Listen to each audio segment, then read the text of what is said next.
These Child-conscripts are what was once known as Ka'el hunters, chosen children of a matriarch, bred to battle.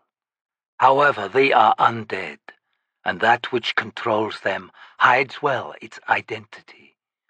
Somewhere to the south, we believe. The Ka'el hunters were freed from tombs situated in the place of the rent, called Morn. We do not know if present maps of this landmass know the place by these ancient names. Morn, Itkovian nodded. South of the Lamateth Plain, on the west coast and directly north of the island, wherein dwell the Seguleh. Our company is from Ellingarth, which borders the Lamateth Plain to the east. While we know of no one who has visited Morn, the name has been copied from the oldest maps and so remains. The general understanding is that nothing is there. Nothing at all. The Bonecaster shrugged. The barrows are much worn down, I would imagine. It has been a long time since we last visited the rent.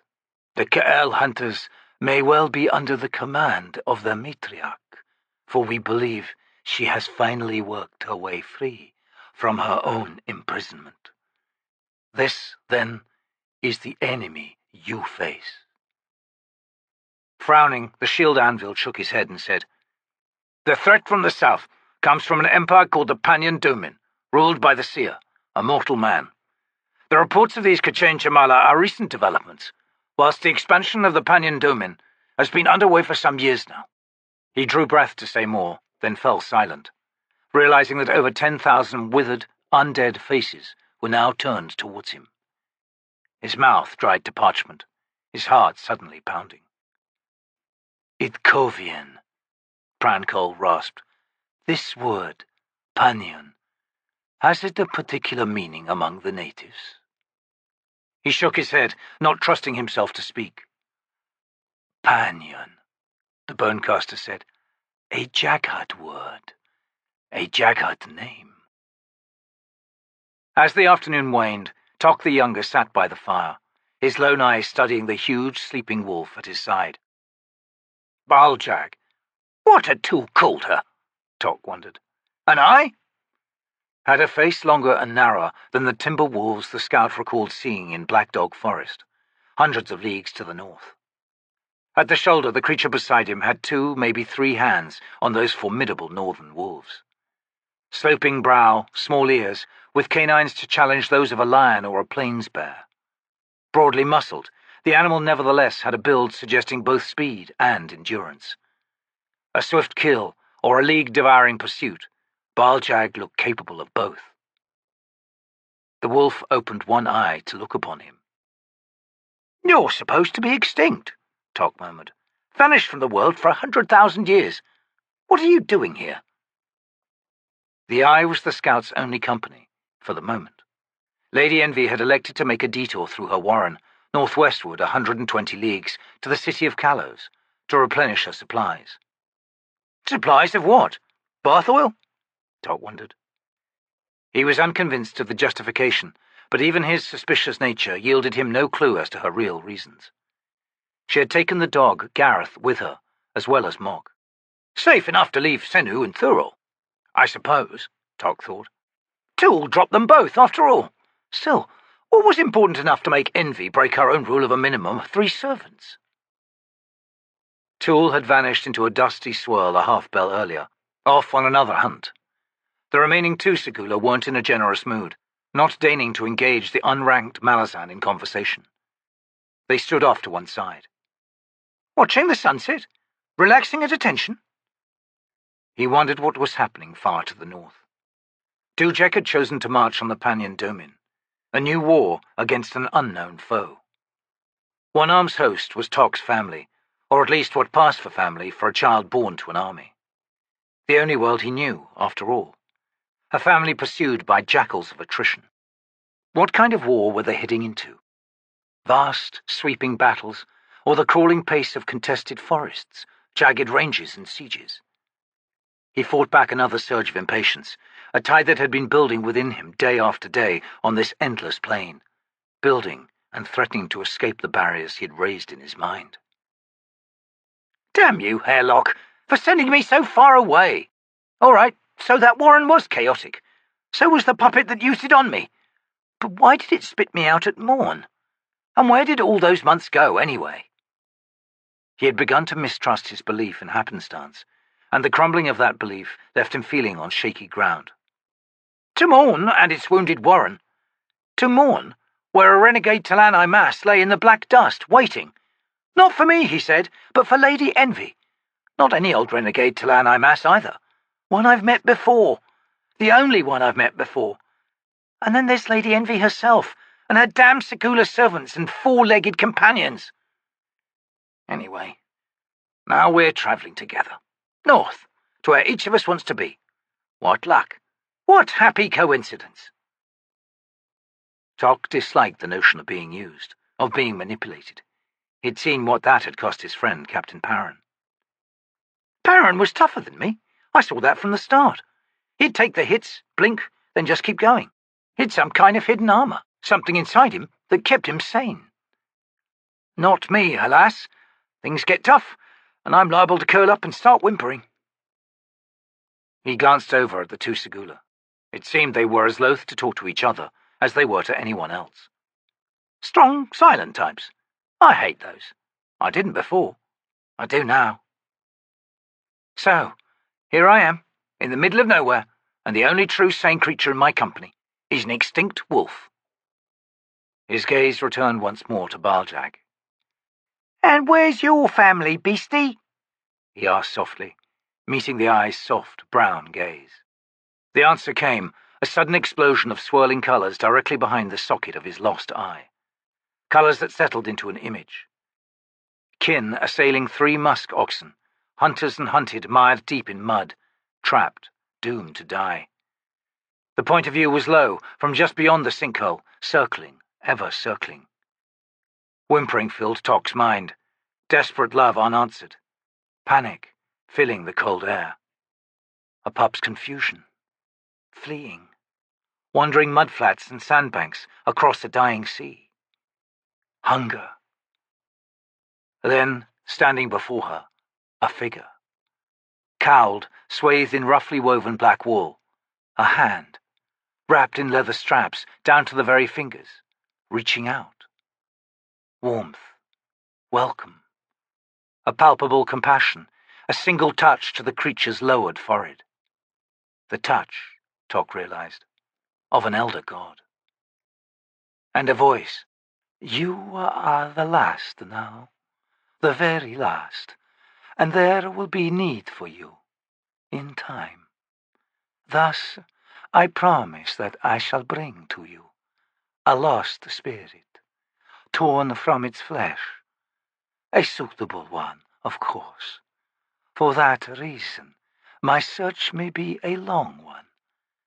Patience, little one. And in the meantime, this gift."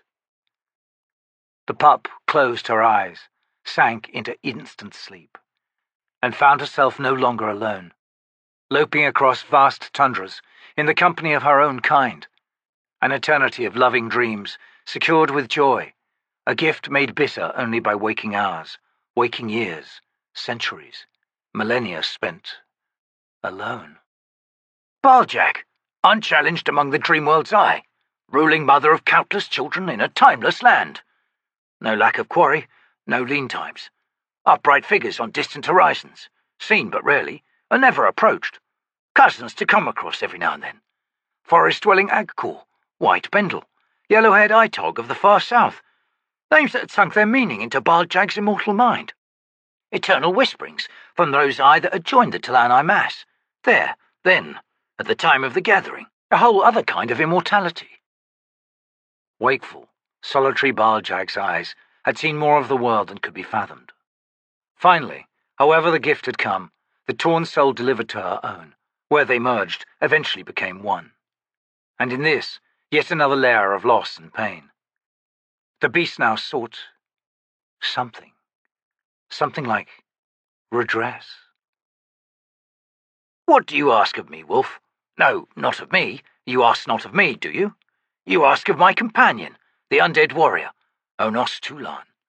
It was him you awaited, whilst you shared company with Lady Envy. And Gareth? Ah, another mystery. For another time. Toc blinked, his head jerking back as the link snapped. Baaljagg slept at his side. Dazed, trembling, he looked around in the gloom. A dozen paces away, Tool stood facing him, a brace of hairs dangling from one shoulder. "Oh, Beru Fend! See? Soft inside.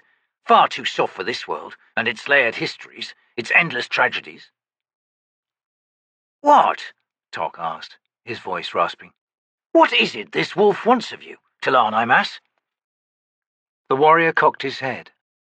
"An end to her loneliness, mortal." Have you given answer?" Tool turned away, dropping the hairs to the ground. His voice, when he spoke, shocked the scout with its raw mournfulness. "I can do nothing for her." The cold, lifeless tone was gone, and for the first time Toc saw something of what hid behind that deathly, desiccated visage. "I've never heard you speak in pain before, Tool. I didn't think—" "You heard wrong," the T'lan Imass said, his tone once again devoid of inflection. "Have you completed the fletching for your arrows, Toc the Younger?" "Aye, like you showed me. They're done.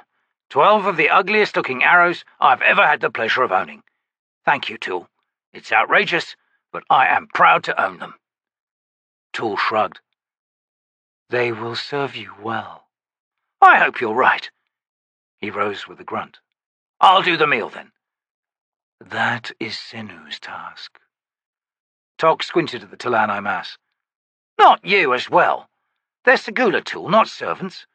While Lady Envy isn't here, I will treat them as travelling companions and be honoured by their company." He glanced over to find the two warriors staring at him. "Even if they won't talk to me." He took the hairs from the T'lan Imass, crouched down beside the hearth. "Tell me, Tool," he said as he began skinning the first of the creatures, "when you're out there hunting, any sign of other travellers? Are we completely alone on this Lamatath plain?" "I have seen no evidence of traders or other humans, Toc the Younger. Bedouin herds, antelope, wolves, coyotes, fox, hares, and the occasional plains bear. Birds of prey and birds that scavenge. Various snakes, lizards." "A veritable menagerie," Toc muttered. "Then how is it that every time I scan the horizons, I see nothing? Nothing. No beasts, no birds even." "The plain is vast," Tool replied. "Also there are the effects of the T'lan warren which surrounds me, though that is much weakened at the moment. Someone has drawn on my life force, almost to exhaustion. Ask me no questions regarding this. My T'lan powers nonetheless discourage mortal beasts. Creatures are given to avoidance when able. We are, however, being trailed by a pack of eye-talk, yellow-haired wolves. But they yet remain shy. Curiosity may overcome that, eventually." Toc's gaze returned to Baaljagg. "Ancient memories."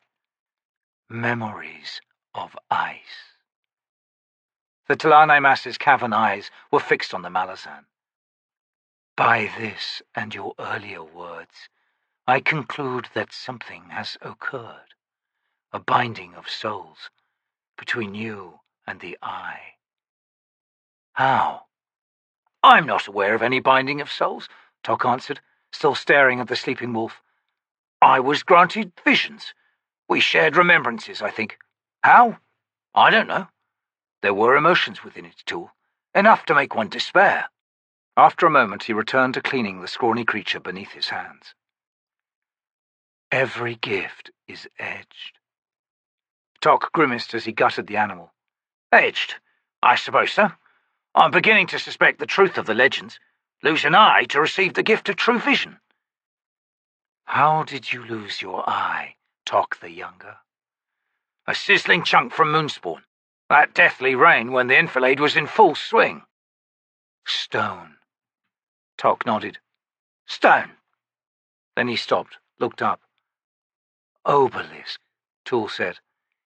In the ancient deck of holds, it was known as menhir, touched by stone, mortal. Shenra aral likfail. There, on your brow, I give you a new name. Aral fail. I don't recall asking for a new name, Tool. Names are not for the asking, mortal.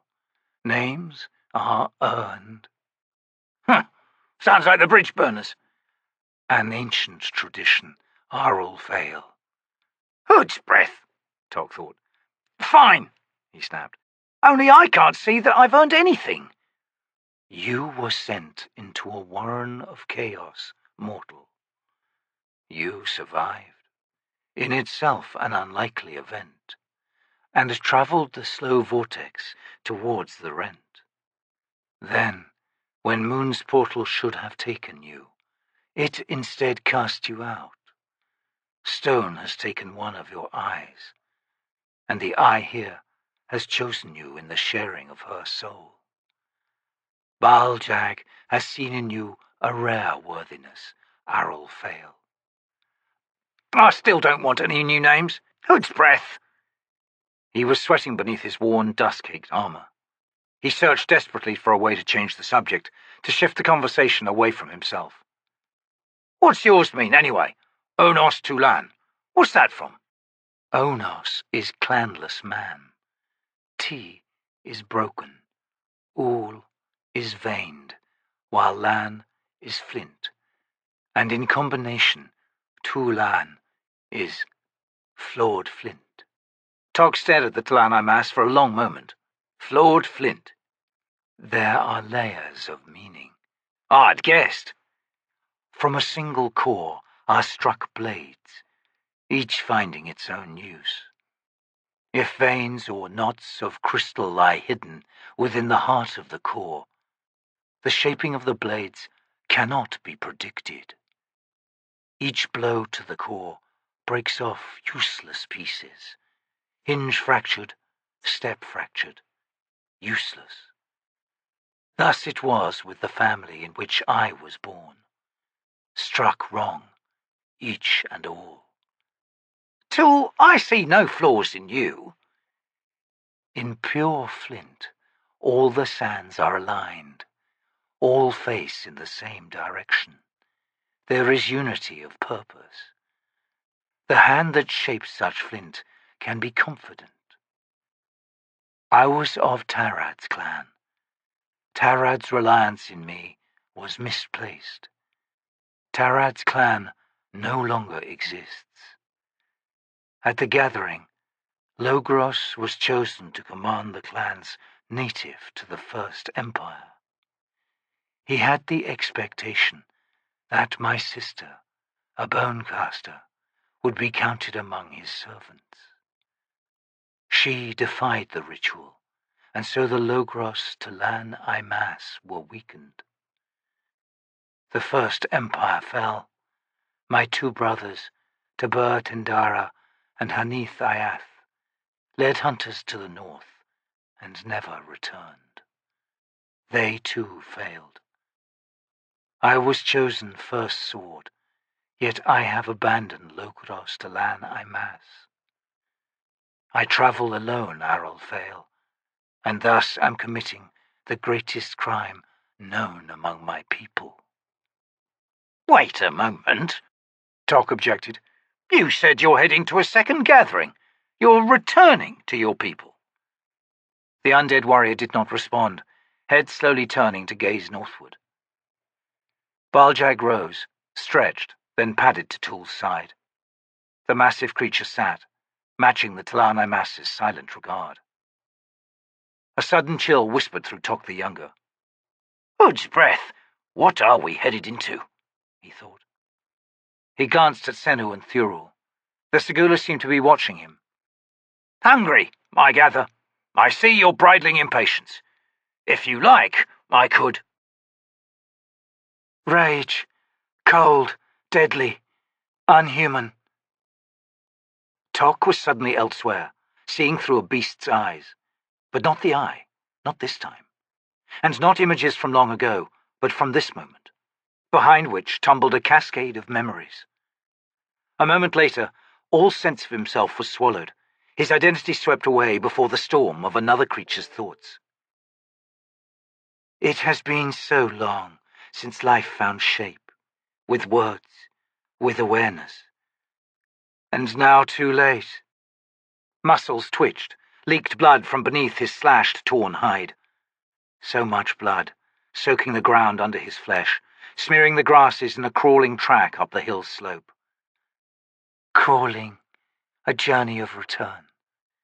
To find oneself now, at the very end, and memories awakened. The final days, so long ago now, had been chaotic. The ritual had unraveled, unexpectedly, unpredictably. Madness gripped the soul-taken. Madness splintered the more powerful of his kin, broke one into many, the burgeoning power wild, blood-hungry, birthing the divers. The Empire was tearing itself apart. But that was long ago. So very long ago. I am Treach, one of many names. Trake, the tiger of summer, the talons of war. Silent hunter. I was there at the end, one of the few survivors once the T'lan Imass were done with us. Brutal, merciful slaughter. They had no choice. I see that now, though none of us were prepared to forgive. Not then. The wounds were too fresh. Gods, we tore a warren to pieces on that distant continent, turned the Eastlands into molten stone that cooled and became something that defied sorcery. The T'lan Imass sacrificed thousands to cut away the cancer we had become. It was the end of all that promise, all that bright glory, the end of the First Empire. Hubris, to have claimed a name that rightly belonged to the T'lan Imass. We fled, a handful of survivors. Rilandaris, old friend.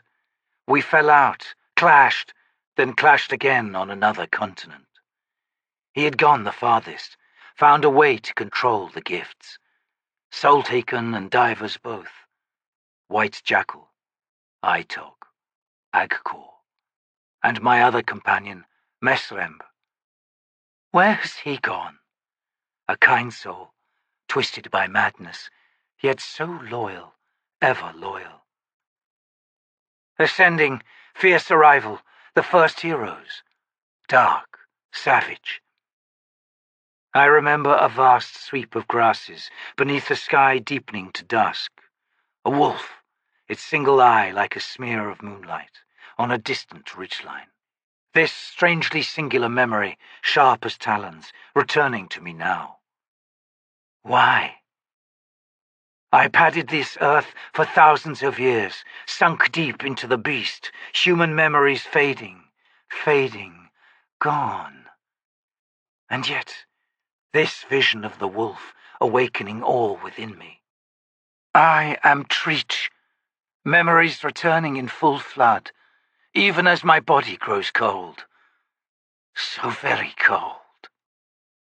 He had tracked the mysterious beasts for days, driven by relentless curiosity.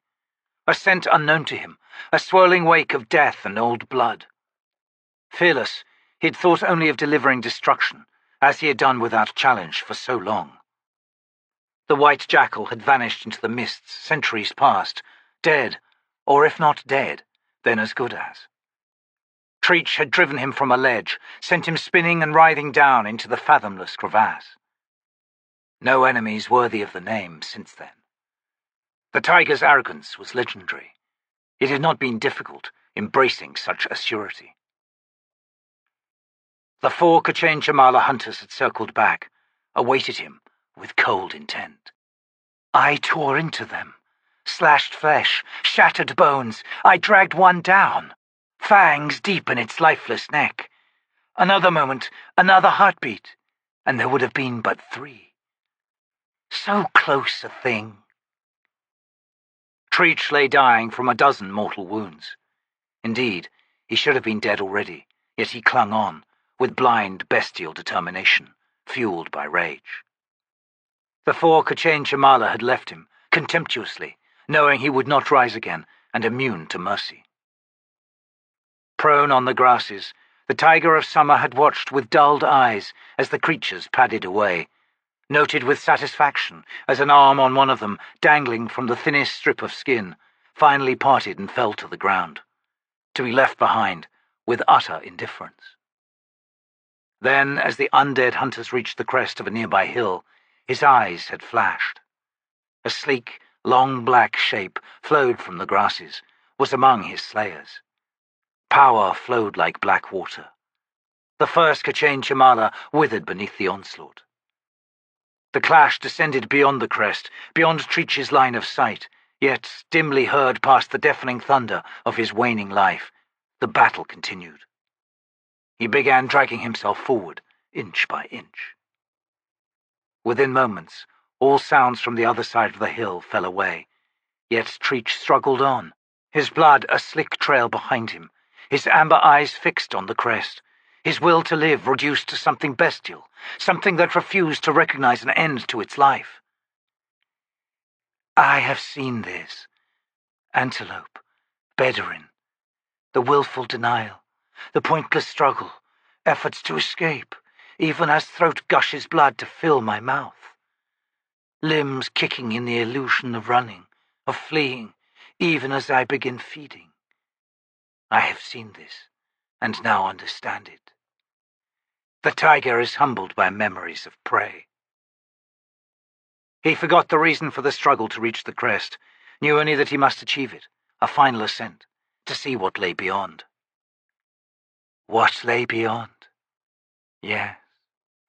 A sun low on the horizon, the endless sweep of unbroken, untamed prairie. A final vision of wildness, before I slink through Hood's cursed gates. She appeared before him, sleek and muscled and smooth-skinned. A woman, small yet not frail, the fur of a panther on her shoulders, her long black hair unkempt, yet gleaming in the day's dying light. Almond-shaped eyes, amber like his own. Heart-shaped face, robustly featured. Coarse queen, why does this sight of you break my heart? She approached, settled down to lift his massive head, rested against her lap. Small hands stroked the blood and dried froth from around his eyes. They are destroyed, she said in the ancient language, the language of the First Empire. Not so difficult. You left them with little, silent hunter. Indeed, they veritably flew apart at my softest touch. Liar! She smiled. I have crossed your wake before, Treach, yet would not approach, recalling your rage when we destroyed your empire, so long ago. It is long cooled, Imass. You did only what was necessary. You mended the wounds. The Imass cannot take credit for that. Others were involved in the task of repairing the shattered warren. We did nothing but slay your kind, those whom we could find, that is. It is our singular skill. Killing. Yes, killing. I cannot return to my human form. I cannot find it within myself. It has been too long, Treach. Now I die. Yes, I have no skills in healing. Within his mind he smiled. No, only killing. Only killing. Then an end to my suffering, please. That is the man speaking. The beast would never ask such a thing. Where is your defiance, Treach? Where is your cunning? Do you mock me? No, I am here, as are you. Tell me, who then is this other presence? Other? Who has unchained your memories, Treach? Who has returned you to yourself? For centuries you were a beast, with a beast's mind. Once that place is reached, there is no return. Yet I am here. When your life fades from this world, Treach, I suspect you will find yourself, not before Hood's gates, but elsewhere. I can offer nothing of certainty, but I have sensed the stirrings. An elder god is active once again, perhaps the most ancient one of all. Subtle moves are being made. Select mortals have been chosen and are being shaped. Why? What does this elder god seek? I know not, but I believe it is in answer to a grave and vast threat. I believe the game that has begun will take a long time in its playing out. A new war. Are you not the tiger of summer? A war in which this elder god has judged you will be needed. Wry amusement flooded Treach's mind. I have never been needed, Imass. Changes have come, upon us all, it seems. Ah, then we shall meet again. I would wish it. I would see you once more as the Midnight Panther. She laughed, low in her throat. And so the beast awakens. Farewell, Treach. She had, in that last moment, seen what he only now felt. Darkness closed around him, narrowed his world. Vision, from 2 eyes to 1. 1. Looking across the stretch of grasses as night fell, watching the massive soul-taken tiger pause warily above the dead bull Ranag upon which it had been feeding. Seeing the twin flares of its cold, challenging glare. All so long ago now. Then nothing. A gloved hand slapped him hard. Groggily, Toc the Younger pried open his lone eye, found himself staring up at Senu's painted mask. An odd time to fall asleep, the Seguleh said, tonelessly, then straightened and moved away. The air was sweet with the smell of roasting meat. Groaning, Toc rolled over, then slowly sat up. Echoes rolled through him, ineffable sadness, half-formed regrets, and the long exhalation of a final breath. Gods, no more visions! Please! He struggled to clear his head, looked around. Tool and Baaljagg had not moved from their stance of before, both staring northward, motionless, and, Toc eventually realized, taut with tension. And he thought he knew why. She's not far off, he said. Coming fast. With the night flowing as the sun flees, he thought. Deadly majesty. Ancient, so very ancient eyes. Tool turned. What have you seen, Arrelfail? To where did you journey? The Malazan clambered weakly upright. Beru Fen, I'm hungry. Hungry enough to eat that antelope raw. He paused, drew a deep breath. What have I seen? I was witness, T'lan Imass, to the death of Treach. Trake, as he's known round here, the Tiger of Summer. Where? North of here, not far. And no, I don't know why. Tool was silent for a moment, then he simply nodded and said, Shenra Ara Likfail. The men here, heart of memory. He swung round again as Baaljagg rose suddenly, hackles rising. The panther that Toc knew was coming finally appeared, more than twice a man's height in length, eyes almost level with Toc's own, her sleek fur blue-black and shimmering. A scent of spice swept forward like an exhaled breath, and the creature began assembling, the shift and uncertain blurring, a folding in of darkness itself. Then a small woman stood before them, her eyes on Tool. Hello, brother. The T'lan Imass slowly nodded. Sister. You've not aged well, she noted, lithely stepping forward. Baaljagg backed away. You have. Her smile transformed bold features into a thing of beauty. Generous of you, Onos. You have a mortal eye for a companion, I see. As mortal as you, Kilava Onas. Indeed, predictably shy of my kind, of course. Nonetheless, an admirable beast. She held out a hand. Baaljagg edged closer. Imass, she murmured. Yes, but flesh and blood. Like you. Do you remember now? The huge wolf ducked her head and padded up to Kilava, leaned a shoulder against that of the woman, who pressed her face into the animal's mane, drew deep the scent, then sighed.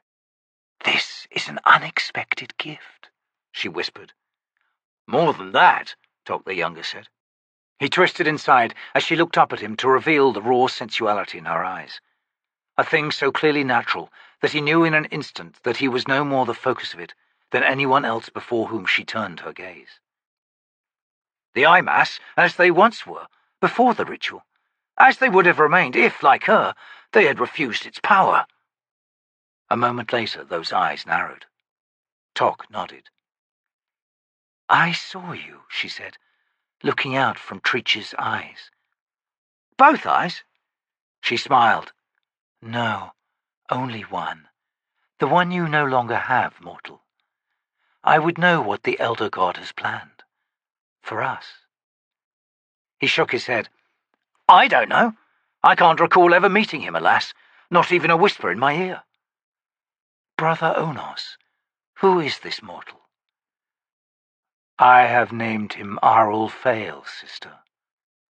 And you have given him weapons of stone? I have. Unintended. By you, perhaps?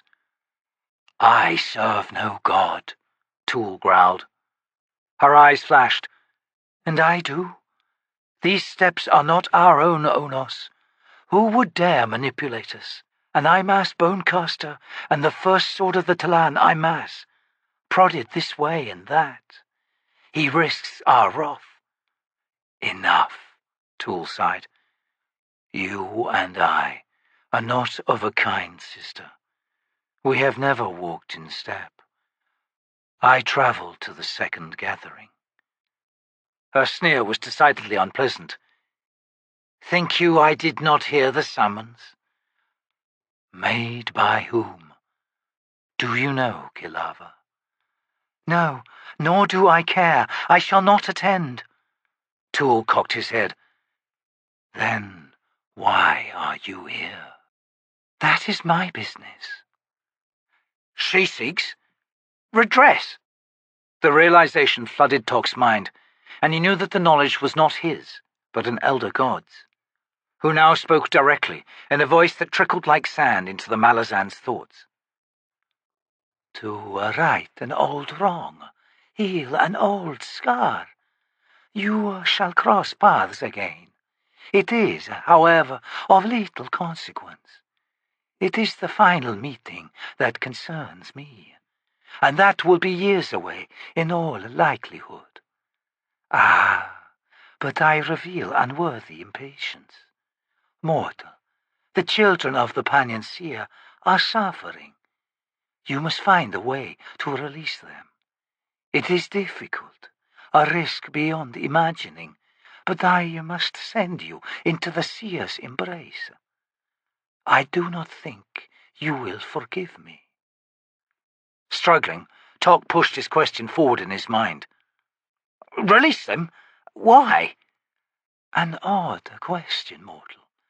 I speak of compassion. There are gifts unimagined in such efforts. A man who dreams has shown me this, and indeed, you shall soon see for yourself. Such gifts. Compassion, Toc said, mentally jarred by the elder god's sudden departure. He blinked, saw that Tool and Kilava were staring at him. The woman's face had paled. My sister, the first sword said, knows nothing of compassion. Toc stared at the undead warrior, trying to retrieve what had been spoken last, before the visitation. He could not recall. Brother Onos, you should have realized it by now. Gelava slowly said, All things change. Studying Toc once more, the woman smiled, but it was a smile of sorrow. I leave now. Gelava. Tool stepped forward, a faint clash of bones and skin. The ritual that sundered you from your kin, the breaking of blood ties, this second gathering, perhaps. Her expression softened. Dear brother, the summoner cares nothing for me. My ancient crime will not be undone. Moreover, I suspect that what will await you at the second gathering will not be as you imagine. But I thank you, Onos T'lan, for the kind thought. I said, we do not travel in step. The undead warrior whispered, struggling with each word. I was angry, sister, but it is an old anger. Gelava. Old anger, yes, but you were right, nonetheless. We have never walked in step with each other. Our past ever dogs our trail. Perhaps someday we will mend our shared wounds, brother. This meeting has given me hope. She briefly laid her hand on Baaljagg's head, then turned away. Toc watched her vanish into the dusk's shroud. Another clashing of bones within leather skin made him swing round, to see Tool on his knees, head hung. There could be no tears from a corpse yet.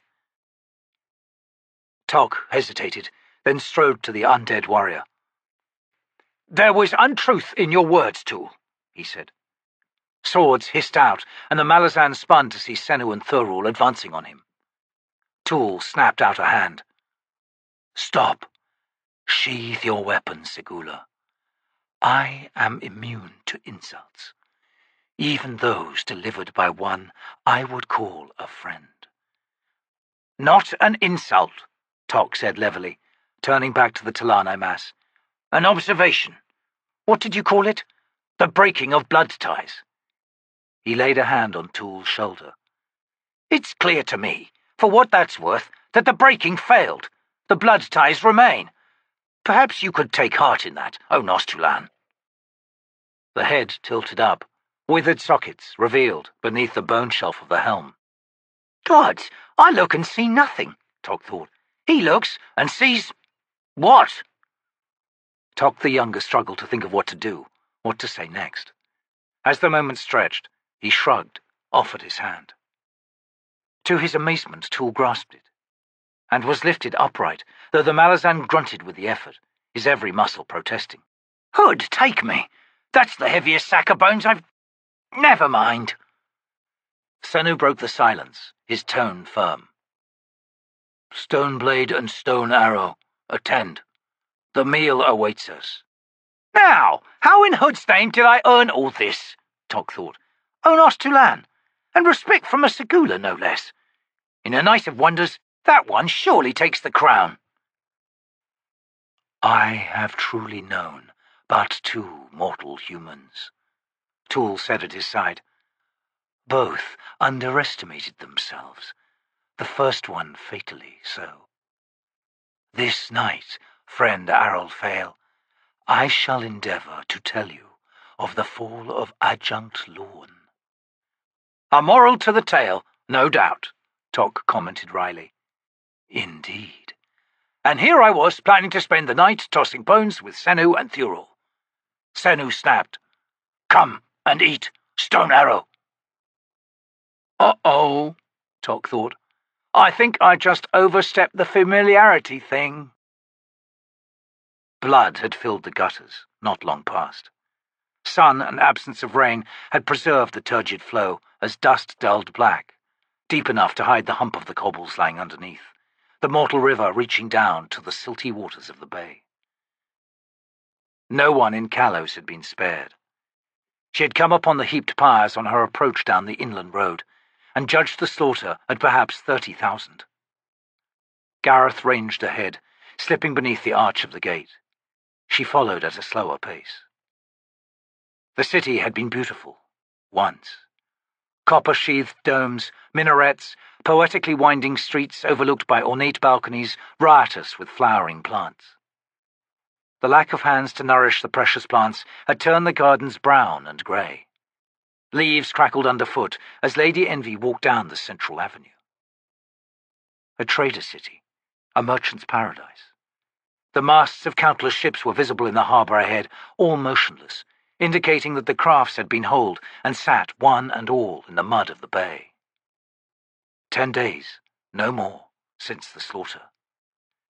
She could smell Hood's breath, a sign of unexpected bounty, a faint ripple of unease at what it signified. "You are troubled, dear Hood. This bodes ill, indeed." Gareth led her unerringly, as she knew he would. An ancient, almost forgotten alleyway, the cobbles heaved, cracked and covered in decades of rubbish. Into a small, sagging house, its foundation stones of a far sharper cut than those that rested upon them. Within, a single room with a reed-matted floor of thick wooden boards.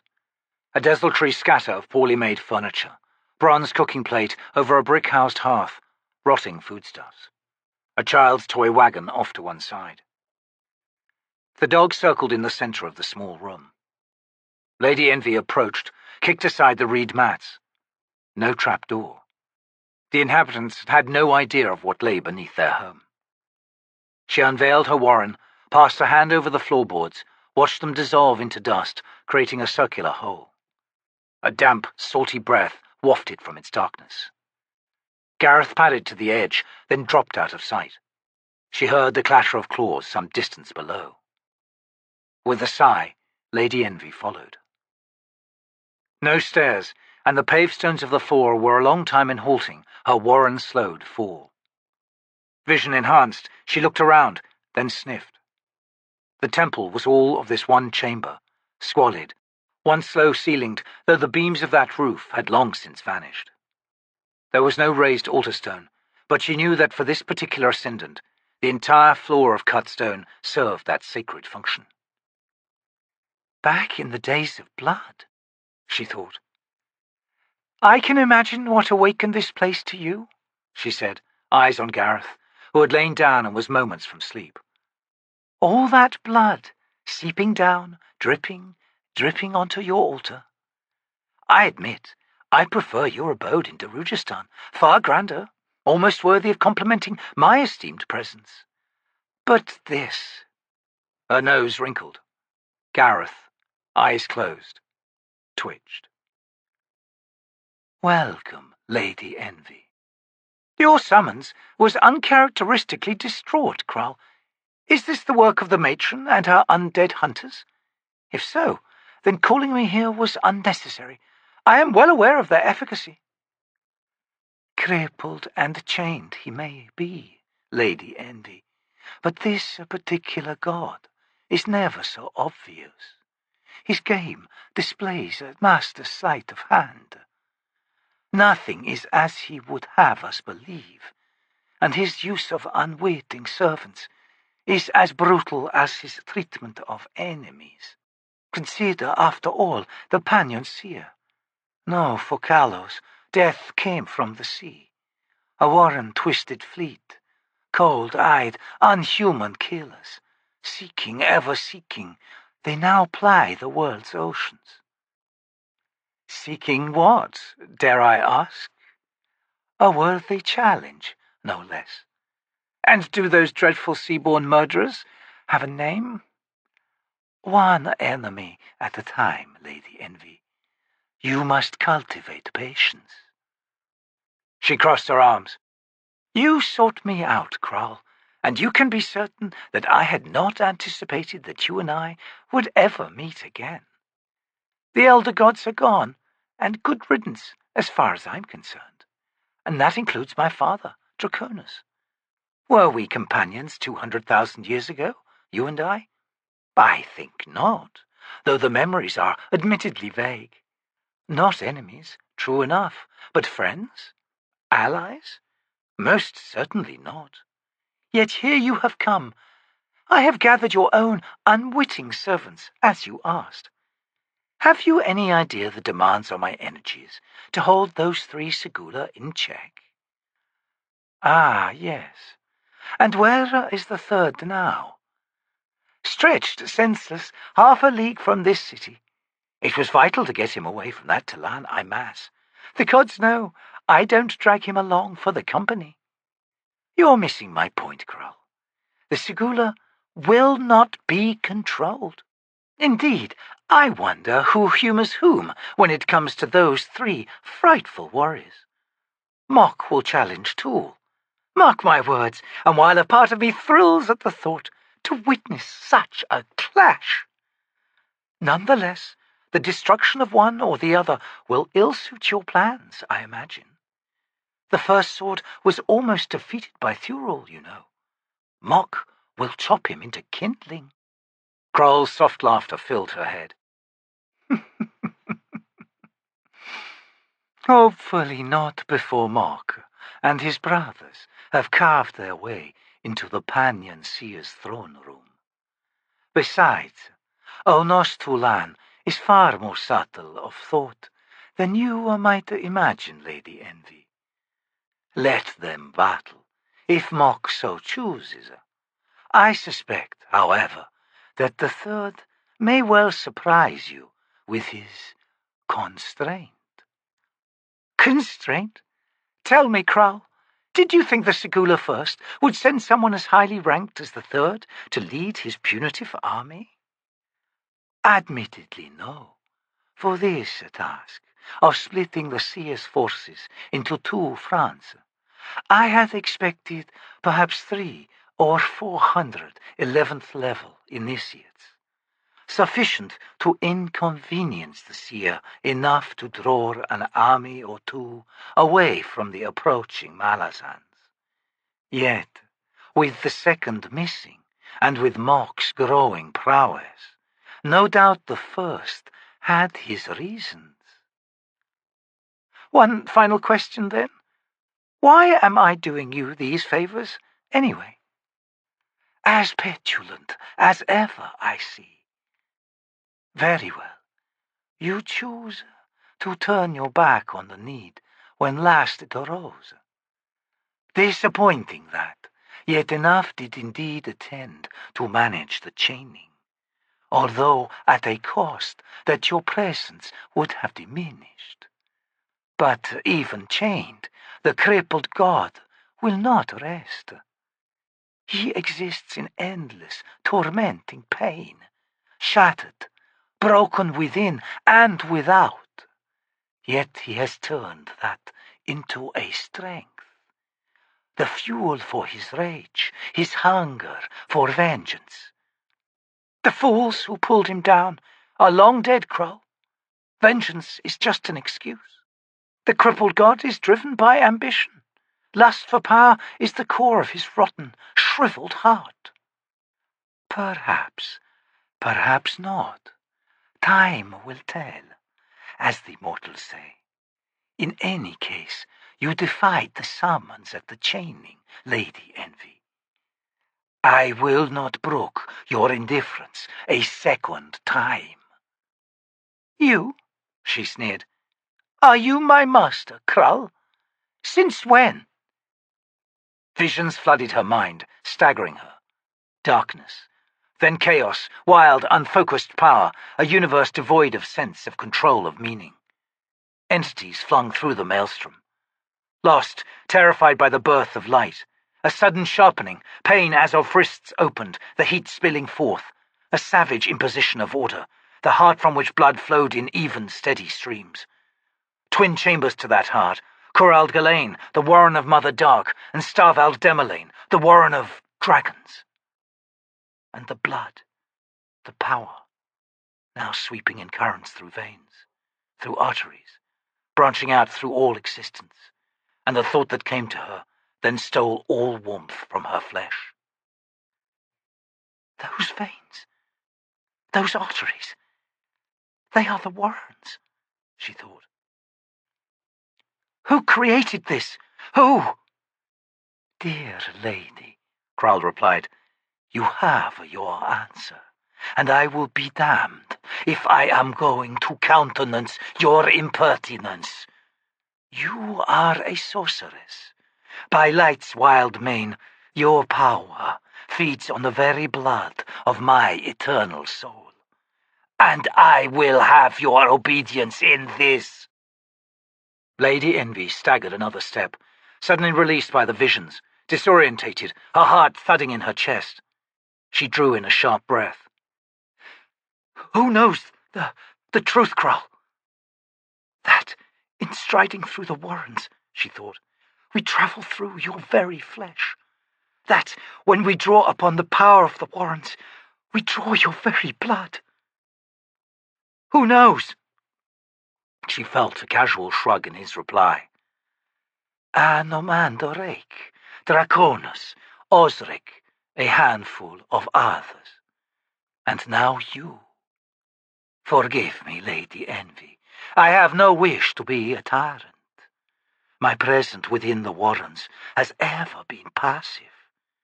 You are free to do as you choose, as is every other creature who swims my immortal blood. I have but one excuse, if you will.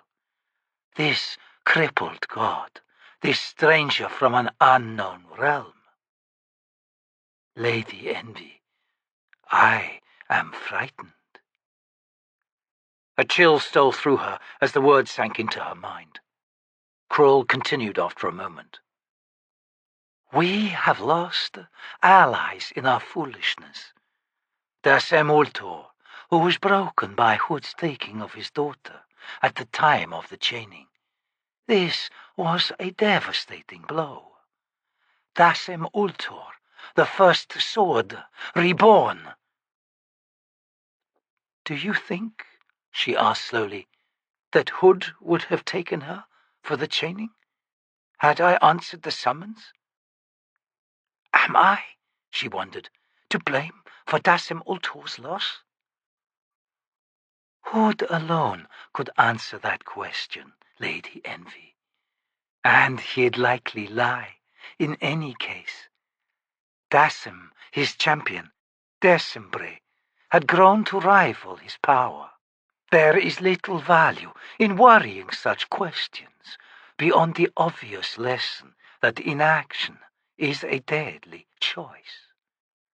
Consider, from Dasem's fall, a mortal empire now totters on the edge of chaos. From Dasem's fall, the Shadow Throne found a new occupant. From Dasem's fall, well, the tumbling dominoes are almost countless. It is done. What is it you wish of me now, Krull? There was need to show you the vastness of the threat. This Pannion Domin is but a fragment of the whole, yet you must lead my chosen into its very heart. And, once there, am I a match for the power that resides there? Perhaps, but that is a path it may prove unwise to take, Lady Envy. I shall trust in your judgment, and in that of others, unwitting and otherwise. Indeed, you may well choose to cut the knot that is at the heart of the Domin. Or you may find a way to loosen it, to free all that has been bound for 300,000 years. Very well. We shall play it as it comes. What joy! I can leave now? I so long to return to the others, to Toc the Younger in particular. He's a darling, isn't he? Take great care of him, lady. The scarred and the flawed are what the crippled god seeks in his servants. I shall endeavor to keep Toc's soul from the chained one's grasp, but please maintain your guard. Also, there is something else to that man, something wild. We shall have to await its awakening before understanding comes to us, however. Oh, One last thing. Yes, your party nears the Domin's territory. When you return to them, you must not attempt your warren in an effort to hasten your journey. Why? Within the Pannion Domin, lady, my blood is poisoned.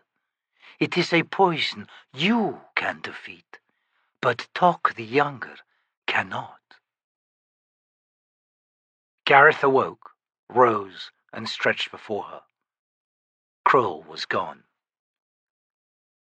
"Oh my," Lady Envy whispered, suddenly soaked in sweat.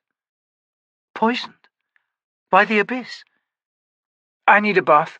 Come, Gareth, let us go collect the third. Shall I awaken him with a kiss?" The dog glanced over at her. "Twin scars on his mask, and the imprint of painted lips? Would he be the fourth then, or the fifth? How do they count lips, do you think? One upper, one lower, or both together? Let's find out." Dust and the dark swirl of sorcery rose beyond the hills directly ahead. "Shield Anvil," Brukhalian said. "Have our allies already sprung a trap?" Itkovian frowned. "I do not know. No doubt we shall discover the truth when they elect to reappear and inform us." "Well," the soldier muttered, "that is a fight before us. An ugly one, by the looks of the magic unleashed." "I'll not argue with that observation, sir," the Shield Anvil replied. "Riders, reform as inverted crescent, hands to weapons, slow trot to first line of sight." The decimated wing fell into formation, rode on. They were close to the trader road now, Itkovian judged. If a caravan had been hit by some of these K'chain Chamala, the outcome was foregone. A caravan with an attendant mage or two might well make a fight of it, and from the brimstone stench that now wafted towards them, the latter circumstance seemed the likeliest. As they approached a rise, a row of T'lan Imass emerged to stand along its crest, backs to Itkovian and his riders. The Shield Anvil counted a dozen. Perhaps the rest were busy with the battle, still beyond his line of sight. He saw the bonecaster Pran Cole and angled his new horse in the undead shaman's direction. They reached the rise. The sorcerous detonations had ceased, all sounds of battle fading away. The trader road ran below. 2 carriages had made up the caravan, one much larger than the other. Both had been destroyed, ripped apart. Splintered wood, plush padding, and clothes lay strewn on all sides. On a low hill off to the right lay 3 figures, the ground blackened around them. None moved. 8 more bodies were visible around the wagons, only 2 conscious. Black chain-armored men slowly regaining their feet. These details registered only briefly on the Shield Anvil's senses. Wandering among the dismembered corpses of 5 K'chain Chamala hunters were hundreds of huge, gaunt wolves, with pitted eyes that were a match to those of the T'lan Imass. Studying the silent, terrifying creatures, Itkovian spoke to Pran Cole. "Are these yours, sir?" The bonecaster at his side shrugged. "Gone from our company for a time. T'lan I often accompany us, but are not bound to us, beyond the ritual itself." He was silent for a long moment, then continued. "We had thought them lost, but it seems that they too have heard the summons. 3,000 years since our eyes last rested upon the T'lan I." Itkovian finally looked down on the undead shaman. "Is that a hint of pleasure in your voice, Pran Cole?"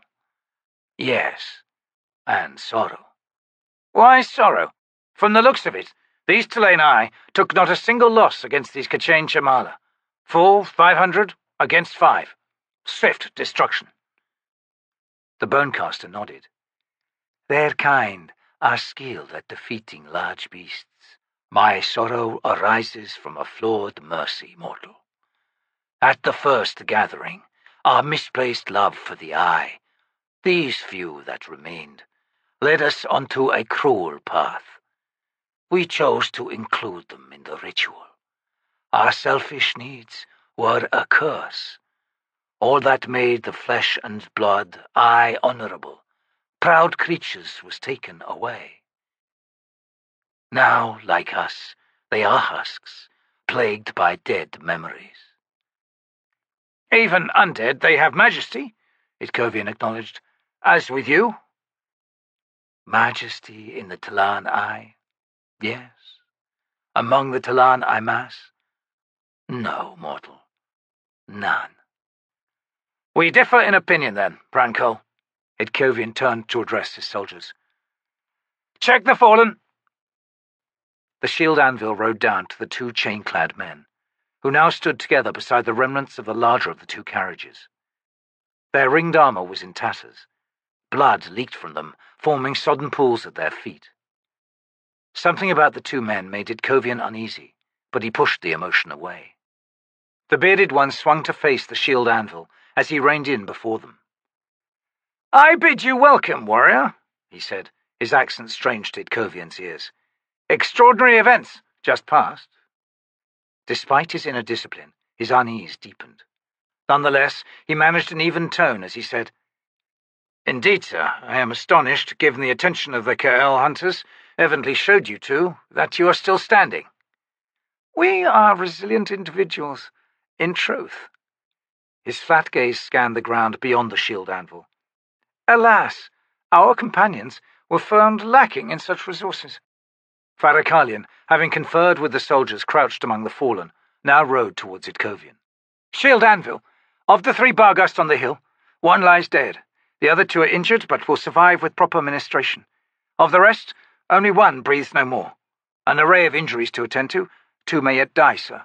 None of the survivors has yet regained consciousness. Indeed, each seems in unusually deep sleep." Itkovian glanced at the bearded man. "Do you know more of this unnatural sleep, sir?" "I am afraid not." He faced Brukhalian.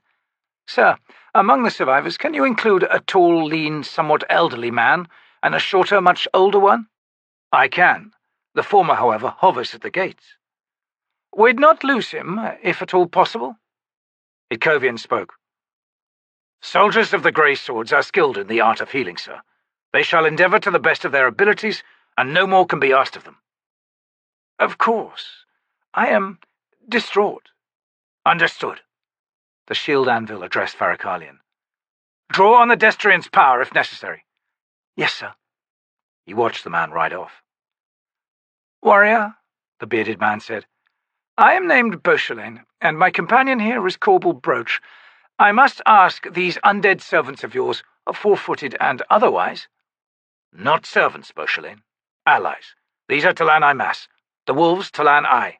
"T'lan Imass!" the one named Korbal Broach whispered in a reedy, thin voice, his eyes suddenly bright as he stared at the figures on the ridge. "Undead, born of the greatest necromantic ritual there has ever been. I would speak with them." He swung to Bauchelain. "May I, please?" "As you wish," Bauchelain replied with an indifferent shrug. "A moment," Itkovian said. "You both bear wounds that require attending to." "No need, Shield Anvil, though I thank you for your concern. We heal swiftly. Please, concentrate on our companions. Now that is odd. Our beasts of burden and sundry horses are untouched. Do you see? Fortunate indeed, once I complete my repairs to our carriage." Itkovian studied the wreckage to which Bauchelain now swung his attention. "Repairs?" he thought. "Sir, we return to Capustan immediately. There will be no time to spare effecting repairs to your carriage." "I shall not be long, I assure you." A shout from the ridge pulled the Shield Anvil round, in time to see Korbal Broach flying backwards from a backhanded blow, delivered by the bonecaster Pran Cole. The man struck the slope, rolled down to its base. Bauchelain sighed. "He lacks manners, alas," he said, eyes on his companion, who was slowly regaining his feet. "The price of a sheltered, nay, isolated childhood. I hope the T'lan Imass are not too offended. Tell me, Shield Anvil, do these undead warriors hold grudges?" Itkovian allowed himself a private smile. "You can ask that of the next jag hut we happen across," he thought. "I wouldn't know, sir." From the ruins of the smaller carriage, 3 wide travois were cobbled together. The T'lan Imass fashioned leather harnesses for the undead eye, chosen to pull them. The caravan's collection of horses went under the care of Brukhalian and the recruit. Itkovian watched Korbal Broach lead the oxen back to the rebuilt carriage.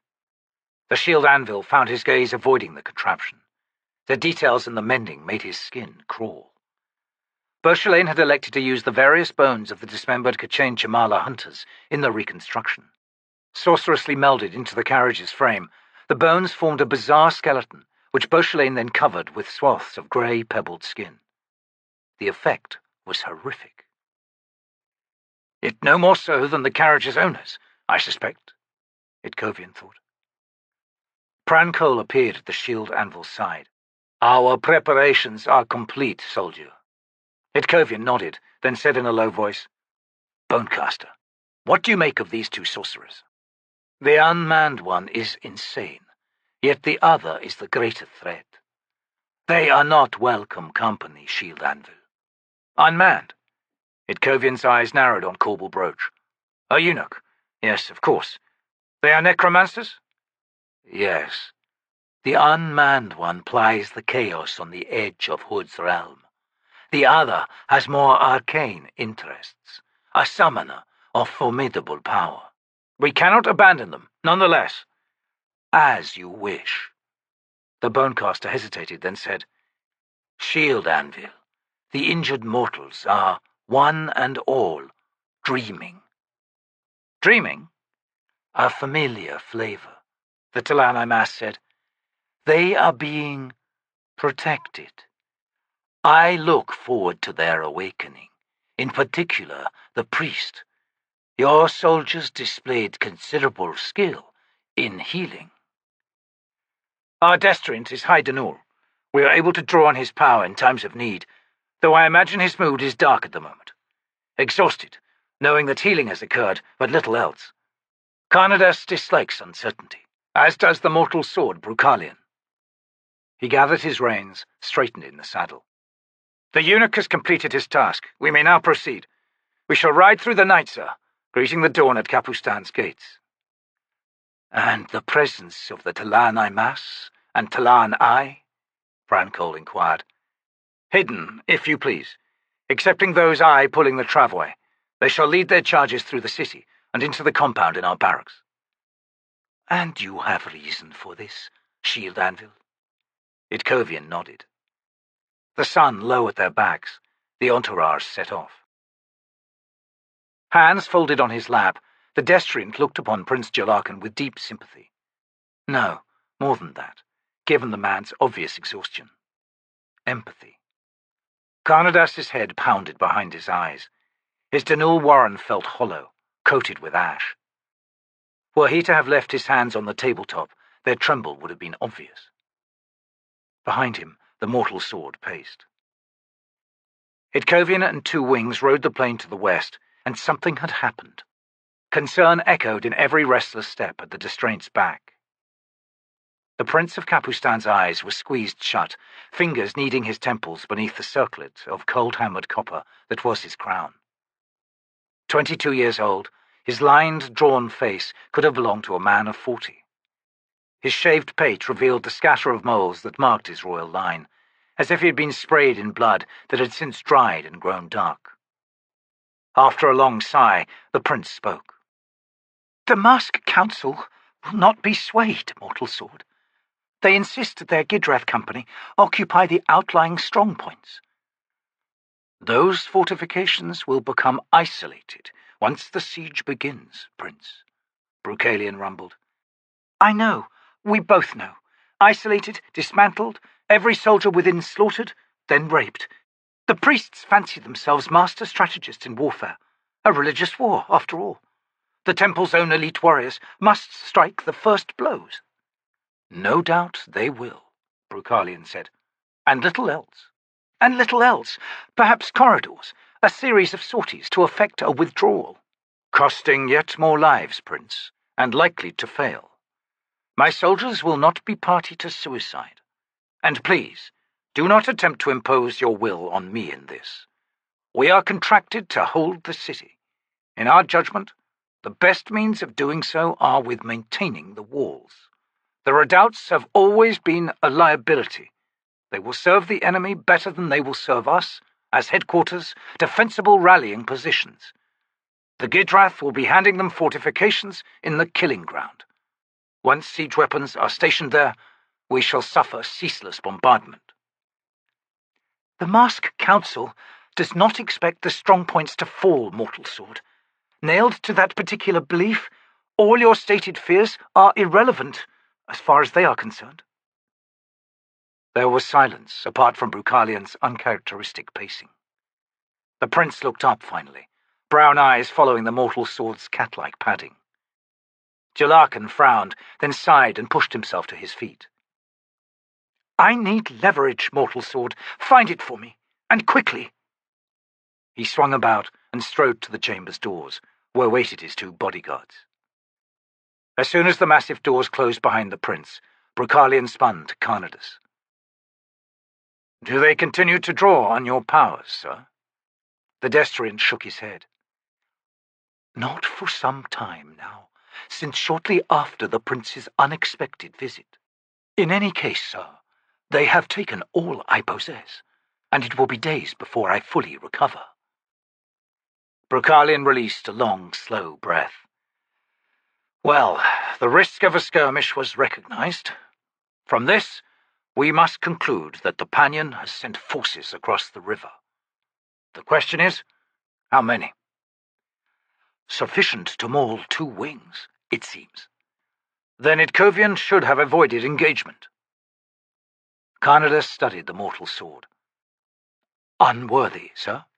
The Shield Anvil understands caution. If avoidance was possible, he would have done so. Aye, Brukhalian growled. I know.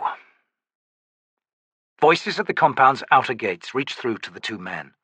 Hooves clapped on the cobbles. Sudden tension filled the chamber, yet neither man spoke. The doors swung open, and they turned to see Itkovian's outrider, Sidlis. The soldier took 2 steps into the room, then halted and tilted her head. Mortal Sword, Destriant, I bring a word from the Shield Anvil. You have seen battle, sir, Brukhalian murmured. We have. A moment, sir. Sidlis swung about and softly shut the doors. She faced the commander and priest. Demonic servants of the Pannion Seer are present on the plain, she said. We came upon one and closed with it. The tactics employed should have sufficed, and the damage we delivered was severe and flawlessly executed. The beast, however, was undead, an animated corpse, and this discovery came too late for disengagement. It was virtually impervious to the wounds we delivered. Nevertheless, we succeeded in destroying the demon, though at great cost. Outrider Sidlis, Karnadas said. The battle you describe must have occurred some time past, else you would not be here. Yet the demands on my powers of healing have but just ended. Sidlis frowned. The survivors of the engagement did not require a drawing of your powers, sir. If I may, I will complete the tale, and perhaps further clarification will become available. Raising an eyebrow with the awkward reply, Brukhalian rumbled, Proceed. Upon the destruction of the demon, we regrouped, only to find that 4 additional demons had arrived. The Destriant winced. How, then, are any of you left breathing? He thought. At that moment, to our fortune, Sidlis continued, unexpected allies arrived. The undead demons were one and all swiftly destroyed. The issue of said alliance, of course, needs formalization. For the moment, it is the recognition of a common enemy that yielded the combined efforts, which I believe continue at this moment, with the Shield Anvil and the troop riding in the company of our propitious companions, their intent to extend the hunt for more of these fell demons. Given the Destriant's exhaustion, the Mortal Sword said, they found them, it seems. Sidlis nodded. There is more, sir? Karnadas asked. Sir, accompanying me are emissaries from these potential allies. The Shield Anvil judged that such negotiation as may follow be solely between the Grey Swords and our guests, and that any decision of revelation to the Prince or to the Masked Council should only follow considered counsel among yourselves, sirs. Brukhalian grunted his agreement. The emissaries await in the compound? The answer to his question rose in swirls of dust to the outriders' left. 3 desiccated, fur-clad figures shimmered into being, rising up from the stone floor. Rotted furs and leathers, skin polished deep brown, massive shoulders and long muscle-twisted arms. The Destriant staggered back out of his chair, eyes wide. Brukhalian had not moved. His eyes narrowed on the 3 apparitions. The air suddenly smelled of thawed mud.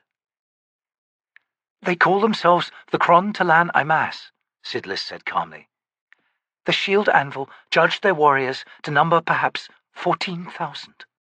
T'lan Imass, Karnadas whispered. This is a most disturbing convergence. If I may make introductions, Sidlis continued, these are bonecasters, shamans. The one to the far left, upon whose shoulder is the fur of a snow bear, is Beklites. Next to him, in the white wolf fur, is Ben Home. The bonecaster at my side, in the skin of a plains bear, is Lom. I specify the nature of the furs as it relates directly to their soul-taken forms. Or so they have informed me. The one named Ben Home stepped forward. I bring greeting from T'lan Imass Mortal, he said in a soft, smooth whisper. Further, I have recent news from the clans escorting your Shield Anvil and his soldiers. Additional K'chain hunters were found, engaged in an attack on a caravan. These hunters have been dispatched. Your soldiers have administered to the wounds of the caravan survivors. All are now returning to Capustan. No further engagements are anticipated, and their arrival will coincide with the dawn. Trembling, Karnadas once more sat down in his chair. He struggled to speak past a suddenly parched throat. K'chain Chamala, animated. Thank you, Sidlis, Brukhalian said. You may now depart. He faced Ben Home. Do I understand correctly that Crone seeks an alliance against the Pannion Domin, and these K'chain Chamala? The bonecaster cocked his head, his long, pale hair dangling loose from beneath the wolf-skull helmet. Such a battle is not our primary task. We have come to this land in answer to a summons. The presence of K'chain Chamala was unexpected and unacceptable. Further, we are curious as to the identity of the one named Pannion. We suspect he is not the mortal human you believe him to be. Kron has judged that our involvement in your conflict is required for the present. There is a caveat, however. The one who has summoned us approaches. With her arrival, the second gathering of the T'lan Imass will commence. At this time, our disposition will be for her to decide. Furthermore, it may well be that we become of less value to you upon completion of the gathering. Brukhalian slowly turned to Karnadas. Sir, you have questions for the one named Ben Home? So many that I do not know where to begin, Mortal Sword. Bonecaster, what is this gathering that you speak of? That is a matter for the T'lan Imass Mortal. I see. Well, that shuts the door on one line of inquiry, and its attendant multitude of questions. Regards the Pannion Seer, he is indeed a mortal human. I have seen him myself, and there is no scent of illusion to his flesh and bone. He is an old man, and nothing more. And who stands in his shadow? The bonecaster named Beklites rasped. The Destriant blinked. No one, as far as I can tell. The 3 T'lan Imass said nothing, Yet Karnadas suspected a silent exchange among them, and perhaps with their distant kin as well. "Mortal sword?" the priest said in a low voice. "Do we inform the prince of this? What of the Mask Council?" "Further counsel is indeed required before that decision can be made, sir," Brukhalian replied. "At the very least, we shall await the return of the Shield Anvil. Furthermore, there is the issue of additional communications this night, is there not?" "Fena's blessing. I'd forgotten," Karnadas thought. "Indeed, there is. Quick, Ben, by the cloven hoof, we have allies stepping out of every closet." Bendel Holmes spoke.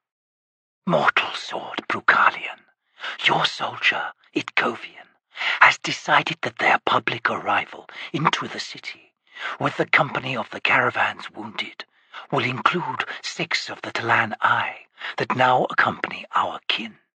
"T'lan Imass?" Karnadas asked. "Not a name I've heard before." "Wolves from the times of ice, long ago, like us, undead." Brukhalian smiled. A moment later, Karnadas also smiled. "The prince asked for leverage, did he not, mortal sword?" "He shall have it, sir." "So he shall. If you have further need of us this evening," Bendel Holmes said to Brukhalian, "simply call upon us." "Thank you, sirs." The 3 T'lan Imass fell into clouds of dust. "I take it," the Destriant murmured, "we need not offer our guests accommodation." "Evidently not. Walk with me, sir. We have much to discuss, and scant time." Karnadas rose. "No sleep this night?" "None, alas." 2 bells before dawn, Brukhalian stood alone in his private chamber. Exhaustion hung on him like a rain-sodden cloak, yet he would not yield to it. The Shield Anvil and his troop were soon to arrive, and the mortal sword was determined to await them. A commander could do no less. A single lantern defied the gloom in the chamber, throwing lurid shadows before it. The centre hearth remained a grey smudge of dead coals and ashes. The air was bitter cold, and it was this alone that kept Brukhalian wakeful. The sorceress meeting with Ben and Caladan Brood had proved, beneath its surface courtesies, strained. It was clear to both the mortal sword and Karnadas that their distant allies were holding back. The uncertainties plaguing their final intentions and their guardedness, though understandable in the circumstances, left the 2 grey swords uncomfortable. The relief of Capustan was not, it seemed, their primary goal. An attempt would be made, but the mortal sword began to suspect it would be characterized by feints and minor skirmishes, late arriving at best, rather than a direct confrontation. This led Brukhalian to suspect that Caladan Brood's vaunted army, worn down by years of war with this Malazan empire, had either lost the will to fight, or was so badly mauled that its combat effectiveness was virtually gone. Nonetheless, he could still think of ways in which to make these approaching allies useful. Often, the perception of threat was sufficient. "If we can hurt the Septarch badly enough to make him lose his nerve upon the imminent arrival of Brood's relieving army," Brukhalian thought. Or, if the defence crumbled, then an avenue of withdrawal for the grey swords was possible. The question then would be, at what point could the mortal sword honourably conclude that the contract's objectives no longer obtained? The death of Prince Jelarkan? Collapse of wall defences? Loss of a section of the city? He sensed the air suddenly tear behind him, the sound like the faintest whisper as of parting fabric. A breath of lifeless wind flowed around him. The mortal sword slowly turned. A tall, gauntly armoured figure was visible within the warren's grey-smeared portal. A face of pallid, lined skin over taut bones, eyes set deep within ridged sockets and brow, the glimmer of tusks protruding above the lower lip. The figure's mouth curved into a faint, mocking smile. "Fena's mortal sword," he said in the language of the Elin, his voice low and soft. "I bring you greetings from Hood, Lord of Death." Brukhalian grunted, said nothing. "Warrior," the apparition continued after a moment, "your reaction to my arrival seems almost laconic. Are you truly as calm as you would have me believe?" "I am Fena's mortal sword," Brukhalian replied. "Yes," the Jagat drawled. "I know. I, on the other hand, am Hood's herald, once known as Gethol. The tale that lies behind my present servitude is more than worthy of an epic poem, or three. Are you not curious?" "No." The face fell into exaggerated despondency. Then the eyes flashed. "How unimaginative of you, mortal sword. Very well. Hear then, without comforting preamble, the words of my lord. While none would deny Hood's eternal hunger, and indeed his anticipation for the siege to come, certain complexities of the greater scheme lead my lord to venture an invitation to Fena's mortal soldiers." "Then you should be addressing the tusked one himself, sir," Brukhalian rumbled. "Ah, alas, this has proved no longer possible, mortal sword. Fena's attention is elsewhere. In fact, your lord has been drawn, with great reluctance, to the very edge of his realm." The herald's unhuman eyes narrowed. "Fena is in great peril. The loss of your patron's power is imminent. The time has come, Hood has decided, for compassionate gestures, for expressions of the true brotherhood that exists between your lord and mine." "What does Hood propose, sir?" "This city is doomed, mortal sword. Yet your formidable army need not join in the inevitable crush at Hood's gate. Such a sacrifice would be pointless, and indeed a great loss. The Pannion Domin is no more than a single, rather minor element in a far vaster war, a war in which all the gods shall partake, allied, one and all, against an enemy who seeks nothing less than the annihilation of all rivals. Thus, Hood offers you his warren, a means of extricating for you and your soldiers. Yet you must choose quickly, for the warren's path here cannot survive the arrival of the Pannion's forces." "What you offer, sir, demands the breaking of our contract." The herald's laugh was contemptuous. "As I most vehemently told Hood, you humans are a truly pathetic lot. A contract, scratchings on vellum. My lord's offer is not a thing to be negotiated." "And in accepting Hood's warren," Brukhalian said quietly, "the face of our patron changes, yes? Fena's inaccessibility has made him a liability, and so Hood acts quickly, eager to strip the boar of Summer's mortal servants, preferably intact, to thereafter serve him, and him alone." "Foolish man," Gethol sneered. "Fena shall be the first casualty in the war with the crippled god. The boar shall fall, and none can save him. The patronage of Hood is not casually offered, mortal, to just anyone. To be so honored." "Honored," Brukhalian cut in, his voice the slide of iron on stone, his eyes flickering with a strange light. "Allow me, on Fena's behalf," he said in a low whisper, "to comment on the question of honor." The mortal sword's broadsword hissed in a blur from its scabbard, the blade cleaving upward to strike the herald across the face. Bones snapped, dark blood sprayed. Gethol reared back a step, withered hands rising to his shattered features. Brukhalian lowered his weapon, his eyes burning with a deep rage. "Come forward again, herald, and I shall resume my commentary." "I do not," Gethol rasped through torn lips, "appreciate your tone. It falls to me to answer in kind, not on Hood's behalf. Not any more. No, this reply shall be mine, and mine alone." A long sword appeared in each gauntleted hand, the blade shimmering like liquid gold. The herald's eyes glittered like mirrors to the weapons. He took a step forward. then stopped, swords lifting into a defensive position. A soft voice spoke behind Brukhalian. "We greet you, Jaghad."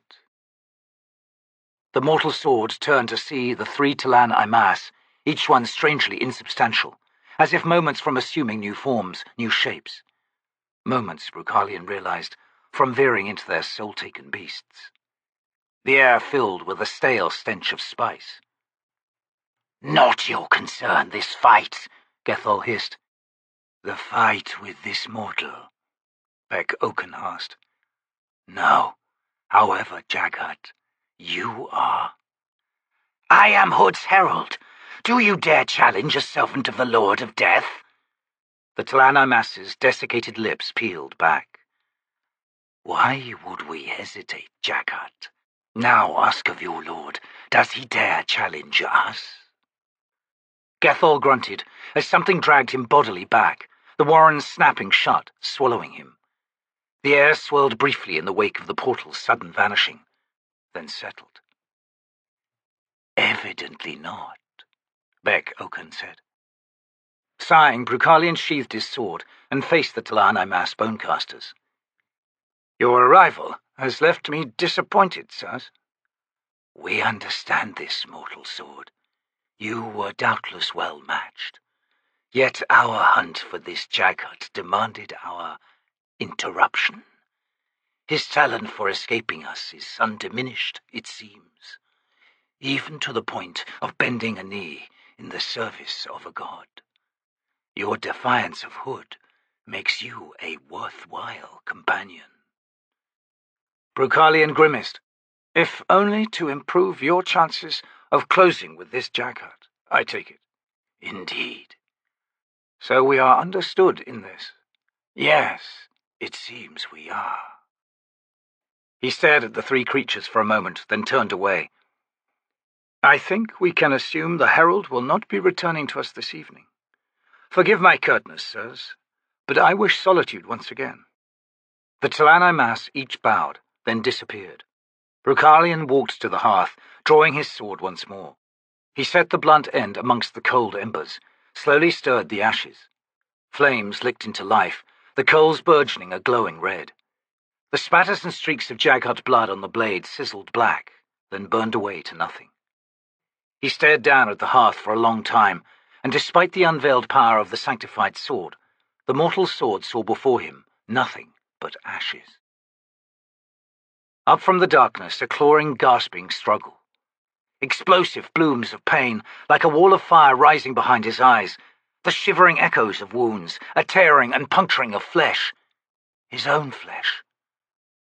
A low groan escaped him, startled him into an awareness. He lay propped at an angle, taut skin stretched beneath him. There had been motion, a rocking and bumping and scraping, but that had ceased. He opened his eyes, found himself in shadow. A stone wall reared to his left, within reach. The air smelled of horses and dust, and, much closer, blood and sweat. Morning sunlight bathed the compound to his right, glimmered off the blurred figures moving about there. Soldiers, horses, impossibly huge, lean wolves. Boots crunched on gravel, and the shadow over him deepened. Blinking, Gruntle looked up. Stony's face was drawn, spattered with dried blood, her hair hanging in thick, snarled ropes. She laid a hand on his chest. "We've reached Capustan," she said in a ragged voice. He managed a nod. "Gruntle!" Pain filled her eyes, and he felt a chill sweep over him. "Gruntle, Harlow's dead. They left him, buried under rocks. They left him, and Netok. Netok, that dear boy, so wide-eyed, so innocent. I gave him his manhood, Gruntle. I did that, at least. Dead. We lost them both." She reeled away then, out of the range of his vision, though he heard her rushed footsteps, dwindling. Another face appeared, a stranger's, a young woman, helmed, her expression gentle. "We are safe now, sir," she said, her accent Capan. You have been force-healed. I grieve for your losses. We all do. The grey swords, that is. Rest assured, sir, you were avenged against the demons. Gruntle stopped listening, his eyes pulling away, fixing on the clear blue sky directly overhead. I saw you, Harlow. You bastard! Throwing yourself in that creature's path between us. I saw, damn you. A corpse beneath rocks, a face in the darkness, smeared in dust, that would never again smile. A new voice. Captain. Gruntle turned his head, forced words through the clench of his throat. It's done, Garuli, he said. You've been delivered. It's done. Damn you to Hood, get out of my sight. The priest bowed his head, withdrew through the haze of Gruntle's anger. Withdrew, then was gone. Chapter 8. The harder the world, the fiercer the honor. Dancer. The bones-formed hills stretching out on all sides, clattering, shifting beneath Gethol as the Jaghut struggled for purchase against the slope. The blood had slowed its flow down his ruined face, though the vision of one eye was still obscured, blocked by an upthrust shard that glimmered pink-white, and the pain had dulled to a pulsing throb. Vanity, he mumbled through scabbed lips, is not my curse. He gained his balance, straightened, tottering, on the hillside. No predicting mortal humans. No, not even Hood could have imagined such insolence. But, the herald's visage is now broken, and that which is broken must be discarded. Discarded. Gethol looked around. The endless hills, the formless sky, the cool, dead air. The bones. The Jaghut's undamaged eyebrow lifted. Nonetheless, I appreciate the joke, Hood. Ha ha ha! Here you have tossed me. Ha! And now I have leave to crawl free from your service. So be it. The Jaghut opened his warren, stared into the portal that formed before him, his path into the cold, almost airless realm of Omto's Felak. I know you now, Hood. I know who, what you are. Delicious irony, the mirror of your face. Do you, in turn, I now wonder, know me? He strode into the warren. The familiar gelid embrace eased his pain, the fire of his nerves. The steep, jagged walls of ice to either side bathed him in blue-green light. He paused, tested the air. No stench of Imass, no signs of intrusion, yet the power he sensed around him was weakened, damaged by millennia of breaches, the effrontery of T'lan. Like the Jaghut themselves, Omto's Felak was dying. A slow, wasting death. Ah, my friend, he whispered, we are almost done. You and I, spiraling down into oblivion. A simple truth. Shall I unleash my rage? No. After all, my rage is not enough. It never was. He walked on, through the frozen memories that had begun to rot. There, within his reach, ever narrowing, ever closing in on the Jaghut. The fissure was unexpected, a deep cleft slashing diagonally across his path. A soft, warm breath flowed from it, sweet with decay and disease. The ice lining its edges was bruised and pocked, riven with dark veins. Halting before it, Gethol quested with his senses. He hissed in recognition. You have not been idle, have you? What is this invitation you set before me? I am of this world, whilst you, stranger, are not. He moved to step past it, his torn lips twisting into a snarl, then stopped, head slowly turning. I am no longer Hood's herald, he whispered. Dismissed. A flawed service. Unacceptable. What would you say to me, Chained One? There would be no answer until the decision was made, until the journey's end. Gethol entered the fissure. The crippled god had fashioned a small tent around his place of chaining. the Jagged saw with some amusement. Broken, shattered, oozing with wounds that never healed. Here, then, was the true face of vanity. Gethal halted before the entrance. He raised his voice. "Dispense with the shroud. I shall not crawl to you." The tent shimmered, then dissolved, revealing a robed, hooded, shapeless figure sitting on damp clay. A brazier lifted veils of smoke between them, and a mangled hand reached out to fan the sweet tendrils into the hood-shadowed face. "A most," the chained one said in a wheeze, "a most devastating kiss. Your sudden lust for vengeance was felt, Jagged. Your temper endangered Hood's meticulous plans. You see that, do you not? It was this that so disappointed the Lord of Death. His herald must be obedient. His herald must possess no personal desires, no ambitions. Not a worthy employer for one such as you." Gethal glanced around. "There is heat beneath me. We chained you to Burn's flesh, anchored you to her bones, and you have poisoned her. I have a festering thorn in her side that shall one day kill her. And with Burn's death, this world shall die.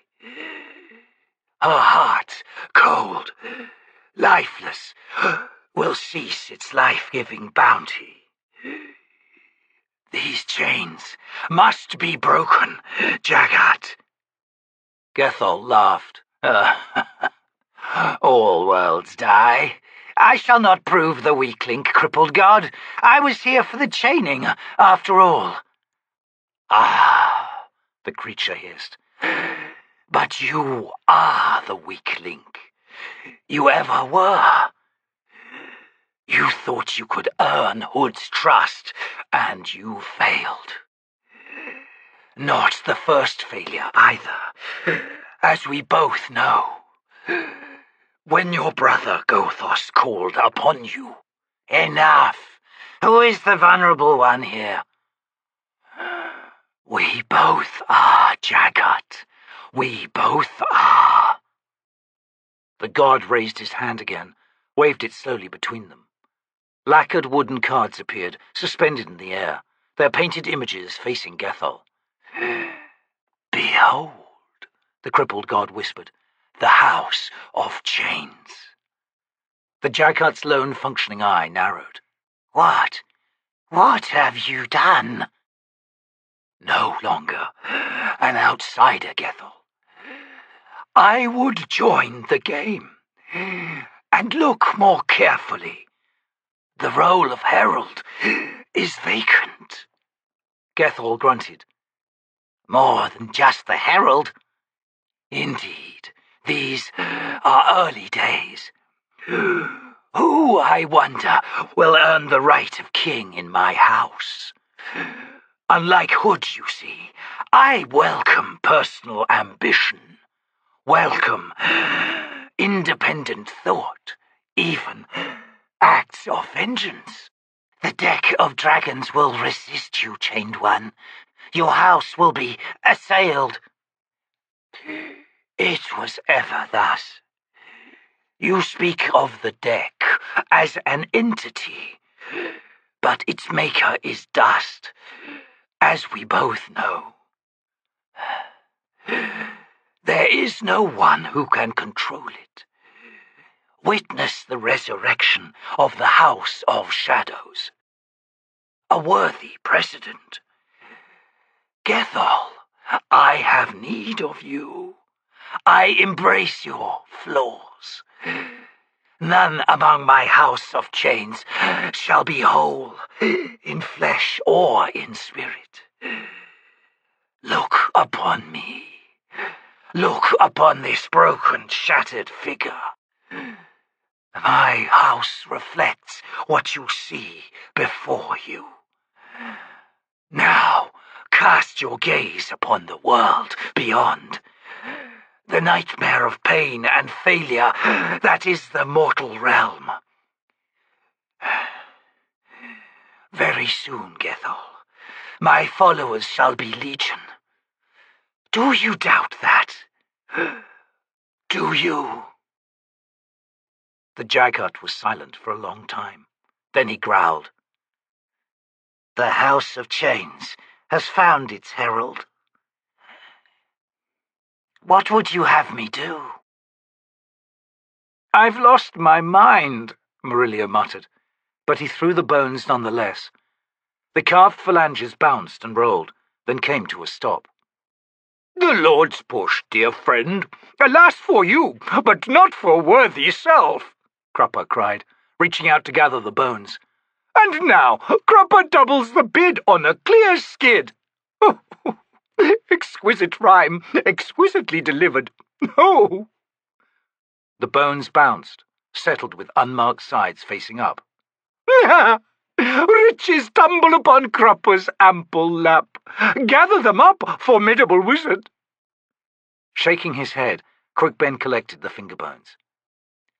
I've seen every cheat possible, the bad and the superb. But Crupper, you continue to evade my sharpest eye. Cheat? Gods forbid! What hapless victims are witness to on this night of nights is naught but cosmic sympathy for worthy Crupper. Cosmic sympathy? Murillo snorted. What in Hood's name is that? Euphemism for cheating, Cole grumbled. Make your call quick. I'm eager to lose still more of my hard-earned coin. It's this table, Murillo said. It skews everything, and somehow Crupper's found the pattern. Don't deny it, you block of cheesy lard! Crupper denies all things patently deniable, dearest companions. No pattern has yet formed, by way of sincerest assurance, for the principal in question has fled from his appointed role.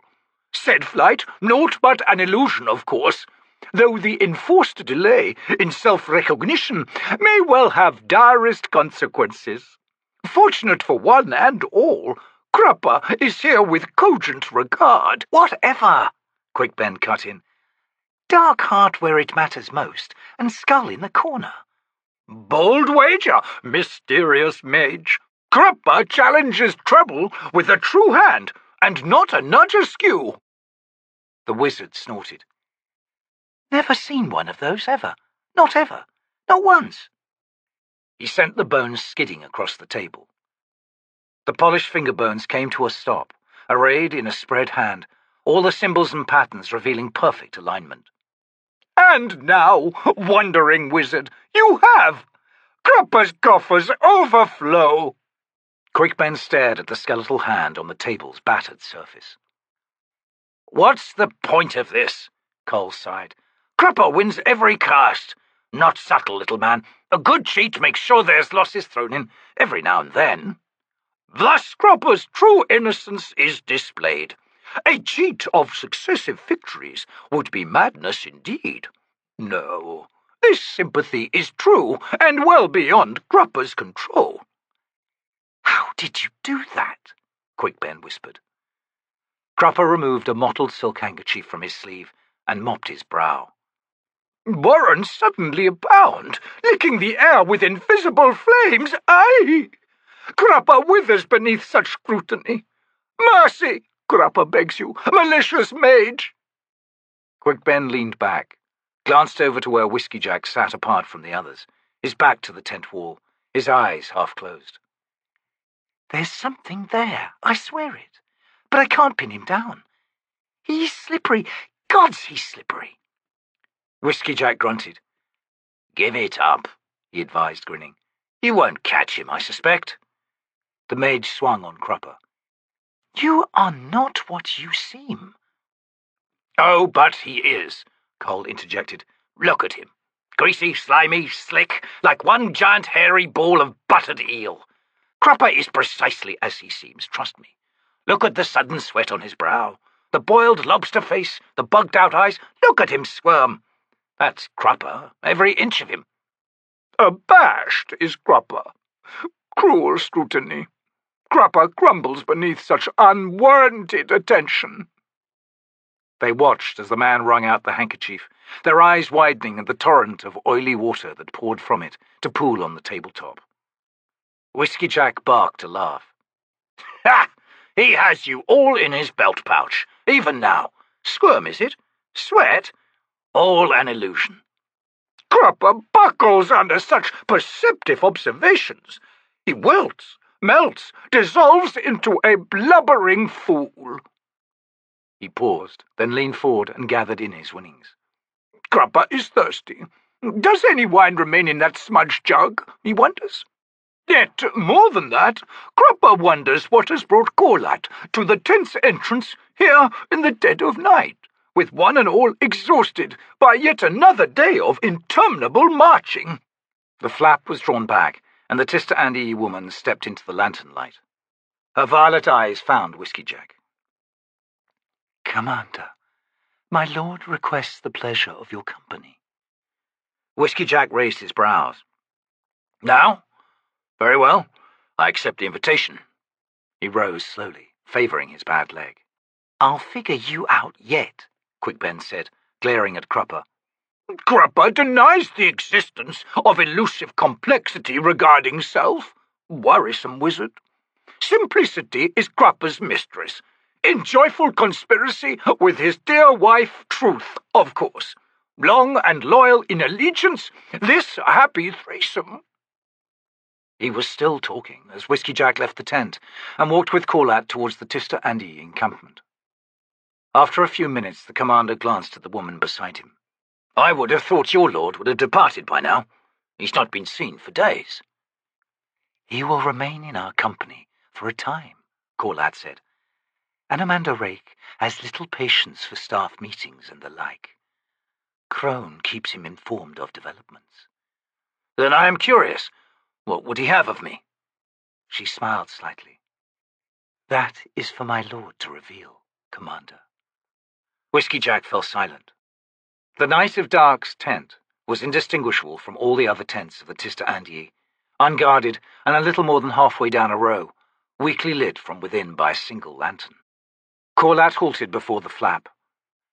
My escort is done. You may enter, Commander. He found Anamanda Rake seated in a leather-backed folding camp chair, his long legs stretched out before him. An empty matching chair was opposite, and set to one side within reach of both was a small table on which sat a carafe of wine and 2 goblets. Thank you for coming, the Night of Dark said. Please, make yourself comfortable. Whiskeyjack settled into the chair. Rake leaned forward and filled the 2 goblets, passed one over to the commander, who accepted it gratefully. With the proper perspective, the T'lan said, even a mortal life can seem long, fulfilling. What I contemplate at the moment is the nature of happenstance. Men and women who, for a time, find themselves walking in step on parallel paths, whose lives brush close, howsoever briefly, and are so changed by the chance contact. Whiskeyjack studied the man opposite him through half-closed eyes. I don't view change as particularly threatening, Lord. Rake will suffice. To your point, I agree. More often than not. There is tension among the command, of which I am sure you are fully aware. The Malazan nodded. Rake's veiled eyes sharpened on Whiskeyjack's for a moment, then casually slid away once more. Concerns, long-bridled ambitions now straining, rivalries old and new. The situation has the effect of separating each and every one of us from all the others. Yet, if we abide, the calm return of instinct makes itself heard once more, whispering of hope. The extraordinary eyes found the commander once again, a contact just as brief as the first. Whiskeyjack drew a slow, silent breath. The nature of this hope? My instincts, at the instant when lives brush close, no matter how momentary, inform me who is worthy of trust. Ganoes Paran, for example. We first met on this plain, not too far from where we are now camped. A tool of Opon, moments from death within the jaws of Shadowthrone's hounds. Immortal, his every loss written plain there in his eyes. Living or dying, his fate meant nothing to me. Yet, you liked him. Rake smiled, sipped wine. Aye, an accurate summation. There was silence then that stretched as the two men sat facing each other. After a long while, Whiskeyjack slowly straightened in his chair, a quiet realization stealing through him. I imagine, he finally said, studying the wine in his goblet. Quick, Ben, has you curious? Anamanda Rake cocked his head. Naturally, he replied, revealing faint surprise and questioning in his tone. I first met him in 7 cities, the holy desert Raraku, to be more precise, Whiskeyjack said, leaning forward to refill both goblets, then settling back before continuing.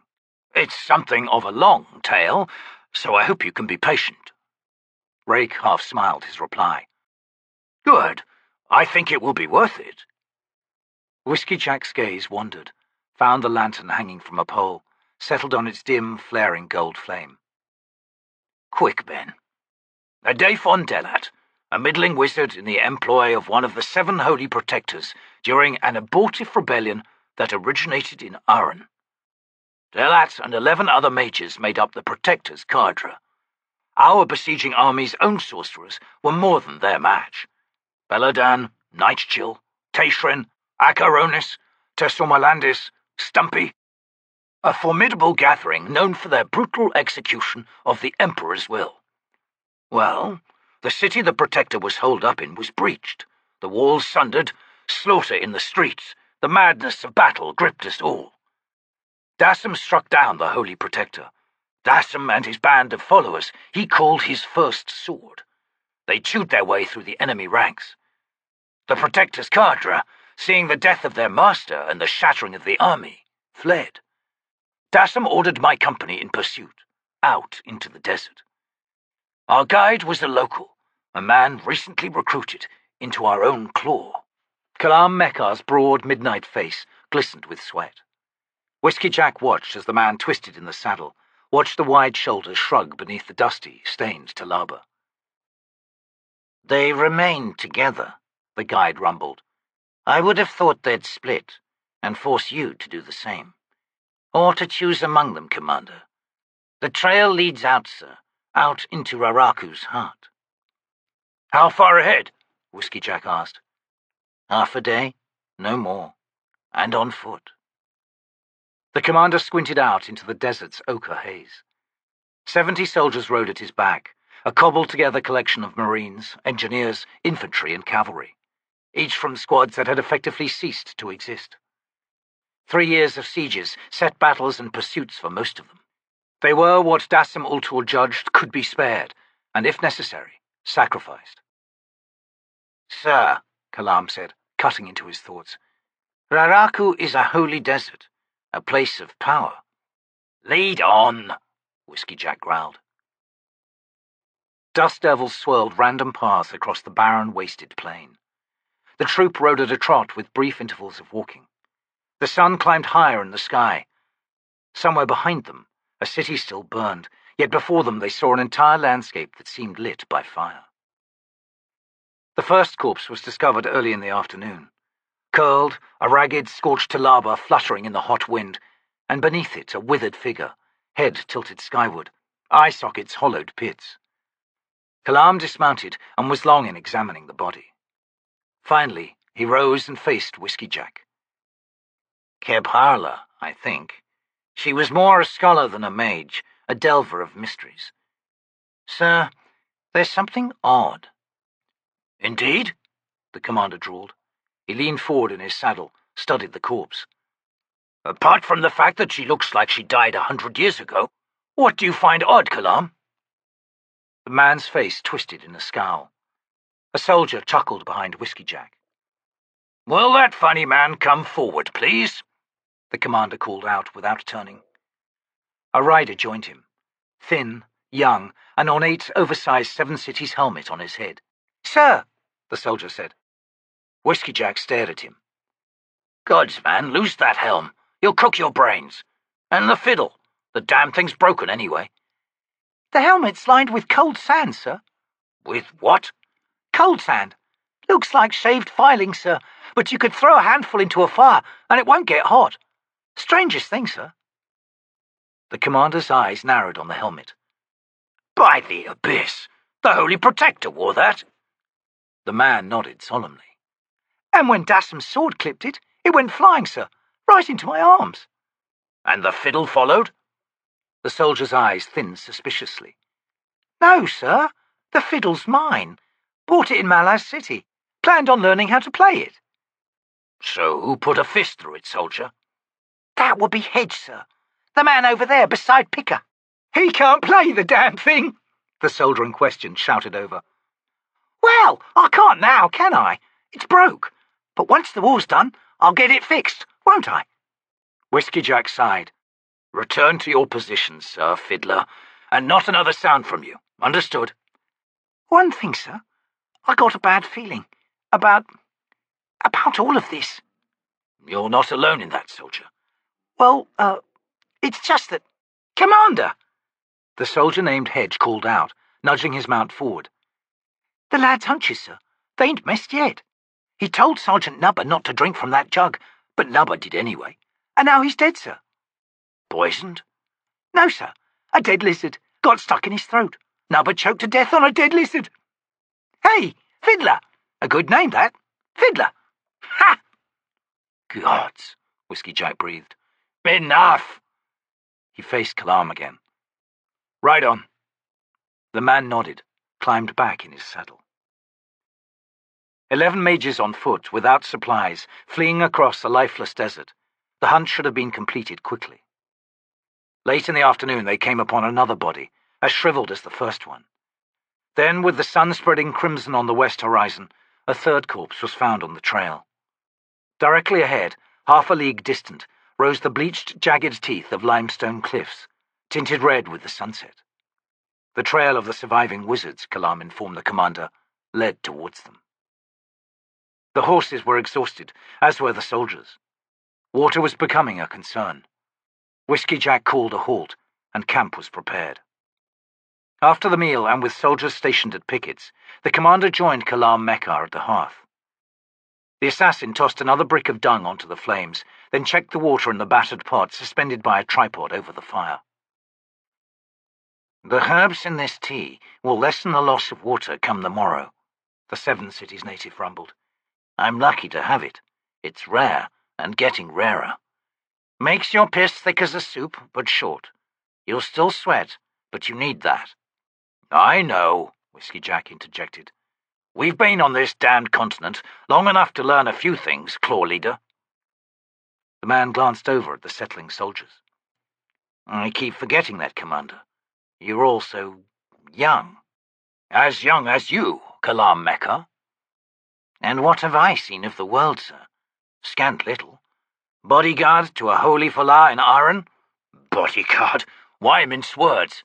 You were his private assassin. My journey has just begun, is what I was trying to say, sir. You, your soldiers, what you've seen, what you've been through. He shook his head. It's all there, in your eyes. Whiskeyjack studied the man, the silence stretching. Kalam removed the pot and poured out 2 cups of the medicinal-smelling brew, handed one up to the commander. We'll catch up with them tomorrow. Indeed. We've ridden steady the day through, twice the pace of a soldier's jog. How much distance have we closed with these damned mages? A bell's worth? 2? No more than 2. They're using warrens. The assassin, frowning, slowly shook his head. Then I would have lost the trail, sir. Once they entered a warren, all signs of them would have vanished. Yes, yet the footprints lead on, unbroken. Why is that? Kalam squinted into the fire. I don't know, sir. Whiskeyjack drained the bitter tea, dropped the tin cup to the ground beside the assassin, then strode away. Day followed day, the pursuit taking them through the battered ravines, gorges, and arroyos of the hills. More bodies were discovered, desiccated figures that Kalam identified one after another. Renisha, a sorcerer of high Mianas; Keluga, a septime priest of Driss, the worm of autumn; Narkal, the warrior mage, sworn to Fena and aspirant to the god's mortal sword; Ulan, the soul-taken priestess of Soliel. Deprivation took its toll on the hunters. Horses died, were butchered and eaten. The surviving beasts thinned, grew gaunt. Had not the mage's trail led Kalam and the others unerringly to one hidden spring after another, everyone would have died, there in Raraku's relentless wasteland. Set Alhad Cruel, a Jag half-blood who had once driven Dassam Ultor back a half-dozen steps in furious counterattack, his sword ablaze with the blessing of some unknown ascendant. Etra, a mistress of the Rashan Warren; Berith Era, mage of the Cirque Warren, who could pull storms down from the sky; Gelid, witch of the Tenes Warren. And now but one remained, ever ahead, elusive, his presence revealed only by the light footprints he left behind. The hunters were embraced in silence now, Raraku's silence. Tempered, honed, annealed under the sun. The horses beneath them were their match, lean and defiant, tireless and wild-eyed. Whiskeyjack was slow to understand what he saw in Kalam's face when the assassin looked upon him and his soldiers, slow to grasp that the killer's narrowed eyes held disbelief, awe, and more than a little fear. Yet Kalam himself had changed. He had not travelled far from the land he called home, yet an entire world had passed beneath him. Raraku had taken them all. Up a steep rocky channel, through an eroded fissure, the limestone wall stained and pitted, and out into a natural amphitheatre, and there, seated cross-legged on a boulder on the clearing's opposite side, waited the last mage. He wore little more than rags, was emaciated, his dark skin cracked and peeling, his eyes glittering hard and brittle as obsidian. Kalam's reining in looked to be a tortured effort. He managed to turn his horse round, met Whiskeyjack's eyes. "A Daphon Delat, a mage of Mianas," he said in a bone-dry rasp, his split lips twisting into a grin. "He was never much, sir.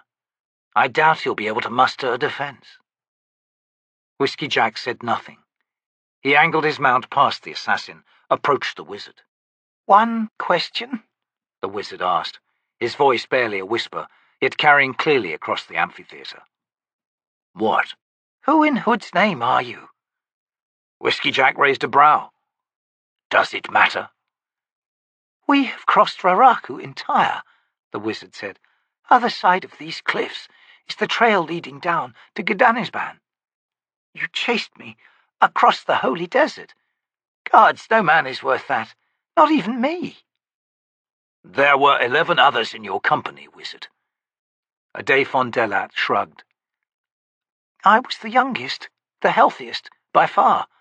Yet now finally even my body has given up. I can go no further." His dark eyes reached past Whiskeyjack. "Commander, your soldiers." "What of them?" "They are more, and less. No longer what they once were. Raraku, sir, has burned the bridges of their pasts, one and all. It's all gone." He met Whiskeyjack's eyes in wonder. "And they are yours. Heart and soul, they are yours." "More than you realize," Whiskeyjack said. He raised his voice. "Hedge? Fiddler? Are we in place?" "Aye!" 2 voices chorused. Whiskeyjack saw the wizard's sudden tension. After a moment, the commander twisted in his saddle. Kalam sat stiffly on his horse a dozen paces back, sweat streaming down his brow. Flanking him and slightly behind were Fiddler and Hedge, both with their crossbows trained on the assassin. Smiling, Whiskeyjack faced Daphon Delat once again. "You two have played an extraordinary game." Fiddler sniffed out the secret communications, the scuffed stone faces, the postures of the bodies, the curled fingers. 1, 3, 2, whatever was needed to complete the cipher. We could have cut this to a close a week past, but by then I'd grown curious. 11 mages, Once the first one revealed her arcane knowledge to you, knowledge she was unable to use, it was just a matter of bargaining. What choice did the others possess? Death by Raraku's hand, or mine? Or a kind of salvation? But was it, after all? Do their souls clamour within you now, Adefon Delat, screaming to escape their new prison? But I am left wondering, nonetheless. This game, you and Kalam, to what end? The illusion of deprivation slowly faded from the wizard, revealing a fit, hale young man. He managed a strange smile. The clamour has subsided somewhat. Even the ghost of a life is better than Hood's embrace, Commander. We've achieved a balance, you could say. And you, a host of powers unimagined. Formidable, granted, but I've no desire to use them now. The game we played, Whiskeyjack, only one of survival, at first. We didn't think you'd make it, to be perfectly honest. We thought Raraku would come to claim you. I suppose she did, in a way, though not in a way I would have anticipated. What you and your soldiers have become. He shook his head. What we have become, Whiskeyjack said, you have shared. You and Kalam. The wizard slowly nodded. Hence this fateful meeting. Sir, Kalam and I will follow you now, if you would have us. Whiskeyjack grunted. The Emperor will take you from me. Only if you tell him, Commander. And Kalam? Whiskeyjack glanced back at the assassin. The Claw will be displeased, the man rumbled. Then he smiled. Too bad for Surly. Grimacing, Whiskeyjack twisted further to survey his soldiers. The array of faces could have been carved from stone. A company, culled from the army's cast-offs, now a bright, hard core. Gods, he whispered under his breath. What have we made here? The first bloodletting engagement of the bridge burners was the retaking of Gdanisban, a mage, an assassin, and 70 soldiers who swept into a rebel stronghold of 400 desert warriors and crushed them in a single night. The lantern's light had burned low, but the tent's walls revealed the dawn's gentle birth. The sounds of a camp awakening and preparing for the march slowly rose to fill the silence that followed Whiskeyjack's tale. Amanda Rake sighed. Soul shifting. I have heard of shifting one soul, sending it into a vessel prepared for it. But to shift 11 souls, 11 mages, into the already occupied body of a 12th. He shook his head in disbelief. Brazen indeed. I see now why Quick Ben requested I probe him no further. His eyes lifted. Yet here, this night, you unveil him. I did not ask. To have asked, Lord, would have been a presumption, Whiskeyjack said. Then you understood me. Instinct, the Malazan smiled. I trust mine as well, Amanda Rake. The Tista Andy rose from the chair. Whiskeyjack followed suit. I was impressed, Rake said, when you stood ready to defend the child Silver Fox. And I was in turn impressed when you reined yourself in. Yes, the Knight of Dark muttered, eyes suddenly averted, and a faint frown marring his brow. The mystery of the cherub. Excuse me? The Tista Andy smiled. I was recalling my first meeting with the one named Crupper. I am afraid, Lord, that Crupper is one mystery for whom I can offer nothing in way of revelation. Indeed, I think that effort will likely defeat us all. You may be right in that, Whiskeyjack. Quick Ben leaves this morning, to join Perrin and the bridge burners. Rake nodded. I shall endeavour to keep my distance, lest he grow nervous.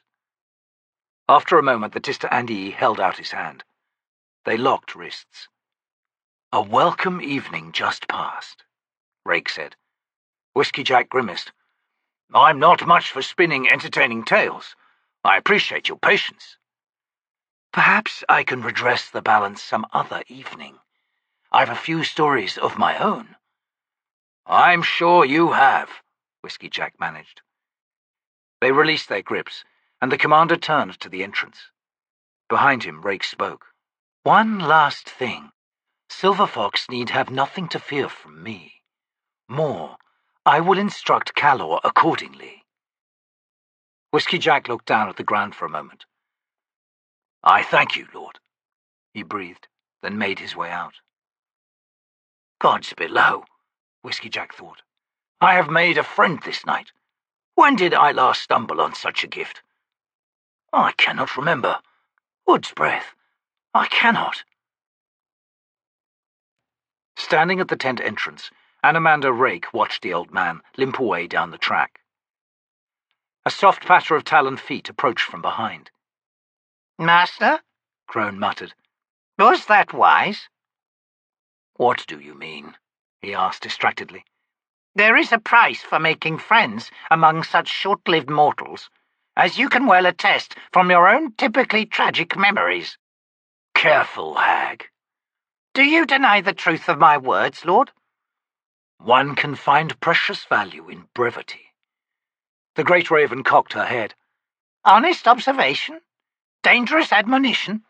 Twisted and all too unhappy wisdom? I doubt you'll elaborate. You won't, will you? You'll leave me wondering, pecking endlessly in fretful obsession. You pig!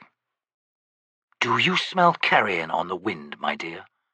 I swear I do. Why not go find it? Now, this instant. And once you have filled your belly, find Calor and bring him to me.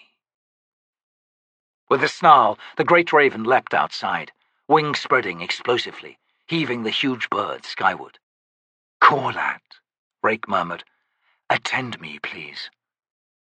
He swung back to the tent's interior. Moments later, Corlat arrived. Rake remained facing the back wall. Lord, I shall depart for a short time. I feel the need for Solana's comfort. She will welcome your return, Lord. A few days' absence, no more than that. Understood. Rake faced her. Extend your protection to Silver Fox. I am pleased by the instruction. Unseen watchers on Calor as well. Should he err, call upon me instantly, but do not hesitate in commanding the full force of the Tista Andi down upon him. At the very least, I can be witness to the gathering of his pieces.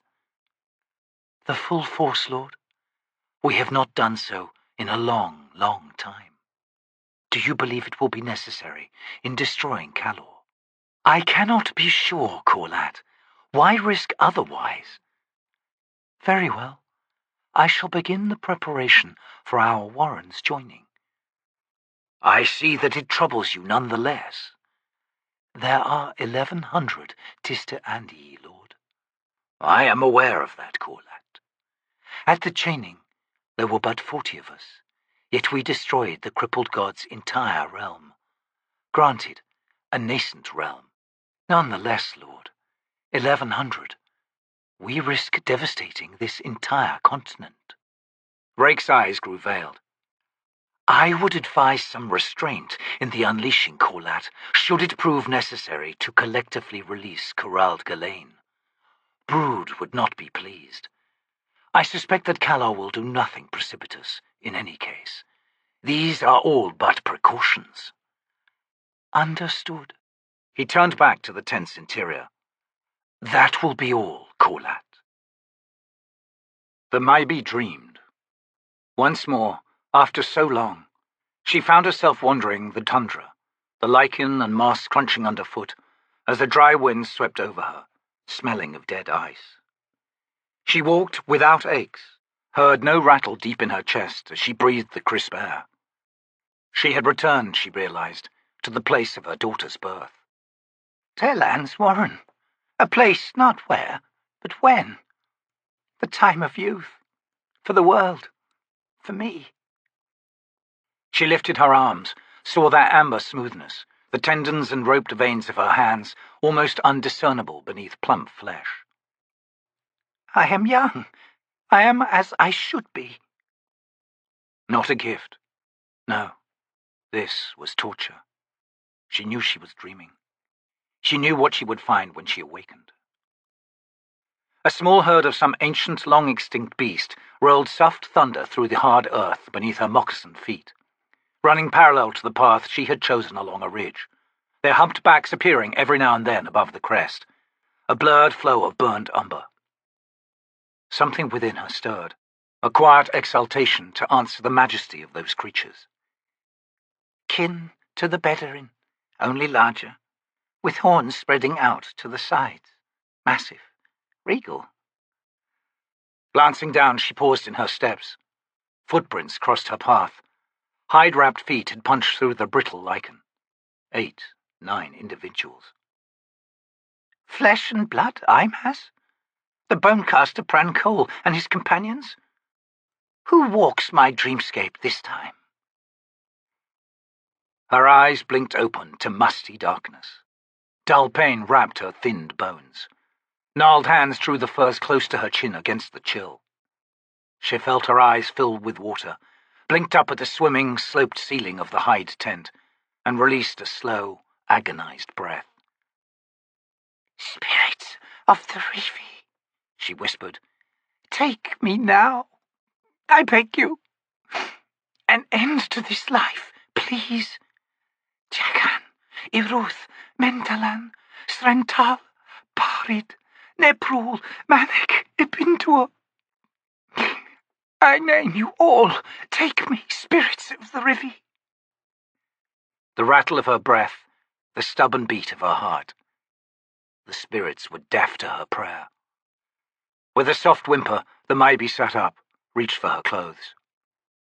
She tottered out into misty light. The Rivi camp was awakening around her. Off to one side she heard the low of the Bedouin, felt the restless rumble through the ground, then the shouts of the tribe's youths returning from a night spent guarding the herd. Figures were emerging from the nearby tents, voices softly singing in ritual greeting of the dawn. Iruth metinal, barkusen netral, aritan! Iruth metinal! The Maibi did not sing. There was no joy within her for another day of life. Dear lass, I have just the thing for you. She turned at the voice. The Daru Cropper was waddling down the path towards her, clutching a small wooden box in his pudgy hands. She managed a wry smile. Forgive me if I hesitate at your gifts. Past experience. Cropper sees beyond the wrinkled veil, my dear, in all things. Thus, his midnight mistress is Faith, a loyal aide whose loving touch Cropper deeply appreciates. Mercantile interests, he continued, arriving to stand before her, his eyes on the box, yield happy, if unexpected, gifts. Within this modest container awaits a treasure, which I offer to you, dear. I have no uses for treasures, Cropper, though I thank you. A history worth recounting, Cropper assures you, in extending the tunnel network leading to and from the famed caverns of gaseous bounty beneath fair Daruchistan. Hewn chambers were found here and there, the walls revealing each blow of countless antler picks, and upon said rippling surfaces, glorious scenes from the distant past were found. Painted in spit and charcoal and hematite and blood and snot and who knows what else. But there was more indeed. Pedestals, carved in the fashion of rude altars, and upon these altars, these. He flipped back the lid of the box. At first the Maibi thought she was looking upon a collection of flint blades, resting on strangely wrought bangles seemingly of the same fractious material. Then her eyes narrowed. "Aye," Cropper whispered, "fashioned as if they were indeed flint. But no, they are copper, cold-hammered, the ore gouged raw from veins in rock, flattened beneath pounding stones, layer upon layer, shaped, worked to mirror a heritage." His small eyes lifted, met the Maibi's. "Cropper sees the pain of your twisted bones, my dear, and he grieves. These copper objects are not tools, but ornaments to be worn about the body. You will find the blades have clasps suitable for a hide thong. You will find wristlets and anklets, arm torques and necklets. There is efficacy in such items to ease your aches. Copper, the first gift of the gods." Bemused at her own sentimentality, the Maybe wiped the tears from her lined cheeks. "I thank you, friend Cropper. Our tribe retains the knowledge of copper's healing qualities. Alas, they are not proof against old age." The Daru's eyes flashed. "Cropper's story is not yet complete, lass. Scholars were brought down to those chambers, sharp minds devoted to the mysteries of antiquity. The altars, one for each chamber, 8 in all, individually aspected, the paintings displaying crude but undeniable images. Traditional representations. 8 caverns, each clearly identified. We know the hands that carved each of them. The artists identified themselves, and Daruchistan's finest seers confirmed the truth. We know, my dear, the names of those to whom these ornaments belonged." He reached into the box and withdrew a blade. "Jelarkan." He set it down and picked up an anklet. "Strental. And here, this small childlike arrowhead. Manek, the Rivi imp. A mocker, was he not? Cropper feels an affinity with this trickster runt Manek. Oh, yes. Manek, for all his games and deceits, has a vast heart, does he not? And here, this talk, Ruth, see its polish? The dawn's glow, captured here, in this beaten metal." "Impossible," the Maybe whispered. "The spirits were once flesh, my dear, once mortal. The first band of Rivi, perhaps. Faith," he said with a wistful smile, "is ever a welcoming mistress. Now, upon completing of morning ablutions, Cropper expects to see said items adorning you. Through the days to come, through the nights yet to pass, holy vessel, hold fast to this faith." She could say nothing. Cropper offered her the box. She took its weight in her hands. "How did you know?" the Maybe thought. "This morning of mornings, awakening in the ashes of abandonment, bereft of lifelong beliefs. How, my dear deceptive man, did you know?" The Daru stepped back with a sigh. "The rigours of delivery have left Cropper exhausted and famished. Said box trembled these all too civilized appendages." She smiled. "Rigours of delivery, Cropper. I could tell you a thing or two." "No doubt. But do not despair of ever receiving just reward, lass." He winked, then swung about and ambled off. A few paces away, Cropper stopped and turned. "Oh, Cropper further informs that Faith has a twin, equally sweet, and that is dreams. To discount such sweetness is to dismiss the truth of her gifts, lass." He fluttered one hand in a wave, then turned once more. He walked on, and moments later was beyond her line of sight. "So like Manek, indeed," the Maybe thought. "You buried something here, didn't you, Cropper? Faith and dreams. The dreams of hope and desire, or the dreams of sleep. Whose path did I cross last night?" 85 leagues to the northeast, Picker leaned back against the grassy slope, squinting as she watched the last of the qualls, tiny specks against a sea-blue sky, dwindle westward. "If I have to sit another heartbeat on one of those," a voice growled beside her, "someone kill me now, and I'll bless them for the mercy." The corporal closed her eyes. "If you're giving leave to wring your neck, Antsy, I'll lay odds one of us will take you up on it before the day's done." "What an awful thing to say, Picker. What's made me so unpopular? I ain't done nothing to no one, never have I?" "Give me a moment to figure out what you just said, and I'll answer you honestly." "I don't make any sense, woman, and you know it." He lowered his voice. "Captain's fault, anyhow." "No, it ain't, Sergeant. And that kind of muttering's damn unfair and could end up spitting poison right back in your eye. This deal was cooked up by Whiskeyjack and Dujek. You feel like cursing someone? try them. Curse Whiskeyjack and One Arm? Not a chance. Then stop your grumbling.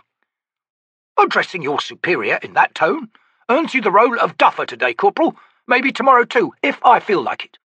Gods, she muttered. I do hate short men with big moustaches. Getting all personal, are you? Fine. You can scrub the pots and plates tonight too. And I got a real complicated meal in mind. Hare stuffed with figs. Picker sat up, eyes wide. You're not going to make us eat Spindle's hair shirt? With figs? Hare, you idiot! The four-legged things! Live in holes. Saw a brace of 'em in the food pack. With figs, I said. Boiled. And ruby berry sauce with freshwater oysters. Picker sat back with a groan. I'll take the hair shirt, thanks. The journey had been grueling, with few and all too brief rest stops. Nor were the Black Moranth much in the way of company. Virtually silent, aloof, and grim, Picker had yet to see one of the warriors shed his or her armour. They wore it like a chitinous second skin.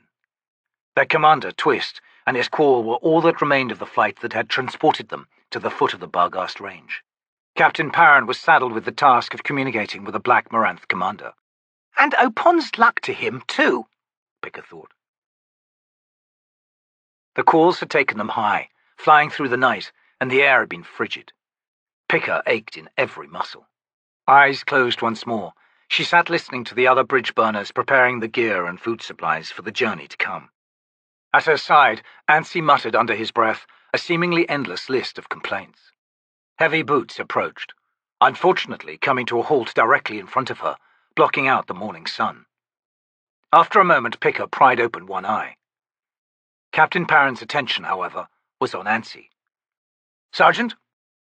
Ansi's muttering ceased abruptly. "Sir?" "It appears that Quickben's been delayed. You'll have to catch up with us, and your squad will provide his escort. The rest of us, with Trots, will move out. The Torrens separated out the gear you'll need." "As you say, sir. We'll wait for the snake, then. How long should we give him afore we chase after you?" "Spindle assures me the delay will be a short one. Expect Quickben sometime today." "And if he don't show?" "He'll show." "But if he don't?" With a growl, Perrin marched off. Ansi swung a baffled expression on Picker. "What if Quickben don't show?" "You idiot, Ansi. It's a legit question, damn it. What got him all huffy about it? You got a brain in there somewhere, Sergeant. Why not use it? If the mage don't show up, something's gone seriously wrong. And if that happens, we're better off hightailing it. Anywhere, so long as it's away. From everything." Ansi's red face paled. "Why won't he make it? What's gone wrong? Picker?" "Ain't nothing gone wrong, Ansi. Hood's breath. Quickben will get here today. As sure as that sun just rose, and he's even now baking your brain. Look at your new squad members, Sergeant. Mallet there, and Hedge. You're embarrassing the rest of us." Ansi snarled and clambered to his feet. "What you toads staring at? Get to work. You, Mallet, give to Torin a hand. I want those hearthstones level. If the pot tips because they weren't, you'll be sorry, and I ain't exaggerating neither. And you, Hedge, go find Spindle." The sapper pointed up the hill. "He's right there, Sergeant, checking out that upside-down tree." Hands on hips, Ansi pivoted, then slowly nodded. "And it's no wonder. What kind of trees grow upside down, anyway? A smart man can't help but be curious." "If you're so curious," Picker muttered, "why not go and look for yourself?" "Nah, what's the point? Go collect Spindle then, Hedge. Double time." "Double time up a hill? Better fend, Ansi. It's not like we're going anywhere." "You heard me, soldier." Scowling, the sapper began jogging up the slope. After a few strides, he slowed to a stagger. Picker grinned. "Now where's Blend?" Ansi demanded. "Right here beside you, sir." "Ah! Hood's breath! Stop doing that! Where you been skulking, anyway?" "Nowhere," she replied. "Liar!" Picker said. "Caught you sliding up out of the corner of my eye, Blend. You're mortal, after all." She shrugged. "Heard an interesting conversation between Perrin and Trots. Turns out that Barghast bastard once had some kind of high rank in his own tribe. Something about all those tattoos. Anyway, turns out we're here to find the biggest local tribe, the White Faces, with the aim of enlisting their help.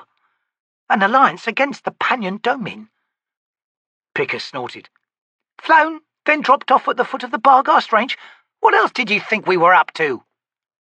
Only there's a problem, she continued laconically, examining her nails. Trots will get us face to face without all of us getting skewered, but he might end up fighting a challenge or two. Personal combat. If he wins, we all live.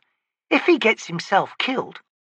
Ansie's mouth hung open, his moustache twitching as if independently alive. Picker groaned. The sergeant spun. Corporal, find Trots. Sit him down with that fancy whetstone of yours and get him to sharpen his weapons real good. Oh, really, Ansie? We got to do something. About what? A new voice asked. Ansie whirled again. Spindle! Thank the Queen! Trots is going to get us all killed! The mage shrugged beneath his hair shirt. That explains all those agitated spirits in this hill, then. They can smell him, I guess. Smell? Agitated? Hood's bones! We're all done for! Standing with the rest of the bridge burners, Perrin's eyes narrowed on the squad at the foot of the barrow. What's got Ansie all lit up? He wondered aloud. Trots bared his teeth. Blend was here, he rumbled. Heard everything. Oh, that's terrific news. Why didn't you say anything? The Baaljagg shrugged his broad shoulders, was silent. Grimacing, the captain strode over to the Black Moranth commander. Is that call of yours rested enough, Twist? I want you high over us. I want to know when we've been spotted. The chitinous black helm swung to face him. They are already aware, Nobleborn. Captain will do, Twist. I don't need reminding of my precious blood. Aware, are they? How, and just as important, how do you know they know? We stand on their land, Captain. The soul beneath us is the blood of their ancestors. Blood whispers, the Moranth hear. Surprised you can hear anything inside that helm of yours, Perrin muttered, tired and irritated. Never mind. I want you over us anyway. The commander slowly nodded. The captain turned and surveyed his company. Veteran soldiers, virtually every one of them. Silent, frighteningly professional. He wondered what it would be like to see out through the eyes of any one of them, through the layers of the soul's exhaustion that Perrin had barely begun to find within himself. Soldiers now, and soldiers to the end of their days, Perrin thought. None would dare leave to find peace. Solicitude and calm would unlock that safe prison of cold control, the only thing keeping them sane. Whiskeyjack had said to Perrin that once this war was done, the bridge burners would be retired, forcibly, if necessary. Armies possessed traditions, and these had less to do with discipline than with the fraught truths of the human spirit. Rituals at the beginning, shared among each and every recruit, and rituals at the end, a formal closure that was recognition. Recognition in every way imaginable. They were necessary. Their gift was a kind of sanity, a means of coping. A soldier cannot be sent away without guidance, cannot be abandoned and left lost in something unrecognizable and indifferent to their lives.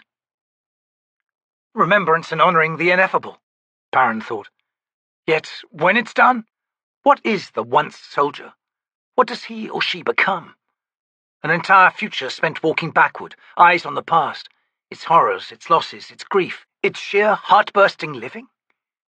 The ritual is a turning round, a facing forward, a gentle and respectful hand like a guide on the shoulder. Sorrow was a steady, faint susurration within Perrin, a tide that neither ebbed nor flowed, yet threatened to drown him nonetheless. And when the White Faces find us, he thought, each and every man and woman here could end up with slit throats, and, Queen help me, I begin to wonder if it would be a mercy. Queen help me.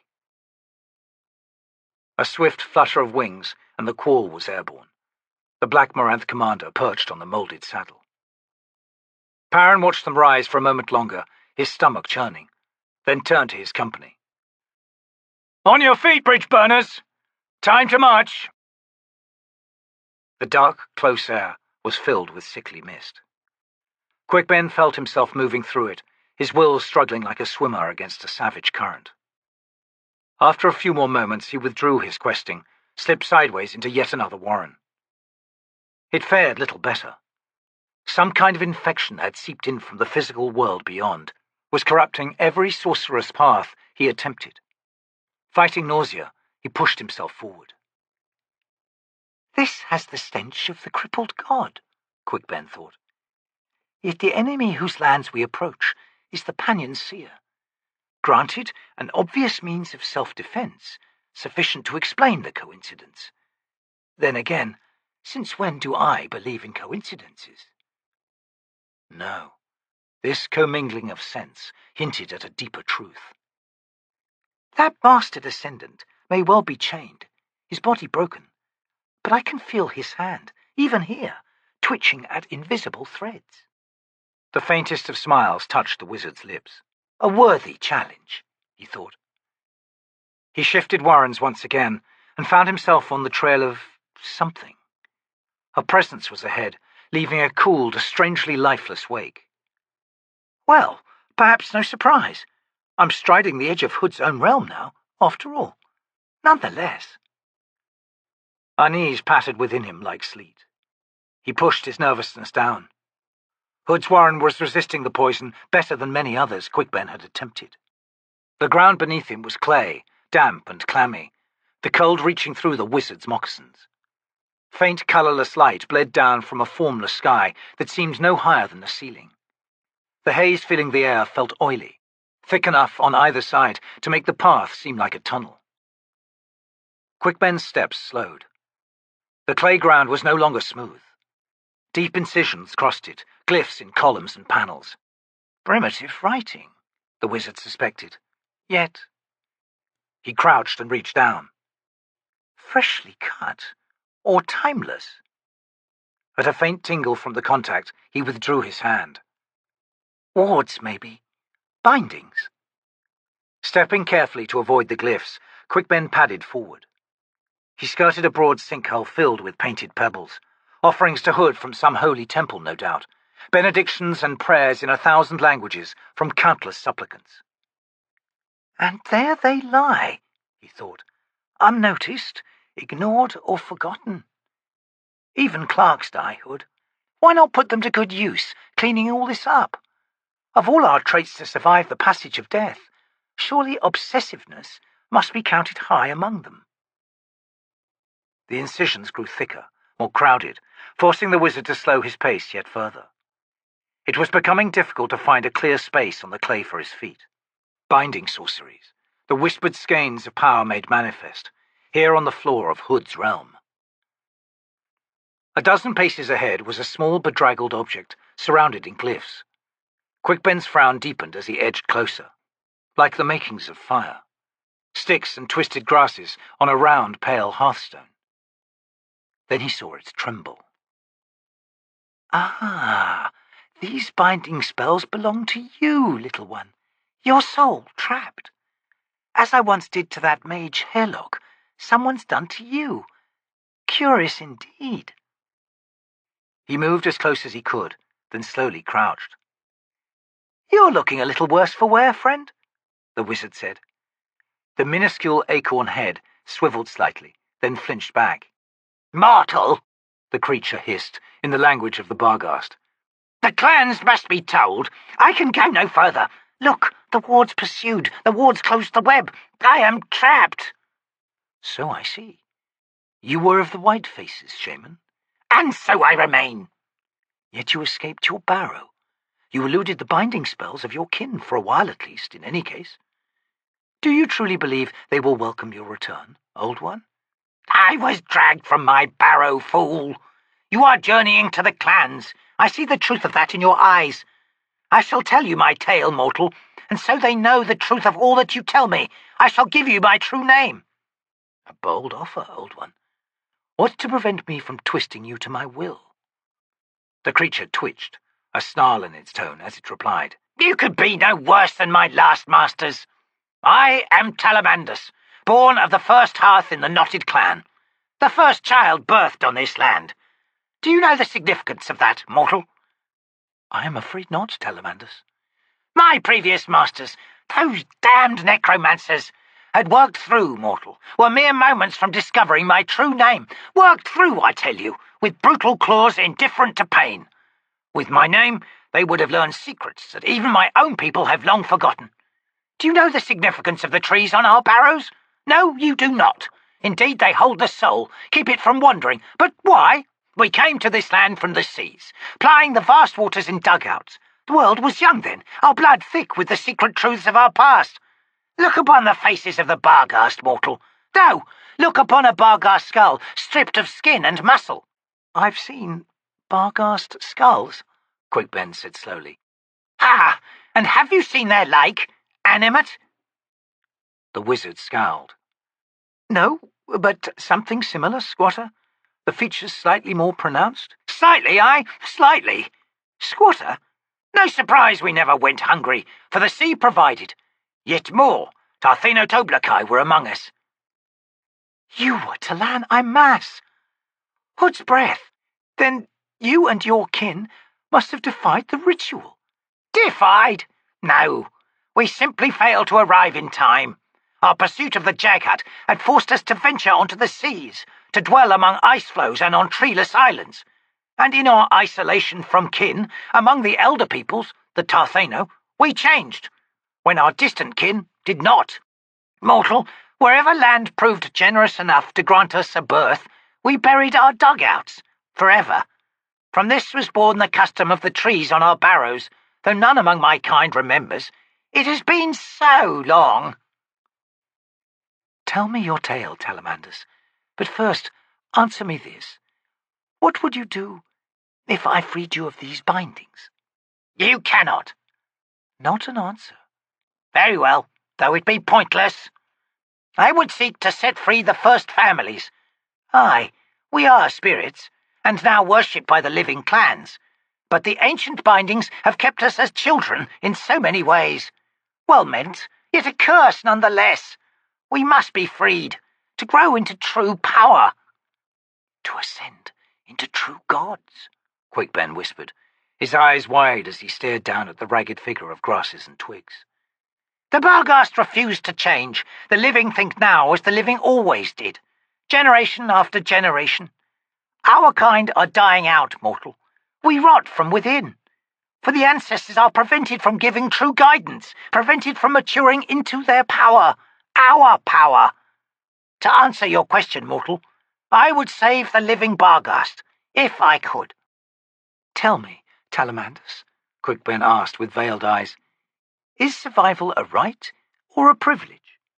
The latter, mortal, the latter, and it must be earned. I wish for the chance. For all my people, I wish for the chance. The wizard slowly nodded. A worthy wish, old one. He held out his hand palm up, stared down at it. There's salt in this clay, is there not? I smell it. Clay is usually airless, lifeless, defiant of the tireless servants of the soil. But the salt, well. A writhing clump took shape on Quickben's palm. Sometimes, he went on, the simplest of creatures can defeat the mightiest sorceries, in the simplest way imaginable. The worms, red like blood, thin, long and ridged with leg-like cilia along their lengths, twisted and heaved, fell in clumps to the glyph-strewn ground. These are native to a distant continent. They feed on salt, or so it seems. The mines on the dry seabeds of Seta are thick with these things, especially in the dry season. They can turn the hardest pan of clay into sand. To put it another way, they bring air to the airless. He dropped the clump onto the ground, watched as the worms spread out, began burrowing. And they breed faster than maggots. Ah, see those cliffs? There, on the edges. Their bindings crumbling. Can you feel the loosening? Mortal, who are you? In the eyes of the gods, Talamandas, just a lowly saltworm. I'll hear your tale now, old one. Chapter 9. On the subcontinent of Stratum, beyond Corelri's south range, can be found a vast peninsula where even the gods do not tread. Reaching to each coast, encompassing an area of thousands of square leagues, stretches a vast plaza. Aye, dear readers, there is no other word for it. Fashion this in your mind. Near seamless flagstones, unmarred by age and of grey, almost black stone. Rippled lines of dark dust, minuscule dunes heaped by the moaning winds. These are all that break the breathless monotony. Who laid such stones? Should we give credence to Gothos's hoary tome, his glorious folly? Should we attach a dread name to the makers of this plaza? If we must, then that name is K'chain Chimala. Who, then, were the K'chain Chimala? An elder race, or so Gothos tells. Extinct even before the rise of the Jaghut, the T'lan Imass, the fulcral assail. Truth? Ah, if so, then these stones were laid down 500,000, perhaps more, years ago. In the opinion of this chronicler, what utter nonsense. My Endless Travels, Esli Monot, the Dubious. How do you measure a life, Toc the Younger? Please, darling, I would hear your thoughts. Deeds are the crudest measure of all, wouldn't you say? He cast her a glower as they walked. You suggesting that good intentions are enough, lady? Envy shrugged. Can no value be found in good intentions? What precisely are you trying to justify? And to me, or yourself? She glared, then quickened her pace. You're no fun at all, she sniffed as she pulled ahead. And presumptuous as well. I'm going to talk with Tool. His moods don't swing. No, Toc thought. They just hang there, twisting in the wind. Not entirely true, he realized after a moment. The T'lan Imass had shown the fullest measure of his emotions a week past, with his sister's departure. None of us are immune to tortured hearts, I guess, Toc thought. He rested a hand on Baaljagg's shoulder, squinted towards the distant ridgeline to the northeast, and the washed-out mountains beyond. The ridge marked the borders of the Pannion Domin. There was a city at the foot of those mountains, or so the lady had assured him. Bastion. An ominous name. And strangers aren't welcome. So why in Hood's name are we heading there? Toc thought. One arm's host had effectively declared war on the theocratic empire. Tool's knowledge of the details had Toc wondering, but not doubting. Every description of the Pannion Domin simply added fuel to the likelihood of Dujek taking umbrage. The old High Fist despised tyranny. Which is ironic, since the Emperor was a tyrant. I think, Toc thought. Then again, maybe not. Despotic, sure, and monomaniacal, even slightly insane. He scowled, glanced back to the 3 Seguleh trailing him. Glittering eyes within hard masks. Toc resumed his study of the ridge ahead, shivering. Something's awry somewhere. Maybe right here. Since her return from Kalos, with Mock in tow and his mask sporting a crimson thickly planted kiss, Hood's breath, does the man even know? If I was Senno or Thuril, would I dare tell him? Since her return, yes, there's been a change, a skittery look in her eyes. Just the occasional flash, but I'm not mistaken. The stakes have been raised, and I'm in a game I don't even know. I don't know the players ranged against me either. He blinked suddenly, finding Lady Envy walking alongside him once again. Tool say the wrong thing? He asked. Her nose wrinkled in distaste. Haven't you ever wondered what the undead think about, Toc the Younger? No. That is, I don't ever recall musing on the subject, lady. They had gods once, you know. He shot her a glance. Oh? Well, spirits, then. Earth and rock and tree and beast and sun and stars and antler and bone and blood. Yes, lady, I grasp the theme. Your interruptions are most rude, young man. Are you typical of your generation? If so, then the world is indeed on a downward spiral into the abyss. Spirits, I was saying. All extinct now, all nothing more than dust. The Imass have outlasted their own deities. Difficult to imagine, but they are godless in every sense, Toc the Younger. Faith, now ashes. Answer me this, my dear. Do you envisage your afterlife? He grunted. Hood's case? In truth, I avoid thinking about it, lady. What's the point? We die, and our soul passes through. I suppose it's up to Hood or one of his minions to decide what to do with it, if anything. Her eyes flashed. If anything, yes. A chill prickled Toc's skin. What would you do, Lady Envy asked, with the knowledge that Hood does nothing with your soul, that it's left to wander, eternally lost, purposeless, that it exists without hope, without dreams? Do you speak the truth, lady? Is this knowledge you possess, or are you simply baiting me? I am baiting you, of course, my young love. How would I know anything of Hood's hoary realm? Then again, think of the physical manifestations of that warren, the cemeteries in your cities, the forlorn and forgotten barrows, not places conducive to festive occasions, yes?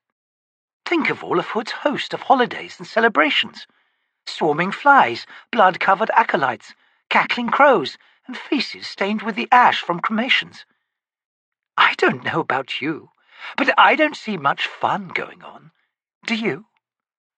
Can't we be having some other kind of conversation, Lady Envy? This one's hardly cheering me up. I was simply musing on the T'lan Imass. You were, he thought. Oh, right. He sighed. They war with the Jaghut, lady. That is their purpose, and it certainly seems sufficient to sustain them. I'd imagine they've little need for spirits or gods or faith, even. They exist to wage their war, and so long as a single Jaghut's still breathing on this world, and are any? Still breathing, that is?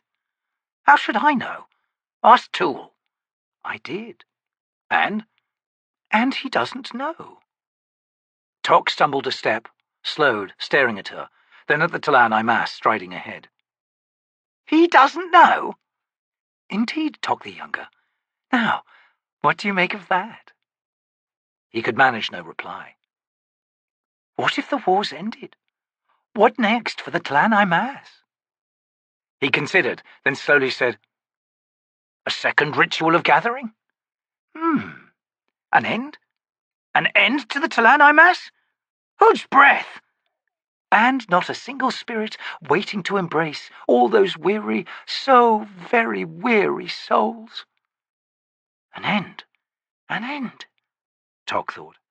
Gods, she might be right. He stared at Tool's fur-clad back and was almost overcome with a sense of loss. Vast, ineffable loss. You might be right, lady.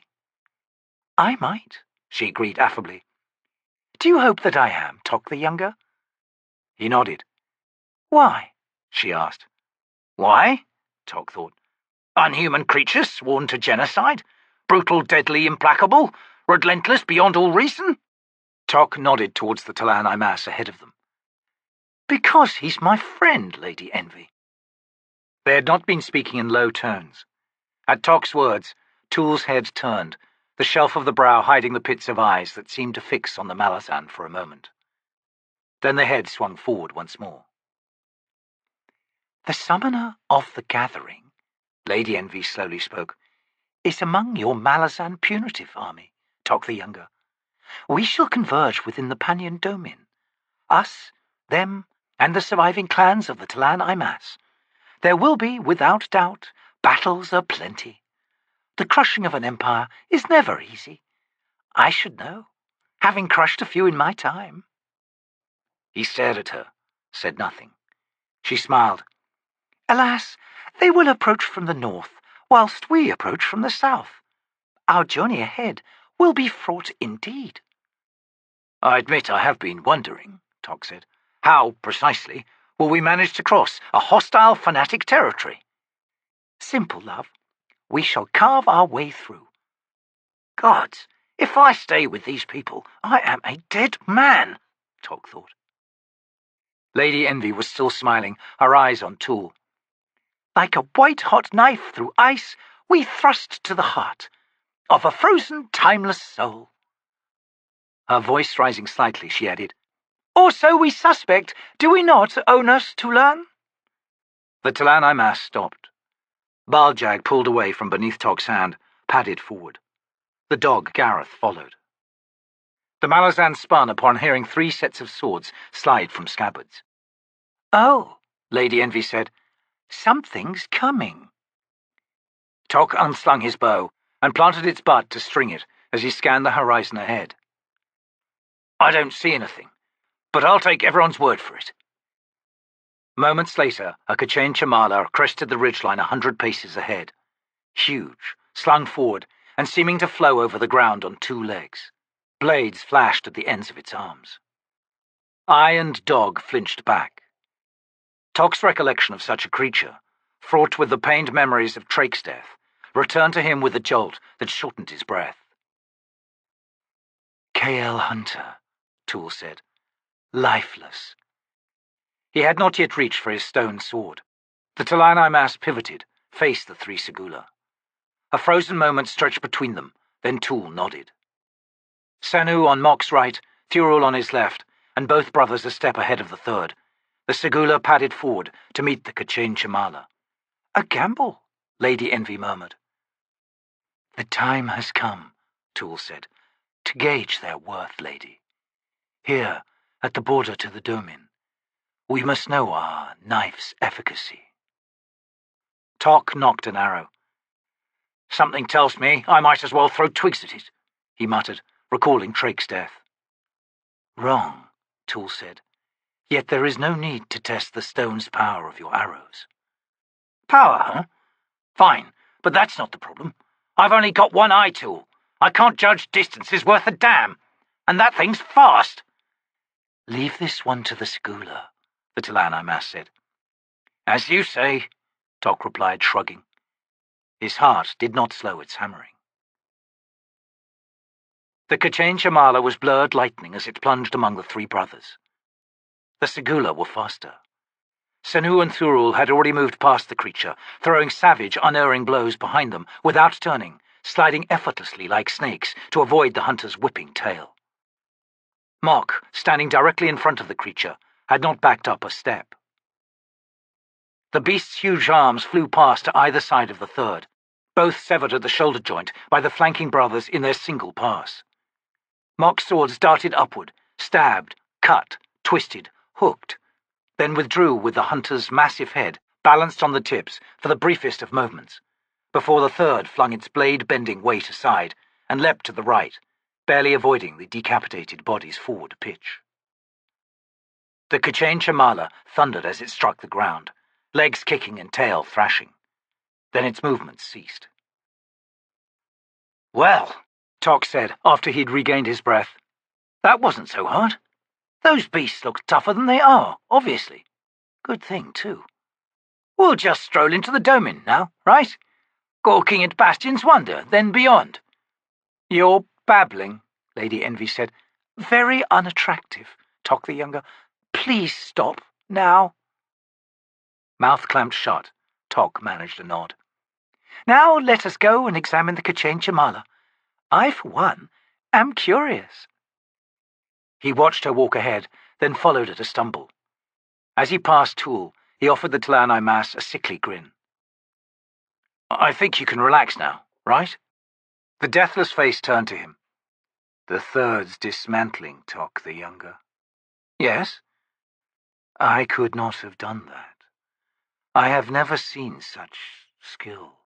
Toc paused, his eye narrowing. "Tool? That was glorified dissection. Are you not his match in speed?" "Perhaps." "And could he have done that without his brothers slicing those arms off? What if the beast had attacked with its feet instead of its jaws? Tool, that K'chain Chamala was trying for all 3 of them at once. Stupid. Arrogant." The T'lan Imass cocked his head. "Arrogance. A vice of being undead, Toc the Younger." The Malazan's grin broadened. "And yours has just been shaken, Tool." "An unfamiliar sensation."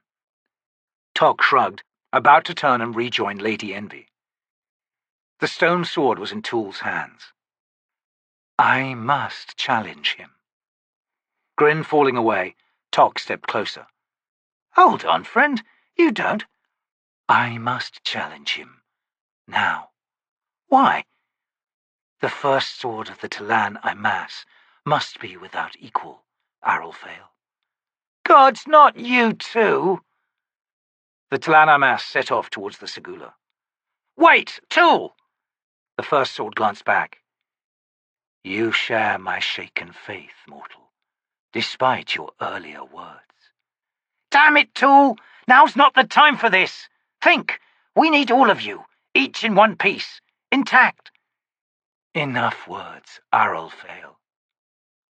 The brothers stood around the fallen K'chain Chamala.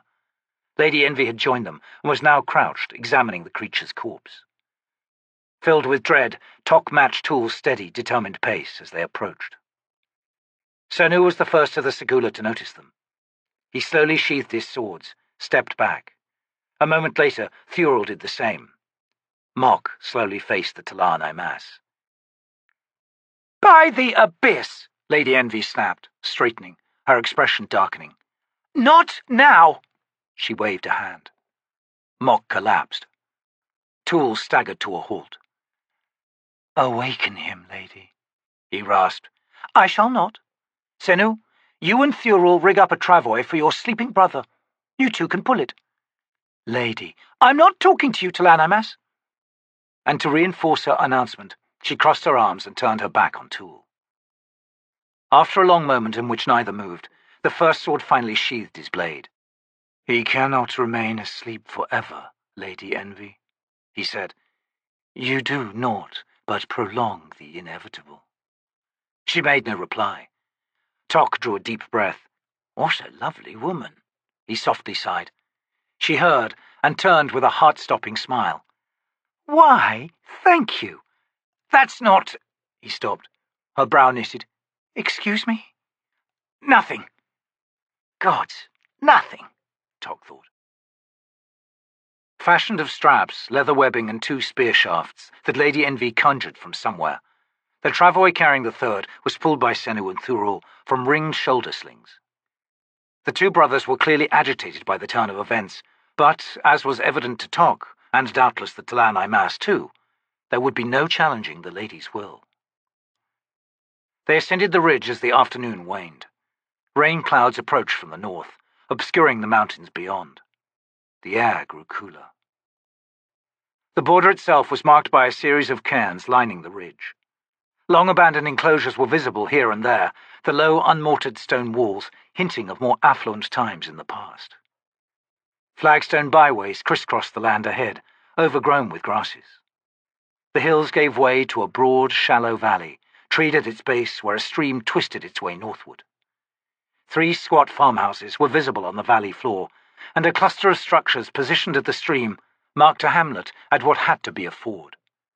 No livestock was in sight, nor were the chimneys streaming smoke, lending an eerie quality to the pastoral scene.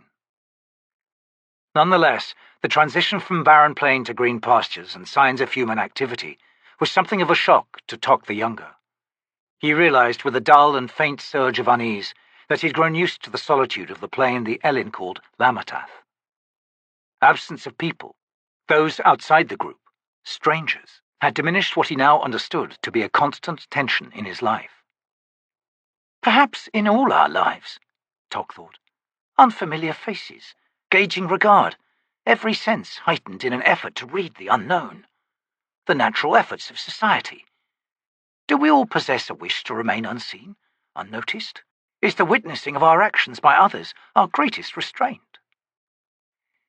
You are looking thoughtful, darling, Lady Envy murmured at his side. He shrugged.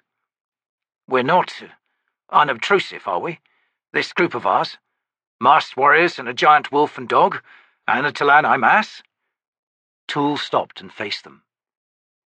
I shall make myself unseen now. When you fall to dust the way you do, Toc asked, are you entering your T'lan warren? No. I simply return to what I was meant to be, had not the ritual taken place. It would be unwise to employ T'lan within this domain, Toc the Younger. I shall, however, remain close and vigilant. Toc grunted. I was used to having you around. In the flesh, I mean. He scowled. As it were. The T'lan Imass shrugged, then vanished in a sluice of dust. Other solutions present themselves, Lady Envy said, with respect to our canine companions. Observe. She walked towards Baaljagg. You, pup, are far too alarming in appearance in your present form. Shall we make you smaller? The eye had not moved, and watched as she reached out a slim hand and rested a finger on its brow. Between blinks, Baaljagg shifted from tall and gaunt to a size to match the dog, Gareth. Smiling, Lady Envy glanced southward. Those yellow wolves are still following, so very curious, but it seems unlikely they will approach now that we are among humans. Alas, reducing the Seguleh to the size of children would achieve little in the way of anonymity. Wouldn't you concur, Toc the Younger? The Malazan conjured in his mind an image of two masked, death-dealing children, and a moment later his imagination was in full retreat. He managed. No, I mean yes, I concur. The hamlet yonder, she continued, will prove a modest test as to how the locals react to the Seguleh. If further illusory adjustments to our party prove necessary, we can address them later. Have I covered all considerations, my dear? Yes, he reluctantly grumbled. I suppose. The hamlet might have an inn of some sort. I wouldn't count on it, lady. These trader tracks haven't seen use in years. How uncivilized! Shall we make our way down there, in any case? The first drops of rain were spattering the stony trail when they reached the first of the hamlet's half-dozen squalid and ramshackle buildings. It had once been a traveller's inn, complete with stables and a low-walled compound for merchant carts, but was now unoccupied and partially dismantled, the wood and dressed stone of the kitchen wall scavenged, leaving the interior exposed to the elements. High grasses and herbs rose amidst the brick ovens.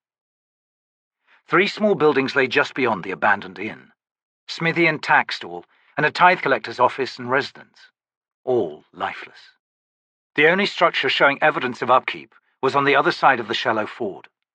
High-walled, the stones revealing disparate provenance, and gated with wooden doors beneath an arch, all that was visible of the structure within was a pyramidal peak scaled in polished copper. I'd guess that to be a temple, Toc muttered, standing in the centre of the hamlet's lone street. His eye narrowed on the building on the other side of the stream. Indeed, Lady Envy replied, and those within are aware of us. He shot her a glance. How aware? She shrugged.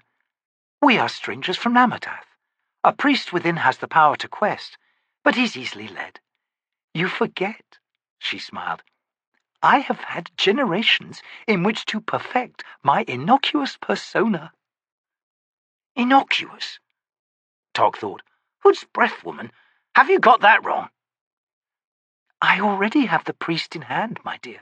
All unsuspecting, of course. Indeed, I believe if we ask, they will grant us accommodation. Follow me. He stumbled after her. Accommodation? Have you lost your mind, lady? Hush, young man. I am feeling amicable at the moment. You wouldn't want to see me cross, would you? No, absolutely not. Still, Lady Envy, this is a risk we— Nonsense! You must learn to have faith in me, Toc the Younger.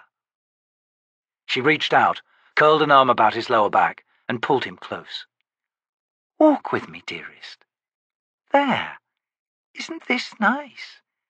The brushing contact of our hips, the sudden familiarity that sends the heart racing, the dampness of the rain matching— Yes, lady. Please, no more details, else my walking proved most awkward. She laughed. I believe I have finally succeeded in charming you, my love. And now I wonder, upon what path shall I lead you? So many choices. How exciting! Tell me, do you think me cruel, Toc the Younger? He kept his gaze on the temple. They stepped into the cool water of the stream, the flow swirling around their ankles, but no higher. Yes, he replied at length. I can be. In fact, I usually am. I suspected you always knew. I sympathize with your desire to resist, you know. What lies ahead, do you think? I don't know. Well, here we are. Do we knock?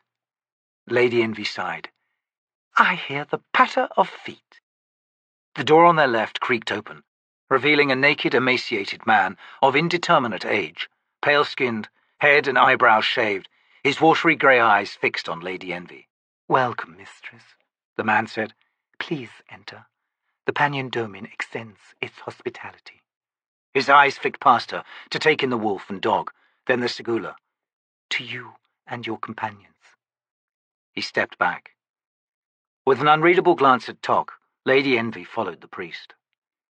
The compound's hot, moist air was rife with the stench of decay, and as soon as the Malazan strode from the shadow of the gate, he saw the source of the smell.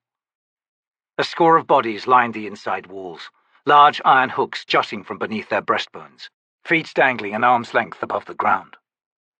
The stone at their backs was stained yellow and deep red.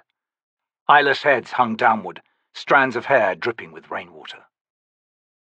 The priest, seeing where the attention of his guests had focused, surveyed the corpses with a faint smile. "The villagers have been delivered. Once the labors of building this temple are completed, they were given their reward. They remain before us as reminders of our Lord's mercy." "A rather peculiar version of mercy," Toc muttered, struggling against a wave of nausea. "One you will come to understand in time, sir," the priest replied. "Please, a meal is being prepared.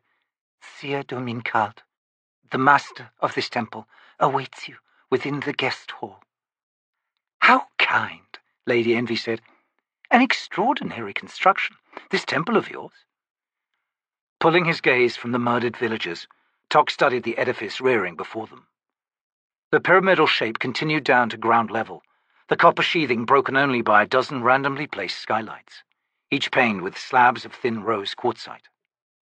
A narrow but high portal marked the entrance, framed by 4 massive cut stones, a broad threshold underfoot, 2 tapering flanking menhirs, and a single lintel stone overhead.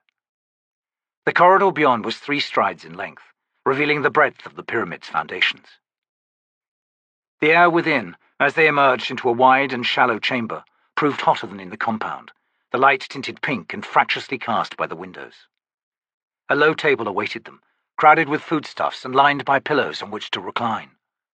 Standing before another triangular doorway, this one directly opposite the entrance, stood a huge figure in arcane black-wrought armor. A double-bladed, long-handled axe leaned on the door's frame to his left.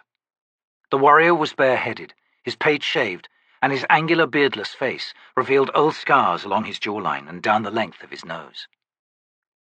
"Hood's breath! I recognize those scars," Toc thought. "A cheek-guarded bridge helm makes those marks. When someone swings a mace flush against it, that is." Frowning, Lady Envy hesitated, then turned to the priest. "I believe you said the high priest awaits us?" The gaunt man smiled. "And he does, mistress." He bowed towards the warrior. "This is Seer Domin Kald, the master of this temple. Seer Domin are the gifted among the Pannion Seer's children. Warriors without parallel, yet learned as well. Now, to complete the introductions, will you grant me the honor of your names?" "I am Lady Isla Drakon," Lady Envy said, eyes now on the Seer Domin. "My companion is named Toc the Younger. My bodyguards, Sanu, Thurul, and the one presently sleeping is Mok. Do you wish the names of my pets as well?" "You just gave them, didn't you?" The priest shook his head. "That will not be necessary. No respect is accorded mindless animals within the domain, provided you have them within control. They will, for the sake of hospitality, be tolerated. Thank you for the introductions, lady. I shall now take my leave." With another bow, he turned and hobbled towards a small side door. Seer Domin Kald took a step forward, armor clanking. "See to yourselves," he said, his voice soft and calm. "It is not often that we are privileged with guests." Lady Envy raised an eyebrow. "Not often?" Kald smiled. "Well, you are the first, in fact. The Pannion Domin is an insular land. Few visit, and rarely more than once. There are some, of course, who receive the wisdom and so take the faith, and these are welcomed as brothers and sisters. Great are the rewards when the faith is embraced. His eyes glittered. It is my fervent hope that such gifting will come to you. Toc and Lady Envy settled onto the cushions. Baaljagg and Gareth remained with the Seguleh, who stood just within the entrance. Seer Domin Cult sat down opposite his guests. "One of your servants is ill," he asked. "Shall I send for a healer, lady?" "Not necessary. Mock will recover in time. I am curious, Seer Domin.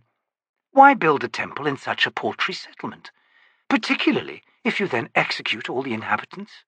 "The inhabitants were rewarded, not executed," Cult said, face darkening. "We only execute criminals." "And the victims were satisfied with the distinction?" "Perhaps you might inquire that of them yourselves, before too long, lady." "Perhaps." "To answer your question, this temple is one of 70 such recent constructions, each commanding a traditional border crossing to and from the Domin. The Pannion Seer's borders are ones of spirit as well as geography. It falls to his most faithful to accept the responsibility of regulation and protection." "We are your guests, then, so that you may gauge our measure and judge us worthy of entering your empire, or unworthy." Cult shrugged, reaching for a wedge of some local fruit Toc did not recognize. "Please, refresh yourselves. The wine is from Gruntle, most agreeable. The slices of flesh are Bedouin." Lady Envy leaned forward and daintily picked up a slice, which she then tossed towards the chamber's entrance. Gareth stepped forward, sniffed the meat, then ate it. She smiled at the high priest. "Thank you, we will." "Among our people," Cult rasped, his hands twitching, "what you have just done is a grave insult." "Among mine, it's a matter of pragmatism."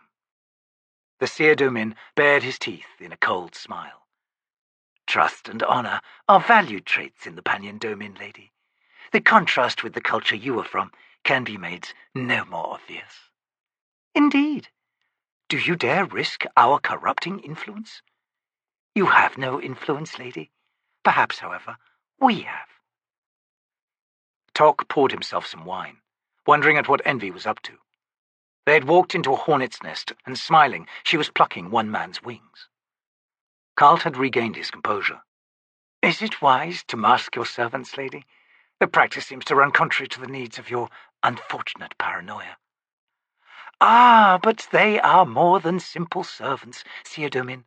They are, in fact, emissaries. Tell me, are you familiar with the Seguleh?" Cult slowly leaned back, studying the silent warriors at the entrance. "The island people, who slay all our monks, and have asked us to declare war upon them and mount an invasion fleet. Arrogance reaps its own reward, as they shall discover. After all, it is one thing to murder unarmed priests. 10,000 Seer Domin shall enact vengeance upon the Seguleh." "Very well," he sighed. "Do those emissaries now come to beg forgiveness?"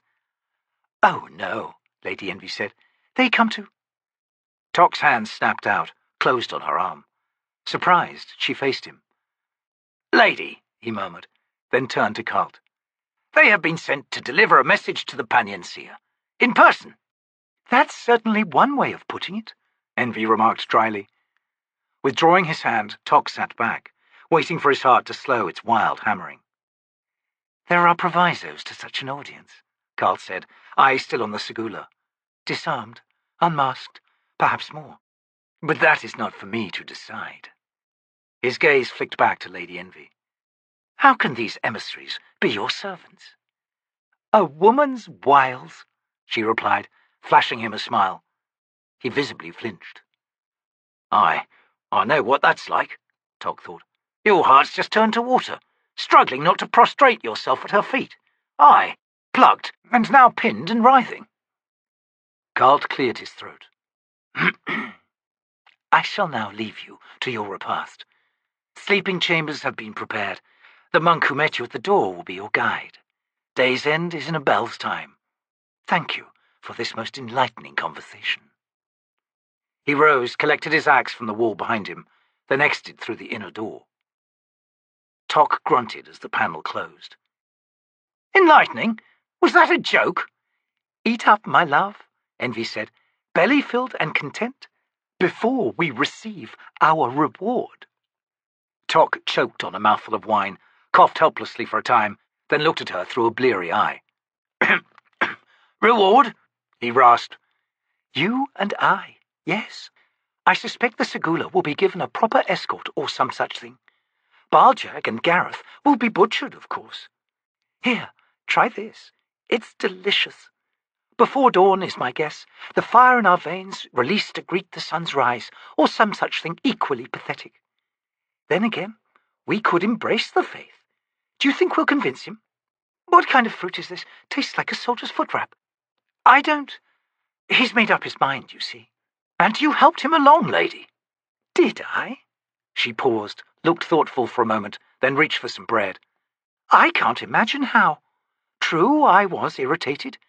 Have you ever noticed how language can be twisted to mask brutality? Ah, a thought. Look at the Seguleh. Masked, yes, yet they speak true and plain, do they not? Is there something in that, do you think? Some hidden significance? Our malleable, fleshy visages are skilled at deceit, a far more subtle mask than what the brothers over there are wearing. More wine? Quite wonderful. Gruntle? Never heard of it. The Seguleh reveal only their eyes, devoid of framing expression, yet portals to the soul none the less. Remarkable. I wonder who originated the custom, and why." "Lady, please," Toc cut in. "If they intend to kill us—" "Intentions are unimportant, my dear. I taste clover in this honey. Lovely. By the way, the walls around us are mostly hollow, but not unoccupied. Would you be so kind as to deliver these plates of meat to my pups? Thank you, darling. You're sweet." "All right," Toc growled. "So now they know that we know. What now?" "Well, I don't know about you, but I am dead tired. I do hope the beds are soft. Are the Pannions interested in such conveniences as plumbing, do you think?" "Nobody's interested in plumbing, Lady Envy, but I'm sure they've worked something out." "Repast complete. Now, where is our poor little monk?" A side door opened, and the man appeared. "Extraordinary coincidence. Thank your master for the repast, cowed one, and please, lead the way." The monk bowed, gestured. "Follow me, honoured guests. Alas, the beasts must remain outside, in the compound." "Of course." The man bowed again. Lady Envy fluttered the fingers of one thin hand, and Baaljagg and Gareth loped outside. "Well trained, lady," the monk murmured. "You have no idea," she replied.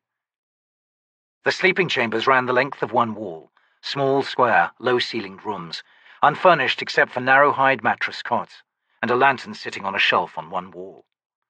A room at the far end of the hallway was provided for communal bathing, its floors tiled and sunken at gradating levels in the various pools, the water continually flowing and cool and clean. Leaving the lady to her ablutions, Toc entered his sleeping chamber and set his pack down with a sigh. His nerves were already in tatters, and listening to Envy's melodic singing wasn't helping. He threw himself on the cot.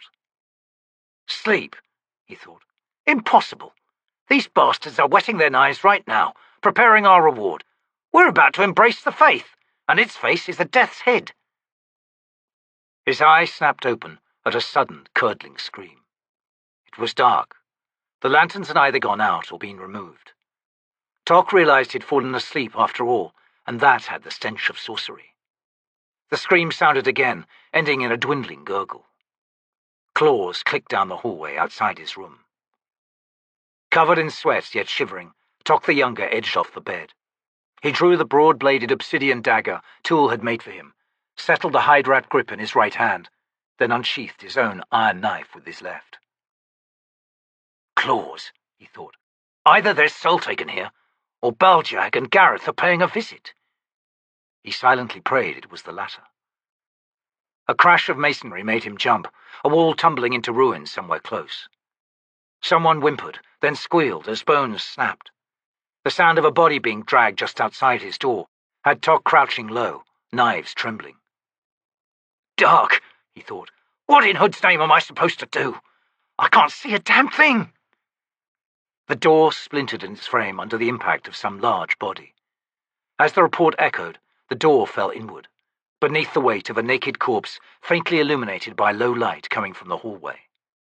A massive head slid into view, eyes dully glowing. Toc loosed a shuddering sigh.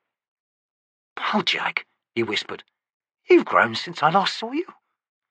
The eye, after the briefest pause of mutual recognition, lumbered past the doorway. Toc watched the full length of the beast's body slide by, then he followed. The hallway was a shambles. Shattered stone, mangled cots, and pieces of flesh everywhere. The walls were painted in splashes of blood and bile. "Gods! Has this wolf been crashing through arm-length thick stone walls? How?"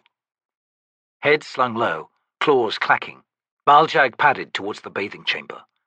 Toc moved lightly in the eye's wake. Before they arrived, a second four-legged shape emerged from a side passage beside the entrance, dark, mottled grey and black, and dwarfing Baaljagg. Coal-lit eyes set in a broad, blood-soaked head, slowly fixed on Toc the Younger. "Gareth?" Toc wondered. The creature's shoulders were covered in white dust. It edged to one side to allow Baaljagg to pass. "Gareth," Toc murmured as he followed, well within reach of those huge, dripping jaws. "What was in those bedouin slices you ate, anyway?" The gentle pet was gone this night, and in its place Gareth had become a slayer of the highest, coldest order. Death capered in the huge hound's eyes. The beast allowed Toc to pass, then swung round and slunk off back the way it had come. A row of candles on the far wall lit the bathing chamber. Baaljagg, nose to the tiles, was skirting the pools. The trickling water was crimson and steaming. Through its murk, Toc could see 4 corpses, all armoured, lying at the bottom of the pools. He could not be sure, but he thought that they had been boiled alive. The Malazan pitched against a wall, and in a series of racking heaves, lost the supper the Shield Domin had so kindly provided. Distant crashing shook the floor beneath his feet. "Gareth continuing his relentless hunt," Toc thought. "Oh, you poor bastards! You invited the wrong guests into your temple." "Oh, there you are." Still sickened, he twisted round to see Lady Envy, dressed in her spotless white nightclothes, her raven hair tied up and pinned, standing at the doorway. "That armour proved fatally heavy, alas," she said regretfully, her eyes on the corpses in the pools, then brightened. "Oh well. Come along, you two. Senu and Thirul should be finished with the Shield Domin warriors." "There's more than one?" Toc asked, bewildered. "There were about 20 in all. Kalt was their captain, as well as being this temple's high priest. Warrior priests. What an unfortunate combination. Back to your room now, my dear.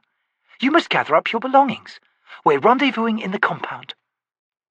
She set off. Stumbling in her wake, with Baaljagg trailing, Toc drew a deep, shuddering breath. "Has Tool shown up for this?" he asked. "I've not seen him. He wasn't required in any case. We had matters in hand." "With me snoring like a fool." "Baaljagg watched out on your behalf, my love. You were weary, were you not? Ah, here we are. Gather your accoutrements. Gareth intends to destroy this temple." "Yes," Toc snapped. "About Gareth. You don't wake up well at all, do you, young man? Surely we can discuss all this later." "Fine," he growled, entering his room. "We will indeed." The inner chambers of the temple thundering into dust, Toc stood in the compound, watching the 2 Seguleh dismounting the corpses of the villagers and replacing them with the freshly butchered bodies of the Shield Domin warriors.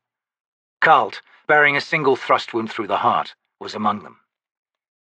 "He fought with fierce determination," Lady Envy murmured at Toc's side. "His axe was everywhere, yet it seemed that Thirul barely moved. Unseen parries. Then he languidly reached out and stabbed the Shield Domin captain straight through the heart. A wondrous display, Toc the Younger." "No doubt," he muttered. "So tell me, does the seer know about us now?" "Oh, yes, and the destruction of this temple will pain him greatly." "He'll send a hood-damned army down on us." "Assuming he can spare one from his northern endeavours, that seems likely. Certainly he will feel the need to respond in some manner, if only to slow our progress." I might as well turn back here and now, Toc said. She raised an eyebrow. You lack confidence? Lady, I'm no Seguleh. I'm not an eye on the edge of ascendancy. I'm not a T'lan Imass. I'm not a dog that can stare eye to level eye with a hound of shadow. And I'm not a witch who can boil men alive with a snap of her fingers. A witch? Now I am offended. She advanced on him, arms crossed, eyes flaring. A witch? And have you ever seen me snap my fingers? By the abyss, what an inelegant notion. He took an involuntary step back. A figure of speech. Oh, be quiet. She took his face in her hands, pulled him inexorably closer. Her full lips parted slightly. Toc tried to pull away, but his muscles seemed to be dissolving around his bones. She stopped suddenly, frowned. No, perhaps not. I prefer you free. The frown shifted to a scowl. Most of the time, in any case, though you have tried my patience this morning. She released him, studied his face for a moment longer, then smiled and turned away. I need to get changed, I think. Senu, when you're done, find me my wardrobe. Toc slowly shook himself. He was trembling, chilled in the wake of a sure instinctive knowledge of what that kiss would have done. And poets write of the chains of love. Ha! What they write figuratively, she embodies literally. If desire could have a goddess. A swirl of dust and Tool rose from the ground beside him. The T'lan Imass turned his head, stared over at Mock's recumbent form near the outer gate, then said, Gale hunters are converging on us. It seemed that T'lan Imass was about to say something more, then simply vanished once again. See? Lady Envy called out to the Malazan.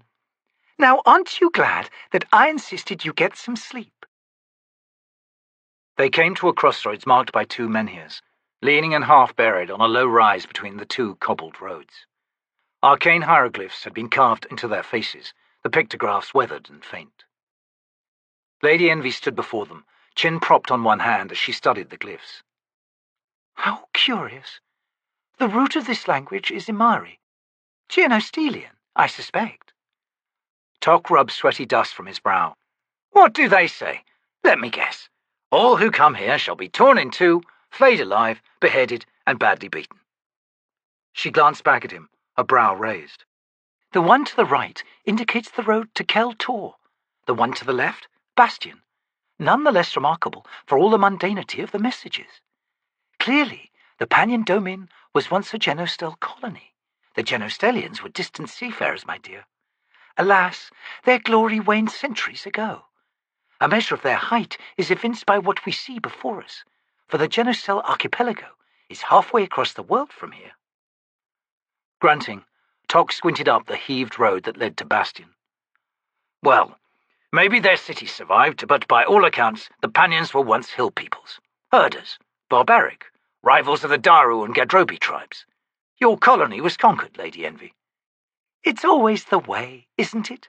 A civilization flowers, then a horde of grunting savages with close-set eyes show up and step on it. Malazan Empire, take note. Never ignore the barbarians, Toc muttered. Emperor Kellenved's words. Surprisingly wise. What happened to him? He was murdered by a woman with close-set eyes, but she was from civilized stock. Napan, if you call Napan civilized. From the heart of the Empire, in any case. Baaljagg looks restless, my dear. We should resume our journey.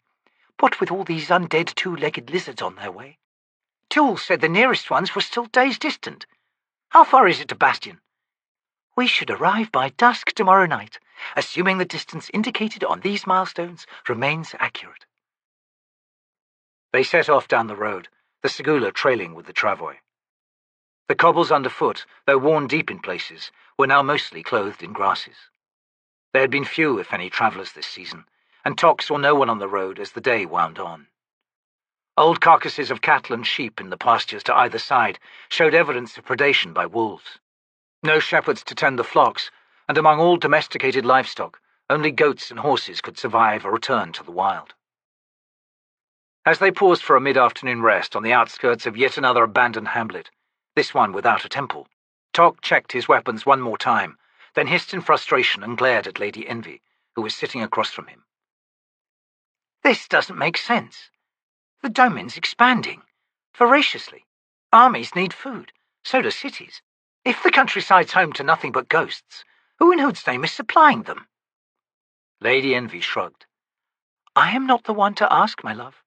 Questions of materiel and economics leave me deathly bored. Perhaps the answers to your irrelevant concerns will be found in Bastion. Irrelevant? Well, yes. The domain is expanding. It has armies and cities. These are facts. Details of our academics, Toc the Younger. Shouldn't you be concerning yourself with more salient matters, such as your survival? He stared at her, then slowly blinked. Lady Envy, I'm already as good as dead, so why think about it? Absurd. I value you too highly to see you simply cut down. You must learn to trust me, darling. He looked away. Details, lady. Reveal hidden truths. Know your enemy. That's a basic tenet. What you know you can use. He hesitated, then continued. Details can lead one to trust as well, when it comes to the motives and interests of those who would be allies. Ah, I see. And what is it you wish to know? He met her eyes. What are you doing here? Why, Toc the Younger. Have you forgotten? Your T'lan Imass companion has said that the secrets of the Morn Rent can only be found within the domain. A convenience, lady, he growled. You're busy manipulating. All of us. Me, the Seguleh, even Tool himself. He gestured. Gareth, your pup. He could be a hound of shadow. He could be indeed, she smiled. I believe, however, that he is reluctant. What does that mean?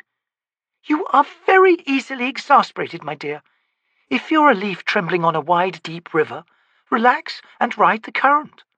It's always worked for me, I assure you. As for manipulation, do you truly believe I have the power to pull and prod a T'lan Imass? The Seguleh are, unique. We travel in step, after all. Thus the notion of coercion does not arise. Not yet, maybe, but it will, lady. She shrugged. Finally, I have no control over Gareth or Baaljagg. Of that I assure you. He bared his teeth. Leaving just me. She reached out, rested a slim hand lightly on his arm. In that, darling, I am simply a woman. He shook her hand off. There's sorcery in your charms, Lady Envy. Don't try and tell me otherwise. Sorcery? Well, yes, you could call it that, I suppose. Mystery as well, yes? Wonder and excitement, hope and possibilities. Desire, darling, is a most alluring magic. And, my love, it is one to which I am not immune. She leaned closer, her eyes half closed. I will not force my kiss upon you, Toc the Younger. Don't you see? The choice must be yours, else you shall indeed be enslaved. What do you say? Time to get going, he said, rising. Obviously, I won't be hearing any honest answers from you. I have just given them, she retorted, also standing. Enough, he said, collecting his gear.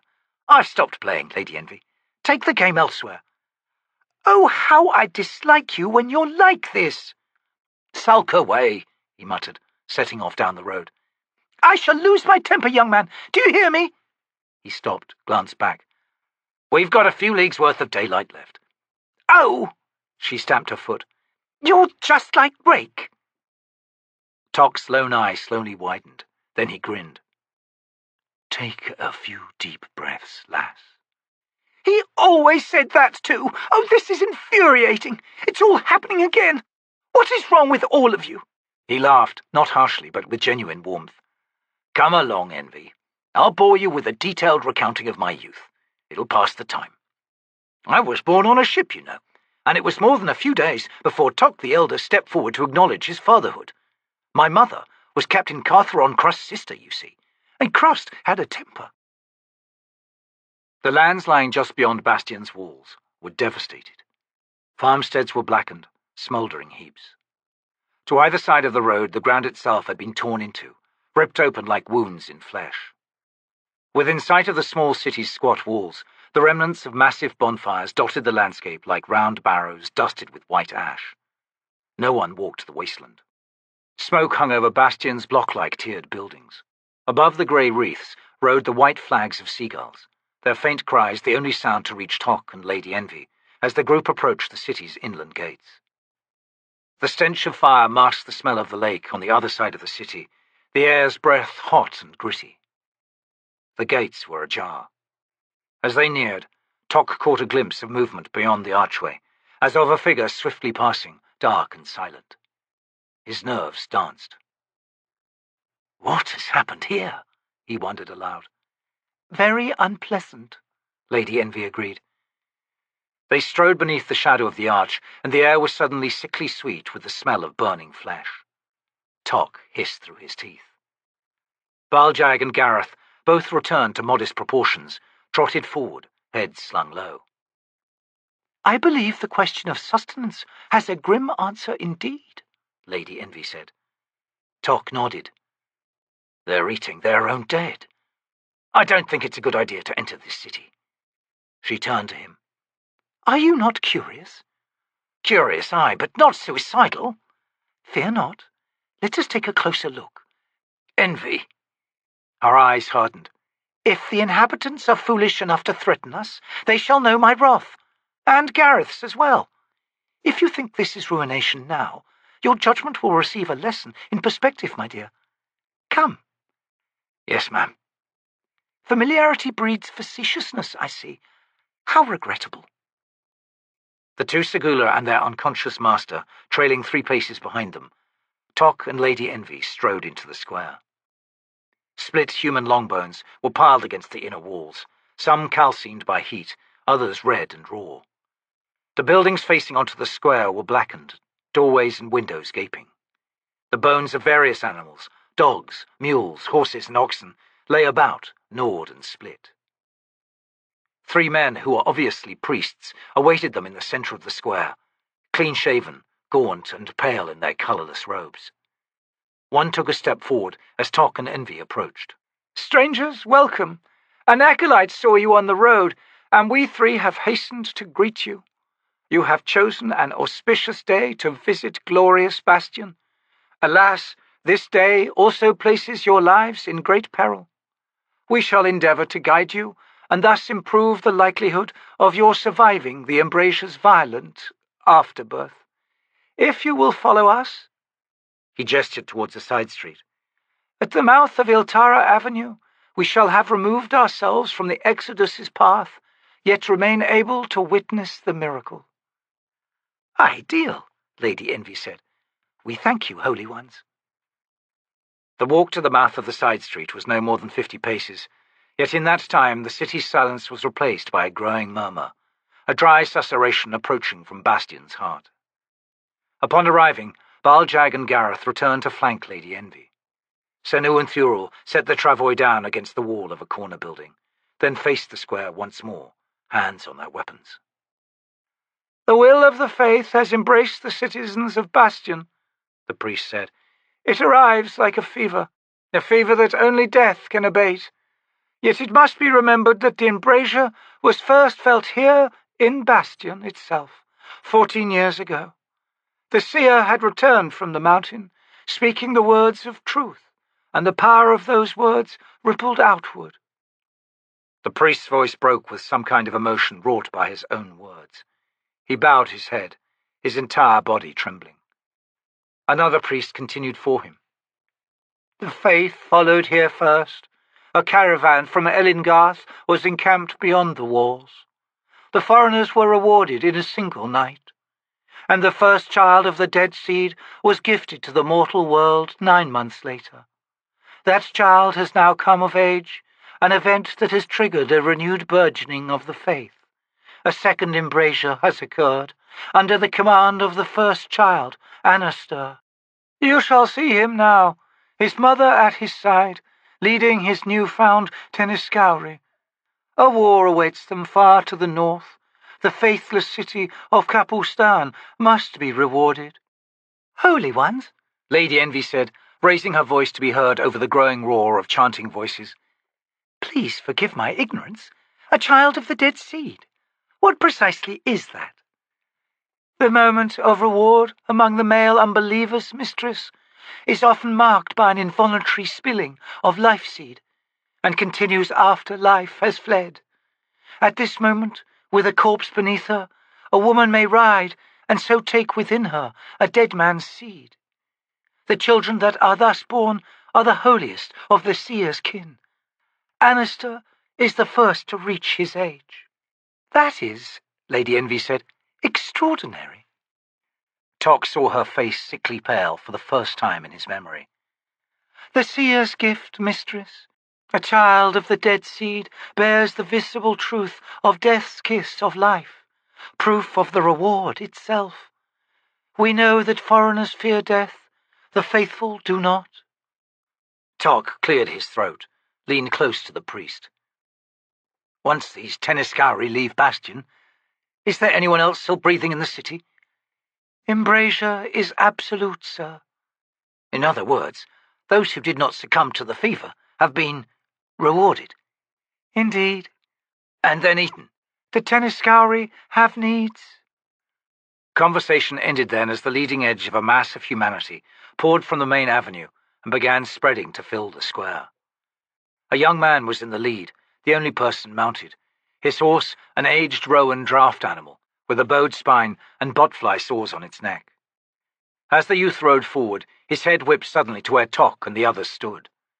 He stabbed a long, thin arm in their direction, and shrieked. The cry was wordless, yet it was understood by his followers. Hundreds of faces swung to look upon the strangers, then surged towards them. "Oh," Lady Envy said. The second priest flinched back. "Alas, our protection is insufficient. Prepare for your reward, strangers." And with that the three acolytes fled. Lady Envy raised her hands and was suddenly flanked by two huge beasts. Both flowed in a blur to greet the mob. Suddenly, blood and bodies spilled onto the flagstones. The Seguleh pushed past Toc. Senu stopped at Envy's side. "Awaken our brother," he shouted. "Agreed," she said.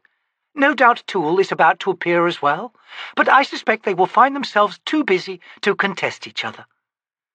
Leather straps snapped as Mock seemed to fling himself upright, weapons already in his hands. "And here I am, all but forgotten," Toc thought. Toc reached a decision. "Have fun, all of you," he said, backing up the side street. As the eye and the hound chewed through the screaming mass, Lady Envy spun, eyes wide. "What? Where are you going?" "I've embraced the faith," he called out. "This mob's heading straight for the Malazan army, though it doesn't know it yet, and I'm going with it." "Toc, listen. We shall obliterate this pathetic army, and that pale runt leading them. There is no need." "Don't wipe them out. Please, Envy. Carve your way clear, yes, but I need them." "But no time. I've decided. With Opon's luck, we'll meet again. Go find your answers, Envy. I've got friends to find." "Wait." With a final wave, Toc whirled and ran down the street. A concussive blast of sorcery threw him forward, but he did not turn. Envy was letting loose. Who knows? She might even have just lost her temper. Gods, leave some of them standing, lass. He swung right at the first intersection he came to, and found himself plunging into the midst of screaming peasants, pushing like him towards the city's main artery, where flowed the mass of the faithful. He added his screams, wordless, the sounds that a mute man might make, and clawed with mindless zeal. "Like a leaf on a wide, deep river," he thought. Chapter 10. Mother Dark begat 3 children. The first, Tista Andii, were her dearest, dwellers of the land before light. Then were birthed in pain the second, Tista Lians, the burning glory of light itself. And so the first denied their mother, in their fury, and so were cast out, doomed children of Mother Dark. She then gave rise in her mercy to the third, spawn of the war between dark and light, the Tista Idur, and there was shadow upon their souls. Hilmanar's Fables, Sabun Imanan.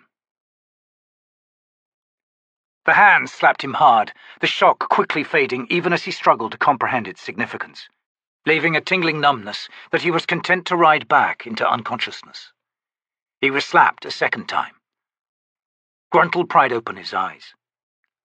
"Go away," he mumbled, shutting them again. "You're drunk," T'lan Imass snarled. "And you stink. God's the blanket's soaked with vomit. That's it. He can rot for all I care. He's all yours, Buke. I'm heading back to the barracks." Gruntle listened to boots stamping away across the creaking, uneven floorboards of his squalid room, listened to the door squeal open, then slam shut. He sighed, made to roll over and go back to sleep. Cold, wet cloth slapped down on his face. "Wipe yourself," Buke said. "I need you sober, friend." "No one needs me sober," Gruntle said, pulling the cloth away. "Leave me be, Buke. You, of all people." "I, me of all people. Sit up, damn you."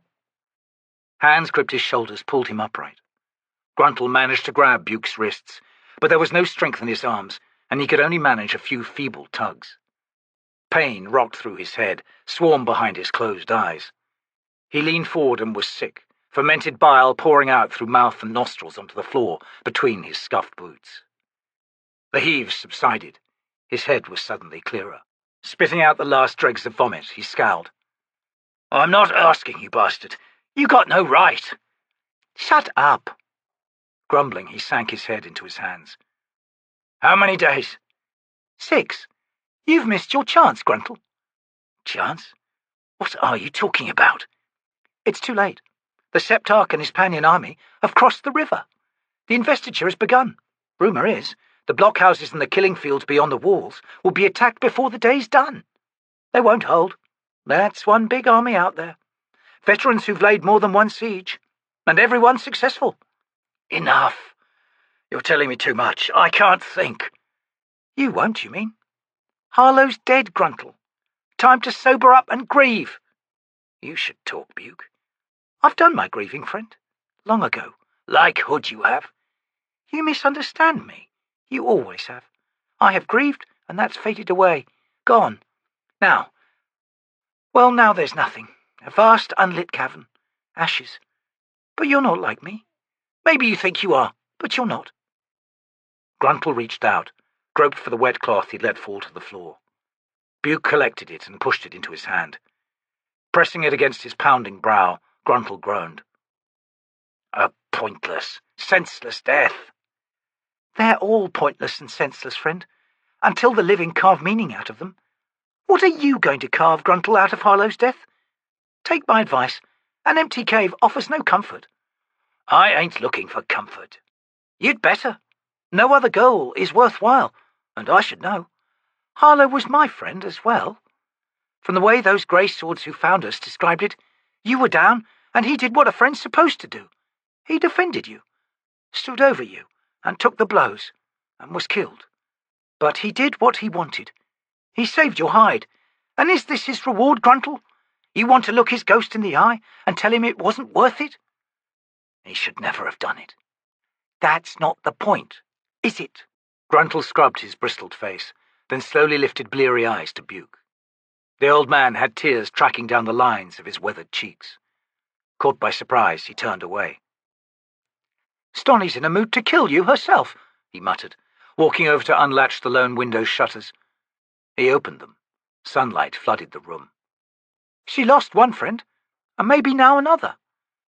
"She lost 2 out there, Buke. That Barghast lad." "Aye, true enough. We ain't seen much of Heaton and Cafal since arriving. They're tight with the Greyswords. Something's brewing there, I think. Stoney might know more about it. She's staying at the barracks as well." "And you?" "Still in the employ of Bauchelain and Korbal Broach." "You hood-damn fool." Wiping his face, Butte turned from the window, managed a tight grin. "Welcome back. Go to the abyss, bastard." They made their way down the single flight of sagging steps to street level, Gruntle leaning heavily on his gaunt companion, whilst the blood roared in his head and waves of nausea clenched his empty stomach. His previous memories of the city had fragmented, and stained as they were by shock, then pint after pint of ale, he looked around in momentary bewilderment. Which district is this? He asked. Backside of Old Daru, Temple District, Bugh said. 1 street north, and you hit opulence and garden temples. You found the quarter's only rotten alley, and its only foul tenement, Gruntle. Been there before, I guess, he muttered, squinting at the nearby buildings. Some other excuse back then. Can't remember what. Excuses are easy enough to come by. I well recall that. Aye, they are, and no doubt you do. He glanced down at the sorry state of his clothes. I need a bath. Where are my weapons? Stony took care of them, and most of your coin as well. You're paid up, no debts, so you can put your back to all that. And walk. And walk. I'll join you, to the barracks at least. In case I get lost, Gruntle said wryly. Bugh nodded. Well, it's a few bells yet before the shakes. Aye. The Destriant might help with that, if you ask kindly. They turned south, skirting the battered tenement block, and approached the wide avenues between the high-walled circular camps. Few citizens were in the streets, and those that were moved furtively, as if skating a thin pattern of panic. A city surrounded, awaiting the first drawing of blood. Gruntle spat into a gutter. What are your masters up to, Bugh? They have taken possession of a recently abandoned estate. Settled in.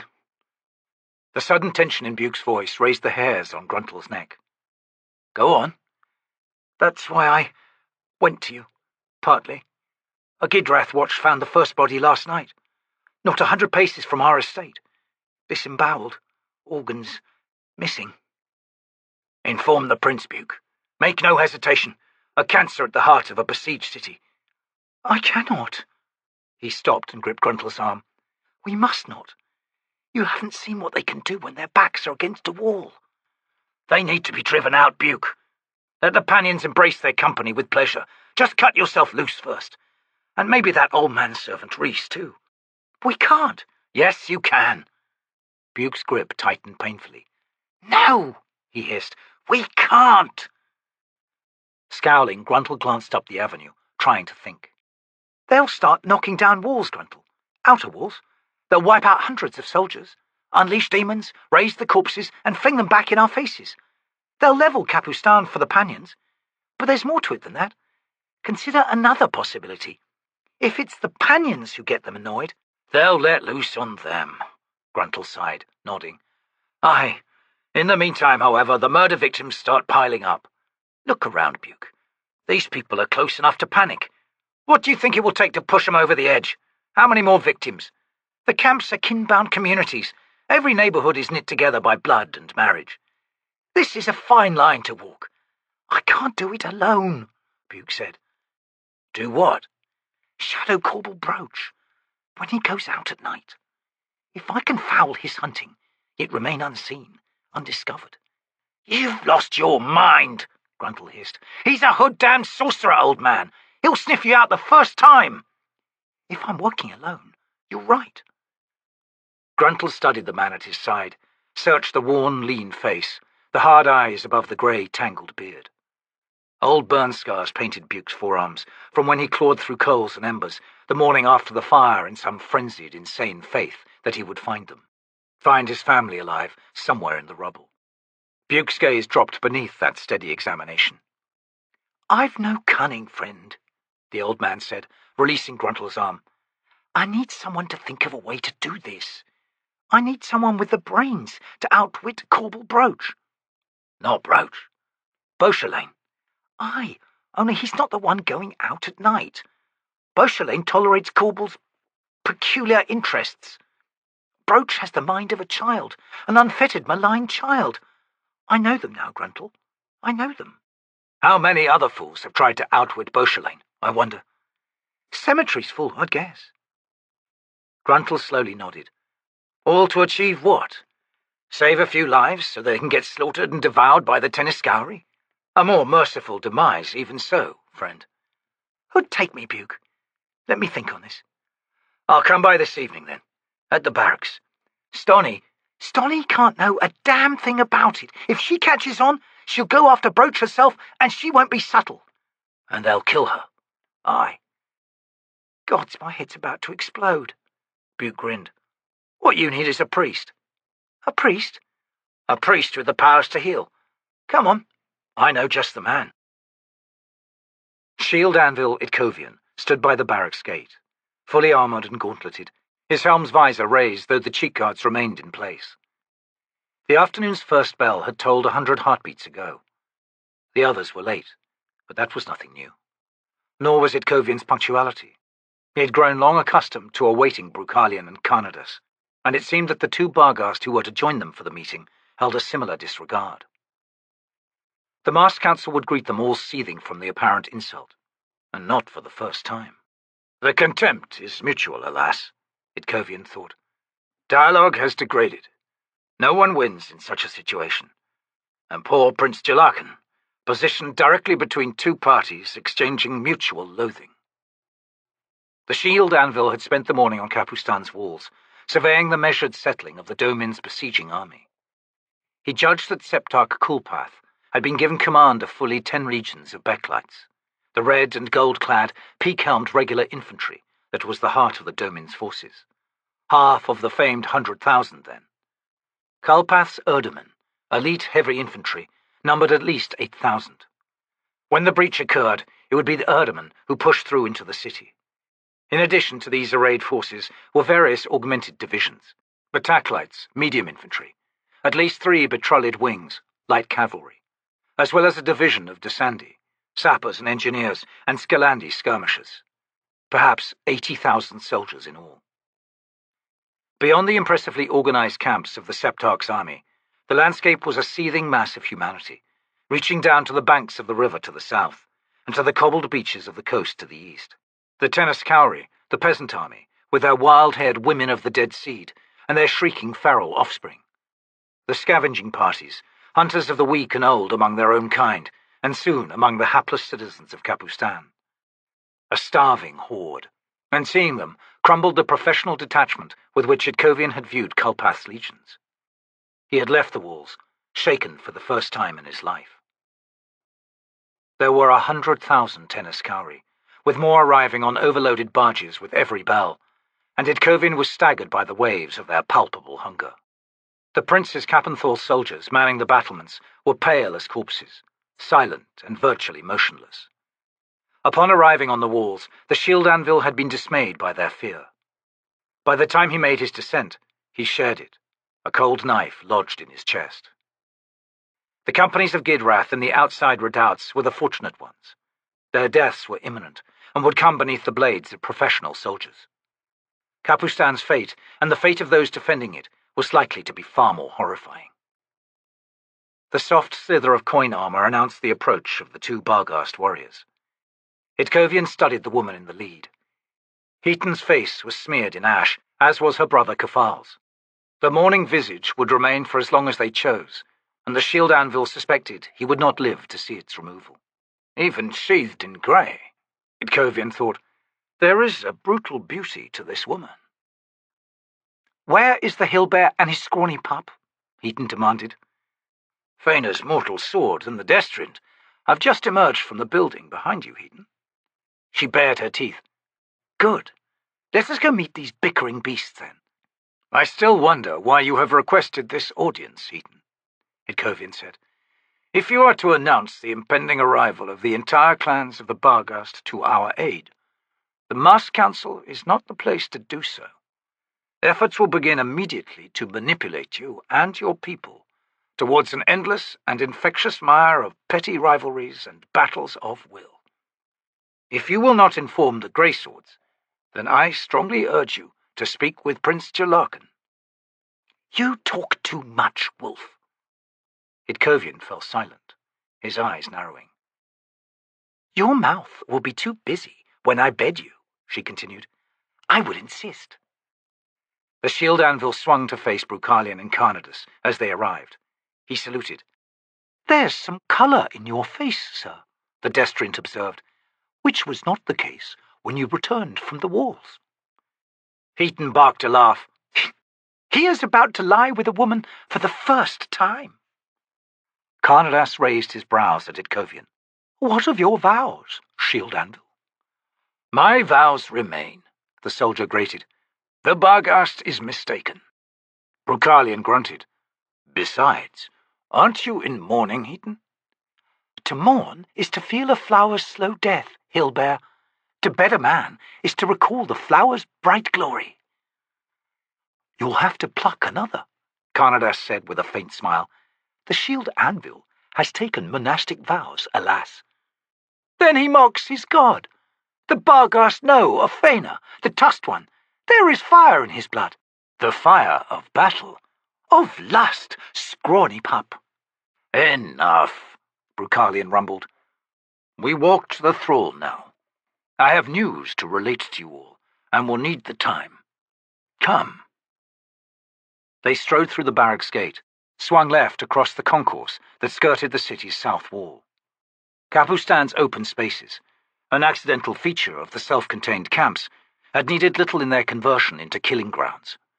Strongpoints had been constructed at various approaches, of stone and wood and soaked bales of hay. When the walls were breached, the enemy would pour into the concourses and enter an enfilade. Prince Jelarkan had emptied half his treasury for arrows, bows, ballistae, mangonels, and other weapons of slaughter. The network of defences imposed a web on the city, in keeping with Brukhalian's plan of measured, organised contraction. Yield not a single cobble until it is ankle-deep in Pannion blood, Itkovian thought. The few brightly clothed citizens in sight moved from the path of the greyswords and the ash-faced, barbaric Barghast. Brukhalian spoke. The Destriant and I have held council with the Cron T'lan Imass. Beklites informs us that their offer of alliance is in answer to the K'chain Chemala. They will not fight mortal humans. He further informs us that the Ka'el hunters have gathered half a league to the north, perhaps 80 in all. From this, I surmise that they will represent Septarch Kalpath's opening gambit, an assault on the north gate. The appearance of such formidable creatures will strike terror in our defenders. The gate will be shattered, the hunters will enter the city, and the slaughter will begin. Kalpath will then send his Erdemen forward against the other gates. By dusk, Capustan will have fallen. He paused as if chewing his words, then resumed. No doubt the Septarch is confident. Fortunately for us, the Ka'el hunters will never reach the north gate, for 14,000 T'lan Imass, and however many T'lan I with them, will rise to block their path. Beklites assures us that denial will be absolute and final. Assuming the validity of his assertion, Itkovian allowed as they approached the old Daru district, Septarch Kalpath will need to adjust his plan. And in circumstances of great confusion, Karnadas said. Brukhalian nodded. It falls to us to predict his adjustment. He won't know that the T'lan Imass are interested only in the K'chain Chemala, the Shield Anvil said. At least not immediately. And that limitation may prove temporary, the Destriant said.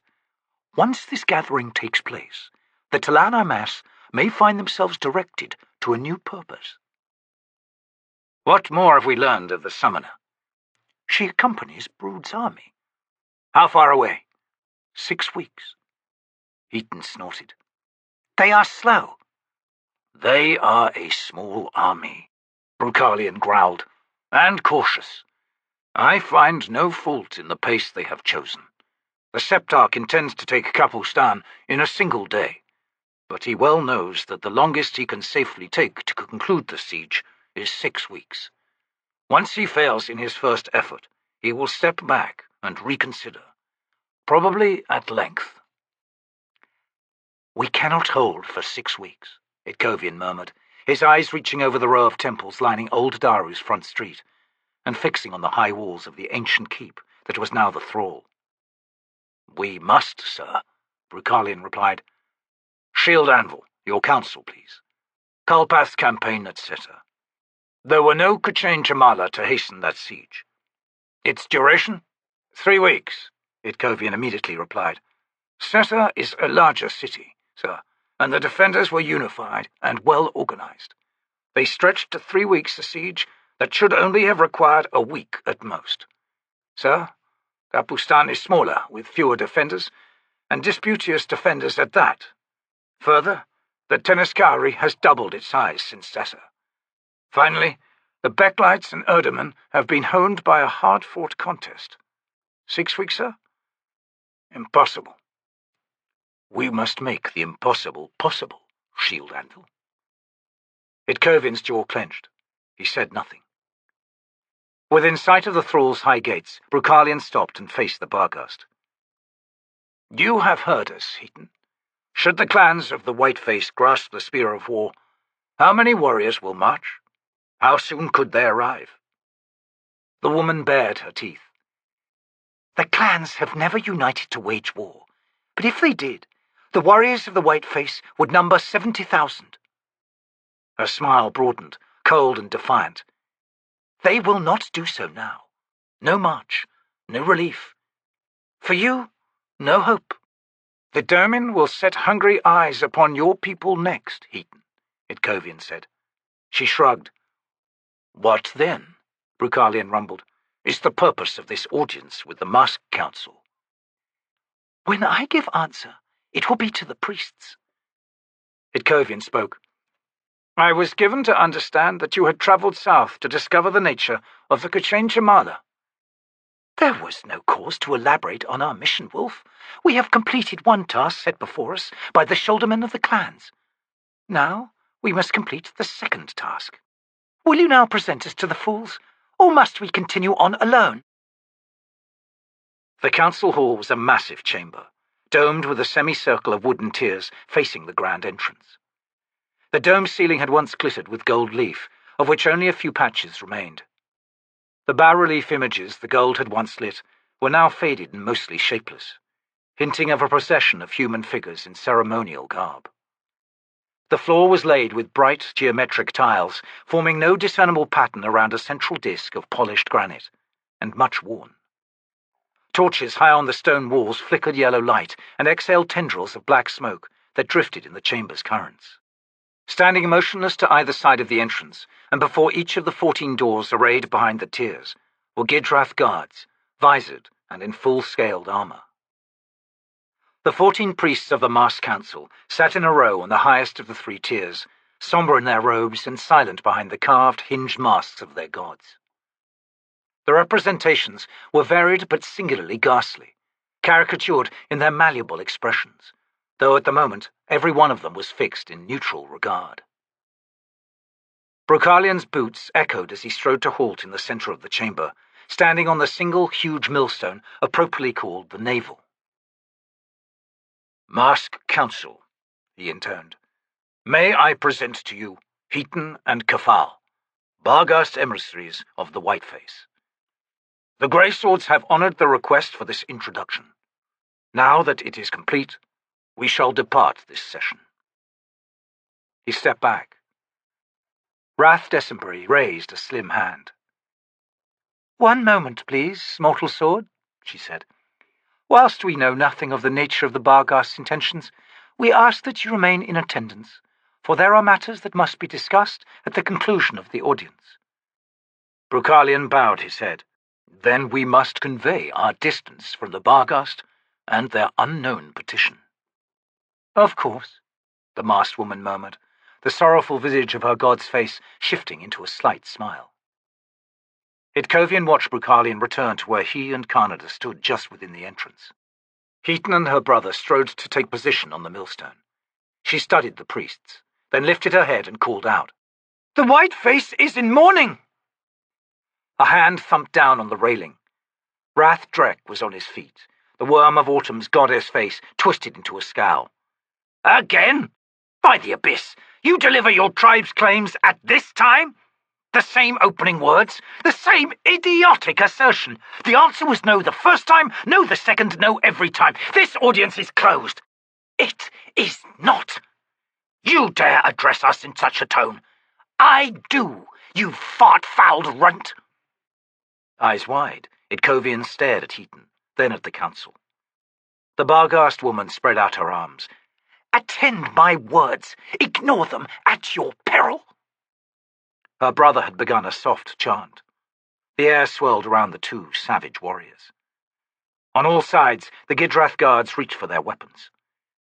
Itkovian stumbled as Karnadas pushed past him, robes flowing behind the priest in his haste. "A moment, please," he cried. "Holy brothers and sisters, would you see your loyal guards slain? Would you see the thrall itself destroyed, with all of you killed in the process? Look carefully upon the sorcery you see before you, I beg you. No simple shaman's magic. Look, the Baaljagg spirits have assembled, brothers and sisters. The Baaljagg spirits are here, in this room." Silence, save for Kafal's low chant. Brukhalian drew close to Itkovian. "Shield Anvil," he muttered. "Know you anything, sir, of what we see before us?"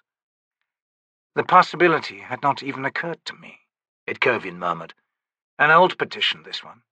I did not think—" "What is it they request?" He slowly shook his head. "Recognition, sir. The earth beneath this city is Baaljag's land, or so they assert. Reading the accounts of previous audiences, they have been dismissed with the boot to the backside, more or less. Mortal Sword, I did not imagine—" "Listen now, sir. The woman has leave to speak." The brothers and sisters had heeded the Destriant's words, were now once again seated, displaying an array of furious expressions. Had not the moment been so tense, Itkovian would have grinned at the obvious consternation of the gods. "Acceptable," Heaton grated, narrow gaze studying the priests and priestesses. "What has been a request is now a demand. I shall now list your past arguments for denying our petition, and repeat once again our replies.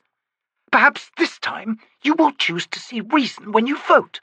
If not, I shall force the issue." Rathwood barked a laugh, leaned forward. "Force the issue? Dear lass, this city and all within it are perhaps no more than a few bells from annihilation. Yet you threaten us with force? Are you truly the foolish little girl you seem?" Heaton's grin was savage. "Your past arguments. The earliest Daru records of this settlement insist the land was unoccupied, save for ancient buildings long abandoned that were clearly not Baaljagg in origin. The few records that the herder camps possessed reinforce this notion. The Baaljagg lived to the north, upon the slopes of the hills and within the range itself. I, shouldermen, made pilgrimages to this land, but such journeys were infrequent and of brief duration. Agreed thus far? Good. To these arguments we have in the past made simple reply. Baaljagg do not live upon holy ground, the dwelling place of the bones of their ancestors. Do you live in your own cemeteries? You do not, nor do we. The first Capan tribes found naught but the barrows of Baaljag's dead. They levelled them, and with the Daru raised a city on our sacred land. This affront cannot be undone. The past is immutable, and we are not so foolish as to insist otherwise. No, our request was simple. Formal recognition of our ownership and right to make pilgrimage. You denied the request again and again. Priests, our patience is at an end." Wrath Shadowthrone crowed his laughter. He threw up his hands. "Indeed, excellent! Very well! Brothers and sisters, let us grant the Baaljagg all they wish. Delicious irony to freely give all that we are about to lose. Will the Pannions honour it?" His mask shifted into a sneer. "I think not." Heaton shook her head. "I said our patience has ended, beetle under rock. Our past requests no longer obtain. This city will fall. The Pannions will offer no welcome. The desire of Baaljag's pilgrims nonetheless must be answered. Thus—" She crossed her arms. The silence stretched. Then Wrath Queen of Dreams gasped. Heaton faced her squarely. "Ah, you know the truth of it." With a visage of thoughtful regard belied by the flustered alarm evinced by her posture and gestures, the priestess cleared her throat. "Not all among us. A few. Very few." Her head turned, surveyed her brothers and sisters. Rathburn was the first to react, her breath hissing through the slitted mouth of her mask. After a moment, Rathhood grunted. I see. An extraordinary solution indeed. Obvious, Rath Shadowthrone snapped, jerking in his seat. No secret knowledge required. Nonetheless, we must consider the matter. What is lost by relinquishment? What is gained by denial? No, Heaton said. Denial shall not force our hand into defending this land. Humbrol Tor, my father, rightly guessed the twist of your thoughts. If it must be, we shall accept our loss. However, my brother and I will kill everyone in this chamber before we leave here today, should you choose to deny us. Can you accept your loss? No one spoke for a long moment. Then Wrath, Queen of Dreams, coughed again. Heaton, may I ask you a question? The grey-faced woman nodded. How will you effect the expediting of what you seek? What secrets do you withhold? Wrath Opon shrieked. You and Rathhood and Rathburn! What are you all going on about? The rest of us must know. Use that kernel of a brain, Wrath Shadowthrone sneered. What do pilgrims go to honour and revere? Relics? Icons? Wrath Shadowthrone mimed a tutor's patient, condescending nod. Very good, brother. So, how do you put an end to the pilgrimage? Rathopon stared, his mask blank. You move the relics, you idiot! Wrath Shadowthrone screamed. But wait, Wrath Beru said. Doesn't that assume their location is known? Weren't all the mounds flattened? By the abyss, how many estates and camp hearthbones have some battered Barghast urn up on a shelf? Are we to set out and search every house in the city? We care nothing for vessels, Heaton rumbled. That's precisely the secret! Wrath Shadowthrone chimed to Wrath Beru, head wagging from side to side. Our two sisters and one brother know where the bones lie! He faced Wrath Queen of Dreams. Don't you dare! Some fool or wise spark gathered them all those centuries back and deposited them in one place. And that place still remains, doesn't it? Put that nauseating coyness to bed and out with the goods, woman! You are so crass, the priestess hissed. Itkovian stopped listening as the bickering continued. His gaze was on Heaton, his attention sharpened. He wished he could see her eyes, if only to confirm what he now suspected. She was trembling. So slight, the shield anvil doubted anyone else noticed. Trembling. And I think I know why, Itkovian thought. Movement caught his eye. Karnadas was backing away, edging towards Brukhalian's side once again. The Destriant's gaze seemed to be fixed on the brothers and sisters on the council, in particular upon the silent, slight figure of Rathfena, seated on the far right. The set of Karnadas's back and shoulders, and his deliberate avoidance of focusing on Heaton, told Itkovian that the Destriant had come to the same revelation, a revelation that had the shield anvil's heart thumping. The grey swords were not part of this. Indeed, they were neutral observers, but Itkovian could not help adding his silent will to Heaton's cause. The Destriant withdrew to Brukhalian's side, casually glanced over and met Itkovian's eyes. The shield anvil responded with the faintest of nods. Karnadas's eyes widened, then he sighed. Aye, the Barghast Gambit, Karnadas thought. Generations of pilgrims. Long before the coming of the Kapan and Daru, long before the settlement was born. Barghast do not normally honour their dead in such a manner. No, the bones hidden here, somewhere, are not simply the bones of some dead war chief or shouldermen. These bones belong to someone, profoundly important, valued so highly that the sons and daughters of countless generations journeyed to their legendary resting place. Thus, one significant truth, which leads to the next one. Heaton trembles. The Barghast spirits tremble. They have been lost, made blind by the desecration. For so long, lost. Those holiest of remains. And the Barghast themselves were never certain that they were here, in this earth, in this place, were never certain that they existed at all. The mortal remains of their spirit gods. And Heaton is about to find them. Humbrol Tor's long-held suspicion, Humbrol Tor's audacious, No, outrageous gambit. Find me the bones of the founding families, daughter Heaton. The white-faced clans knew that the Domin would come for them once Capustan fell. There would, in truth, be war. Yet the clans had never before been unified. The ancient blood feuds and rivalries ever gnawed from within. Umbral Tor needed those ancient holy remains, to raise as a standard, to knit the clans together, all feuds forgotten. But Heaton is too late, Karnadas thought. Even if she wins, here, now, she is too late.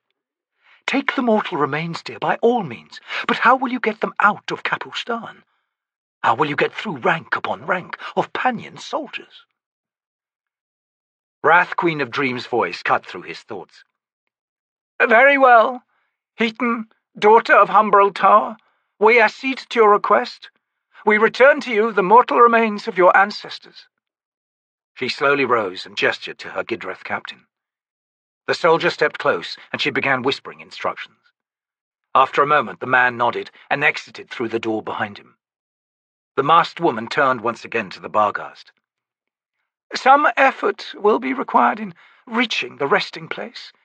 With your permission, we would like to speak with Mortal Sword Brukhalian in the meantime, on matters pertaining to the defense of this city.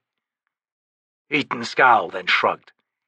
As you wish, but our patience is short. The Queen of Dreams' mask shifted into a smile. You shall be able to witness the extrication yourself, Heaton. The Barghast woman stepped back from the navel.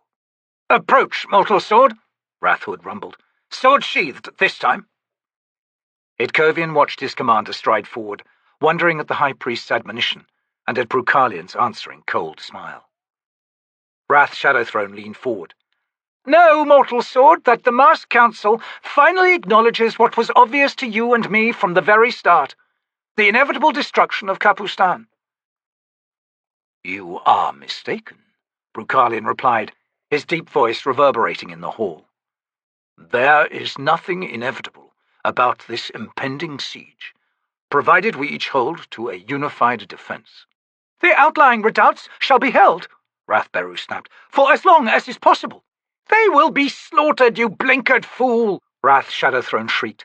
Hundreds of lives thrown away, lives we can ill afford to lose. Enough, Wrath Queen of Dreams shouted. This is not the issue we are meant to discuss. Mortal Sword, the return of the Shield Anvil's troop was witnessed by many, specifically the appearance of large wolves, reputedly somewhat worse for wear. These creatures have not been seen since— An inner door opened to a line of unarmored Gidrath soldiers, each carrying picks, who strode across the broad floor before fanning out at one end, where they set to examining the tiles along the edge. Brukhalian cleared his throat. This is a subject, Wrath Queen of Dreams, that involves Prince Jelarkan. Only momentarily distracted by the arrival of the workers, the High Priestess faced Brukhalian again. We have already had a discourse with the prince on the subject. He was reluctant with his knowledge, and seemed intent on winning concessions from the council in exchange for information. We will not participate in such crass bargaining, Mortal Sword. We wish to know the nature and the significance of these beasts, and you will provide us with answers. Alas, in the absence of our employer, Brukhalian said, we cannot comply. Should the prince instruct us otherwise? The workers began tapping their picks against the edge of the floor. Fragments of ceramic tile pattered like hail around their feet. Itkovian watched Heaton draw a step closer to the men. Gafal's chant had fallen to a whisper, a susurration beneath every other sound in the chamber, and his eyes were now fixed, glittering, on the Gidrath's efforts. The bones lie beneath us, Karnadas thought, gathered here, in the chambered heart of the thrall. How long ago, I wonder? Wrath Shadowthrone snorted at Brukhalian's words. Really now, this avails us nothing. Someone call for the prince. Shield Anvil, there were 2 mages among those merchants you saved. Were those undead wolves their pets, perhaps? We understand that the mages have taken up residence here in the Daru Quarter, while another of that merchant party has done the same, Indeed, has purchased a small house and has petitioned the council for rights to renovation. What an odd lot! 100,000 cannibals outside our walls, and these strangers are all buying property, with undead wolves for pets as well. What say you, Itkovian, to all this?" The Shield Anvil shrugged. "Your reasoning has a certain logic, Wrath Shadowthrone. As for the mages and merchant actions, I cannot, alas, account for their optimism. Perhaps you would be better advised to inquire of them directly." "So I shall, Shield Anvil, so I shall." The tiles proved to be fixed to larger, rectangular slabs of stone. The workers had managed to pry one loose and were dragging it to one side, revealing trusses of pitch-stained wooden beams. The trusses formed a gridwork, suspended above a subterranean chamber from which musty, turgid air flowed. Once the first slab was free, the removal process quickened in pace. "I think," Wrathwood said, "we should postpone our discussion with the mortal sword, for it seems that the chamber will soon lose its floor in answer to Heaton's demands. When that particular discussion resumes, Prince Jelarkan will attend, in order that he may hold the mortal sword's hand in the face of our questioning. In the meantime, we are witness to a historic unveiling which is swiftly acquiring our collective attention. So be it." "Gods!" Wrath Shadowthrone muttered. "You do prattle on, Death Mask! Even so, let us heed your advice. Quickly, you damned soldiers, away with the floor! Let us see these mouldy bones!" Itkovian edged closer to stand at Heaton's side. "Well played," he murmured. Tension made her breath shallow, and she clearly did not trust herself to make reply. More slabs were dragged clear. Pole lanterns were found and readied, but thus far darkness continued to swallow all that lay beneath the floor. Kafal came to Itkovian's other side, his chant ended. "They are here," he rumbled, "crowding us." The Shield Anvil nodded in understanding. "The spirits," Brukhalian thought, "drawn through into our world by the chant, arrived, avid with yearning. I feel them indeed." A vast pit had been opened, its sides ragged but geometric, perhaps 7 paces across and almost as wide, reaching out to the central millstone which itself seemed to be standing atop a stone column. The wrath priests and priestesses of the council had risen from their places and were now edging down for a closer look. One figure separated himself from the others and approached the trio of greyswords. Brukhalian and Itkovian bowed when Rathfena arrived. The man's tusked, furred mask was expressionless, the human eyes flatly regarding Karnadas. "I have quested," he said, in a quiet, soft tone, "to the very hooves of our Lord. I fasted for 4 days, slipped through the reeds, and found myself on the blood-soaked shore of the Tusk One's own realm. When last, sir, did you make such a journey?" The Destriant smiled. "And what did you learn when there, Rathfena?" "The tiger of summer is dead. His flesh rots on a plain far to the south of here, slain by minions of the Pannion Seer. Yet look upon Rath Trake.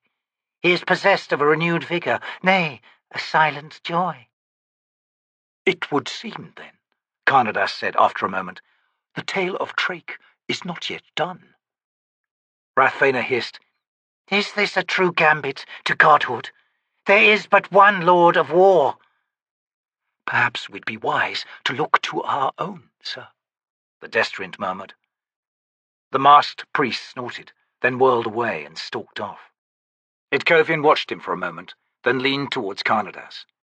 "Are you immune to shock and dismay, sir? Did you know of this news?" "Trake's death?" The Destriant's brows slowly rose, his eyes still on Rathfena. "Oh, yes. My colleague travelled far to arrive at Fena's cloven hooves, while I, sir, have never left that place." Karnadas turned to Brukhalian. "Mortal sword, the time has surely come to unmask this pompous shrew and his claims to preeminence." "No," Brukhalian rumbled. "He reeks of desperation, sir. We cannot trust such a creature among our flock." Brukhalian faced Karnadas. "And the consequences of such an act, sir? Would you take your place among the Mass Council?" "There would be value in that. This city is not our home, Karnadas, becoming snared in its web, risks far too much. My answer remains no. Very well. The pole lanterns had been ignited, had begun a collectively cautious descent in the hands of Gidroth guards. All attention was suddenly fixed on what was revealed below.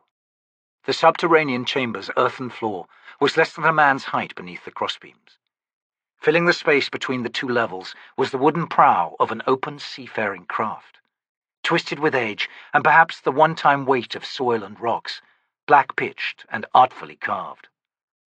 From where Itkovian stood, he could see a web-like span of branches reaching out to an outrigger. 3 workers lowered themselves into the chamber, lanterns in hand. The shield anvil moved closer. The craft had been carved from a single tree, its entire length, more than 10 paces, now flattened and corkscrewed in its resting place. Alongside it, Itkovian could now make out another craft, identical with the first, then another. The entire hidden floor of the thrall's council chamber was crowded with boats. He had not known what to expect, but it was certainly not this. The Baaljagg are not seafarers, not anymore. Gods below, these craft must be thousands of years old. Itkovian thought. 10s of thousands, the Destrian whispered at his side. Even the sorcery that preserves them has begun to fail. Heaton dropped down to land lithely beside the first craft. Itkovian could not see that she too was surprised, reaching out tentatively close too, but not touching the gunwale, where her hand hovered in trembling uncertainty. One of the guards moved his lantern pole directly over the boat. Voices gasped. Bodies filled the craft, stacked haphazardly, each one wrapped in what looked to be red-stained sailcloth, each limb separately entwined, the rough-woven cloth covering each corpse from head to toe. There appeared to be no desiccation beneath the wrapping. Wrath, Queen of Dreams, spoke. The early writings of our council describe the finding of such dug-out canoes in most of the barrows raised during the building of Capustan. Each held but a few bodies such as these you see here, and most of the canoes disintegrated in the effort of removing them. However, some measure of respect for the dead was honored. Those corpses not inadvertently destroyed in the excavations were gathered and reinterred within the surviving craft. There are, she continued, her words cutting through the silence, 9 canoes beneath us, and over 60 bodies. It was the belief of scholars at that time that these barrows were not Baaljagg. I think you can see why that conclusion was reached. You may also note that the bodies are larger, almost Toblaki in stature, supporting the notion that they weren't Baaljagg. Although, it must be granted, there are most certainly Toblaki traits among Heaton and her people. My own belief is that the Toblaki, the Baaljagg, and the Trell are all from the same stock, with the Baaljagg having more human blood than the other 2. I have little evidence to support my belief, apart from simple observation of physical characteristics and ways of living. These are our founding spirits, Heaton said. The truth screams within me. The truth closes about my heart with iron fingers. They find their power, Kafal rumbled from the edge of the pit. Karnadas nodded and said quietly, They do, indeed. Joy and pain. Exaltation tempered by the sorrow for the one still lost. Shield Anvil, we are witnessing the birth of gods. Itkovian walked over to Kafal, laid a hand on the man's shoulder. Sir, how will you take these remains from the city? The Pannions view every god but their own as avowed enemies. They will seek to destroy all that you have found. The Baaljagg fixed his small, hard eyes on the shield anvil. We have no answer, Wolf. Not yet. But we do not fear. Not now, and not ever again. Itkovian slowly nodded. It is well, he said with fullest understanding, when you find yourself in the embrace of your god. Kafal bared his teeth. Gods, Wolf. We have many. The first Baaljagg to come to this land. The very first. Your ancestors have ascended. They have. Who now dares challenge our pride? That remains to be seen, alas, Itkovian thought. You've an apology to make, Stony Manakis said, as she stepped out of the practice circle and reached for a cloth to wipe the sweat from her face. Gruntle sighed. I'm sorry, lass. Not to me, you idiot! No point in apologizing for who you are and always will be, is there? She paused to examine the narrow blade of her rapier, scowled at a nick near the inside edge a handspan from the tip, and glanced back at the grey sword's recruit, who was still in the circle and awaiting a new opponent. Damn woman's green, but a fast learner. Your apology oath should be made to Master Karuli. Not my master any longer. He saved our skins, Gruntle, including your worthless hide. Crossing his arms, Gruntle raised a brow. Oh, and how did he manage that? Blacking out at the first rush? Funny, I didn't see any lightning and conflagration from his elder god, his nasty lord. We all went down, you fool. We were done for. But that priest plucked our souls away. As far as those Kachin-Chamala could sense, we were dead. Don't you remember dreaming? Dreaming! Pulled right into that elder god's own warren. I recall every detail. I guess I was too busy dying for real, Gruntle snapped. Yes, you were. And Karuli saved you from that too. Ungracious pig. One moment I was getting tossed around by a Kachin-Chamala, the next I woke up, somewhere else, with a huge ghost wolf standing over me. And I knew instantly, Gruntle, that nothing was getting past that wolf. It was standing guard, over me. Some kind of servant of the elder god? No, he doesn't have any servants. What he has is friends. I don't know about you, but knowing that, realizing it as I did there with that giant wolf, well, a god that finds friends instead of mindless worshippers. Damn it, I'm his, Gruntle, body and soul, and I'll fight for him because I know he'll fight for me. Horrible elder gods, bah! I'll take him over those snarling, bickering fools with their temples and coffers and rituals any day. Gruntle stared at her, disbelieving. I must still be hallucinating, he muttered. Never mind me, Stony said, sliding her rapier into its scabbard. Karuli and his elder god saved your life, Gruntle.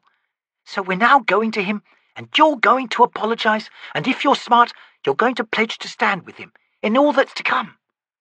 Like Hood I am? Oh, sure, I'll say sorry and all that, but I don't want anything to do with any gods, elder or otherwise, and that includes their priests.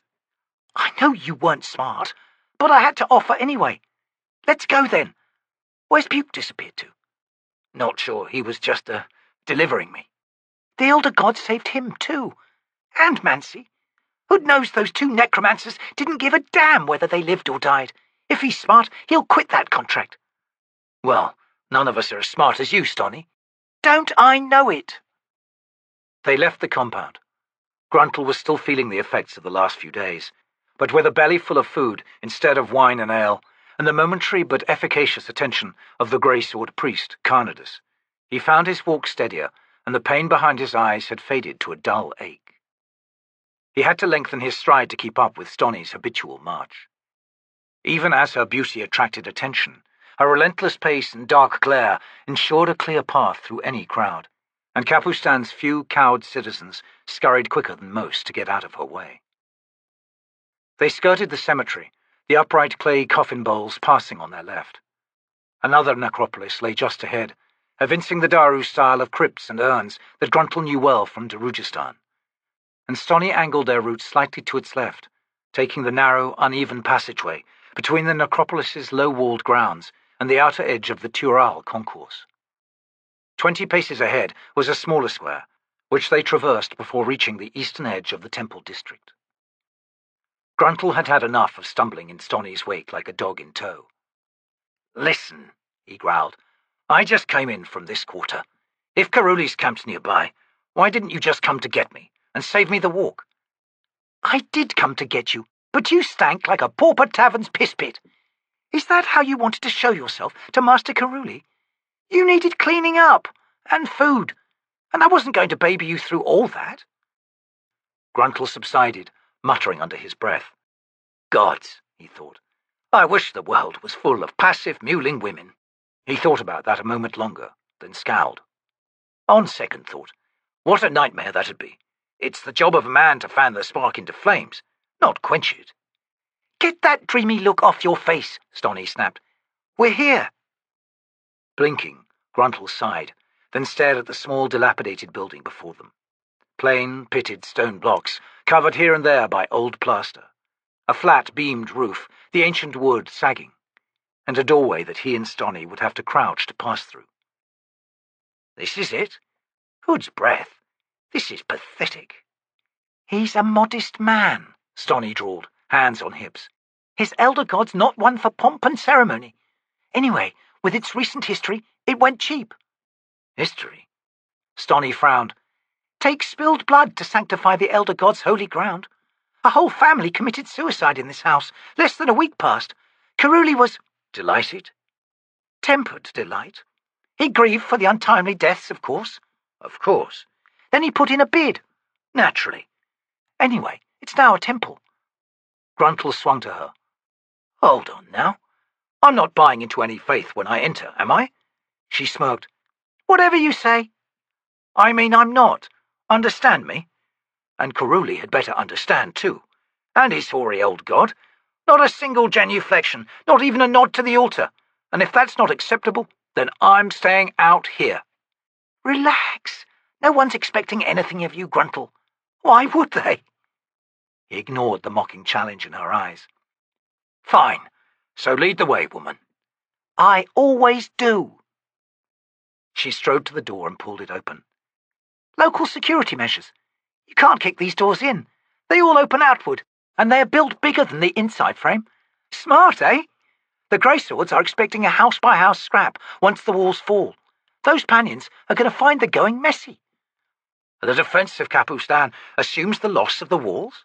Hardly optimistic. We're all in a death trap, and Karuli's dream escape trick won't help us much when the Tenescowri are roasting our bodies for the main course, will it?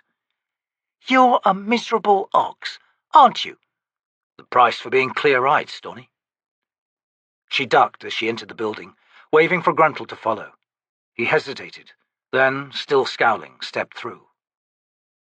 A small reception chamber greeted them, bare-walled, clay-tiled, with a few lantern niches set in the walls, and a row of iron pegs unadorned by clothing.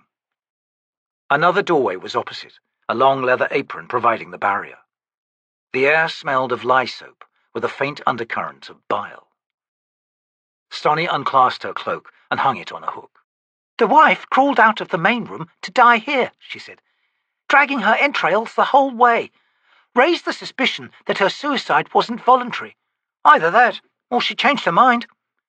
Maybe a goat's milk hawker knocked on the door, Gruntle suggested, and she was trying to cancel her order. Stony studied him for a moment, as if considering. Then she shrugged. Seems a bit elaborate, as an explanation, but who knows? Could be.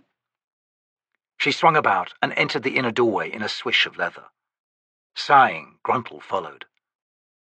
The main chamber ran the full width of the house. A series of alcoves, storage rooms and cell-like bedrooms divided up the back wall, a central arched walkway bisecting it to lead into the courtyard garden beyond. Benches and trunks crowded one corner of the chamber. A central fire pit and humped clay bread oven was directly before them, radiating heat. The air was rich with the smell of baking bread. Master Karuli sat cross-legged on the tiled floor to the left of the fire pit, head bowed, his pate glistening with beads of sweat. Stony edged forward and dropped to one knee. Master?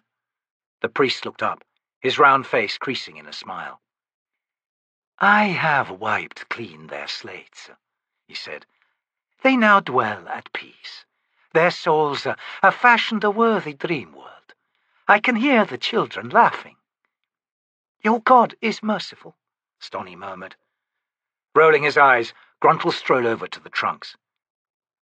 Thanks for saving my life, Karuli, he growled. Sorry I was so miserable about it. Looks like your supplies survived. That's good. Well, I'll be on my way now. A moment, please, Captain. Gruntle turned. I have something, the priest said, for your friend Buke. An aid for his endeavours. Oh? Gruntle avoided Stony's searching stare. There, in that second trunk. Yes, the small iron one. Yes, open it. Do you see, upon the dark grey bolt of felt? The little clay bird? Yes. Please instruct him to crush it into powder, then mix with cooled water that has been boiled for at least 100 heartbeats. Once mixed, Buke must drink it, all of it. You want him to drink muddy water? The clay will ease the pains in his stomach, and there are other benefits as well, which he will discover in due time. Gruntle hesitated. Buke isn't a trusting man, Karuli. Tell him that his quarry will elude him otherwise, with ease. Tell him also that to achieve what he desires, he must accept allies. You both must. I share your concerns on this matter.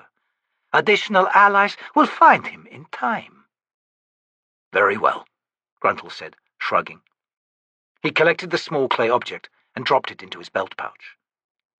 What are you two talking about? Stony asked quietly. Gruntle tensed at that gentle tone, as it usually preceded an explosion of temper, but Karuli simply broadened his smile. A private matter, dear Stony. Now, I have instructions for you. Please be patient. Captain Gruntle, there are no debts between us now. Go in peace. Right. Thanks, he added gruffly. I'll make my own way out, then? We'll talk later, Gruntle, Stony said. Won't we? You'll have to find me first, Gruntle thought. Of course, lass. A few moments later he stood outside, feeling strangely weighed down by nothing less than an old man's kind, forgiving nature. He stood for a while, unmoving, watching the locals hurrying past. Like ants in a kicked nest, Gruntle thought. And the next kick is going to be a killer. Stony watched Gruntle leave, then turned to Karuli. You said you had instructions for me? Our friend the captain has a difficult path ahead. Stony scowled. Gruntle doesn't walk difficult paths. First sniff of trouble, and he's off the opposite way. Sometimes there is no choice. And what am I supposed to do about it? His time is coming. Soon. I ask only that you stay close to him. Her scowl deepened. That depends on him. He has a talent for not being found. Karuli turned back to tend the oven. I'd rather think, he murmured, that his talent is about to fail him. Torchlight and diffuse sunlight bathed the array of dug-out canoes and their wrapped corpses.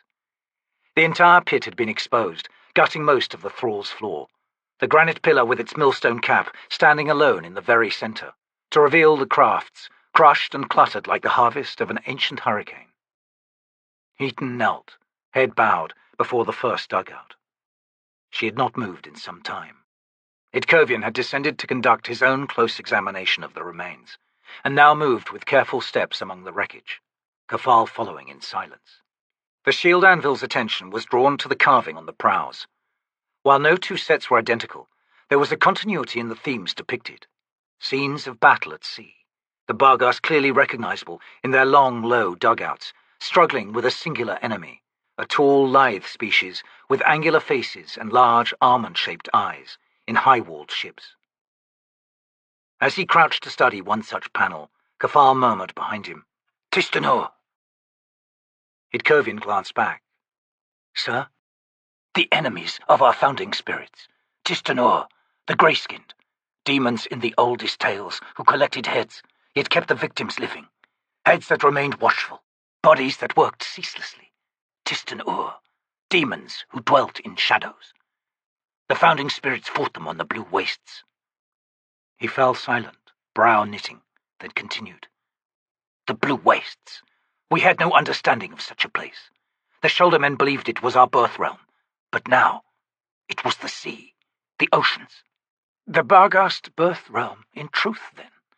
Aye, the founding spirits drove the Tistanor from the blue wastes, drove the demons back into their underworld, the forest of shadows, a realm said to lie far to the southeast. Another continent, perhaps. Perhaps. You are discovering the truth behind your oldest legends, Kafal. In my home of Ellengarth, far to the south of here, there are stories of a distant continent in the direction you have indicated. A land, sir, of giant firs and redwoods and spruce. A forest unbroken, its feet hidden in shadows and peopled with deadly wraiths. As Shield Anvil, Itkovian resumed after a moment, returning his attention once more to the carvings, I am as much a scholar as a warrior. Tristan Ur, a name with curious echoes. Tista Andi, the dwellers in darkness, and, more rarely mentioned, and then in naught but fearful whispers, their shadowkin, the Tista Idur. Grey-skinned, believed extinct, and thankfully so, for it is a name sheathed in dread. Tristan Ur, the first glottal stop implies past tense, yes? T'lan, now T'lan. Your language is kin to that of the Imass. Close kin. Tell me, do you understand Maranth? Kefal grunted. The Maranth speak the language of the Barghast shouldermen, the holy tongue, the language that rose from the pit of darkness, from whence all thought and all words first came. The Maranth claim kinship with the Barghast. They call us their fallen kin. But it is they who have fallen, not us. They who have found a shadowed forest in which to live. They who have embraced the alchemies of the Tristan Ur. They who made peace with the demons long ago, exchanging secrets, before retreating into their mountain fastnesses and hiding forever behind their insect masks. Ask no more of the Maranth wolf. They are fallen and unrepentant. No more. Very well, Kefal. Itkovian slowly straightened. But the past refuses to remain buried, as you see here. The past hides restless truths, too. Unpleasant truths, as well as joyous ones. Once the effort of unveiling has begun, sir, there is no going back. I have reached that understanding, the Barghast warrior growled. As my father warned us, in success we shall find seeds of despair. I should like to meet Humbrel Toa some day, Itkovian murmured. My father can crush a man's chest in his embrace. He can wield hook swords in both hands and slay 10 warriors in a span of heartbeats. Yet what the clans fear most in their war leader is his intelligence. Of his 10 children, Heaton is most like him in that wit. She affects a blunt forthrightness. Kefal grunted, as does our father. I warn you now, Shield Anvil. She has lowered her lance in your direction and sighted along its length. You shall not escape. She will bed you, despite all your vows, and then you shall belong to her. You are mistaken, Kefal. The Barghast bared his file teeth, said nothing. You too have your father's wit, Kefal, Itkovian thought, as you deftly turn me away from the ancient secrets of the Barghast with yet another bold assault on my honor.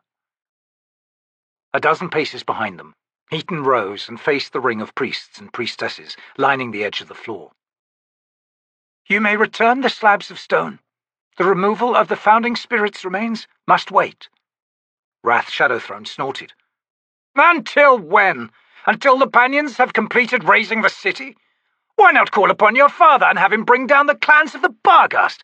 Have him break the siege, and then you and your kin can cart away these bones in peace and with our blessing. No. Fight your own war. The Pannions shall devour you once we're gone, Wrath Shadowthrone shrieked. You are fools! You, your father, your clans, all fools! Heaton grinned. Is it panic I see on your god's face? The priest hunched suddenly, rasped. Shadowthrone never panics. Then it must be the mortal man behind the facade, Heaton concluded with a triumphant sneer. Hissing, Wrath Shadowthrone wheeled and pushed through his comrades, his sandals flapping as he hurried from the chamber. Heaton clambered up from the pit. I am done here. Kefal, we return to the barracks. Brukhalian reached down to help Itkovian climb from the pit, and as the shield anvil straightened, the mortal sword pulled him close. Escort these two, he murmured. They've something planned for the removal of... Perhaps, Itkovian interjected. But frankly, sir, I don't see how. Think on it, then, sir, Brukhalian commanded. I shall. Through any means, Shield Anvil. Still standing close, Itkovian met the man's dark eyes. Sir, my vows... I am Fena's mortal sword, sir. This demand for knowledge comes not from me, but from the tusked one himself. Shield Anvil, it is a demand born of fear. Our God, sir, is filled with fear. Do you understand? No, Itkovian snapped. I do not. But I have heard your command, sir. So be it. Brukhalian released the Shield Anvil's arm, turned slightly to face Karnadas, who stood, pale and still, beside them. Contact Quickben, sir, by whatever means. I am not sure I can, the Destriant replied, but I shall try, sir. This siege, Brukhalian growled, eyes clouding with some inner vision, is a bloodied flower, and before this day is done, it shall unfold before us, and in grasping the stalk, we shall discover its thorns. The three men turned at the approach of a wrath priest. Calm, sleepy eyes were visible behind the striped, feline mask. Gentlemen, the man said, a battle awaits us. Indeed, Brukhalian said dryly. We were unaware of that. Our lords of war will find themselves in its fierce midst. The boar, the tiger, an ascendant in peril, and a spirit about to awaken to true godhood. Do you not wonder, gentlemen, whose war this truly is? Who is it who would dare cross blades with our lords? But there is something that is even more curious in all this. Whose hidden face lies behind this fated ascension of Drake? What, indeed, would be the value of two gods of war, two lords of summer? That, the Destriant drawled, is not a singular title, sir. We have never contested Drake's sharing it. You have not succeeded in hiding your alarm at my words, Karnadas, but I shall let it pass. One final question, however. When, I wonder, will you depose Rath Fena, as is your right as Fena's Destriant, a title no one has rightfully held for 1,000 years, except for you, of course, and in aside, why has Fena seen the need to revive that loftiest of positions now? After a moment he shrugged. Ah, well, never mind that. Rath Fena is no ally of yours, nor your gods. You must know that. He senses the threat you present to him, and will do all he can to break you and your company. Should you ever require assistance, seek me out. Yet you claim you and your lord as our rivals, Rathdrake, Brukhalian growled. The mask hinged into a fierce smile. It only seems that way right now, mortal sword. I shall take my leave of you, for the moment. Farewell, friends. A long moment of silence passed, whilst the three grey swords watched the wrath priest stride away. Then Brukhalian shook himself. Be on your way, Shield Anvil. Destriant, I would have a few more words with you. Shaken, Itkovian swung about and set off after the two Barghast warriors. The earth has shifted beneath our feet, Itkovian thought. Unbalanced, moments from drawing blood, and peril now besets us from all sides. Tusked One, deliver us from uncertainty, I beg you. Now is not the time. Chapter 11. The Malazan military's vaunted ability to adapt to whatever style of warfare the opposition offered was, in fact, superficial. Behind the illusion of malleability, there remained a hard certainty in the supremacy of the imperial way. Contributing to that illusion of flexibility was the sheer resiliency of the Malazan military structure, and a foundation bolstered by profound knowledge and insightful analysis of disparate and numerous styles of warfare. Abstract, Part 27, Book 7, Volume 9, on Temul's 13-page treatise, Malazan Warfare, Enet Obar, the Lifeless. Spindle's hair shirt had caught fire. Eyes watering and coughing at the foul stench, Picker watched the scrawny mage rolling back and forth on the dusty ground beside the fire pit. Smoke snaked from smouldering hair. Curses rode sparks up into the night air. Since everyone else was too busy laughing, the corporal reached over to collect a waterskin, which she wedged between her knees. Unstoppering the spout and pressing her thighs together, She tracked Spindle with the lone stream of water until she heard hissing sounds. All right, all right, the maid shrieked, smudged hands waving about. Stop! I'm drowning! Convulsed in his own fits, Hedge had rolled perilously close to the flames. Picker stretched out one booted foot and kicked the sapper. Everyone calm down, she snapped, before the whole squad gets burnt crispy. Hood's breath. In the gloom at her side, Blen spoke. We're dying of boredom, Corporal. That's the problem. If boredom was fatal, there wouldn't be a soldier alive on this whole world, Blend. Feeble excuse. The problem's simple. Starting with the sergeant writhing around over there, the whole upon-cursed squad is insane. Except for you, of course. You kissing my dung-stained boots, lass? Wrong move. I'm crazier than the rest of you. If I wasn't, I'd have run off long ago. Gods, look at these idiots. Got a mage wearing his dead mother's hair, and every time he opens his warren, we get attacked by snarling ground squirrels. Got a sapper with permanent flash burns, whose bladder must be a warren unto itself, since I ain't seen him wander off once, and it's 3 days running now at this camp. Got a Napan woman being stalked by a rogue Bedouin bull that's either blind or sees more than we do when he looks at her. And then there's a healer who went and got him so badly sunburnt he's running a fever. Don't bother mentioning Ansi, Blend murmured. The sergeant would top anyone's list as a wall-eyed lunatic. I wasn't done. Got a woman who likes sneaking up on her friends. And finally, she added in a low growl, dear old Ansi. Nerves of cold iron, that one. Convinced the gods themselves has snatched Quick Ben, and it's all Ansi's own fault. Somehow. Picker reached up and slipped a finger under the torques on her arm, her scowl deepening. As if the gods care a whit about Quick Ben, never mind the sergeant himself. As if they take note of any of us, no matter what we do. Treach's talks bothering you, Corporal? Careful, Blend, Picker murmured. I ain't in the mood. Sodden and miserable, Spindle was climbing to his feet. Evil spark, he hissed. Finger flick like a burning booger. There's malevolent spirits lurking about. Mark my words. Bark 'em? Picker snorted. I'll carve 'em in your gravestone, Spindle, and that's a hood-blown promise. Gods, what a stink, Hedge swore. I doubt even a grease-smeared bargust will come near you. I say we should vote. The whole squad, I mean. Vote to tear that disgusting shirt off of Spindle's pimply back and bury it somewhere, ideally under a few tons of rubble. What say you, Sergeant? Hey, Ansi.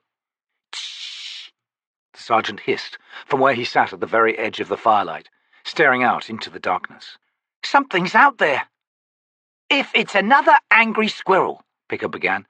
I ain't done nothing, Spindle growled, and nobody's going to bury my shirt, not while I'm still breathing anyway. So forget it, Sapper. Besides, we don't vote on nothing in this squad.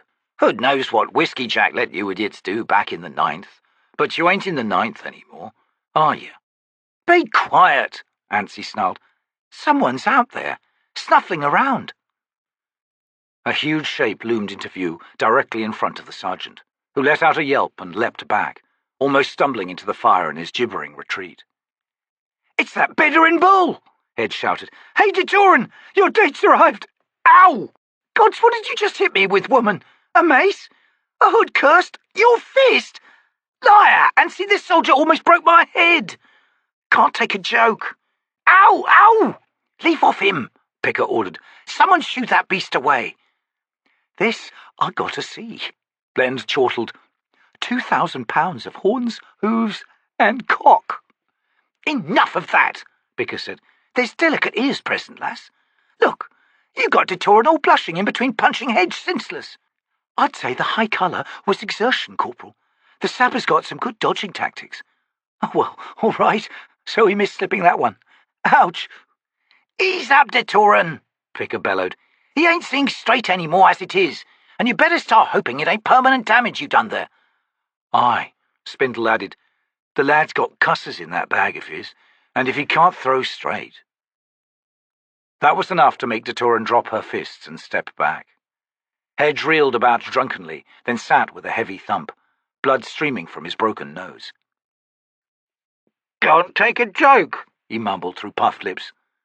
A moment later, he keeled over. Terrific, Picker muttered. If he ain't come to in the morning and we got a march, guess who's pulling the travoy, Destriant? The large woman scowled and turned away to find her bedroll. Who's injured? A high voice piped up. The soldiers looked up to see Mallet, wrapped in a blanket, totter into the firelight. I heard punching. The boiled crayfish is awake, Spindle observed. Guess you won't nap on any more sunward hillsides, eh, healer? It's Hedge, Picker said. Rubbed Destriant's fur the wrong way. Slumped by the fire. See him? Nodding, Mallet hobbled to the sapper's side. Alarming image you conjured there, Corporal. He crouched, began examining Hedge. Hood's breath. Busted nose, fractured jaw, and concussed too. The man's done a quiet puke. He glared over at Picker. Didn't anybody think to stop this little argument? With a soft grunt, the Bedouin bull wheeled away and thumped off into the darkness. Mallet's head snapped around. What by famous hoof was that? Hedge's rival, Bled murmured. Probably saw enough to take his chances elsewhere. Sighing, Picker leaned back, watching Mallet tend to the unconscious sapper. Squad's not gelling too good, Picker thought. Antsy ain't no Whiskeyjack, Spindle ain't Quickpen, and I ain't no Corporal Calam neither. If there was the best of the best among the bridge burners, it was the 9th. Mind you, Destriant could stand toe-to-toe with Trots. That wizard had better show up soon, Blend murmured after a time. Picker nodded in the darkness and said, Might be the captain and the rest are with the white faces already. Might be Quickpen and us'll come too late to make any difference in the outcome. We won't make any difference anyway, Blend said. What you mean is we'll be too late to see the spectacle. Could be a good thing, that. You're starting to sound like Antsy. Yeah, well, things ain't looking too good, Picker said under her breath. The company's best major's disappeared. Add that to a green, noble-born captain and Whiskeyjack gone, and what do you know? We ain't the company we once was. Not since Pale, that's for sure. Visions of the chaos and horror in the tunnels the day of the enfilade returned to the corporal, and she grimaced. Betrayed by our own. That's the worst thing there is, Blend. I can take falling to enemy swords or mage fire or even demons tearing me limb from limb. But to have one of your own flash the knife when your back's turned. She spat into the fire. It broke us, Blend said. Picker nodded again. Maybe, the woman at her side continued. Trot's losing his contest with the white faces, and us getting executed one and all, might be a good thing. Barghast allies or not, I ain't looking forward to this war. Picker stared into the flames. You're thinking of what might happen when we next step into battle. We're brittle, Corporal. Riven with cracks. Got no one to trust. That's the problem. Got nothing to fight for. There's Dujek to answer both of those, Blend said. Aye, our renegade fist. Blend softly snorted. Picker glanced over at her friend, frowned. What? He ain't no renegade, Blend said in a low voice. We're only cut loose 'cause of Brood and the Tister Andy, 'cause we couldn't have managed the parley otherwise. Ain't you wondered, Corporal, who that new standard-bearer of One-Arms is? What's his name? Rantle? Otanthos? He showed up about a day after the outlawry proclamation. So, who do you think he is, Blend? A top-ranking claw is my wager, here at the command of the Empress. You got proof of that? No. Picker swung her scowl back to the fire. Now who's jumping at shadows? We're no renegades, Blend asserted. We're doing the Empire's bidding, Corporal, no matter how it looks. Whiskeyjack knows too, and maybe so does that healer over there, and Quickpen.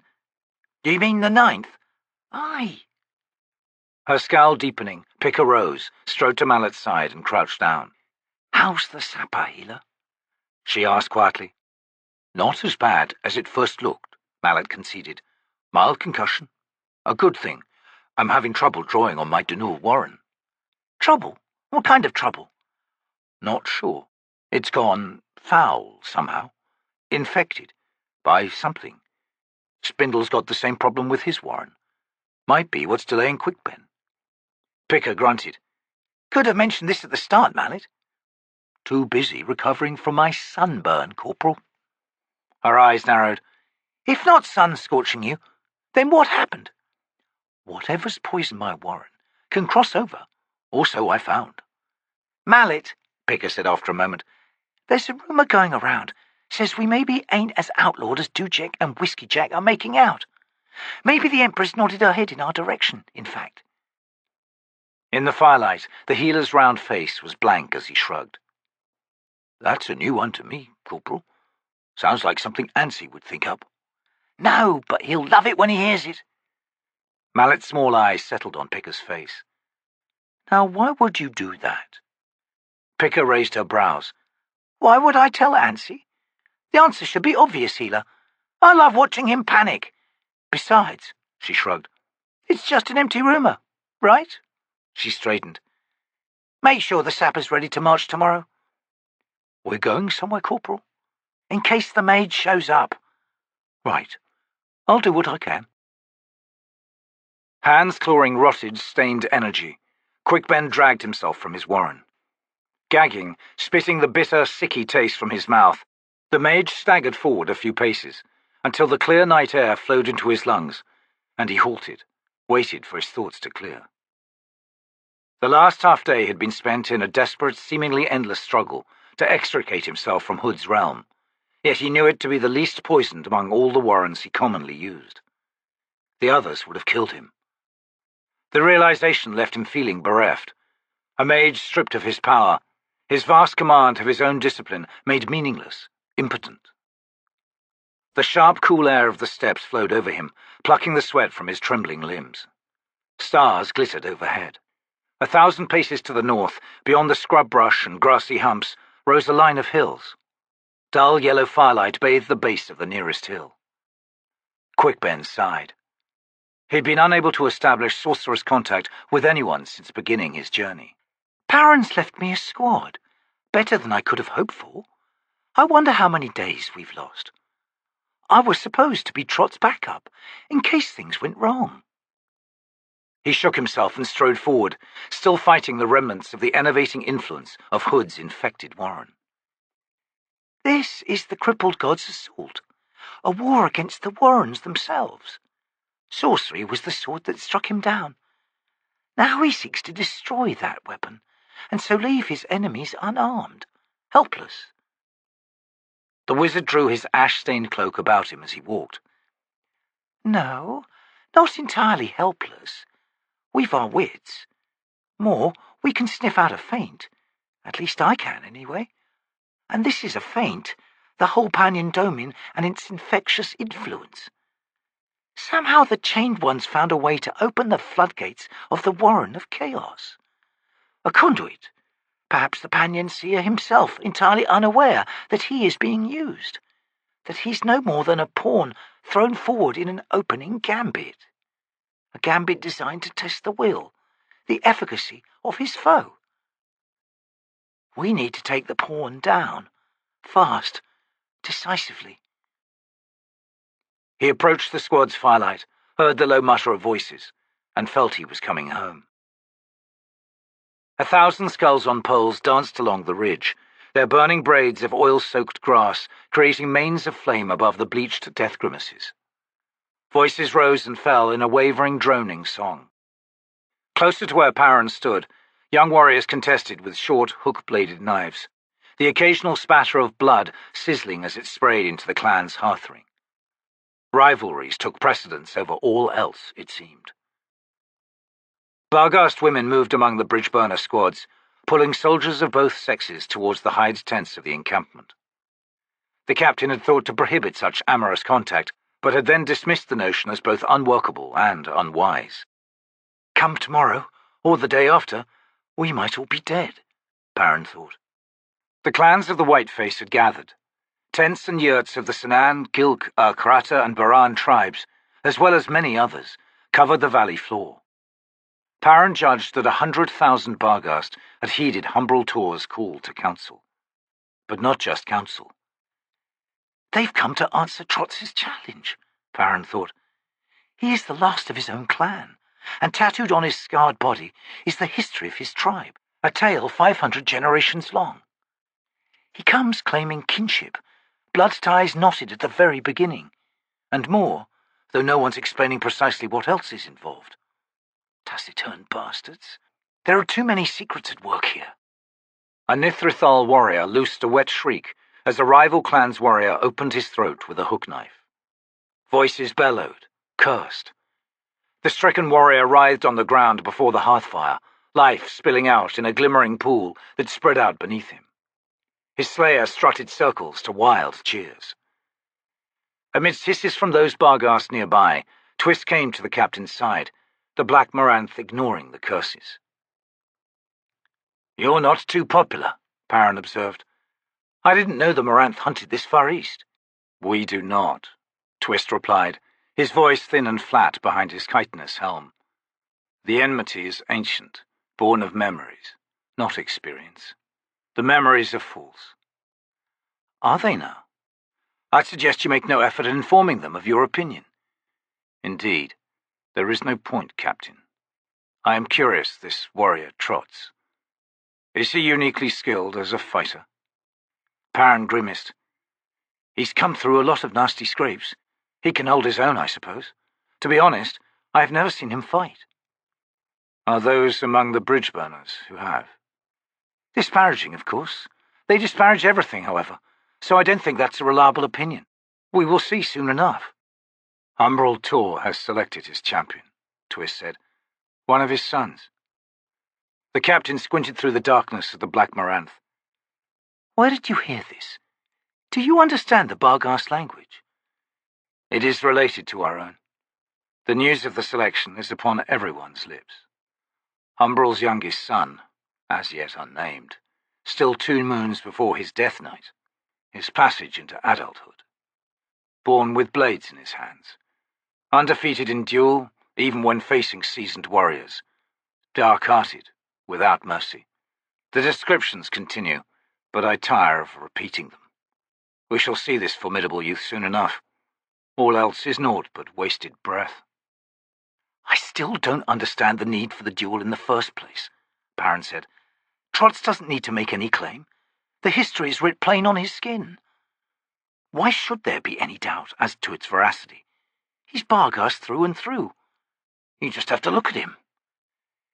"He makes claim to leadership, Captain. His tribe's history sets his lineage as that of the first founders.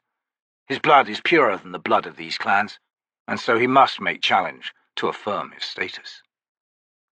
Perrin grimaced. His gut was clenched in knots. A sour taste had come to his mouth, and no amount of ale or wine would take it away.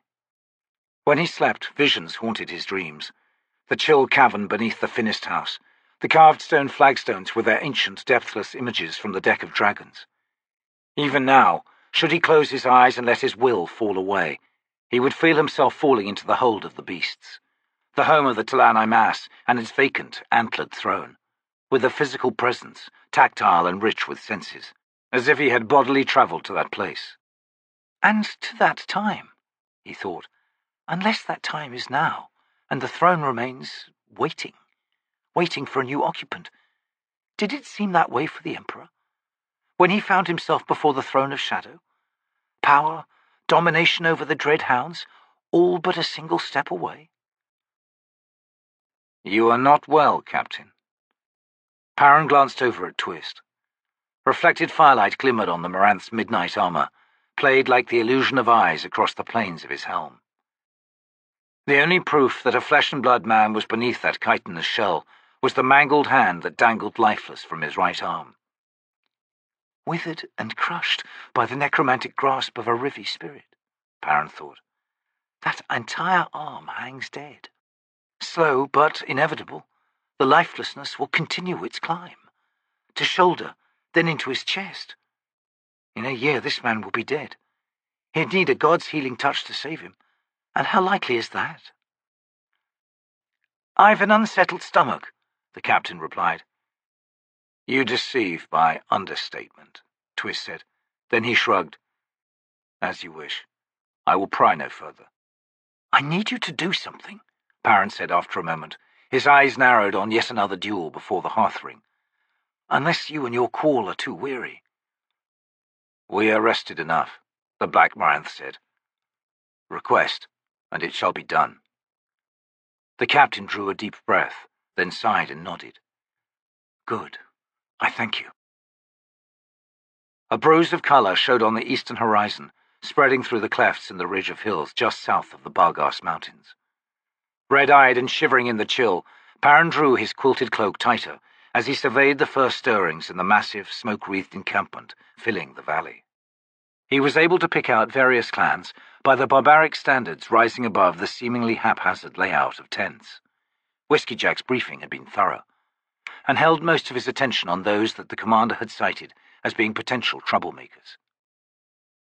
To one side of the challenge clearing, where Trot's and Humbrol Tor's champion would fight in a short while, was the 1,000-strong camp of the Arkrata. Distinguished by their characteristic nose plugs, lone braids and multi-toned armor fashioned from Moranth victims, including green, black, red, and here and there gold clans. They were the smallest contingent, having travelled farthest, yet reputedly the meanest.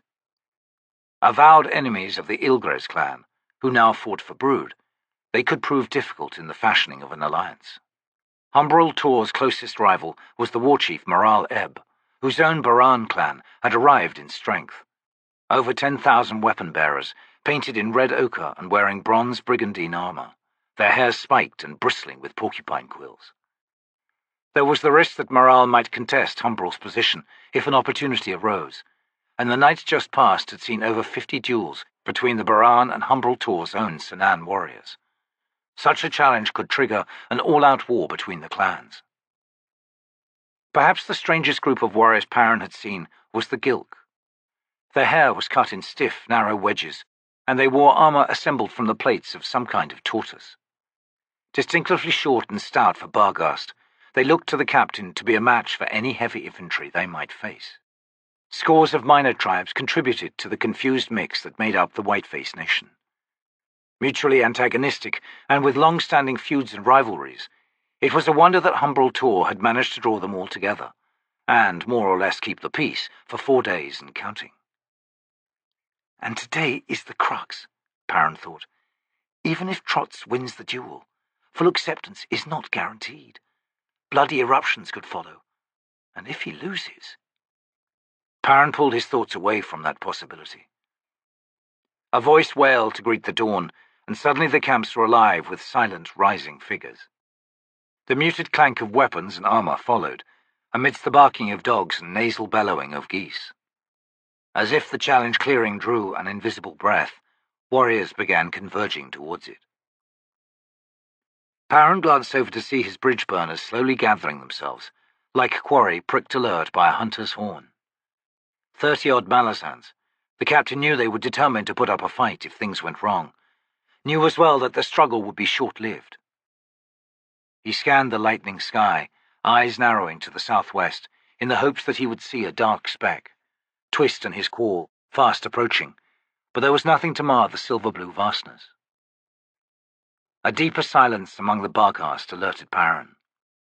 He turned to see Humbrol Tor striding through the press to take position in the center of the clearing. This was the closest the captain had come to the man since their arrival. The warrior was huge, bestial, bedecked in the withered, hair-matted skins of deboned human heads. His hauberk of overlapping coins glittered in the morning light. The hoard of ancient, unknown money that the Sinan stumbled across sometime in the past must have been huge, for every warrior in the tribe wore such armor. There must have been shiploads of the damn things, Perrin thought. That, or an entire temple filled to its ceiling. The war chief wasted no time with words. He unslung the spiked mace at his hip and raised it skyward, slowly turning full circle. All eyes held on him, the elite warriors from all the tribes ringing the clearing, the rest massed behind them, all the way to the valley's slopes. Humbrol Tor paused as a witless dog trotted across the expanse. A well-flung stone sent it scampering with a yelp. The war chief growled something under his breath, then gestured with his weapon. Perrin watched Trots emerge from the crowd. The tattooed Barghast wore the standard-issue Malazan armor for Marines, studded boiled leather with iron bands over the shoulders and hips. His half-helm had been collected from a dead officer among the soldiers of Iron in 7 cities. bridge guard and cheek plates bore a filigreed design of inlaid silver. A chain camel protected the sides and back of his neck. A round shield was strapped to his left forearm, the hand protected by a spiked, iron-banded cestus. A straight, blunt-tipped broadsword was in his right hand. His arrival elicited low growls from the gathered Barghast, which Trots answered with a hard grin, revealing blue-stained, filed teeth. Humbrol Tor eyed him for a moment, as if disapproving of Trots' choice of Malazan weapons over those of the Barghast. Then he swung in the opposite direction and gestured once more with the mace. His youngest son emerged from the circle. Perrin had not known what to expect, but the sight of this scrawny, grinning youth, wearing only leathers with a single short hook knife in his right hand, did not match any of the images he had fashioned. What is this? He thought. Some kind of twisted insult? Does Tor want to ensure his own defeat, at the cost of his youngest son's life? The warriors on all sides began thumping their feet on the hard earth, raising a rhythmic drumbeat that echoed its way across the valley. The unnamed youth sauntered into the circle to stand opposite Trots, 5 paces between them. Eyeing the bridge burner from head to toe, the boy's smile broadened. "Captain," a voice hissed beside Perrin. He turned. "Corporal Aimless, isn't it? What can I do for you? And be quick." The lean, stooped soldier's habitually dour expression was even bleaker than usual. "We were just wondering, sir, if this scrap goes bad, I mean, well, me and a few others, we've been hoarding some Moranth munitions. Cusses too, sir. We got 5 of those at hand. We could open something of a path. See that knoll over there? A good place, we figured, to withdraw to and hold up. Those steep sides." "Stow it, Corporal," Perrin growled under his breath. "My orders haven't changed. Everyone sits tight." "Sure, he's a runt, sir, but what if—" "You heard me, soldier." Aimless bobbed his head. "Yes, sir. It's just, some 9, maybe 10. Well, they're muttering about maybe doing whatever they please and to hood with you, sir." Perrin pulled his gaze away from the 2 motionless warriors in the circle and met the corporal's watery eyes. "And you are their spokesman, Aimless?" "No, not me, sir. I ain't got no opinion. I never did. Never do, in fact, Captain. No, not me. I'm just here telling you what's going on among the squads right now, that's all." "And there they all are, watching you and me having this conversation, which is how they wanted it. You're the mouth, Corporal, whether you like it or not. This is one instance where I probably should kill the messenger, if only to rid myself of his stupidity." Aimless's dour expression clouded. "I wouldn't try that, sir," he said slowly. "The last captain that drew his sword on me, I broke his neck." Perrin raised an eyebrow. "Baru fend me. I underestimate even the true idiots in this company," he thought. "Try showing some restraint this time, Corporal," he said. "Go back and tell your comrades to hold tight until I give the signal. Tell them there's no way we're going down without a fight, but trying a breakout when the Barghast most expect it will see us die fast." "You want me to say all that, sir?" "In your own words, if you like." Aimless sighed. "That's easy, then. I'll go now, Captain. You do that, Corporal." Returning his attention to the circle, Perrin saw that Humbrol Tor had moved to stand directly between the 2 contestants. If he addressed them, it was brief and under his breath, for he then stepped back, once more raising the mace overhead. The thumping dance of the massed warriors ceased. Trot swung his shield to the ready, dropping his left leg back and positioning his sword in a tight guard position. The youth's sloppy stance did not change, the knife held loosely at his side. Humbrol Tor reached one edge of the ring. He waved the mace one final time over his head, then lowered it. The duel had begun. Trot stepped back, crouching low with the shield rim just under his eyes. The blunt tip of his broadsword edged outward as he half extended his arm. The youth pivoted to face him, the knife in his hand making slight bobbing snakehead motions. At some unseen shift in weight from Trot's, he danced lithely to the left, blade wavering in a haphazard desultory defense. But the big bridge burner did not come forward. 10 paces still remained between them. Every move the lad makes tells Trots more, Perrin thought, fills out the tactical map. What the boy reacts to, what makes him hesitate, tauten, withdraw. Every shift in weight, the play over the ground and the balls of his feet. And Trots has yet to move. The youth edged closer, approaching at an angle that Trots matched only with his shield. Another step. The bridge burner's sword slid out to the side. The lad skittered back, then he neared again, sharpening the angle. Like a stolid infantryman, Trots swung round to replant his feet, and the Barghast attacked. A snort gusted from Perrin as the bridge burner's heavy-footedness vanished. Negating his own advantage in height, Trots met the lashing assault from low behind his shield, surging forward unexpectedly into the lad's high-bladed attack. Hook knife glanced without strength off Trots' helm, then the heavy round shield hammered into the boy's chest, throwing him back. The youth struck the ground, skidding, raising a cloud of dust as he tumbled and rolled. A fool would have pursued, only to find the lad's knife slashing through the sunlit cloud. But Trots simply settled back behind his shield. The youth emerged from the swirling dust, face powdered, knife wavering. His smile remained. Not a style the lad's used to, Perrin thought. Trots could well be standing frontline in a phalanx, shoulder to shield with hard-eyed Malazan infantry. More than one barbaric horde has been deflowered and cut to pieces against that deadly human war. These white faces have never experienced an imperial engagement. The lithe Barghast began a swift, darting dance, circling Trots, edging in then back out, playing with the bright sunlight and flashes on weapon and armor, kicking up clouds of dust. In answer, the bridge burner simply pivoted into one of four facings. He had become his own square, and waited, again and again, seeming to hold a position too long before shifting, each time stamping the methodical steps of the Malazan infantry drill like a thick-skulled recruit. He ignored every feint, would not be pulled forward by the lad's moments of imbalance and awkwardness, which were themselves illusory. The ring of warriors had begun shouting their frustration. This was not a duel as they knew duels. Trots would not play the lad's game. He is now a soldier of the Empire, and that is the addendum to his tale, Perrin thought. The youth launched another attack, his blade blurring in a wild skein of feints, then slashing low, seeking the bridge burner's right knee, the hinge in the armor's joint. Shield came down, driving the knife away. Broadsword slashed horizontally for the boy's head. He ducked lower, hook blade dropping down to slash ineffectually across the toe cap of Trots' boot. The bridge burner snapped his shield into the boy's face. The youth reeled, blood spraying from his nose. Yet his knife rose unerringly, skirting the rim of the shield as if following a hissing guide to dig deep into the armor's joint hinge of Trots' left arm, the hook biting, then tearing through ligaments and veins. The Malazan chopped down with his broadsword, severing the lad's knife hand at the wrist.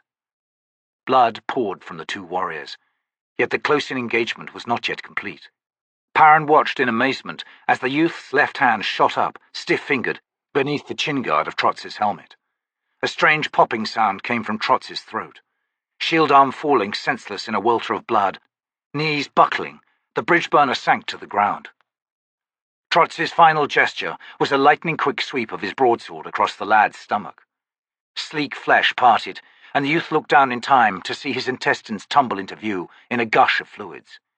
He convulsed around them, pitched to the ground. Trots lay before the dying boy, clawing frantically at his throat, legs kicking. The captain lurched forward, but one of his bridge burners was quicker. Mulch, a minor healer from the 11th squad, raced into the circle to Trots' side. A small flick blade flashed in the soldier's hand as he straddled the writhing warrior and pushed his head back to expose the throat. What in Hood's name? Perrin thought. There was pandemonium on all sides. The circle was dissolving as Barghast warriors surged forward, weapons out yet clearly confused as to what they should do with them. Perrin's head snapped round to see his bridge burners contracting within a ring of shrieking, belligerent savages. Gods, it's all coming down, he thought. A horn cut through the cacophony. Faces turned. Sanan warriors were reasserting the sanctity of the circle, bellowing as they pushed the other tribesmen and women back. Humbrol Tor had once more raised high his mace, a silent yet inescapable demand for order. Voices rose from the Barghast surrounding the company of bridge burners, and the captain saw Moranth munitions held high in the hands of his soldiers. The Barghast were recoiling, drawing lances back to throw. "Bridge burners!" Perrin shouted, striding towards them. "Put those damn things away, now!" The horn sounded a second time. Faces turned. The deadly grenados disappeared once more beneath raincapes and cloaks. "Stand at ease!" Perrin growled as he reached them. In a lower voice he snapped, "Hold fast, you damn fools! Nobody counted on a hood-damned draw! Keep your wits! Corporal Aimless, go to Mulch and find out what in Fenner's name he did with that flickblade. And get the bad news on Trotz. I know, he looked done for. But so's the lad. Who knows, maybe it's a question of who dies first." "Captain," one of the sergeants cut in. "They were going to have at us, sir. That's all. We wasn't planning on nothing. We was waiting for your signal, sir." "Glad to hear it. Now keep your eyes open, but stay calm while I go confer with Humbrol Tor." Perrin swung round and headed towards the circle. The Barghast war chief's face was grey, his gaze returning again and again to the small figure now ominously motionless on the stained ground a dozen paces away. A half-dozen minor chiefs clustered around Humbrol, each shouting to make himself heard above his rival. Tor was ignoring them one and all. Perrin pushed through the crowd. A glance to his right showed Aimless crouched down beside Mulch. The healer had a hand pressed tight against the wound in Trotz's left arm and seemed to be whispering under his breath, his eyes closed. Slight movement from Trotz revealed that the bridge burner still lived, and the captain realized he had ceased his thrashing around. Somehow, Mulch had given him a means of drawing breath. Perrin shook his head in disbelief. Crush a man's throat, and he dies. Unless there's a High Danul healer nearby, Perrin thought, and Mulch isn't. He's a cutter with a handful of cantrips at his disposal. The man's pulled off a miracle. Malazan! Humbrol Tor's small, flat eyes were fixed on Perrin. He gestured. "We must speak, you and I." He switched from Daru to bellow at the warriors crowding him. They withdrew, scowling, casting venomous glares towards the captain. A moment later, Perrin and the Barghast war chief stood face to face. Humbrol Tor studied him for a moment, then said, "Your warriors think little of you. Soft blood, they say." Perrin shrugged. "They're soldiers. I'm their new officer." "They are disobedient. You should kill one or two of them, then the others will respect you." "It's my task to keep them alive, not kill them, war chief." Humbrol Tor's eyes narrowed. "Your Barghast fought in the style of you foreigners. He did not fight as kin to us. 23 duels, my unnamed son, without loss, without so much as a wound. I have lost one of my blood, a great warrior." "Trotz lives still," Perrin said. "He should be dead. Crush a man's throat, and the convulsions take him. He should not have been able to swing his sword. My son sacrificed a hand to kill him." "A valiant effort, war chief."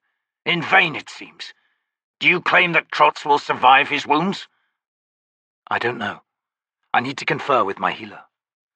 "The spirits are silent, Malazan," Humbrol Tor said after a moment. "They wait, as must we." "Your council of chiefs might not agree with you," Perrin observed. Tor scowled. "That is a matter for the Barghast. Return to your company, Malazan. Keep them alive, if you can." "Does our fate rest on Trotz's surviving, war chief?" The huge warrior bared his teeth. "Not entirely. I'm done with you now." He turned his back on the captain. The other chiefs closed in once again. Perrin pulled away, fighting a resurgence of pain in his stomach, and strode to where Trotz lay. Eyes on the Barghast warrior, he crouched down beside the healer Mulch. There was a hole between Trotz's collarbones, home to a hollow bone tube that whistled softly as he breathed. The rest of his throat was crumpled, a mass of green and blue bruising. The Barghast's eyes were open, aware and filled with pain. Mulch glanced over. I've healed the vessels and tendons in his arm, he said quietly. He won't lose it, I think. It'll be weaker, though, unless Mallet gets here soon. Perrin pointed at the bone tube. What in Hood's name is that, healer? It ain't easy playing with warrens right now, sir. Besides, I ain't good enough to fix anything like that anyway. It's a cutter's trick. Learned it from Bullet when I was in the 6th Army. He was always figuring ways of doing things without magic, since he could never find his warren when things got hot. Looks temporary. Aye, Captain. We need Mallet. Soon. That was fast work, Mulch, Perrin said, straightening. Well done. Thanks, sir. Captain, get some soldiers down here. I don't want any Barghast getting too close to Trots. When Mulch gives the word, move him back to our camp. Aye, sir. Perrin watched the soldier hurry off. Then he faced south and scanned the sky. Hood's breath, he muttered with plaintive relief. Mulch rose. You sent Twist to find him, didn't you, sir? Look, he's got a passenger. Probably Quickben, though.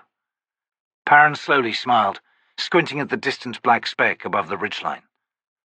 Not if Twist followed my orders, healer. Mulch looked over. Mallet. Fainershoof. That was a good play, Captain. Perrin met the healer's gaze. Nobody dies on this mission, Mulch. The old veteran slowly nodded, then knelt once again to tend to Trots. Picker studied Quickben as they trudged up yet another grass-backed hillside. You want us to get someone to carry you, Mage? Quickben wiped the sweat from his brow, shook his head. No, it's getting better. The Barghast spirits are thick here, and getting thicker. They're resisting the infection. I'll be all right, Corporal. If you say so, only you're looking pretty rough to me. And ain't that an understatement? Picker thought. Hood's warren is never a fun place. That's bad news, Mage. What have we all got to look forward to, then? Quickben said nothing. Picker scowled. That bad, huh? Well, that's just great. Wait till Ansi hears. The wizard managed to smile. You tell him news only to see him squirm, don't you? Sure, the squad needs its entertainment, right? The summit revealed yet another set of small cairns, scattered here and there on its weathered expanse. Tiny, long-legged grey birds hopped from their path as the soldiers marched on. Few words were wasted. The heat was oppressive, with half a day of sunlight remaining. Buzzing flies kept pace. The squad had seen no one since Twist's visit at dawn. They knew the duel had taken place by now, but had no idea of its outcome. Hood, we could walk into our own execution, Quickben thought. Spindle and Quickben were next to useless, unable and unwilling to test the taste of their warrens, pallid and shaky and uncommunicative. Hedge's jaw was too swollen for him to manage anything more than grunts, but the looks he cast at Detoran's back as she walked point hinted at plans of murderous vengeance. Blend was scouting somewhere ahead, or behind, or maybe in my hood-damned shadow, Quickben thought. She glanced over her shoulder to check, but the woman wasn't there. Ansi, taking up the rear, kept up a private conversation with himself, his ceaseless mumbling a steady accompaniment to the droning flies. The landscape showed no life beyond the grasses cloaking the hills, and the stunted trees occasionally visible in the valleys where seasonal streams hoarded water beneath the soil. The sky was cloudless, not a bird in sight to mar the blue vastness. Far to the north and east rose the white peaks of the Barghast Range, jagged in their youth and forbidding. By Twist's estimate, the Barghast gathering was in a valley 4 leagues to the north. They had arrived before sunset, if all went well. Striding at her side, Quickben voiced a small grunt, and the corporal turned in time to see a score of dirt-smeared hands closing around the wizard's legs. The earth seemed to foam beneath Quickben's boots. Then he was being dragged down, stained, bony fingers clutching, tugging, gnarled forearms reaching upward to wrap themselves about the wizard's struggling form. "Quick!" Picker bellowed, flinging herself towards him. He reached for her, a look of dumb amazement on his face as the soil heaved around his waist. Pounding footsteps and shouts closed in. Picker's hand clamped on the wizard's wrist. The earth surged to his chest. The hands reappeared to grasp Quickben's right arm and drag it down. Her eyes met his. Then he shook his head. "Let me go, Corporal." "Are you mad? Now, before you get my arm torn off." His right shoulder was yanked beneath the soil. Spindle appeared, flinging himself forward to wrap an arm around Quickben's neck. "Let him go!" Picker yelled, releasing the wizard's wrist. Spindle stared up at her. "What?" "Let him go, damn you!" The squad mage unlocked his arm and rolled away, cursing. Anstey burst among them, his short-handled shovel already in his hands, as Quickben's head vanished beneath the earth.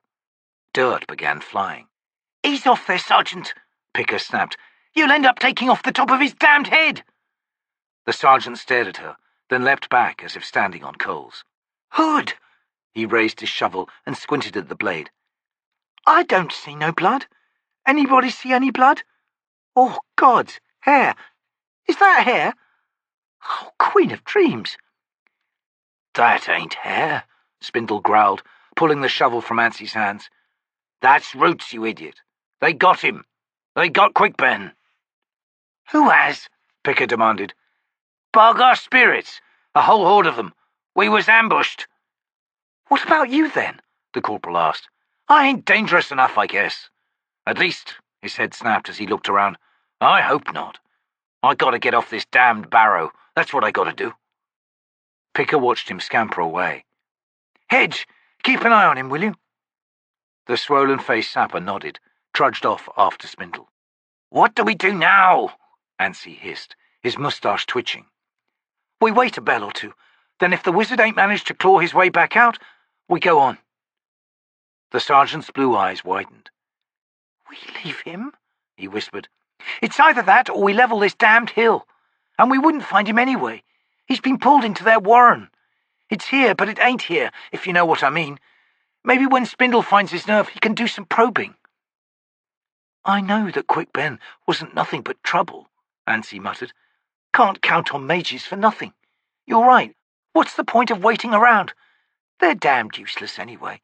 Let's pack up and get going." "It won't hurt to wait a little longer," Picker said. "Yeah, probably a good idea." She shot him a glance, then looked away with a sigh. "Could do with something to eat. Might want to fix us something special, Sergeant. I got dried dates and breadfruit and some smoked leeches from that market south side in Pale." She winced. "Sounds good. I'll get right on it." He hurried off. "Gods, Anstey, you're losing it fast," Picker thought. "And what about me? Mention dates and leeches, and my mouth's salivating." The high-prowed canoes lay rotting in the swamp, the ropes strung between them and nearby cedar boles bearded in moss. Dozens of the craft were visible. Humped bundles of supplies lay on low rises, swathed in thick mould, sprouting toadstools and mushrooms. The light was pallid, faintly yellow.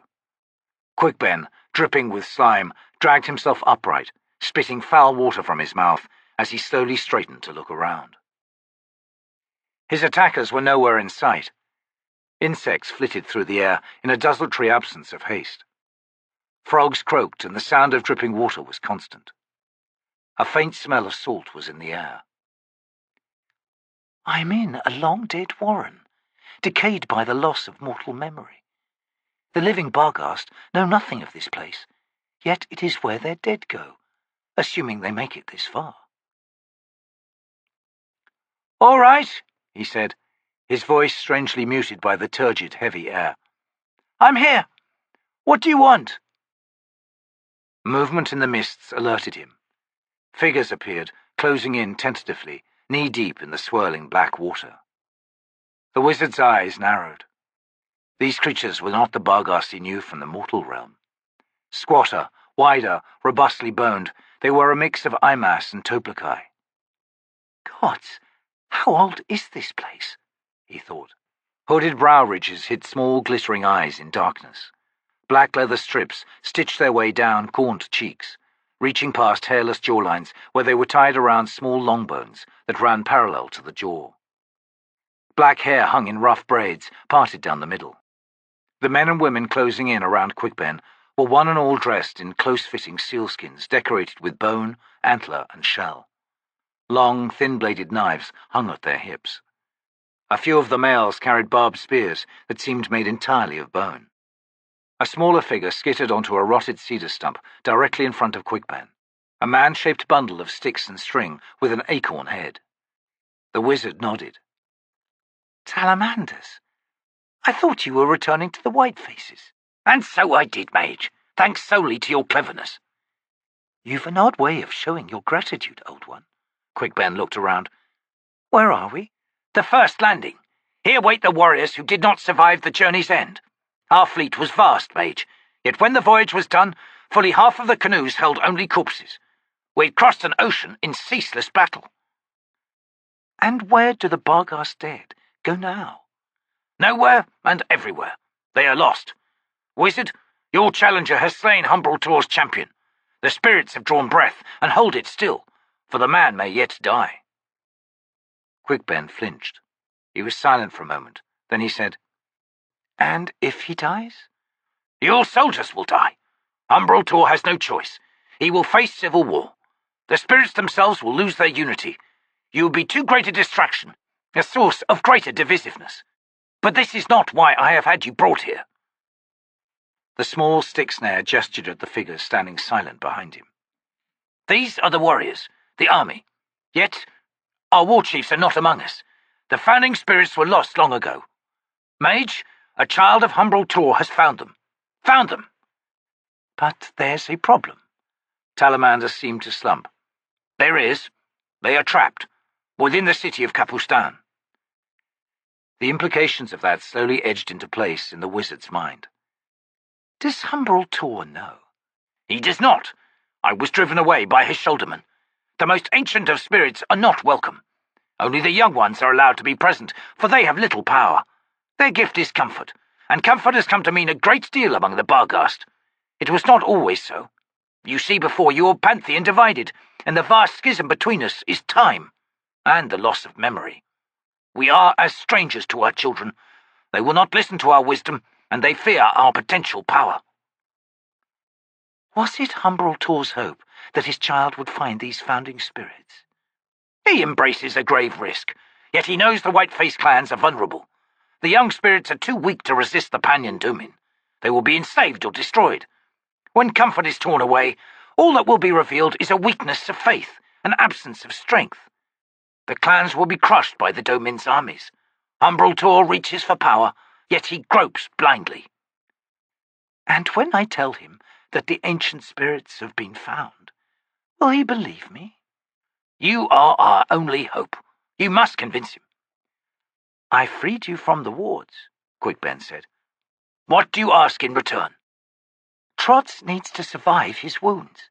He must be recognized as champion, so that he can legitimately take his place among the Council of Chiefs.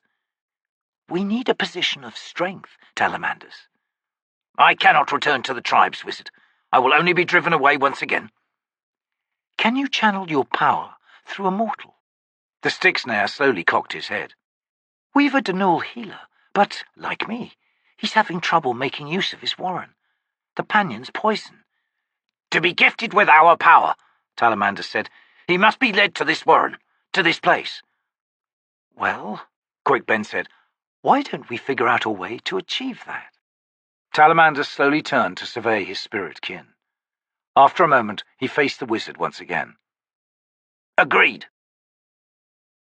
A rogue javelin arced up towards Twist as the Black Moranth and his passenger began their descent. The quall darted to one side, then quickly dropped towards the circle.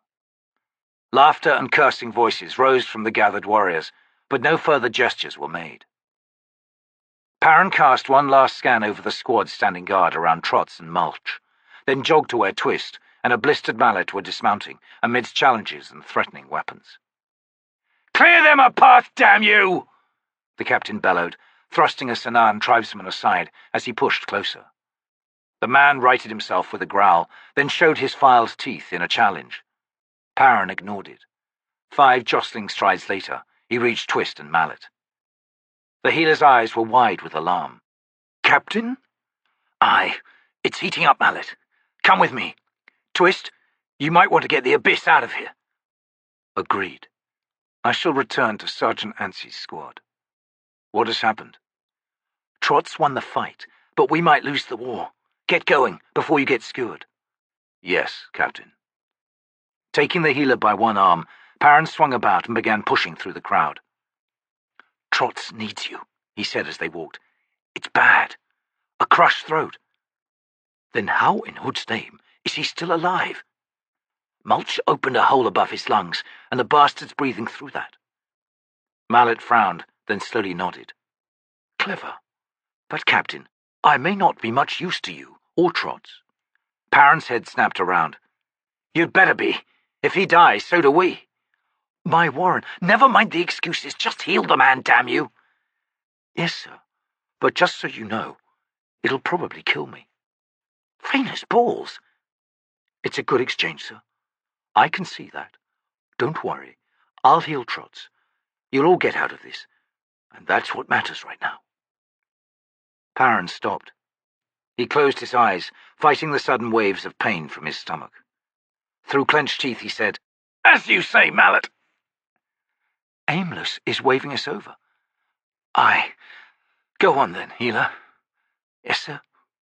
Mallet disengaged his arm and headed over to the squad. Perrin forced open his eyes.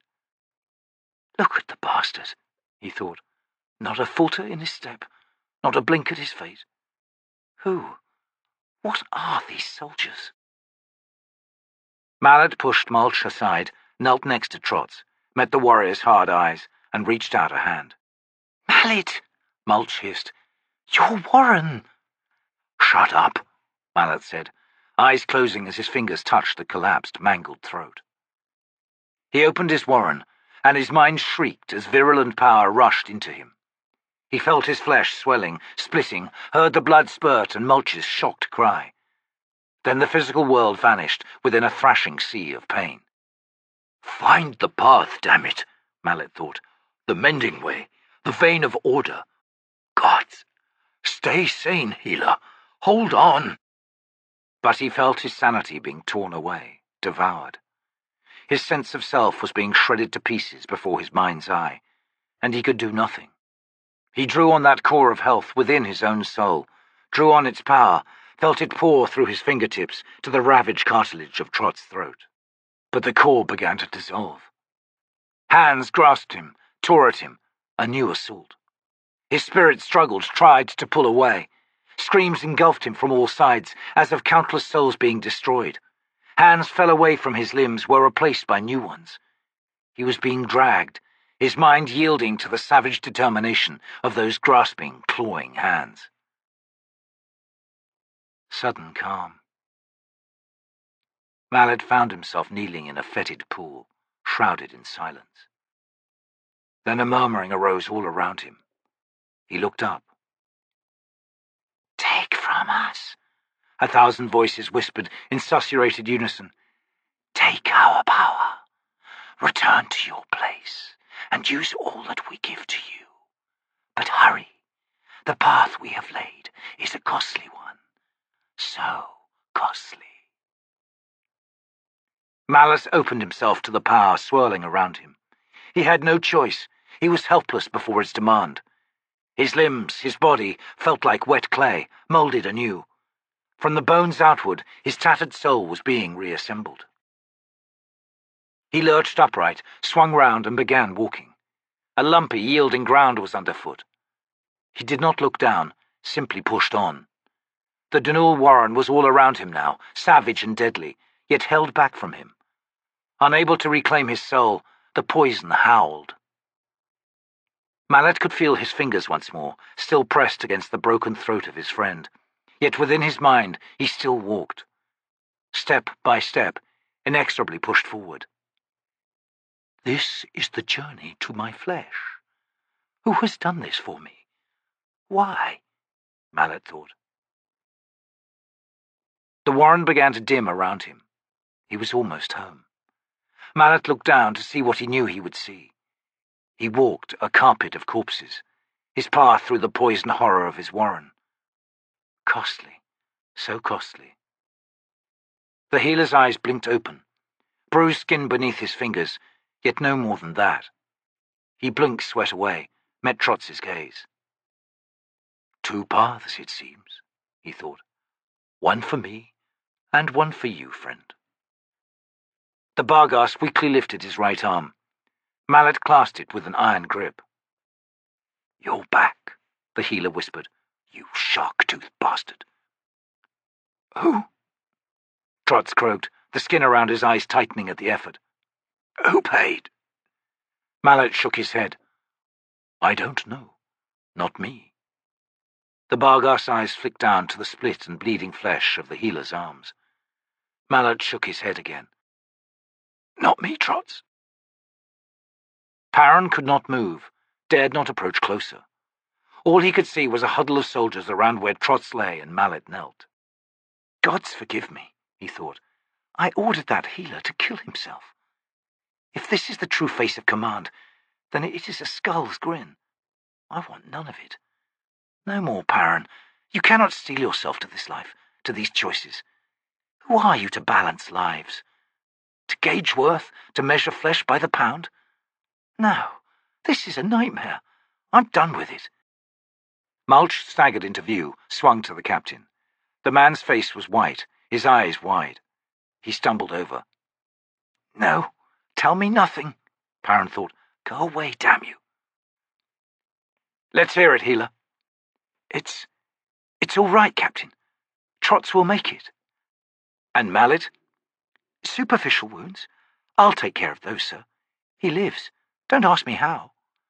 Leave me, Mulch. Sir? Go. Back to Mallet. Get out of my sight. Perrin swung his back to the man, listened to him scurrying away. The captain shut his eyes, waiting for the agony of his gut to resume, to rise once again like a fist of fire. But all was quiescent within him. He wiped at his eyes, drew a deep breath. No one dies, he thought. We're all getting out of here. Better tell Humbrol Tor. Trotz has won his claim. And damn the rest of you to Hood.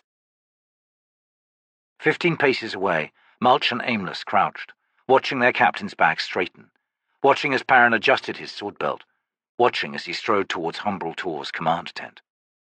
He's a hard bastard, the healer muttered. Cold as a Jaghut winter, Aimless said, face twisting. Mallet looked a dead man there for a time. For a time, he damn near was. The 2 men were silent for a while. Then Mulch leaned to one side and spat. Captain might make it after all, he said. Aye, Aimless said. He might. Hey! One of the soldiers nearby shouted. Look at that ridge. Ain't that the Tauren? And there's Spindle. They're carrying somebody between them. Probably Quickbane, Mulch said, straightening. Played too long in his warrens. Idiot. Mages, Aimless sneered. Who needs the lazy bastards anyway? Mages, sir?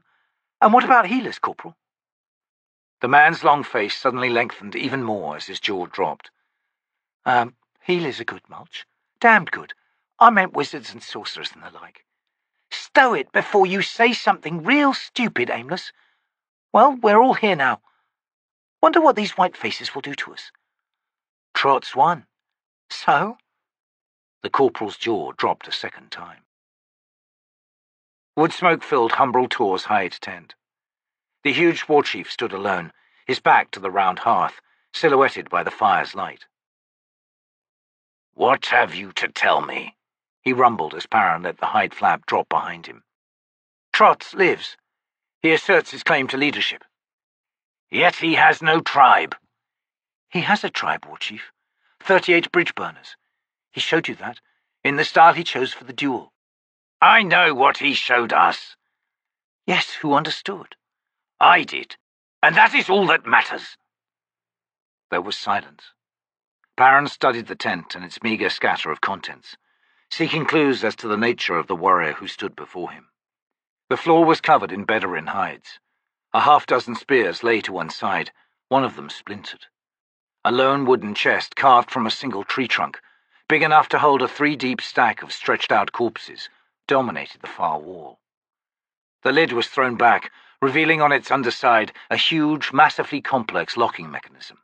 An unruly tumble of blankets ran parallel to the chest where Tor evidently slept.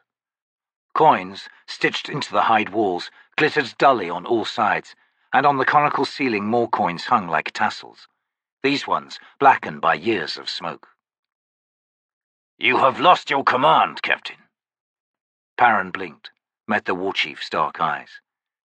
"That is a relief," he said. "Never admit your unwillingness to rule, Malazan. What you fear in yourself will cloud your judgment of all that your successor does. Your fear will blind you to his wisdom and stupidity both. Trotz has never been a commander. I saw that in his eyes when he first stepped forward from your ranks. You must watch him now, with clear vision." The man turned and walked to the chest. "I have mead. Drink with me." "God, my stomach," Perrin thought. "Thank you, War Chief." Umbral Tor withdrew from the chest a clay jug and 2 wooden mugs. He unstoppered the jug, sniffed tentatively, then nodded and poured. "We shall wait another day," he said. "Then I shall address the clans. Trotz will have leave to speak. He has earned his place among the chiefs. But I tell you this now, Captain." He handed Perrin a mug.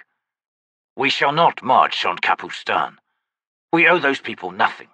Each year we lose more of our youths to that city, to their way of life. Their traders come among us with nothing of value, bold with claims and offers, and would strip my people naked if they could." Perrin took a sip of the heady mead, felt it burn down his throat. "Capustan is not your true enemy, War Chief. The Pannion Domin will wage war on us. I know this, Malazan. They will take Capustan and use it to marshal their armies on our very borders. Then they will march." "If you understand all that, then why—" 27 tribes, Captain Perrin." Umbral Tor drained his mug, then wiped his mouth. "Of those, only 8 chiefs will stand with me. Not enough. I need them all. Tell me, your new chief, can he sway minds with his words?" Perrin grimaced. "I don't know. He rarely uses them. Then again, up until now, he's had little need. We shall see tomorrow, I suppose." "Your bridge burners are still in danger." The captain stiffened, studied the thick honey wine in his mug. "Why?" he asked after a moment.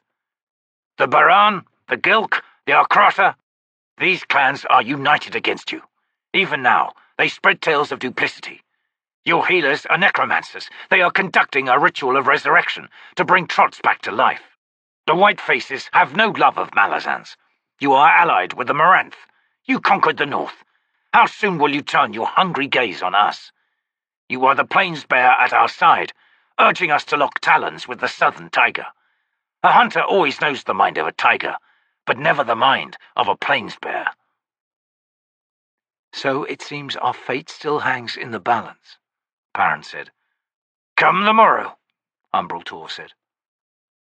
The captain drained his mug and set it down on the edge of the chest. Spot fires were growing in his stomach. Beyond the cloying mead numbing his tongue, he could taste blood. "I must attend to my soldiers," he said.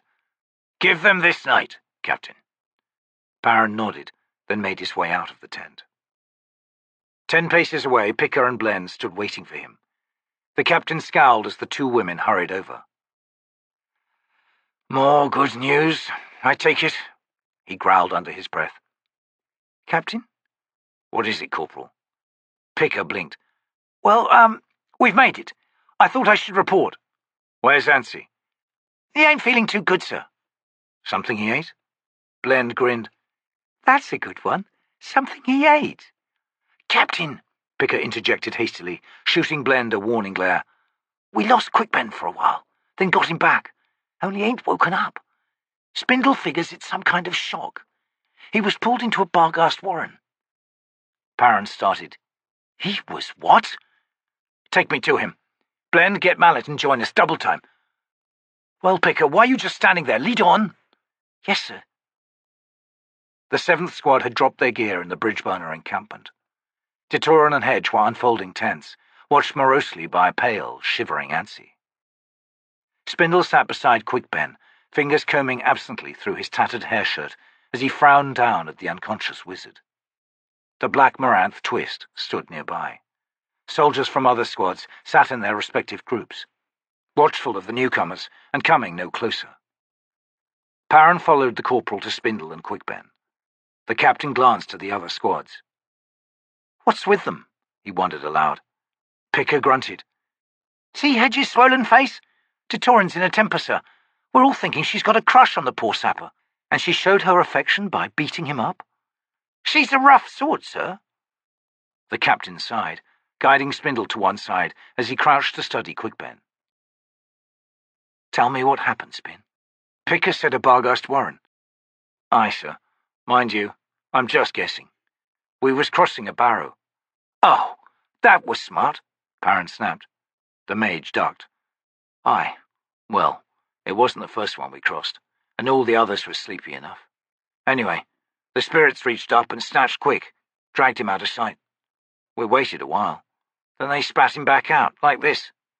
Captain, the warrens have gone sour. Nasty sour. Quick said it was the Pannion, only not really the Pannion, but the hidden power behind it. Said we was all in trouble." Footsteps approached, and Perrin turned to see Mallet and Blend approach. Behind them walked Trots. A few ragged, sardonic cheers rose to greet him from the other squads, followed by a loud raspberry. Trots bared his teeth and changed direction. A figure bolted like a rabbit. The Barghast grin broadened. "Get back here, Trots," Perrin ordered. "We need to talk." Shrugging, the huge warrior swung round and resumed his approach. Mallet leaned heavily on Perrin's shoulder as he knelt down. "Sorry, Captain," he gasped. "I ain't feeling right." "I won't ask you to use your warren again, healer," Perrin said, "but I need Quickben awake. Any suggestions?" Mallet squinted down at the wizard. "I didn't say I was weakened, sir, only that I ain't feeling right. I got help healing Trots. Spirits, I think now. Maybe Barghast. They put me back together somehow, some way, and who knows I needed putting back together. Anyway, it's like I got someone else's legs, someone else's arms." He reached out and laid a hand against Quickben's brow, then grunted. "He's on his way back. It's protective sorcery that's keeping him asleep." "Can you speed things up?" "Sure." The healer slapped the wizard. Quickben's eyes snapped open. "Ow! You bastard, Mallet. Stop complaining, Quick. Captain wants to talk to you." The wizard's dark eyes swiveled to take in Perrin, then, looming over the captain's shoulder, Trots. Quickben grinned. "You all owe me." "Ignore that," Mallet said to Perrin. "The man's always saying that. Gods, what an ego. If Whiskeyjack was here, he'd clout you on the head, wizard, and I'm tempted to stand in for him on that." "Don't even think it." Quickben slowly sat up. "What's the situation here?" "Our heads are still on the chopping block," Perrin said in a low voice. "We haven't many friends here, and our enemies are getting bolder. Umbral Tor's command is shaky, and he knows it. Trot's killing his favoured son hasn't helped. Even so, the war chief's on our side, more or less. He may not care one whit for Capustan, but he knows the threat the Pannion Domin represents." "He doesn't care about Capustan, huh?" Quickben smiled. "I can change that attitude. Mallet, you got company in that body of yours?" The healer blinked. "What?" "Feeling strange, are you?" "Well, so he says," Perrin cut in. "What do you know about it?" "Only everything. Captain, we've got to go to Umbral Tor. The four of us. You too, Trots. Hood, let's bring Twist, too. He knows a lot more than he's let on. And maybe I can't see that grin, Maranth, but I know it's there. Spindle, that hair shirt reeks. Go away before I throw up." "Some gratitude for protecting your hide," Spindle muttered, edging back. Perrin straightened and swung his gaze back to Umbral Tor's tent. "Fine. Here we go again." Sunset approached, spreading a gloom across the valley. The Barghast had resumed their wild dancing and vicious duels with an almost febrile intensity. 30 paces away from Umbral Tor's tent, sitting amidst discarded armour, Picker scowled.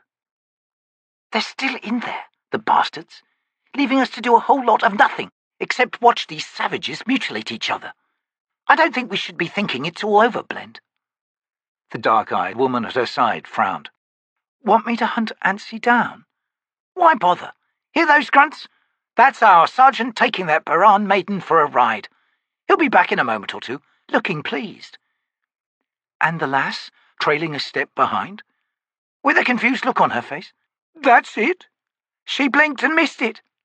They shared a short, nasty laugh. Then Picker sobered again. "We could be dead tomorrow, no matter what Quick Ben says to Tor.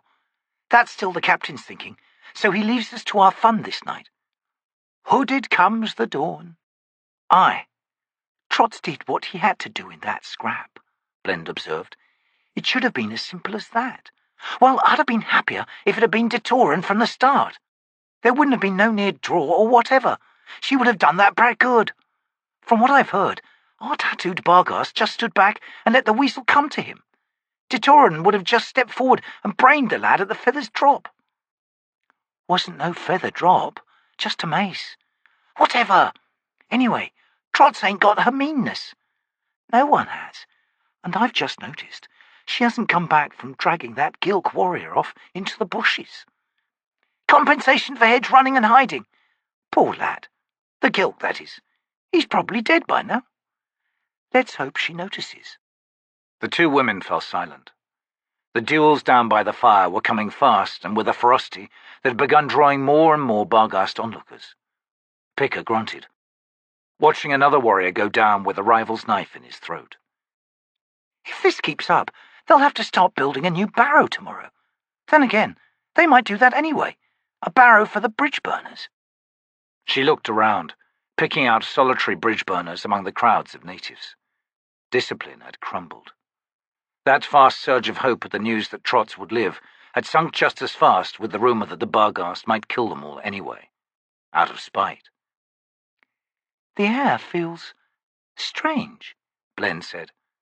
"Aye, as if the night itself was aflame," Picker thought. "As if we're in the heart of an unseen firestorm." The talks on Picker's arms were hot and slowly getting hotter. "I'm about due for another dousing in that water barrel. Short-lived relief, but at least it's something." "Remember that night in Black Dog?" Blend continued in a low voice. "That retreat." "Stumbling onto a rivy burn ground," Picker thought. "Malign spirits rising up out of the ashes." "Aye, Blend, I remember well enough." "And if that wing of Black Maranth hadn't spied us and come down to pull us up," she thought. "Feels the same, Picker. We've got spirits loosed. Not the big ones. These are ancestors we got gathering. If it was the big ones, our hair'd be standing on end." "True. So where are they? Where are the nastiest of the Barghast spirits?" "Somewhere else, obviously. With Opon's luck, they won't show up tomorrow." "You'd think they would. You'd think they'd not want to miss something like this." "Try thinking pleasant thoughts for a change, Blend. Hood's breath." "I was just wondering," the woman shrugged. "Anyway," she continued, rising, "I think I'm going to wander for a while, see what I can pick up." "You understand Barghast?" "No, but sometimes the most telling communication doesn't use words." "You're as bad as the rest, Blend. Likely our last night among the living, and off you go." "But that's the whole point, isn't it?" Picker watched her friend slip away into the shadows. "Damned woman," she thought. "Got me sitting here more miserable than before. How do I know where the serious Barghast spirits are? Maybe they're just waiting behind some hill, ready to jump out tomorrow morning and scare us all shitless. And how do I know what that Barghast warchief's going to decide tomorrow? A pat on the head or a knife across the throat?" Spindle pushed through the crowd and approached. The stench of burned hair hung around him like a second cloak, and his expression was grim. He crouched down before her. "It's going bad, Corporal." "That's a change," she snapped. "What is?" "Half our soldiers are drunk, and the rest are well on their way. Parn and his cronies disappearing into that tent and not coming out ain't being taken as a good sign. We won't be any shape to do a damn thing come the dawn." Picker glanced over to Humbrol Tor's tent. The silhouetted figures within had not moved in some time. After a moment she nodded to herself. All right, Spin. Stop worrying about it. Go have some fun. The man gaped. Fun? Yeah, remember? Relaxation, pleasure, a sense of well-being. Go on, she's out there somewhere, and you won't be around 9 months from now either. Of course, you might have a better chance if you took off that hair shirt. For this night, at least. I can't do that. What will Mother think? Picker studied the mage's fraught, horrified expression. Spindle, she said slowly. Your mother's dead. She ain't here. She ain't watching over you. You can misbehave, Spindle. Honest. The mage ducked down, as if an invisible hand had just clouted him, and for a moment Picker thought she saw an impression of knuckles bloom on the man's pate. Then he scampered away, muttering and shaking his head. Gods! Maybe all our ancestors are here. Picker glared about. Come near me, Dar, and I'll slit your hood-damn throat, just like I did the first time. Grainy-eyed with exhaustion, Perrin stepped clear of the tent entrance. The sky was grey, faintly luminescent. Mist and wood smoke hung motionless in the valley. A pack of dogs loping along one ridge was the only movement he could see. And yet they're awake, he thought. All here. The real battle is done, and now, here before me, I can almost see them, stand the dark godlings of the Barghast, facing the dawn. For the first time in thousands of years, facing the mortal dawn. A figure joined him. Perrin glanced over. Well? The Barghast elder spirits have left Mallet, Quickben said. The healer sleeps. Can you feel them, Captain? The spirits. All the barriers have been shattered. The old ones have joined with their younger spirit kin. The forgotten warren is forgotten no more. All very well, Perrin muttered, but we've still a city to liberate. What happens if Tor raises the standard of war and his rivals deny him? They won't. They can't. Every shoulder man among the white faces will awaken to the change, to the burgeoning. They'll feel that power and know it for what it is. More, the spirits will make it known that their masters, the true gods of the Barghast, are trapped in Capustan. The founding spirits are awake. The time has come to free them. The captain studied the wizard at his side for a moment, then asked, Did you know the Moranth were kin to the Barghast? More or less. Tor may not like it, and the tribes will howl, but if the spirits themselves have embraced Twist and his people... Perrin sighed. I need to sleep, he thought, but I can't.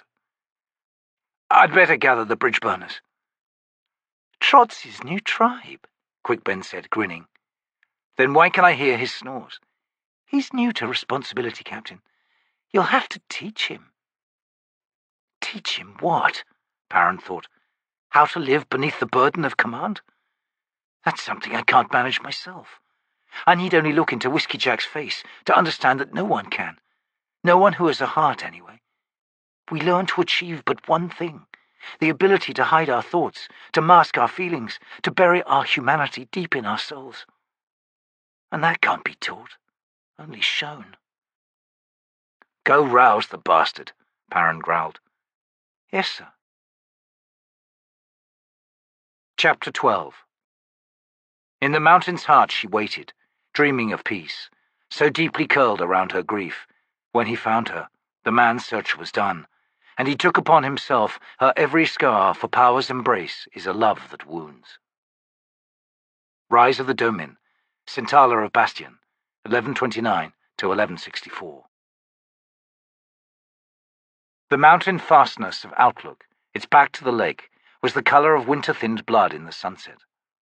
Condors wheeled around it, twice the mass of great ravens, their collared necks crooked as they studied the humans seething around the base of the fortress amidst a grounded starscape of campfires. The one-eyed Tenescowri, who had once been a scout in One-Arm's host, followed their curving flight with deep concentration, as if godly messages could be read in the condor's sweeping patterns against the deepening sky. He had been truly embraced, agreed those who knew him by sight.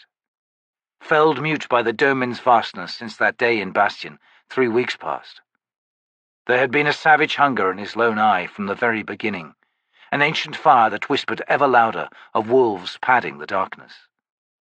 It was said that Anasta himself, first among the children of the dead seed, had noted the man, had indeed drawn him closer during the long march, until the one-eyed Tenescowri had been given a horse, and rode with Anasta's lieutenants at the vanguard of the human tide. Of course, Anasta's company of lieutenants changed faces with brutal regularity. The shapeless, starving army now waited at the feet of the Pannion Seer. At dawn, he would appear upon a balcony of Outlook's central tower and raise his hands in holy benediction. The bestial howl that would rise to greet his blessing would shatter a lesser man, but the Seer, ancient as he was no ordinary man. He was the embodiment of Pannion, the god, the only god. When Alasta led the Tenescowri army north, to the river, then beyond, to Capustan, he would carry within him the power that was the Seer. And the enemy that had gathered to oppose them would be raped, devoured, obliterated from the earth. There was no doubt in the minds of the 100,000. Only certainty, a razor-sharp sword of iron held in the grip of ceaseless, desperate hunger.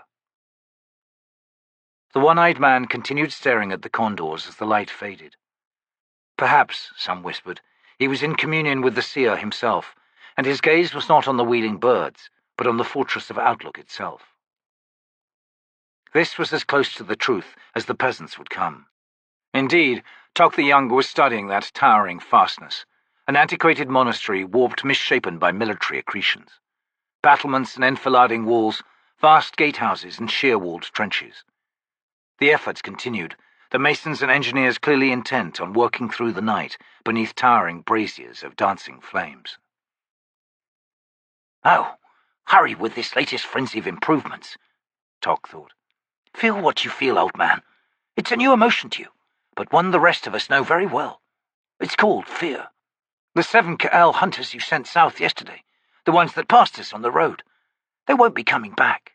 And that mage fire you see lighting the southern sky at night, it's coming closer, inexorable. The reason's simple enough. You've angered dear Lady Envy. She's not nice when she's angry. Did you visit the carnage in Bastion? Did you send your favourite Erdeman there to return with a detailed report? Did the news turn your legs to water? It should have. The wolf and the dog, huge and silent, ripping through the press of humanity. The T'lan Imass, his sword a rust-hued blur as it sliced through your vaunted elites. And the Seguleh. Oh, the Seguleh. The punitive army of 3, come to answer your arrogance. The pain in Toc's stomach had dulled. The knot of hunger had tightened, shrunk, become an almost senseless core of need, a need that had itself starved. His ribs were sharp and distinct beneath stretched skin. Fluids were swelling his belly. His joints ached interminably, and he had felt his teeth loosening in their sockets. The only taste he knew these days was the occasional scrap, and the malty bitterness of his own saliva, washed away every now and then by stale, wine-tinted water from the casks on the wagons, or a rare flagon of ale reserved for the first child's favoured few. Toc's fellow lieutenants, and indeed Anasta himself, were well enough fed. They welcomed the endless corpses the march had claimed and continued to claim. Their boiling cauldrons were ever full. The rewards of power. The metaphor made real, Toc thought. I can see my old cynical teachers nodding at that. Here, among the Tenescowri, there is no obfuscating the brutal truth. Our rulers devour us. They always have. How could I ever have believed otherwise? I was a soldier, once. I was the violent assertion of someone else's will. He had changed, not a difficult truth to recognize in himself. His soul torn by the horrors he saw all around him, the sheer immorality born of hunger and fanaticism. He had been reshaped, twisted almost beyond recognition into something new. The eradication of faith in anything, especially the essential goodness of his kind, had left him cold, hardened, and feral. Yet he would not eat human flesh. Better to devour myself from within, to take my own muscles away, layer by layer, and digest all that I was. This is the last remaining task before me, and it has begun. Nonetheless, he was coming to realize a deeper truth. His resolve was crumbling. No, stay away from that thought. He had no idea what Anasta had seen in him. Toc played the mute. He was the defier of gifted flesh. He offered to the world nothing but his presence, the sharpness of his lone eye, seeing all that could be seen. And yet the first had described him, somehow, from the multitudes, had dragged him forth and granted him a lieutenancy. "But I command no one. Tactics, strategies, the endless difficulties of managing an army, even as anarchistic as this one. I attend Anasta's meetings in silence. I am asked for no opinions. I make no reports. What is it he wants of me?" Suspicion still swirled dark and deep beneath the numbed surface. He wondered if Anasta somehow knew who he was. Was he about to be delivered into the hands of the seer? It was possible. In what the world had become, anything was possible. Anything and everything. Reality itself had surrendered its rules. The living conceived by the dead, the savage love in the eyes of the women as they mounted a dying prisoner, the flaring hope that they would take within them the corpse's last seed as it fled, as if the dying body itself sought one last chance to escape the finality of oblivion, even as the soul drowned in darkness. Love, not lust. These women have given their hearts to the moment of death. Should the seed take root? Anasta was the eldest of the first generation, a pale, gangly youth with yellow-stained eyes and lank black hair, leading the vast army from atop his draft horse. His face was a thing of inhuman beauty, as if no soul resided behind the perfect mask. Women and men of all ages came to him, begging his gentle touch, but he denied them all.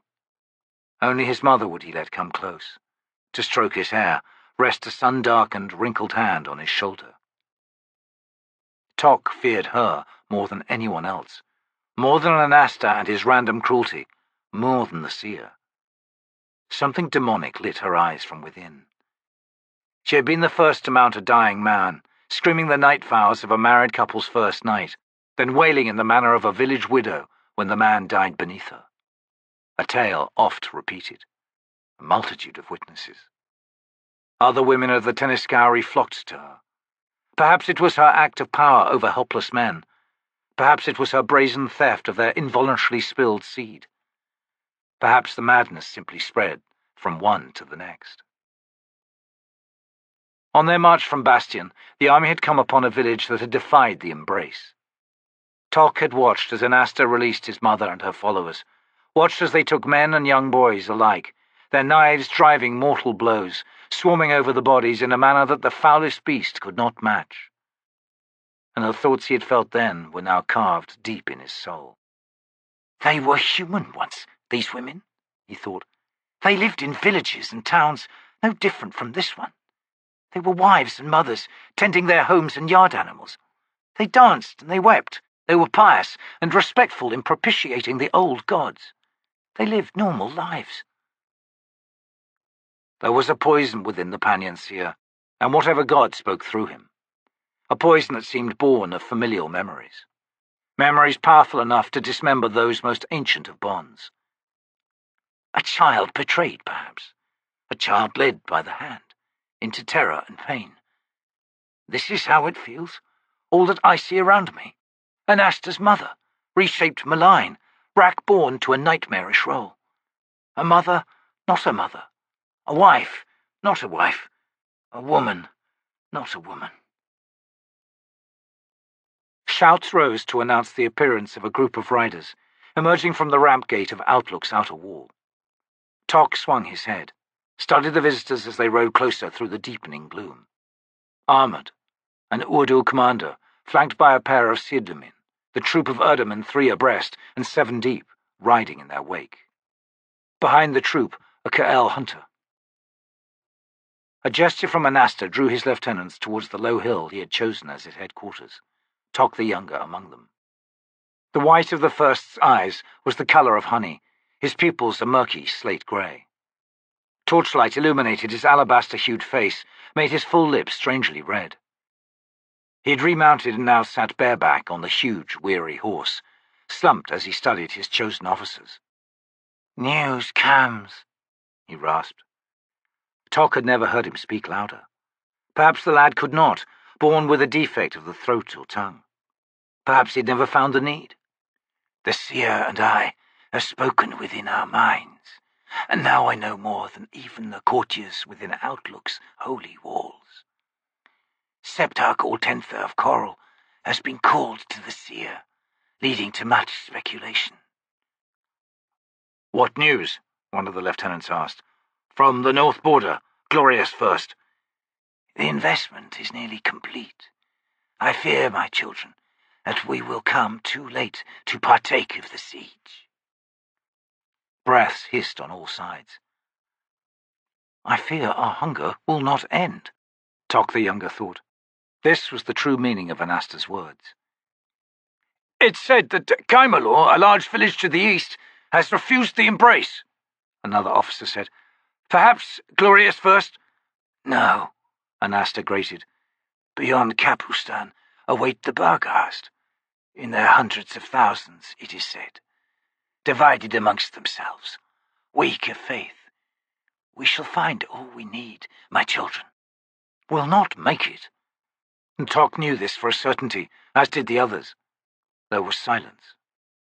Anasta's eyes were on the approaching soldiers. "The seer," he said, "has prepared for us a gift in the meantime. He recognizes our need for sustenance. It seems," he continued relentlessly, "that the citizens of Coral have been found wanting. This is the truth behind the speculation. We need only cross the calm waters of Autumnal Cut to fill our bellies, and the Urdu who now comes will deliver to us the news that launches await us, sufficient to carry us all." "Then," a lieutenant growled, "we shall feast." Anasta smiled. "Feast," Toc thought. "Oh, take me, please." Toc could feel desire rising within him, a palpable demand that he realized would defeat him, shatter his defenses. "A feast! Gods, how I hunger!" "I am not done with news," the first said after a moment. "The Urdu has a second mission." The youth's sickly eyes fell on Toc the Younger. "The seer requests the presence of the Defier, he of the lone eye, an eye that night by night has slowly changed on our journey from Bastion, though I imagine that he knows it not. The Defier shall be the seer's guest, the Defier with his wolf's eye that so gleams in the dark. He will have no need for those extraordinary stone weapons. I shall personally keep them safe." Toc's obsidian-tipped arrows and the dagger were quickly removed, handed up to Anasta. The soldiers arrived. Toc strode to them, fell to his knees before the Urdu's horse. "He is honored," Anasta said. "Take him." And Toc's gratitude was real, a flood of relief rushing through his thinned veins. He would not see Coral's walls, would not see the citizens in their tens of thousands torn to pieces, would not see the rapes, would not see himself among the crowds, rushing to the flesh that was their righteous reward. The workers swarmed over the nascent battlements of the approach, dust and dirt-smeared figures lit demonic in the firelight. Stumbling in the wake of the Urdu's warhorse, Toc studied their frenzied efforts with jaded detachment. Stone, earth, and wood were meagre obstacles to Lady Envy's sorcery, which she had seen unleashed at Bastion. As in legends of old, hers was a power that rolled in broad waves, stripping the life from all it swept over, devouring rank upon rank, street by street, leaving bodies piled in their hundreds. She was, he reminded himself with something like fierce pride, the daughter of Draconis, an elder god. The Pannion Seer had thrown sorcerers in her path, he had heard since, yet they fared little better. She shrugged aside their efforts, decimated their powers, then left them to Gareth or Baaljagg. K'chain Chamala sought to reach her, only to wither beneath an onslaught of sorcery. The dog that was Gareth made sport of those that eluded Lady Envy, usually working alone, but sometimes in tandem with Baaljagg. Both were quicker than the undead hunters, it was said, and far smarter. 3 pitched battles had occurred, in which legions of Pannion Beklites, supported by the mountain Baaljagg and by Scalandi skirmishers, as well as the Domin equivalent of mage cadres, had engaged their handful of enemies as they would an opposing army.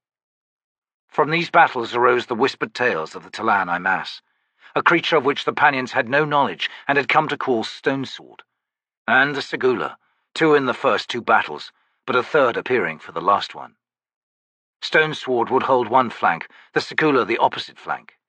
Lady Envy stood at the centre, whilst Gareth and Baaljagg flowed like ragged capes of darkness wheresoever they pleased.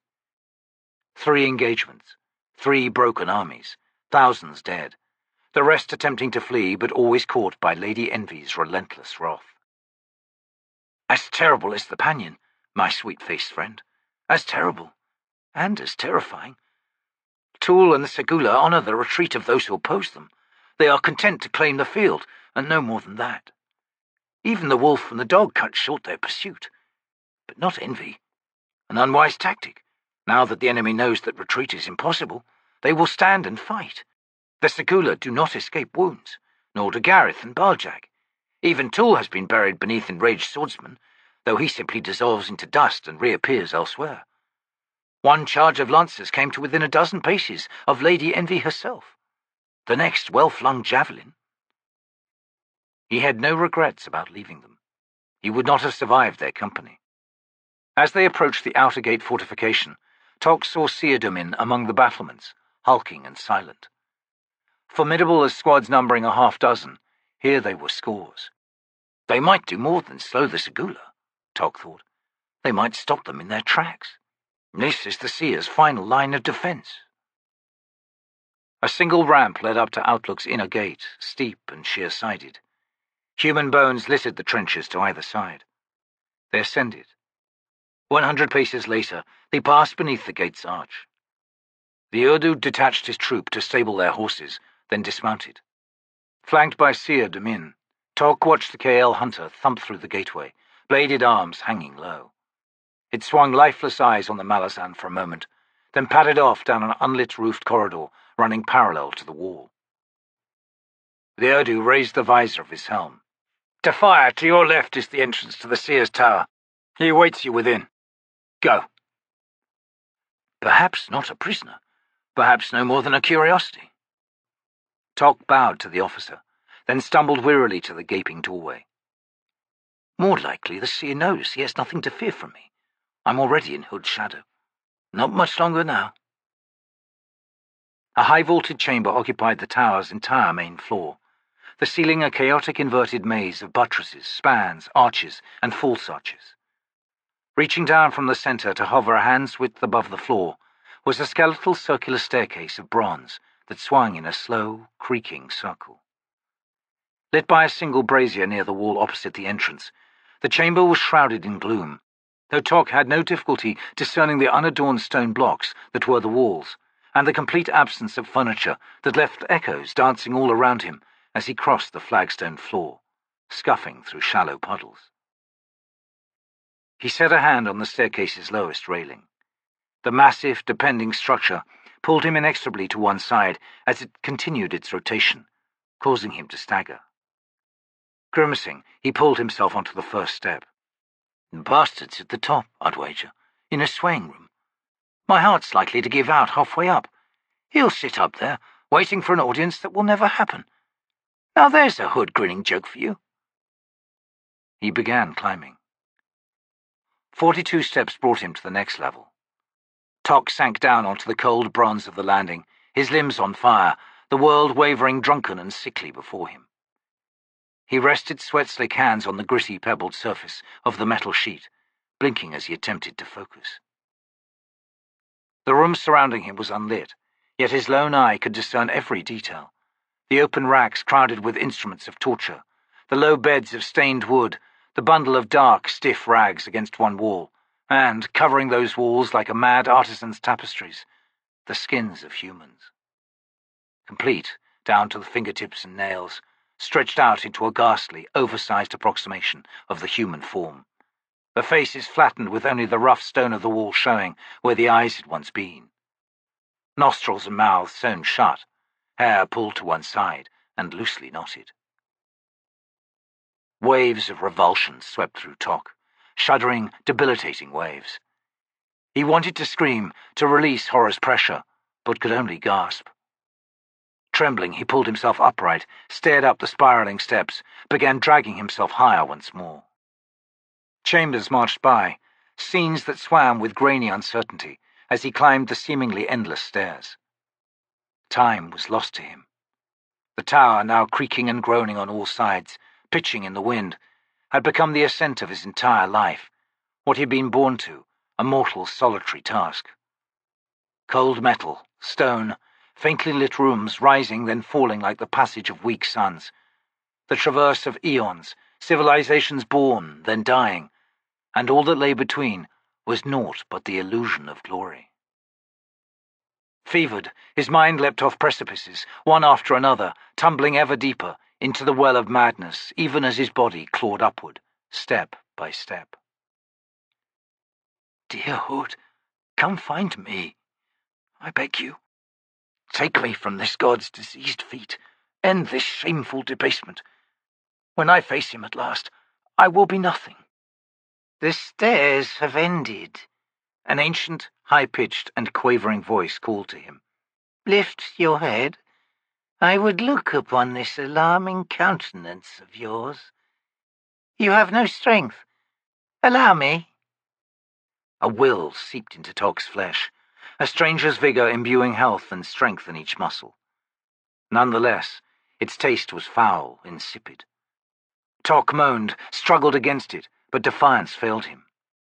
Breath steadying, heart slowing, he lifted his head. He was kneeling on the last platform of hammered bronze. Sitting hunched and twisted on a wooden chair was the wrinkled carcass of an old man, his eyes lit flaring as if their surface was no more than the thin film of 2 paper lanterns, stained and torn. The Pannion Seer was a corpse, yet a creature dwelt within the husk, animating it, a creature visible to Toc as a ghostly, vaguely man-shaped exhalation of power. Ah, now I see, the voice said, though the mouth did not move. Indeed, that is not a human's eye. A wolf's, in truth. Extraordinary. It is said you do not speak. Will you do so now? If you wish, Toc said, his voice rough with disuse, a shock to his own ears. I am pleased. I so tire of listening to myself. Your accent is unfamiliar to me. You are most certainly not a citizen of Bastion. Malazan. The corpse creaked as it leaned forward, the eyes flaring brighter. Indeed, a child of that distant, formidable empire. Yet you have come from the south, whereas my spies inform me that your kin's army marches from Pale. How, then, did you become so lost? I know nothing of that army, Seer, Toc said. I am now a Tenescowri, and that is all that matters. A bold claim. What is your name? Toc the Younger. Let us leave the matter of the Malazan army for a moment, shall we? The south has, until recently, been a place devoid of threat to my nation. But that has changed. I find myself irritated by a new, stubborn threat. These Seguleh, and a disturbing, if mercifully small, collection of allies. Are these your friends, then, Toc the Younger? I am without friends, Seer. Not even your fellow Tenescowri? What of Anasta, the first child, who shall one day lead an entire army of children of the dead seed? He noted you as unique.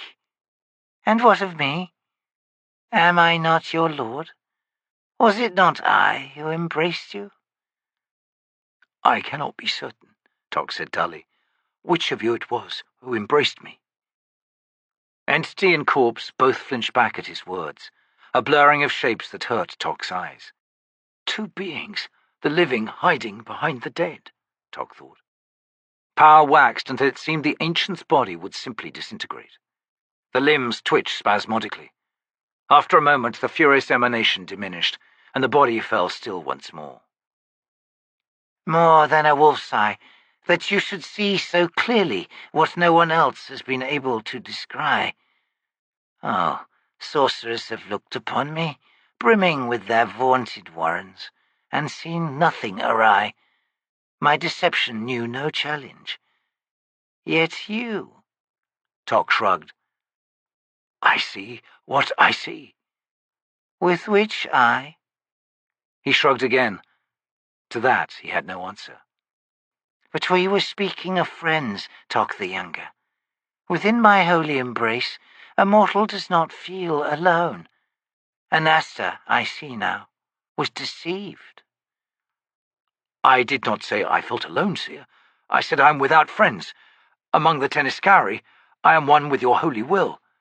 Yet consider the woman who walks at my side, or the weary child whom I carry, or the men all around me. Should they die, I will devour them. There can be no friendship in such company, Seer. There is only potential food." "Yet you would not eat." Toc said nothing. The Seer leaned forward once again. "You would now, wouldn't you?" "And so madness steals upon me like the warmest cloak," Toc thought. "If I am to live—" "And is living important to you, Toc the Younger?" "I do not know, Seer." "Let us see then, shall we?" A withered arm lifted. Sorcery rippled the air before Toc. A small table took form in front of the malazan, heaped with steaming chunks of boiled meat. "Here, then," the Seer said, "is the sustenance you require. Sweet flesh. It is an acquired taste, also I am told. Ah, I see the hunger flare in your wolf's eye. There is indeed a beast within you. What does it care of its meal's provenance? Nonetheless, I caution you to proceed slowly, lest your shrunken stomach reject all that you feed it." With a soft moan, Toc stumbled to his knees before the table, hands reaching out. His teeth ached as he began chewing, adding his own blood to the meat's juices. He swallowed, felt his gut clench around the morsel. He forced himself to stop, to wait. The Seer rose from the chair, walked stiffly to a window. "I have learned," the ancient creature said, "that mortal armies are insufficient to the task of defeating this threat that approaches from the south. Accordingly, I have withdrawn my forces, and will now dismiss the enemy with my own hand." The Seer swung about and studied Toc. "It is said wolves avoid human flesh, given the choice. Do not believe me without mercy, Toc the Younger. The meat before you is venison." "I know, you bastard," Toc thought. "It seems I've more than a wolf's eye. I've its sense of smell as well." He picked up another chunk. "It no longer matters, Seer." "I am pleased. Do you feel strength returning to your body? I have taken the liberty of healing you, slowly, so as to diminish the trauma of the spirit. I like you, Toc the Younger. Though few know it, I can be the kindliest of masters." The old man faced the window once more. Toc continued eating, feeling the life flow back into him, his lone eye fixed on the Seer, narrowing at the power that had begun building around the old man's animated corpse. Cold, that sorcery. The smell of ice on the wind. Here are memories, ancient memories. Whose? The room blurred, dissolved before his vision. Baaljagg. A steady padding forward, an eye that swung to the left to see Lady Envy striding a dozen paces away. Beyond her loped Gareth, massive, flanks crisscrossed in scars that still leaked seething, virulent blood. The blood of chaos. To Gareth's left walked Tool. Swords had carved a new map on the T'lan Imass's body, splintering bones, splintering withered skin and muscle. Toc had never before seen a T'lan Imass so badly damaged. It seemed impossible that Tool could stand, much less walk. Baaljagg's head did not turn to survey the Seguleh marching on his right, yet Toc knew that they were there, Mock included. The eye, like Toc himself, was gripped in memories sprung to life by the scent on that new, chill wind coming down from the north. Memories that drew their twinned attention to Tool. The T'lan Imass had lifted his head, steps slowing, until he came to a halt. The others followed suit. Lady Envy turned to Tool. "What sorcery is this, T'lan Imass?" "You know as well as I, lady," Tool rasped in reply, still scenting the air. "Unexpected, a deepening of the confusion surrounding the entity known as the Pannion Seer." "An unimaginable alliance, yet it would appear." "It would appear," Tool agreed. Baaljagg's eyes returned to the north, gauging the preternatural glow building on the jagged horizon, a glow that began flowing down between the mountains, filling the valleys, spreading outward. The wind rose to a howl, gelid and bitter. "Memories resurrected. This is Jaghut's sorcery," Toc thought. "Can you defeat it, Tool?" Lady Envy asked. The T'lan Imass turned to her. "I am clanless, weakened. Lady, unless you can negate it, we shall have to cross as best we can, and it will build all the while, striving to deny us." The lady's expression was troubled. Her frown deepened as she studied the emanation to the north. "K'chain Chamala and Jaghut together. Is there precedence for such an alliance?" "There is not," Tool said. Sleet swept down on the small group, swiftly turning into hail. Toc felt the stinging impacts through Baaljagg's hide as the animal hunched lower. A moment later they began moving once more, leaning against the blistering wind. Before them, the mountains thickened with a mantle of green-veined white. Toc blinked. He was in the tower, crouched before the meat-laden table. The seer's back was to him, suffused with Jaghut's sorcery. The creature within the old man's carcass was now entirely visible, thin, tall, hairless, tinted green. But no, there's more.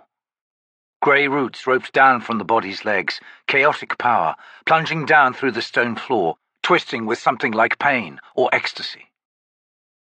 The Jaghut draws on another sorcery, something older, far more deadly than Omtos Felak, Toc thought. The seer turned. "I am disappointed, Toc the Younger. Did you think you could reach out to your wolfkin without my knowing it? So, the one within you readies for its rebirth." "The one within me?" Toc thought. "Alas," the seer went on, "the beast throne is vacant. Neither you nor that beast god can match my strength. Even so, had I remained ignorant, you might well have succeeded in assassinating me." "You lied!" This last accusation came as a shriek, and Toc saw not an old man, but a child standing before him. "Liar, liar, and for that you shall suffer." The seer gestured wildly. Pain clenched Toc the Younger, wrapped iron bands around his body. His limbs lifted him into the air. Bones snapped. The Malazan screamed. "Break, yes, break into pieces. But I won't kill you. No, not yet. Not for a long, long time. Oh, look at you writhe. But what do you know of true pain, mortal? Nothing. I will show you, Toc the Younger. I will teach you." He gestured again. Toc found himself hovering in absolute darkness. The agony clutching him did not cease, yet drew no tighter. His gasps echoed dully in heavy, stale air. He sent me away. My God sent me away. And now I'm truly alone. Alone. Something moved nearby, something huge, hard skin rasping against stone. A mewling sound reached Toc's ears, growing louder, closer. With a shriek, leathery arms wrapped around the Malazan, pulled him into a suffocating, desperate embrace. Pinned against a flabby, pebble-skinned bosom, Toc found himself in the company of a score or more corpses, in various stages of decomposition, all within the yearning hug of giant reptilian arms. Broken ribs ground and tore in Toc's chest. His skin was slippery with blood, yet whatever healing sorcery the seer had gifted to him persisted, slowly mending, knitting, only to have the bones break yet again within the savage embrace of the creature who now held him. The seer's voice filled his skull. I tired of the others, but you I shall keep alive. You are worthy to take my place in that sweet motherly hug. Ah, she is mad, mindless with insanity, yet the sparks of need reside within her. Such need. Beware, or it will devour you, as it did me, until I grew so foul that she spat me back out. Need, when it overwhelms, becomes poison, Toc the Younger, the great corrupter of love, and so it shall corrupt you, your flesh, your mind. Can you feel it? It has begun. Dear Malazan, can you feel it? He had no breath with which to scream, yet the arms holding him felt his shudder and squeezed tighter. Soft whimpers filled the chamber, the twin voices of Toc and his captor. Chapter 13. One Arm's host in that time was perhaps the finest army the Malazan Empire had yet to produce, even given the decimation of the bridge burners at the Siege of Pale. Drawn from disparate regiments that included companies from 7 cities, Valar and Malaz Island, these 10,000 soldiers were, by roll, 4,912 women, the remaining men. 1,267 under the recorded age of 25 years, 721 over the age of 35 years, the remaining in between. Remarkable indeed. More so when one considers this. Among its soldiers could be found veterans of the Wiccan Wars, see Coltane's Rebellion, the Iron Uprising, on both sides, and Black Dog Forest and Mott Wood. How does one measure such an army? By their deeds, and that which awaited them in the Pannion Domin would make of One Arm's host a legend carved in stone. East of Saltoan, a history of the Pannion Wars, Gorid Pala. Midges swarmed the tall grass prairie, the grainy black clouds tumbling over the faded, wavering green. Oxen bellowed and moaned in their yokes, their eyes covered with clusters of the frenzied insects. The Maibi watched her Rivi kin move among the beasts, their hands laden with grease mixed with the crushed seeds of lemongrass, which they smeared around the eyes, ears, nose, and mouth. The unguent had served the Bedouin well for as long as the huge bison had been under the care of the Rivi. A slightly thinner version was used by the Rivi themselves. Most of Brood's soldiers had taken to the pungent yet effective defense as well, whilst the Tista Andii had proved evidently unpalatable to the biting insects. What had drawn the midges this time was the rank upon rank of unprotected Malazan soldiers.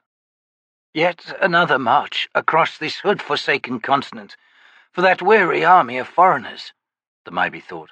These strangers who had been, for so many years, unwelcome, detested, feared. Our new allies, their surcoats dyed grey, their colourless standards proclaiming an unknown loyalty. They follow one man, and ask nothing of justification or cause. She drew the rough weave of her hood over her head as the slanting sun broke through the clouds gathered to the southwest. Her back was to the march. She sat in the bed of a Rivi wagon, eyes on the trailing baggage train and the companies of Malazan soldiers flanking it. Does Brood command such loyalty? He was the warlord who delivered the first defeat to the Malazan army. Our lands were being invaded. Our cause was clear, and we fought for the commander who could match the enemy. And even now we face a new threat to our homeland, and Brood has chosen to lead us. Still, should he command us into the abyss, would we follow? And now, knowing what I know, would I? Her thoughts travelled from the warlord to Anamanda Rake and the Tisti Andii. All strangers to Genabakis, yet they fought in its defence, in the name of its people's liberty. Rake's rule over his Tista Andi was absolute. Aye, they would stride unblinking into the abyss.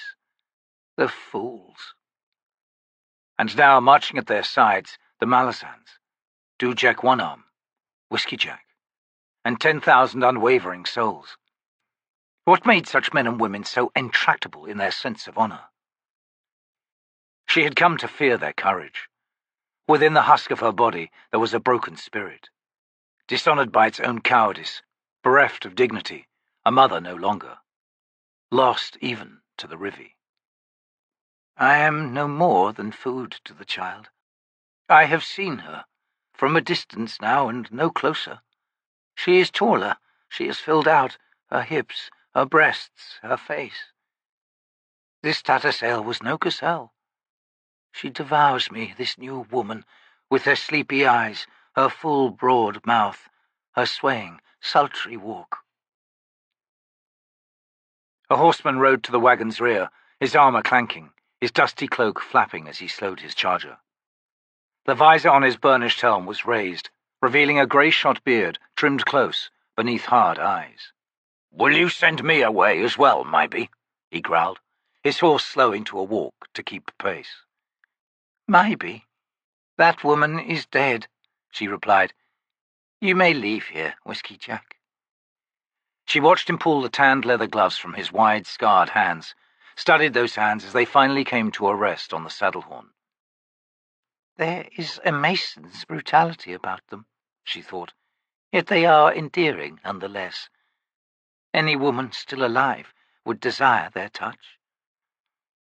"An end to the foolishness, maybe. We've need of your counsel. Corlat tells me you are racked with dreams. You cry out against a threat that approaches us, something vast and deadly. Woman, your terror is palpable. Even now I see that my words have rekindled it in your eyes. Describe your visions, maybe." Struggling against a painfully hammering heart, she barked a rough, broken laugh. You are all fools. Would you seek to challenge my enemy? My deadly, unopposable foe? Will you draw that sword of yours and stand in my stead? Whiskeyjack scowled. "If that would help." There is no need. What comes for me in my dreams comes for us all.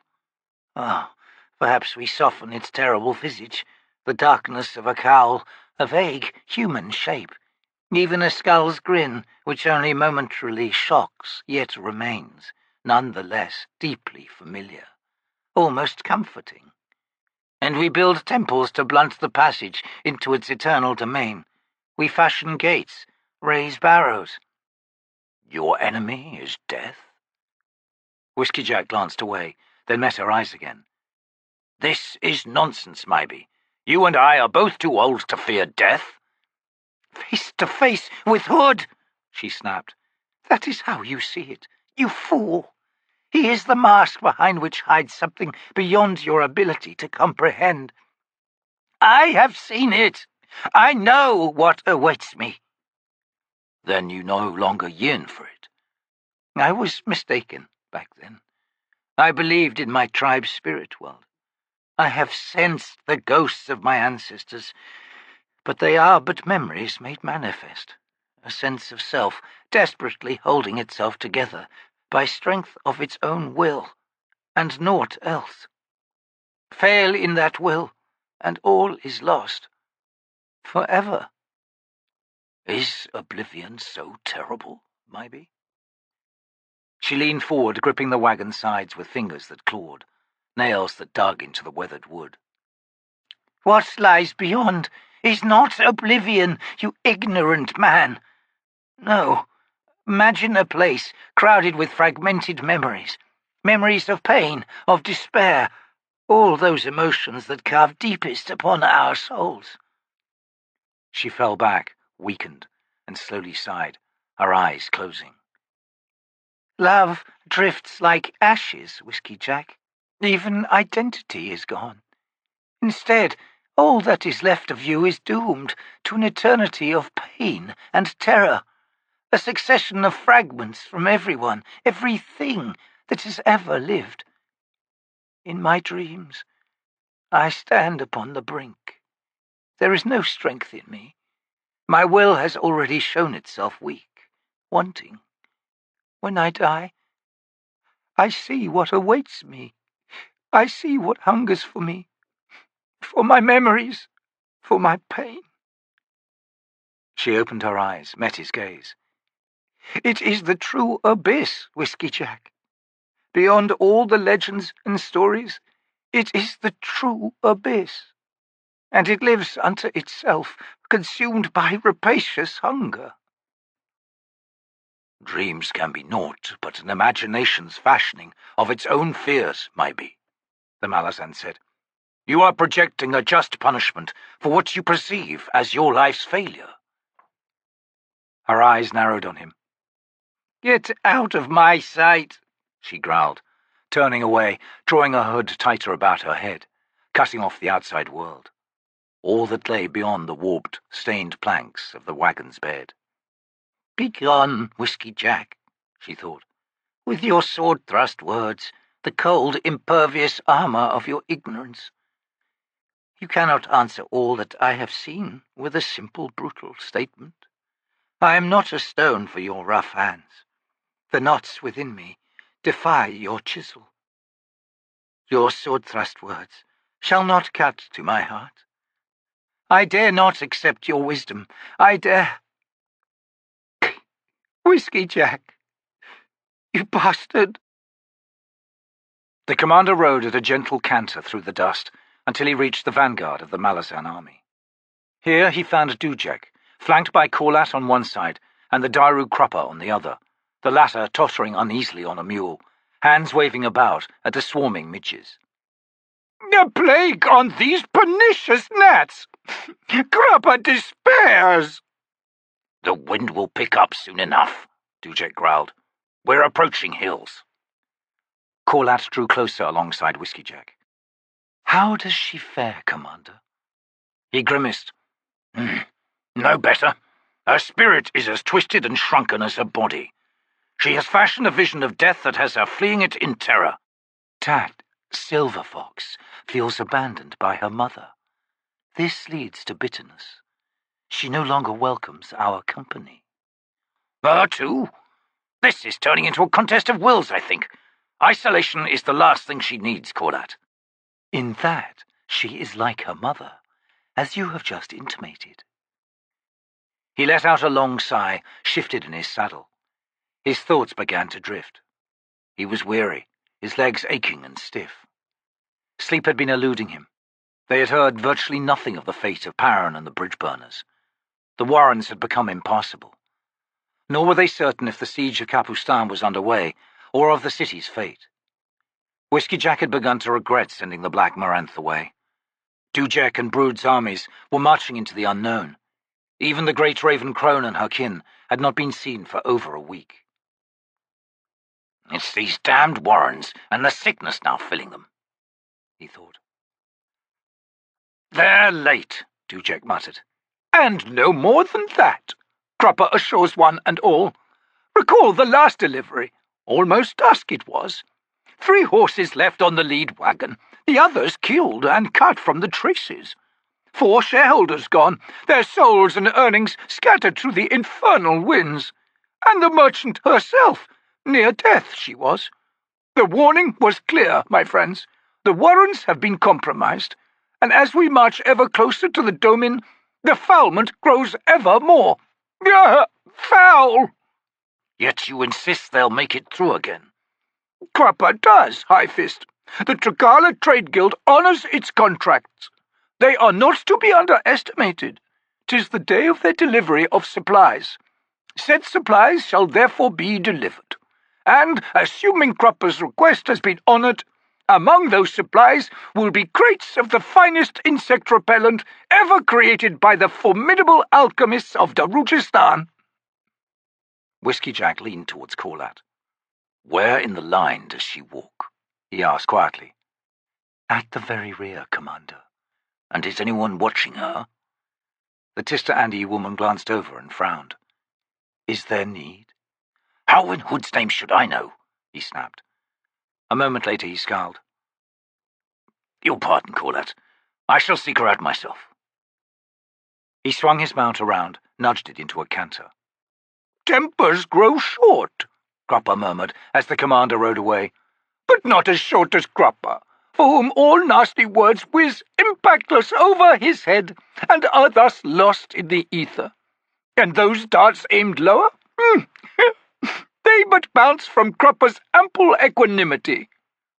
Fat, you mean, Dujek said, wiping dust from his brow, then leaning over to spit onto the ground. Ahem. Gruppa, equably cushioned, blithely smiles at the high fist's jibe. It is the forthright bluntness of soldiers that one must bathe in whilst on the march leagues from civilization. Antidote to the snipes of gutter rats, a refreshing balm to droll sardonic nobles. Why prick with a needle when one can use a hammer, eh? Gruppa breathes deep, but not so deep as to cough from the dust-laden stench of nature.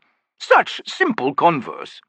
The intellect must needs shift with alacrity from the intricate and delicate steps of the court dance to the tribal thumping of boots in grunting cadence. Hood, take us, Corlat muttered to the high fist. You got under his skin after all. Dujek's answering grin was an expression of perfect satisfaction.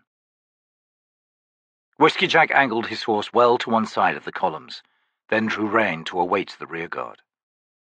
There were Rivi everywhere in sight, moving singly or in small groups, their long spears balanced on their shoulders. Brown-skinned beneath the sun, they strode with light steps, seemingly immune to the heat and the leagues passing under their feet. The Bedouin herd was being driven parallel to the armies, a third of a league to the north. The intervening gap revealed a steady stream of Rivi, returning from the herd or setting off towards it. The occasional wagon joined the to and fro, unladen on its way north, burdened with carcasses on the way back. The rearguard came within sight, flanked by outriders, the Malazan company's insufficient strength to blunt a surprise attack long enough for the main force to swing round and come to their relief. The commander lifted the water bladder from his saddle and filled his mouth, eyes narrowed as he studied the disposition of his soldiers. Satisfied, he urged his mount into a walk, squinting into the trailing clouds of dust at the rearguard's tail end. She walked in that cloud, as if seeking obscurity, her stride so like Tattersail's that Whiskeyjack felt a shiver dance up his spine. 20 paces behind her marched a pair of Malazan soldiers, crossbows slung over their shoulders, helms on, and visors lowered. The commander waited until the trio had passed, then guided his horse into their wake. Within moments he was alongside the two Marines. The soldiers glanced up. Neither saluted, following standard procedure for battlefields. The woman closest to Whiskeyjack offered a curt nod. Commander, here to fill your quota of eating dust, are you? And how did you two earn the privilege? We volunteered, sir, the other woman said. That's Tattersail up there. Yeah, we know she calls herself Silver Fox now, but we ain't fooled.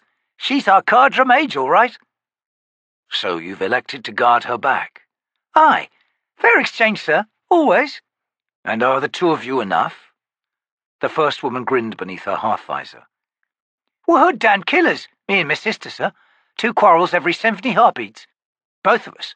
And when time's run out for that, why then we switch to longswords, 1 for each hand. And when they're all busted, it's pig stickers.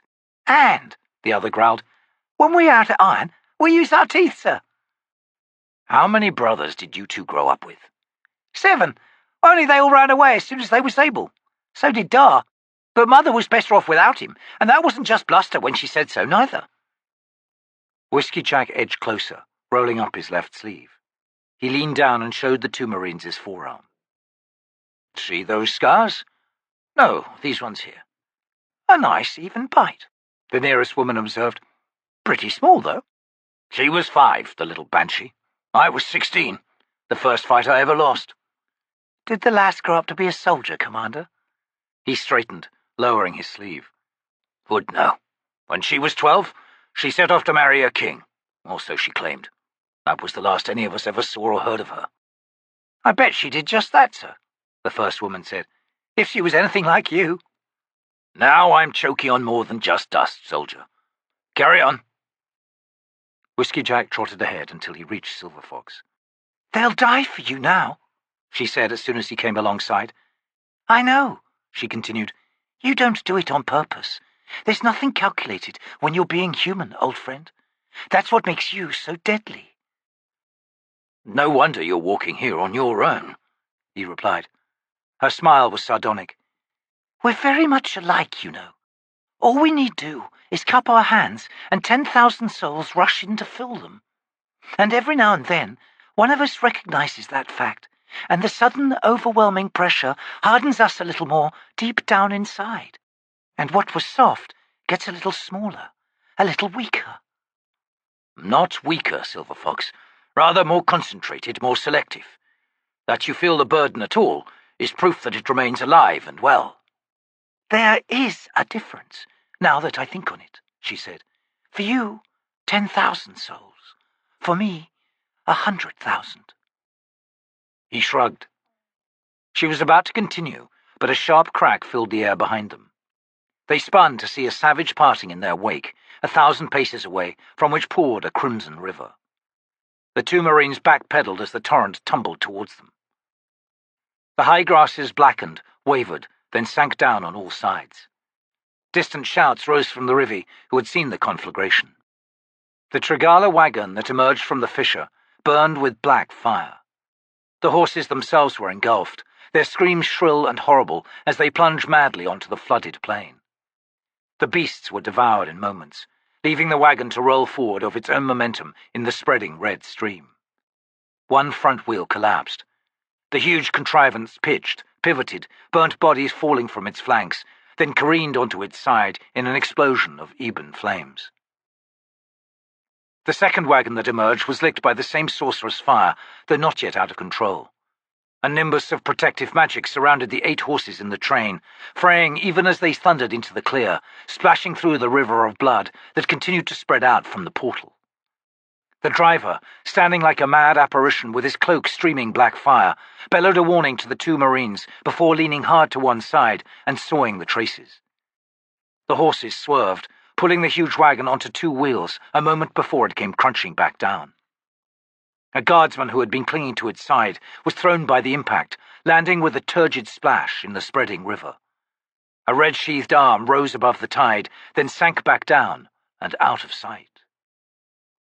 The horses and wagon missed the 2 Marines by a dozen paces, slowing as they cleared the river, its fires dying. A third wagon appeared, followed by another and another.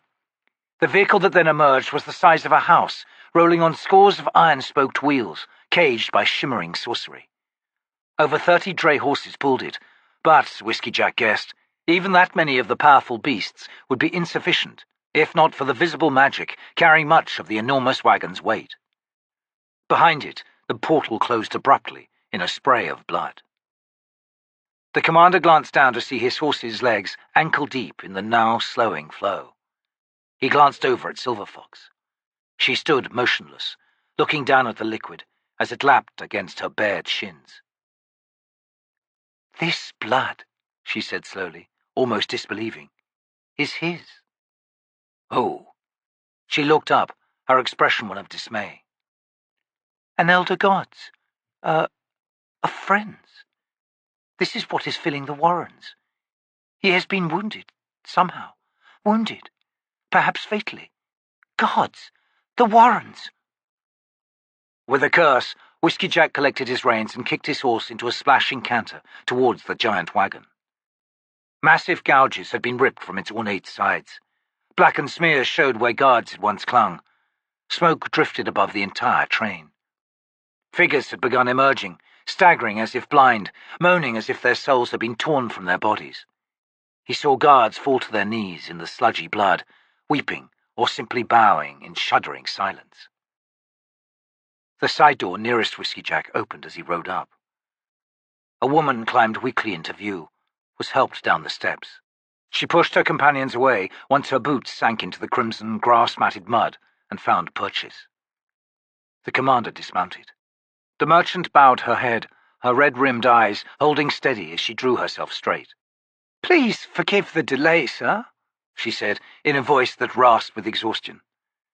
"I take it you will find an alternate route back to Darujistan," Whiskeyjack said, eyeing the wagon behind her. "We shall decide once we assess the damage." She faced the dust cloud to the east. "Has your army encamped for the night?"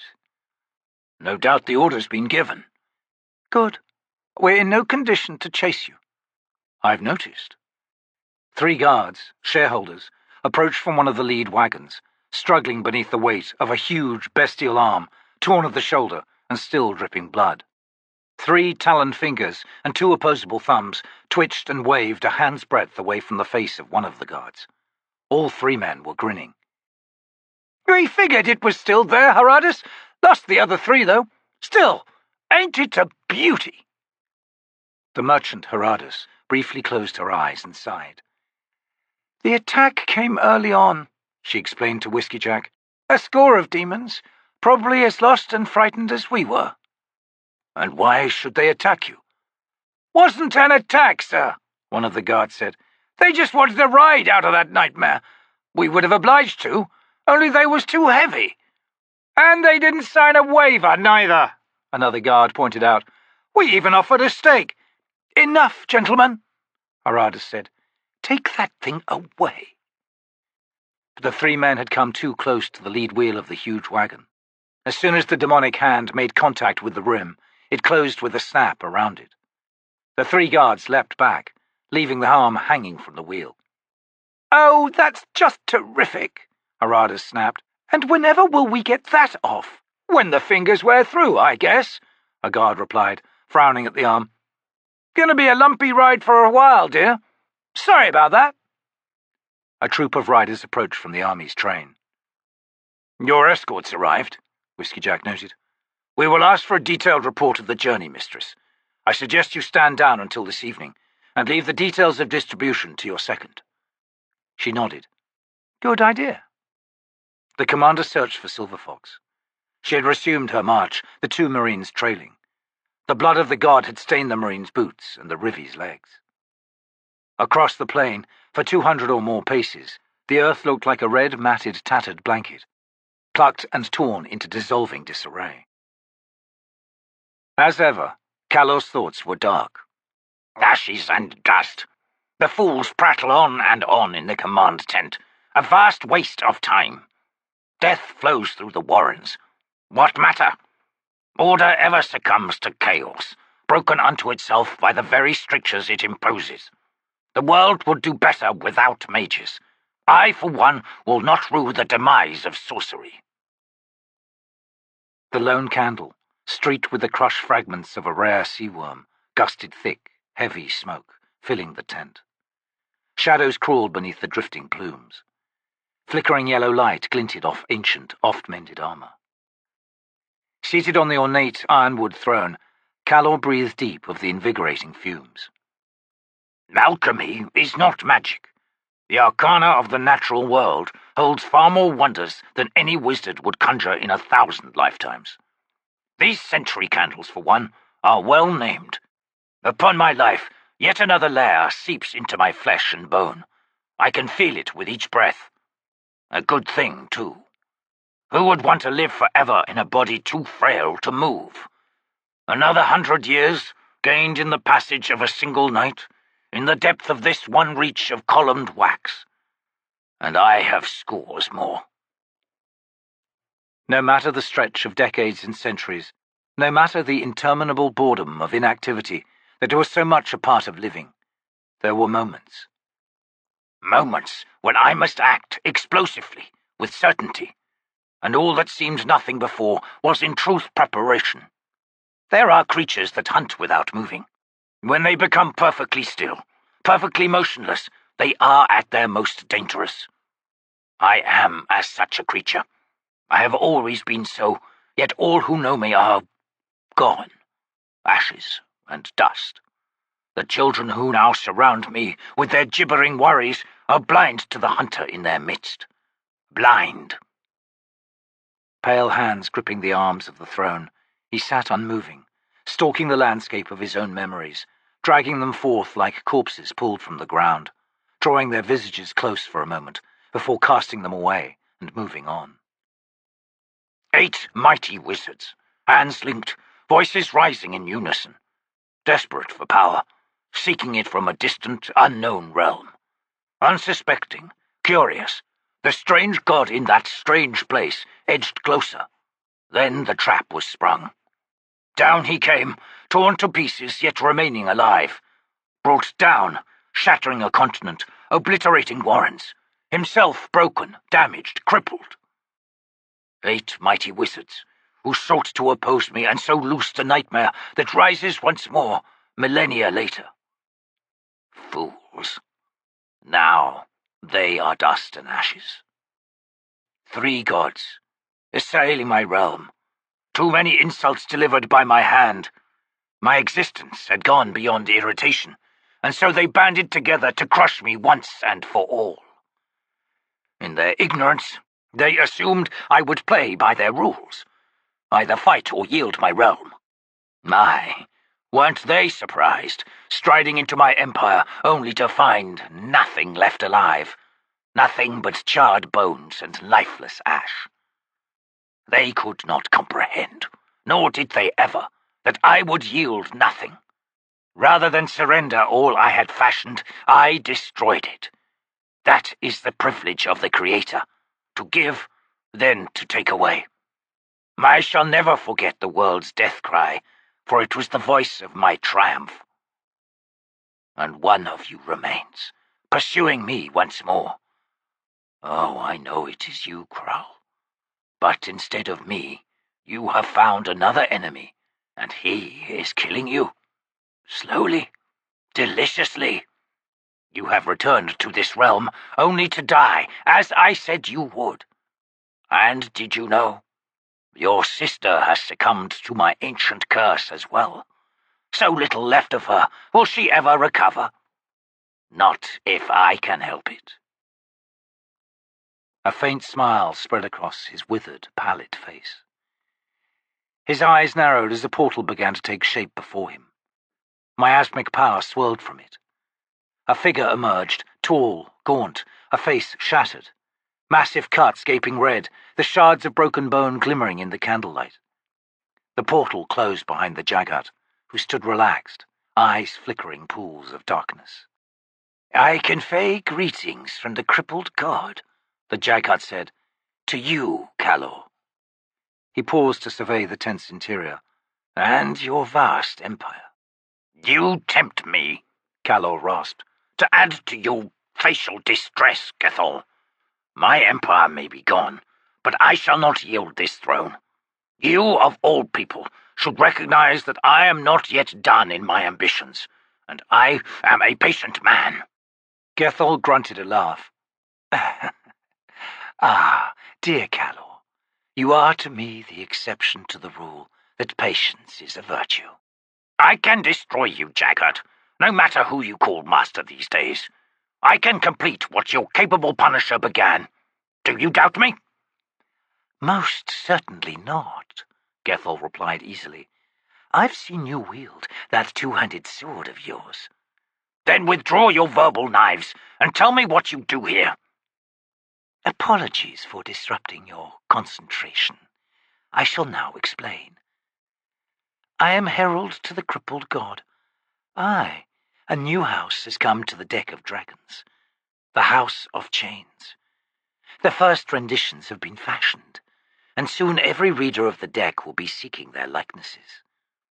Kalor snorted. And you expect this gambit to work? That house shall be assailed, obliterated. Oh, the battle is well underway, old man. You cannot be blind to that, nor to the fact that we are winning. Kalor's eyes thinned to slits. The poisoning of the warrens? The crippled god is a fool. What point in destroying the power he requires to assert his claim? Without the warrens, the deck of dragons is nothing.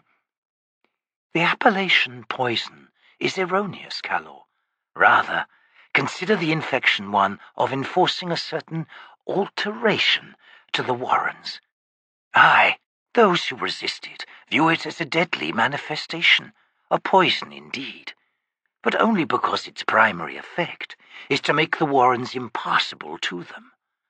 Servants of the crippled god, however, will find themselves able to travel freely in the paths.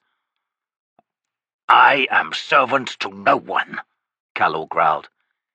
The position of High King is vacant within the crippled god's house of chains. Calor shrugged, nonetheless requiring that I stain my knees before the chained one. No such gestures are demanded of the High King. The House of Chains exists beyond the crippled god's influence. Is that not obvious? He is chained, after all, trapped in a lifeless fragment of a long-dead warren, bound to the flesh of the sleeping goddess.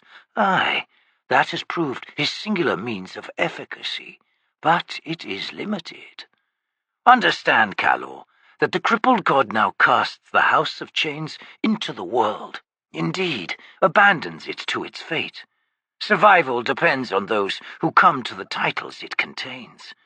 Some of those the chained one can influence, though never directly, whilst others, such as that of King of High House Chains, must be freely assumed. If so, Calor rumbled after a long moment, why are you not the king? Gethel bowed his head. You honor me, sir, he said dryly. I am, however, content to be herald. Under the delusion that the messenger is ever spared, no matter what the message? You were never as smart as your brother, were you? Somewhere, Gothos must be laughing. Gothos never laughs. But given that I know where he languishes, I do. Often. Now, should I remain here much longer awaiting your answer, my presence may well be detected. There are Tisti and E nearby. Very near. Not to mention Caladan Brood. Lucky for you, Anamanda Reek has left, returned to Moonspawn, wherever it is. Its location must be discovered, revealed to the crippled god.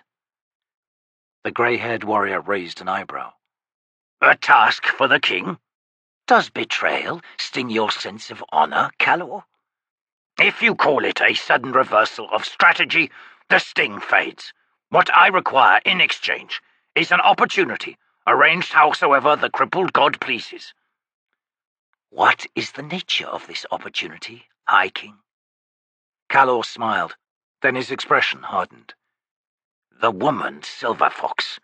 A moment of vulnerability. That is all I ask. Gethel slowly bowed. I am your herald, sire, and shall convey your desires to the crippled god. Tell me, Calor said, before you go, does this throne suit the House of Chains, Gethel? The Jaghart studied the battered iron-coloured wood, noted the cracks in its frame. It most certainly does, sire. Begone, then. The herald bowed once more, the portal opening behind him. A moment later he stepped back and was gone. Smoke from the candle swirled in the wake of the vanishing portal. Calor drew a deep breath, adding years and years of renewed vigor. He sat motionless. A hunter on the edge of ambush, he thought. Suitably explosive, suitably deadly. Whiskeyjack stepped out of the command tent, stood gazing up at the sweep of stars overhead. It had been a long time since he had felt so weary. He heard movement behind him, then a soft, long-fingered hand settled on his shoulder, the touch sending waves through him. It would be nice, Corlat murmured, to hear good news for a change. He grunted. I see the worry in your eyes, Whiskeyjack. It's a long list, isn't it? Your bridge burners, Silver Fox, her mother, and now this assault on the Warrens. We are marching blind. So much rests on unknowns. Does Capustan still hold, or has the city fallen?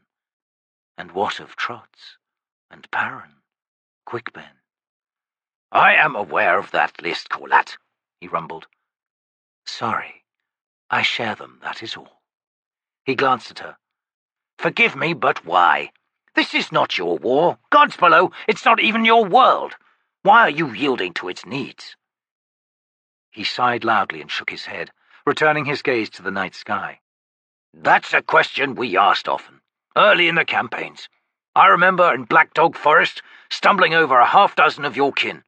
A Moranth Cussa had taken them out. A squad of regulars was busy looting the bodies.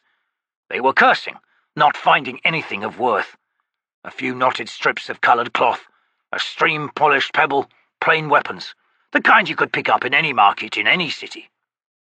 He was silent for a moment, then he continued. "And I remember wondering, what was the story of their lives, their dreams, their aspirations? Would their kin miss them? The Maybe once mentioned that the Rivi took on the task of burying the Tista Andi fallen. Well, we did the same, there in that wood. We sent the regulars packing with boots to the backside. We buried your dead, Colat, consigned their souls in the Malazan way." Her eyes were depthless as she studied him. "Why?" she asked quietly. Whiskeyjack frowned. "Why did we bury them? Hood's breath, we honour our enemies, no matter who they might be. But the Tista Andi most of all. They accepted prisoners, treated those that were wounded. They even accepted withdrawal. Not once were we pursued after hightailing it from an unwinnable scrap." "And did not the bridge burners return the favour, time and again, Commander? And indeed, before long, so did the rest of Dujek one-armed soldiers." "Most campaigns get nastier the longer they drag on," Whiskeyjack mused. "But not that one. It got more civilized. Unspoken protocols." "Much of that was undone when you took Pale." He nodded. "More than you know." Her hand was still on his shoulder. "Come with me back to my tent, Whiskeyjack." His brows rose, then he smiled and said in a dry tone, "Not a night to be alone." "Don't be a fool," she snapped. "I did not ask for company. I asked for you. Not a faceless need that must be answered, and anyone will do. Not that. Am I understood?" "Not entirely." "I wish us to become lovers, Whiskeyjack. Beginning tonight. I wish to awaken in your arms. I would know if you have feelings for me." He was silent for a long moment, then he said, "I'd be a fool not to, Colat. But I'd also considered it even more foolish to attempt any advance. I assumed you were mated to another Tista Andi, a union no doubt centuries long." "And what would be the point of such a union?" He frowned, startled. "Well, companionship? Children?" "Children arrive, rarely as much a product of boredom as anything else. Tista Andi do not find companionship among their own kind. That died out long ago, Whiskeyjack. Yet even rarer is the occasion of a Tista Andi emerging from the darkness into the mortal world, seeking a reprieve from... He set a finger to her lips. "No more. I am honored to accept you, Colat. More than you will ever realize, and I will seek to be worthy of your gift." She shook her head, eyes dropping. "It is a scant gift. Seek my heart, and you may be disappointed in what you find." The Malazan stepped back and reached for his belt pouch. He untied it, upended the small leather sack into one cupped hand. A few coins fell out, then a small, bedraggled, multicolored knot of cloth strips, followed by a lone, dark, smooth pebble. "I'd thought," he said slowly, eyes on the object in his hand, "that one day I might have the opportunity to return what was clearly of value to those fallen Tista Andi. All that was found in that search. I realized even then that I could do naught but honor them." Colat closed her hand over his, trapping the objects within their joined clasp. She led him down the first row of tents. The Maybe dreamed. She found herself clinging to the edge of a precipice, white-knuckled hands gripping gnarled roots, the susurration of trickling dirt dusting her face as she strained to hold on. Below waited the abyss, racked with the storm of dismembered memories, streamers of pain, fear, rage, jealousy, and dark desires. That storm wanted her. was reaching up for her, and she was helpless to defend herself. Her arms were weakening. A shrieking wind wrapped around her legs, yanked, snatched her away, and she was falling, adding her own scream to the cacophony. The winds tossed her this way and that, twisting, tumbling. Something hard and vicious struck her hip, glanced away. Air buffeted her hard. Then the hard intrusion was back, talons closing around her waist, scaled, cold as death. A sharp tug snapped her head back, and she was no longer falling, but rising, carried higher and higher. The storm's roar faded below her, then dwindled away to one side. The Maibi twisted her head, looked up. An undead dragon loomed above her, impossibly huge. Desiccated, dried flaps of skin trailing from its limbs, its almost translucent wings thundering, the creature was bearing her away. She turned to study what lay below. A featureless plain stretched out beneath her, dun brown. Long cracks in the earth were visible, filled with dully glowing ice. She saw a darker patch, ragged at its edges, flow over a hillside. A herd. I have walked that land before. Here in my dreams. There were footprints. The dragon banked suddenly, crooked its wings, and began a swift spiral earthward. She found herself wailing, was shocked to realize that it was not terror she was feeling, but exhilaration. Spirits above, this is what it is to fly. Ah, now I know envy in truth. The land rushed up to meet her. Moments before what would have been a fatal impact, the dragon's wings snapped wide, caught the air, then the leg directly above, curling upward to join its twin. The creature glided silently, an arm's length above the loamy ground. Forward momentum abated. The leg lowered, the talons releasing her. She landed with barely a thump, rolled onto her back, then sat up to watch the enormous dragon rising once more, wings thundering. The Maibi looked down and saw a youthful body. Her own. She cried out at the cruelty of this dream, cried out again, curling tight on the cool, damp earth. Oh, why did you save me? Why? Only to awaken spirits below, to awaken. She was passing through. A soft voice, a stranger's voice in the language of the Rivi, spoke in her mind. The Maibi's head snapped up. She looked around. Who speaks? Where are you? We're here. When you're ready to see us, you shall. Your daughter has a will to match yours, it seems. To have so commanded the greatest of the bonecasters. True, she comes in answer to the child's summons. The gathering, making the detour a minor one. Nonetheless, we are impressed. My daughter? She still stings from harsh words. We can feel that. Indeed, it is how we have come to dwell here. That small, round man hides obsidian edges beneath his surfeit of flesh. Who would have thought? She has given to you all she has, Silver Fox. The time has come for you to gift in answer, lass. Crupper is not alone in refusing to abandon her to her fate.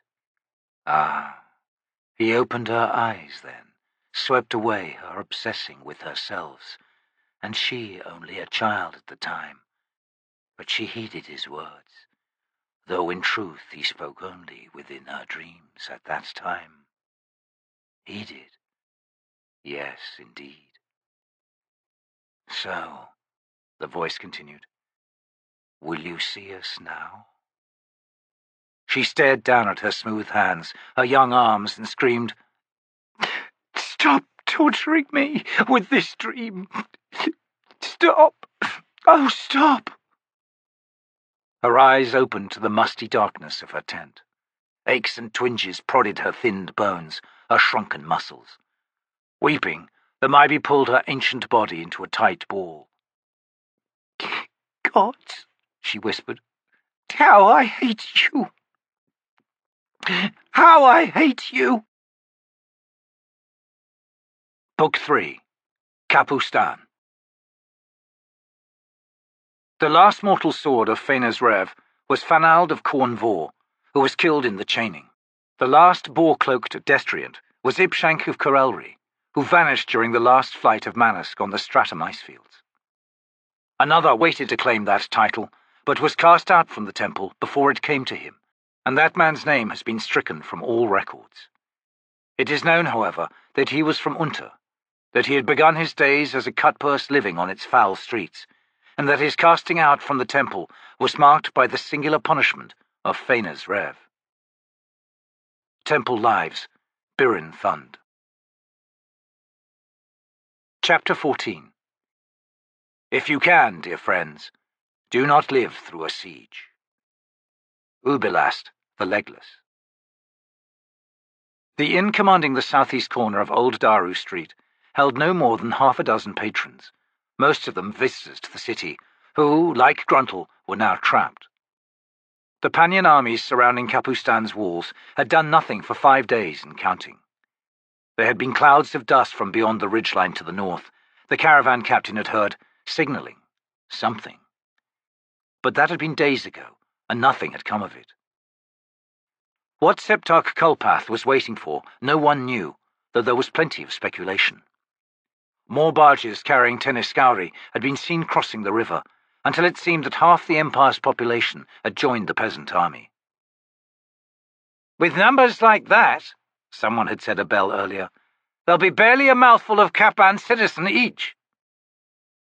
Gruntle had been virtually alone in appreciating the jest. He sat at a table near the entrance, his back to the rough-plastered, double-beamed doorframe, the door itself on his right, the low-ceilinged main room before him. A mouse was working its way along the earthen floor beneath the tables, scampering from shadow to shadow, slipping between the shoes or boots of whatever patron its path intersected. Gruntle watched its progress with low-lidded eyes. There was still plenty of food to be found in the kitchen, or so its nose was telling it. That bounty, Gruntle well knew, would not last if the siege drew out. His gaze flicked up to the smoke-stained main truss spanning the room, where the inn's cat slept, limbs dangling from the crossbeam. The feline hunted only in its dreams, for the moment at least. The mouse reached the footbar of the counter, waddled parallel to it towards the kitchen entrance. Gruntle took another mouthful of watered wine, more water than wine after almost a week's stranglehold on the city by the Panions.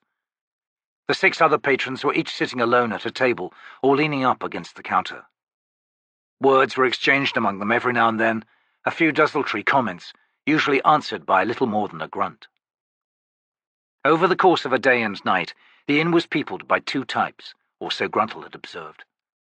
The ones before him now virtually lived in the common room, nursing their wine and ale.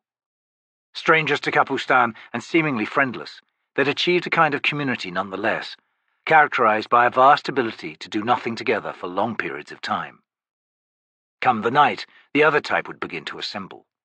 Loud, boisterous, drawing the street whores inside with their coins, which they tumbled onto the tabletops with no thought of tomorrow.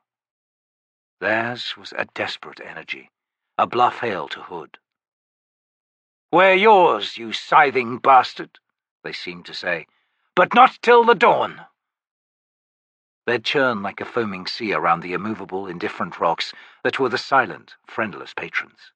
"The sea and the rocks," Gruntle thought. "The sea celebrates in the face of Hood as soon as he looms close. The rocks have stared the bastard in the eye for so long they're past budging, much less celebrating.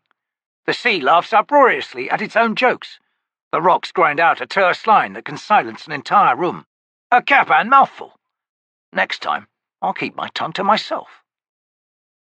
The cat rose on the crossbeam, stretching, its banded black stripes rippling across its dun fur. Cocked its head downward, ears pricking.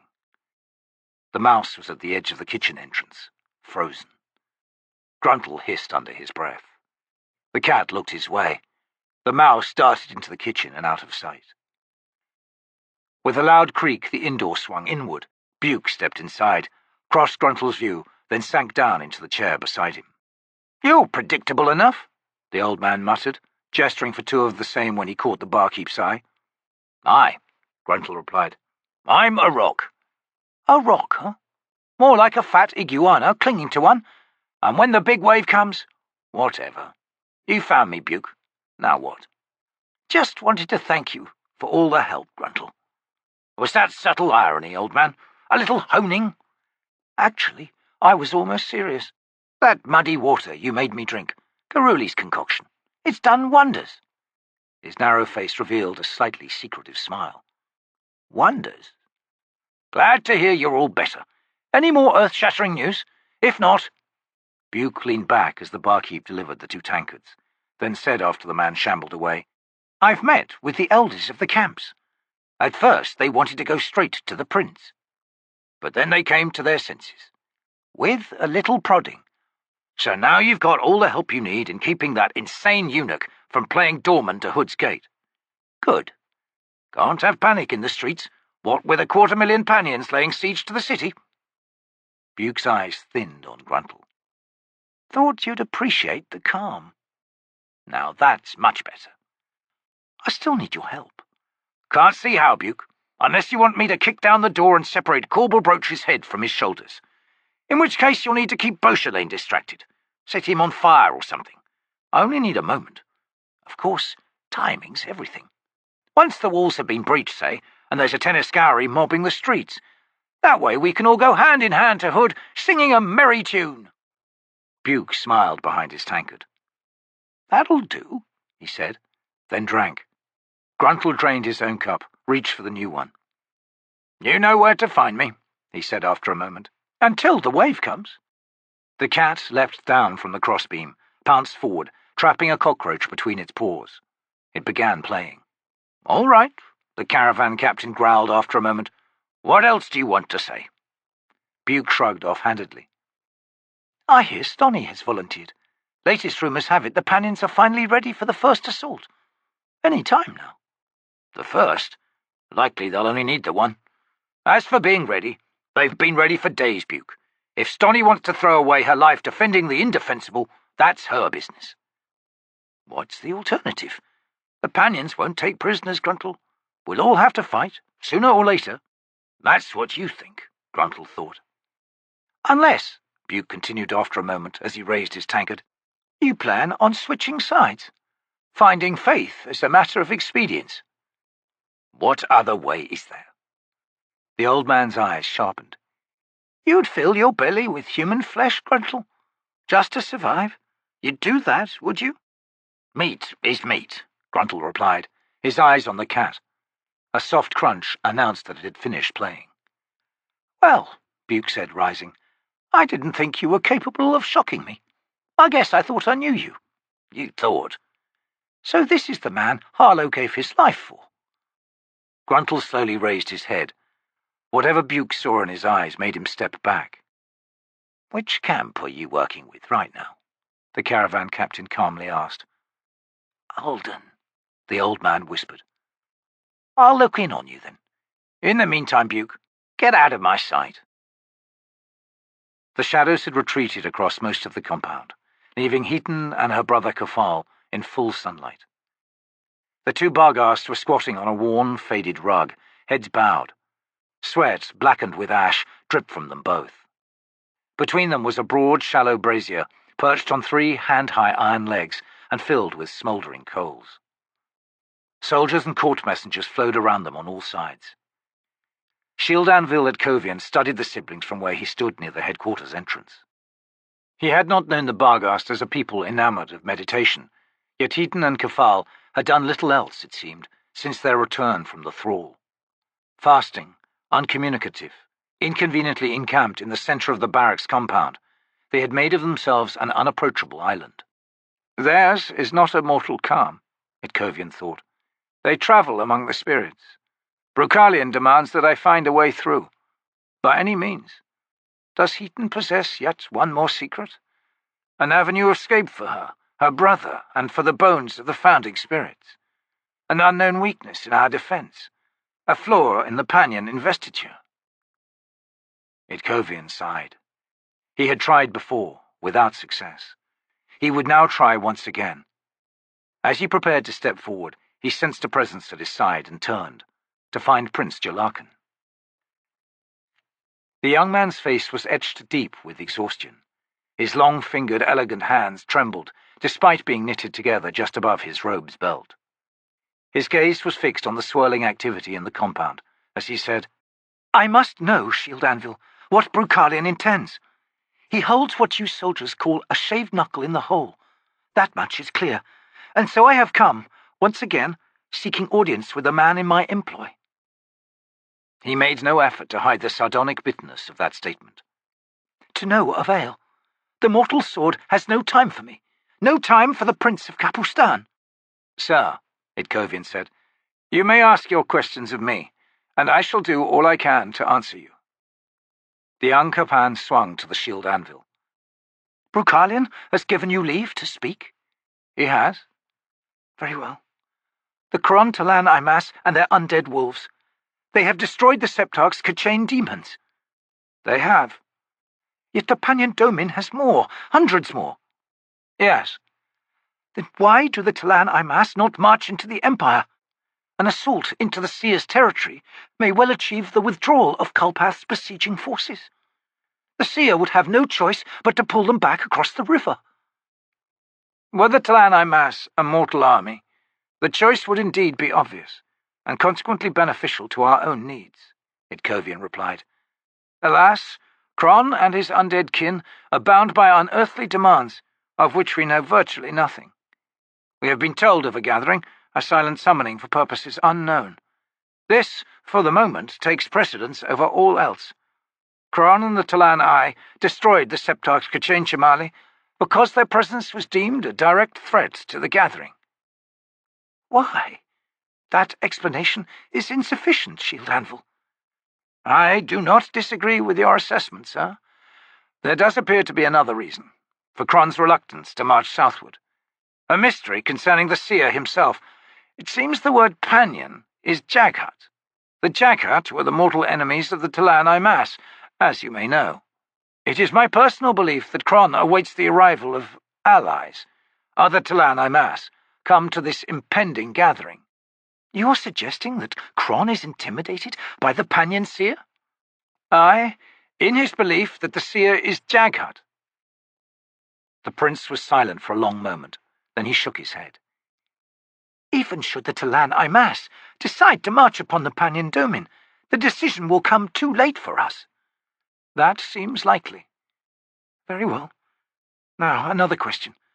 Why is this gathering occurring here?" Itkovian hesitated, then slowly nodded to himself.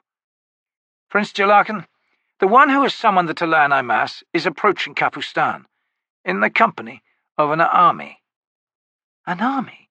"An army marching to wage war against the Pannion Domin. Indeed, with the additional aim of relieving the siege here at Capustan." "What?" "Sir, they are 5 weeks away." "We cannot hold." "This truth is known, Prince." "And does this summoner command that army?" "No. Command is shared between 2 men, Caladan Brood and Dujek One-Arm." "Dujek? High Fist One-Arm? The Malazan? Lords below, Itkovian, how long have you known this?" The shield anvil cleared his throat. "Preliminary contact was established some time ago, Prince, through sorcerous avenues. These have since grown impassable." Yes, I know that well enough. Continue, damn you." "The presence of the summoner among their company was news only recently told us, by a bonecaster of the T'lan Imass." "The army, Itkovian. Tell me more of this army." "Dujek and his legions have been outlawed by Empress Lasine. They are now acting independently. His complement numbers perhaps 10,000. Caladan Brood has under his command a number of small mercenary companies, 3 Bargas clans, the Rivi Nation, and the Tista Andi. A total number of combatants of 30,000. Prince Jelarkan's eyes were wide. Itkovian watched the information breach the man's inner defences, watched as the host of hopes flowered, then withered in swift succession. "On the surface," the shield anvil said quietly, "all that I have told you seems of vital import. Yet, as I see you now comprehend, it is in truth all meaningless. 5 weeks, Prince. Leave them to their vengeance, if you will, for that is all they might manage, and even then, given their limited numbers. Are these Brukhalian's conclusions, or yours? Both, I regret to say. You fools, the young man grated. You hood-damned fools! Sire, we cannot withstand the Pannions for 5 weeks. I know that, damn you. The question now is, why do we even try? Itkovian frowned. Sir, such was the contract. The defense of the city. Idiot! What do I care about your damned contract? You've already concluded you will fail in any case. My concern is for the lives of my people. This army comes from the west. It must. Marching beside the river. We cannot break out, Prince. We would be annihilated. We concentrate everything to the west. A sudden sortie that flows into an exodus. Shield Anvil. We will be slaughtered, Itkovian cut in. Sire, we have considered this. It will not work. The Septarchs' wings of horsemen will surround us, grind us to a halt. Then the Beklites and the Tenescowri will arrive. We will have yielded a defensible position for an indefensible one. It would all be over within the span of a single bell. Prince Jelarkan stared at the shield anvil with undisguised contempt, and indeed hatred. Inform Brukhalian of the following, he rasped. In the future, it is not the task of the Greyswords to do the prince's thinking for him. It is not their task to decide what he needs to know and what he doesn't. The prince is to be informed of all matters, regardless of how you judge their relevance. Is this understood, Shield Anvil? I shall convey your words precisely, sire. I must presume, the prince continued, that the Mass Council knows even less than I did a bell ago? That would be an accurate assumption. Sire, their interests— Save me from any more of your learned opinions, Itkovian. Good day. Itkovian watched the prince stalk away, towards the compound's exit, his gait too stiff to be regal. Yet noble in its own way, he thought. You have my regret, dear prince, though I would not presume to voice it. I am the will of the mortal sword. My own desires are irrelevant.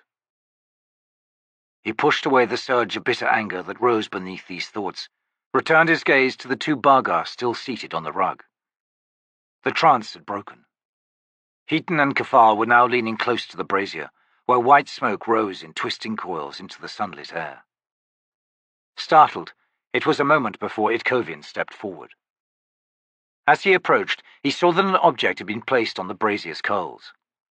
Red tinged on its edges, flat and milky white in the centre. A fresh scapula, too light to be from a Bedouin, yet thinner and longer than a human's. A deer's shoulder blade, perhaps, or an antelope's. The Baaljagg had begun a divination, employing the object that gave meaning to the tribal name of their shamans. More than just warriors, then, Itkovian thought. I should have guessed. Kafal's chant in the thrall. He is a shoulderman, and Heaton is his female counterpart. He stopped just beyond the edge of the rug, slightly to Kafal's left. The shoulder blade had begun to show cracks. Fat bubbled up along the thick edges of the bone, sizzled and flared like a ring of fire. The simplest divination was the interpretation of the cracks as a map, a means of finding wild herds for the tribe's hunters. In this instance, Itkovian well knew, the sorcery underway was far more complex, the cracks more than simply a map of the physical world. The shield anvil stayed silent, tried to catch the mumbled conversation between Heaton and her brother. They were speaking Baaljagg, a language of which Itkovian had but passing knowledge. Even stranger, it seemed the conversation was 3-way, the siblings cocking their heads or nodding at replies only they could hear. The scapula was a maze of cracks now, the bones showing blue, beige, and calcined white. Before too long it would begin to crumble, as the creature's spirit surrendered to the overwhelming power flowing through its dwindling life force. The eerie conversation ended. As Kafal fell back into a trance, Heaton sat back, looked up and met Itkovian's eyes. Ah, Wolf, I am pleased by the sight of you. There have been changes to the world, surprising changes. And are these changes pleasing to you, Heaton? She smiled. Would it give you pleasure if they were? Do I step over this precipice? Itkovian thought. That possibility exists. The woman laughed, slowly climbed to her feet. She winced as she stretched her limbs. Spirits take me, my bones ache. My muscles cry out for caring hands. There are limbering exercises. Don't I know it, Wolf? Will you join me in such endeavours? What news do you have, Heaton? She grinned, hands on her hips. By the abyss, she drawled. You are clumsy. Yield to me and learn all my secrets. Is that the task set before you? It is a game you should be wary of playing, especially with me. Perhaps you are right, he said, drawing himself up and turning away. Old man, Heaton laughed. You flee like a rabbit, and I called you Wolf. I should change that name. That is your choice, he replied over her shoulder as he set off.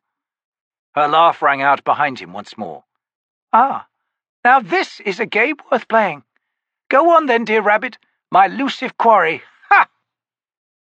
Itkovian re-entered the headquarters, walked down the hallway skirting the outer wall until he came to the tower entrance.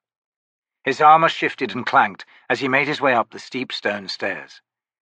He tried to drive out images of Heaton, her laughing face and bright dancing eyes, the runnels of sweat tracking her brow through the layer of ash, the way she stood, back arched, chest thrown out in deliberate, provocative invitation.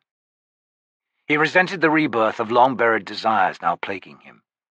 His vows were crumbling, his every prayer to Fana meeting with naught but silence, as if his god was indifferent to the sacrifices Itkovian had made in his name. And perhaps that is the final, most devastating truth, he thought.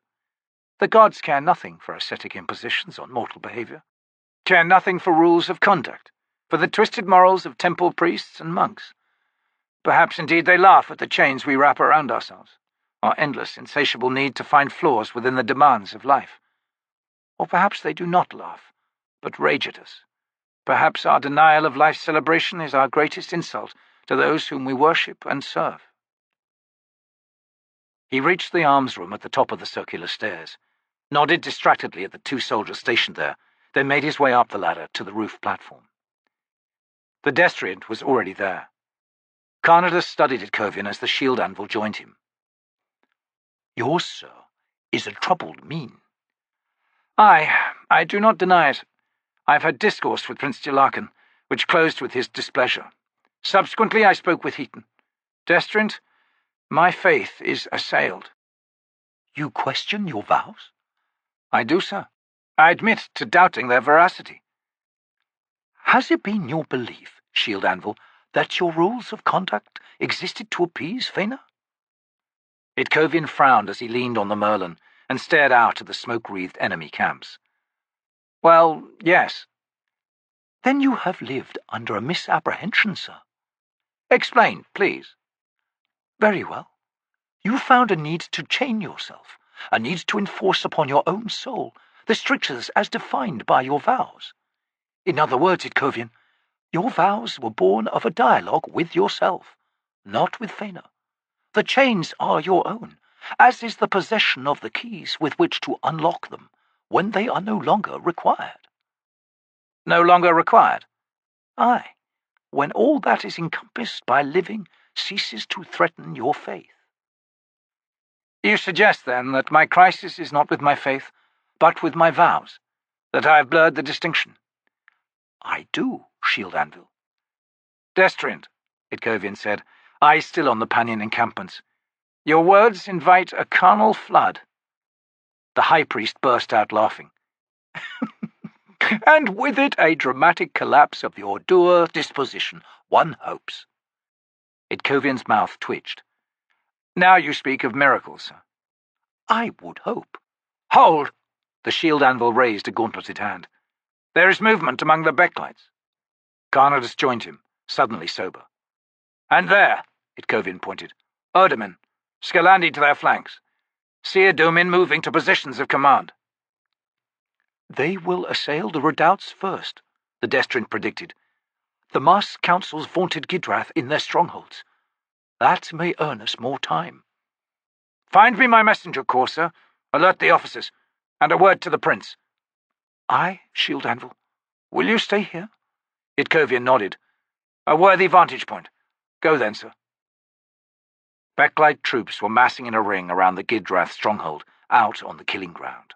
Spear points glittered in the sunlight. Now alone, Itkovian's eyes narrowed as he studied the preparations. Ah, well, it has begun. The streets of Capustan were silent, virtually empty beneath a cloudless sky, as Gruntle made his way down Kalmanark Alley. He came to the curved wall of the self-contained camp known as Ulden, kicked through the rubbish cluttering a stairwell leading down below street level, and hammered a fist on the solid door cut into the wall's foundations. After a moment, it creaked open. Gruntle stepped through into a narrow corridor, its floor a sharply angled ramp leading back up to ground level, 20 paces ahead, where bright sunlight showed, revealing a central circular courtyard. Buke shut the massive door behind him, struggled beneath the weight of the bar as he lowered it back into the slots. The gaunt, grey-haired man then faced Gruntle. That was quick. Well? What do you think? The caravan captain growled. There's been movement. The Pannions are marshalling. Messengers riding this way and that. Which wall were you on? North, just this side of Letkar House, as if it makes any difference. And you? I forgot to ask earlier. Did the bastard go hunting the streets last night? No, I told you the camps are helping. I think he's still trying to figure out why he came up empty the night before last. It's got him rattled, enough for Bauchelain to notice. Not good news. He'll start probing, Buke. Aye. I said there'd be risks, didn't I? Aye, trying to keep an insane murderer from finding victims, Gruntle thought, without his noticing. With the siege about to begin? Abyss take you, Buke. What are you trying to drag me into? Gruntle glanced up the ramp. Help, you said. How are your new friends taking this? The old man shrugged. Korbal Broach prefers healthy organs when collecting for his experiments. It's their children at risk. Less so if they'd been left ignorant. They know that. Did you say children? Aye. We've got at least 4 of the little watchers on the house at all times. Homeless urchins. There's plenty enough of the real kind for them to blend in. They're keeping their eyes on the sky, too. He stopped abruptly, and a strangely furtive look came into his eyes. The man, Gruntle realized, had a secret. On the sky? What for? In case Korbal Broach tries the rooftops. In a city of widely spaced domes? Gruntle thought. The point I was trying to make, Buke continued, is that there's eyes on the house. Luckily, Bauchelain's still holed up in the cellar, which he's turned into some kind of laboratory. He never leaves, and Korbal sleeps during the day. Gruntle, what I said earlier... Gruntle cut him off with a sharply raised hand. Listen, he said. The 2 men stood unmoving. Distant thunder beneath their feet, a slowly rising roar from beyond the city's walls. Buke, suddenly pale, cursed and asked, Where's Stoney? And don't try telling me you don't know. Port Road Gate, 5 squads of grey swords, a company of Gidrath, a dozen or so Lestari Guard. It's loudest there. Scowling, he grunted. She figured it'd start with that gate. Stupid woman. Buke stepped close and gripped his arm.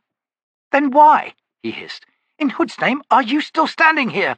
The assault's begun, and Stoney's got herself right in the middle of it.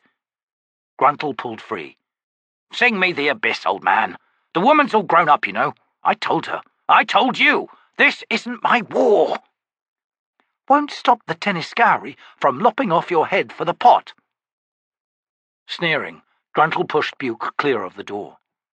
He gripped the weighted bar in his right hand, and in a single surge lifted it clear of the slots, and let it drop with a clang that echoed up the corridor. He pulled the door open, ducking to step through onto the stairwell. The sound of the assault was a thunderous roar once he reached street level and emerged to stand in the alley. Amidst the muted clangor of weapons were screams, bellows, and that indefinable stuttering shiver that came from thousands of armoured bodies in motion. Outside the walls, along the battlements, on either side of the gate, which he knew would be groaning beneath repeated impacts from battering rams. At long last, the siege had unsheathed its sharp iron.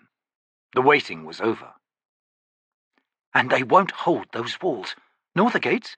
This will be over by dusk, Gruntle thought. He thought about getting drunk, was comforted by the familiar track of that thought. Movement from above caught his attention. He looked up to see, arcing in from the west, 100 balls of fire, ripping paths through the sky. Flames exploded within sight and beyond as the missiles struck buildings and streets with hammering concussions. He turned to see a second wave coming in from the north, one of them growing larger than the others. Still larger, a raging sun flying directly towards him. With a curse, Gruntle flung himself back down the stairwell. The tarry mass struck the street, bounced in a storm of fire, and struck the curved wall of the camp, not 10 paces to one side of the stairwell. The stone core punched through the wall, drawing its flames after it. Rubble showered the burning street. Bruised, half-deafened, Gruntle scrambled free of the stairwell. Screams sounded from within the Ulden camp. Smoke was billowing from the hole. Damned things are fire traps, Gruntle thought. He turned as the door at the bottom of the stairwell banged open. Buke appeared, dragging an unconscious woman into the clear. "How bad?" Gruntle shouted. Buke glanced up. "You still here? We're fine. Fire's almost out. Get out of here. Go run and hide or something." "Good idea," he growled. Smoke cloaked the sky, rising in black columns from the entire east side of Capustan, spreading a pall as the wind carried it westward. Flames were visible in the Daru quarter, among the temples and tenements. Judging that the area safest from the burning missiles would be close to the walls, Gruntle set off east down the street. It's only coincidence that Stoney's ahead, at Port Road Gate. She made her choices. It ain't our fight, damn it. If I'd wanted to be a soldier, I'd have joined some hood-damned army. Abyss take them all. Another wave from the distant catapults clawed paths through the smoke. He picked up his pace, but the balls of fire were already past him, descending into the city's heart and landing with a staccato drum roll. They keep that up, and I'm liable to get mad. Figures ran through the smoke ahead. The sound of clashing weapons was louder, susurrating like waves flaying a pebble beach. Fine. I'll just find the gate and pull the lass out. Won't take long. Who knows? I'll beat her unconscious if she objects. We're going to find a way out of here, and that's that. He approached the back of the row of market stalls facing inside Port Street. The alleys between the ramshackle stalls were narrow and knee-deep in refuse. The street beyond was invisible behind a wall of smoke. Kicking his way through the rubbish, Gruntle arrived at the street. The gate was to his left, barely visible. The massive doors were shattered, the passageway and threshold heaped with bodies. The block towers flanking the aperture, their blackened sides bearing white scars made by glancing arrows, quarrels and ballista bolts, were both issuing smoke from their arrow slits. Screams and the clash of swords echoed from within them. Along the wall platforms to either side, soldiers in the garb of the grey swords were pushing their way into the top floors of the block towers. Thumping boots approached from Gruntle's right. A half-dozen grey sword squads emerged from the smoke, the front 2 ranks with swords and shields, the rear 2 with cocked crossbows. They crossed in front of the caravan captain and took position behind the pile of bodies at the gateway. A wayward wind swept the smoke from the street's length to Gruntle's right, revealing more bodies. Capenthal, Lestari, and Pannion Beklites, continuing down the street to a barricaded intersection 60 paces distant, where there was yet another mound of slain soldiers. Gruntle jogged towards the troop of grey swords. Seeing no obvious officer, he elected the crossbow woman nearest him. "What's the situation here, soldier?" She glanced at him, her face a flat, expressionless mask covered in soot, and was surprised to realize she was Capan. "We're clearing out the towers up top. The sorties should be back soon. We'll let them through, then hold the gateway." He stared at her. "Sortie? Gods, they've lost their minds." "Hold," you said. He glanced at the arched passage. "For how long?" She shrugged. "Sappers are on their way with work crews. There'll be a new gate in a bell or 2. How many breaches? What's been lost?" "I wouldn't know, citizen." "Cease your chatter over there," a male voice called out, "and get that civilian out of here." "Movement ahead, sir!" another soldier shouted. Crossbows were readied over the shoulders of the crouching swordsmen. Someone called from outside the passageway. "Lestari troop! Hold your fire! We're coming in!" There was no relaxing evident among the greyswords. A moment later, the first elements of the sortie trundled into view. Cut and battered and bearing wounded, the heavily armoured foot soldiers began shouting for the greyswords to clear a path.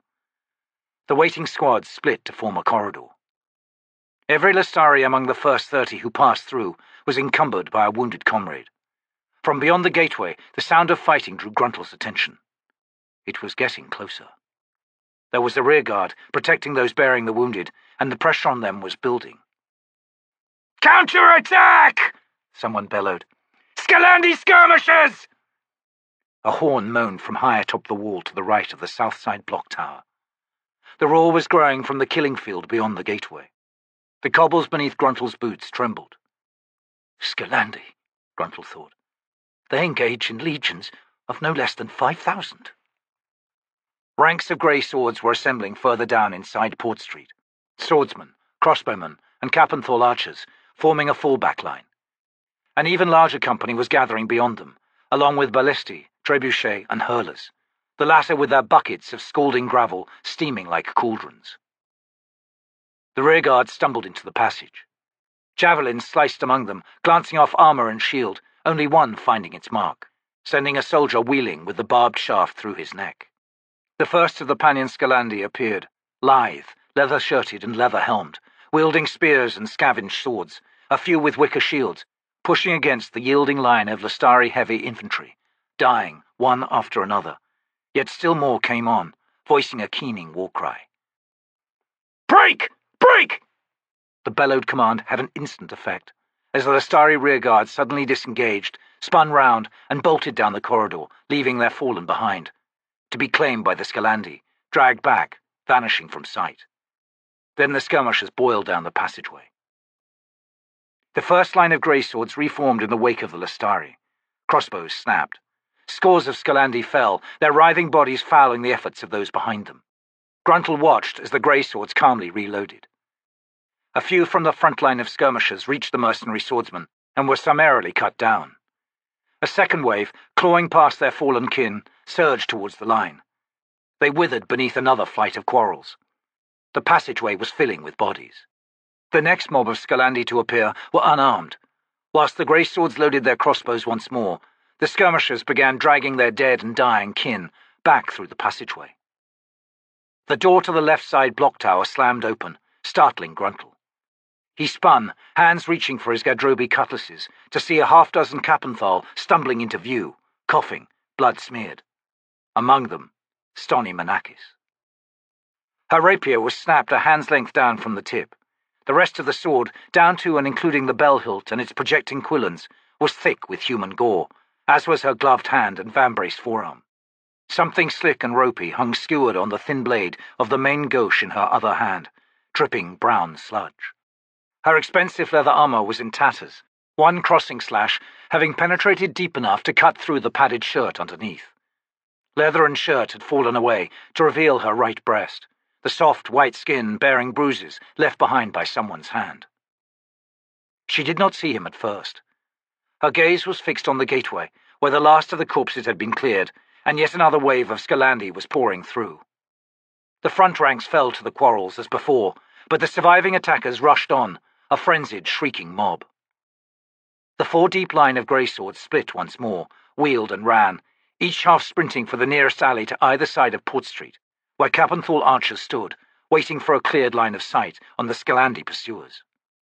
Stony barked a command to her few comrades, and the small troop backed away, parallel to the wall. She then saw Gruntle. Their eyes locked. "Get over here, you ox!" she hissed. Gruntle jogged up to them. "Hood's balls, woman! What do you think? They boiled over us, through the gate, up the towers, over the damned walls!" Her head snapped back, as if she had just taken an invisible blow.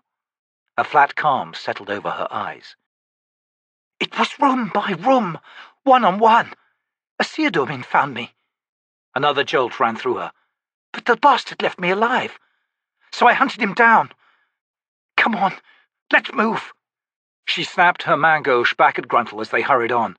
spraying his chest and face with bile and watery shit. I carved him inside out, and damn if he didn't beg, she spat. Didn't work for me. Why should it have for him? What a fool. A pathetic whimpering. Hurrying in her wake, it was a moment before Gruntle understood what she was saying. Oh, Stonny, Gruntle thought. Her steps slowed suddenly, her face turning white. She twisted round, met his eyes with a look of horror. This was supposed to be a fight, a war. That bastard! She leaned against the wall. Gods! The others continued on, too dazed to notice, or perhaps too numb to care. Gruntle moved to her side. Carved him from the inside out, did you? He asked softly, not daring to reach out and touch her. Stonny nodded, her eyes squeezed shut, her breath coming in harsh, pained gasps.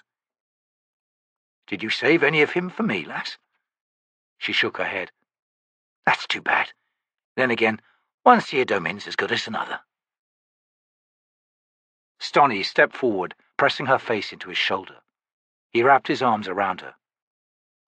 Let's get out of this fight, lass, he murmured.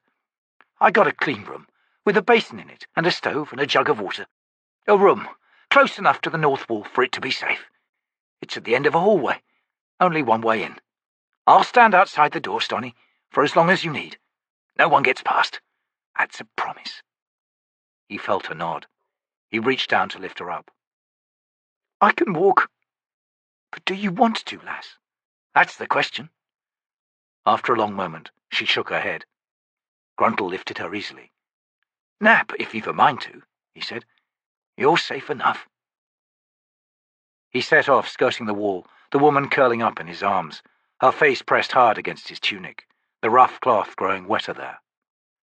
Behind them, the Scalandi were dying by the hundreds, the grey swords and Capustan delivering dread slaughter. He wanted to be there with them, in the front line, taking life after life. One Seer Domin was not enough. 1,000 would not be enough. Not now, he thought. He felt himself grow cold, as if the blood within him was now something else, flowing a bitter course along his veins, reaching out to fill his muscles with a strange, unyielding strength. He had never before felt such a thing, but he was beyond thinking about it. There were no words for this. Nor, he would soon discover, were there words to describe what he would become, what he would do. The slaughter of the K'chain Chamala by the T'lan Imass and the Undead Eye had thrown the Septarch and his forces into disarray, as Brukhalian had predicted. The confusion and the immobility it engendered had added days to Shield Anvil Itkovian's preparations for the siege to come. But now, the time for preparing had ended, and Itkovian was left with the command of the city's defences. There would be no T'lan Imass, no T'lan Eye to come to their rescue, and no relieving army to arrive with the last grain of the hourglass, he thought. Capustan was on its own. And so it shall be. Fear, anguish, and despair. From his position atop the highest tower on the barracks wall, after Destriant Karnadas had left and the stream of messengers began its frenzied flow, he had watched the first concerted movement of enemy troops to the east and southeast, the rumbling appearance of siege weapons. Beklites and the more heavily armoured Beklites marshalling opposite Port Gate, with a mass of Scalandi behind and to either side of them. Knots of Seer Domin shock troops, scurrying bands of Descandi, sappers, positioning still more siege weapons, and, waiting in enormous, sprawling encampments along the river and the coast, the seething mass of the Tenescowri. He had watched the assault on the outside fortification of the Gidrath's Eastwatch redoubt, already isolated and surrounded by the enemy, had seen the narrow door battered down, the Beklites pushing into the passageway, 3 steps, 2 steps, 1, then a standstill, and moments later, a step back, then another, bodies being pulled clear. Still more bodies. The Gidrath, the elite guards of the Masked Council, had revealed their discipline and determination.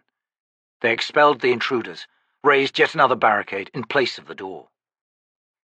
The Beklites outside had milled for a time, then they renewed their assault. The battle continued through the afternoon, yet each time that Itkovian pulled his attention away from other events, he saw that the Gidrath still held.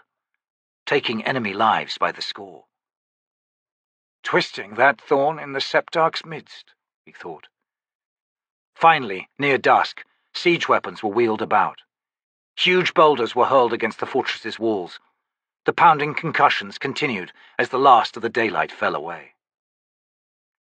Beyond this minor drama, the assault against the city's walls had begun on all sides.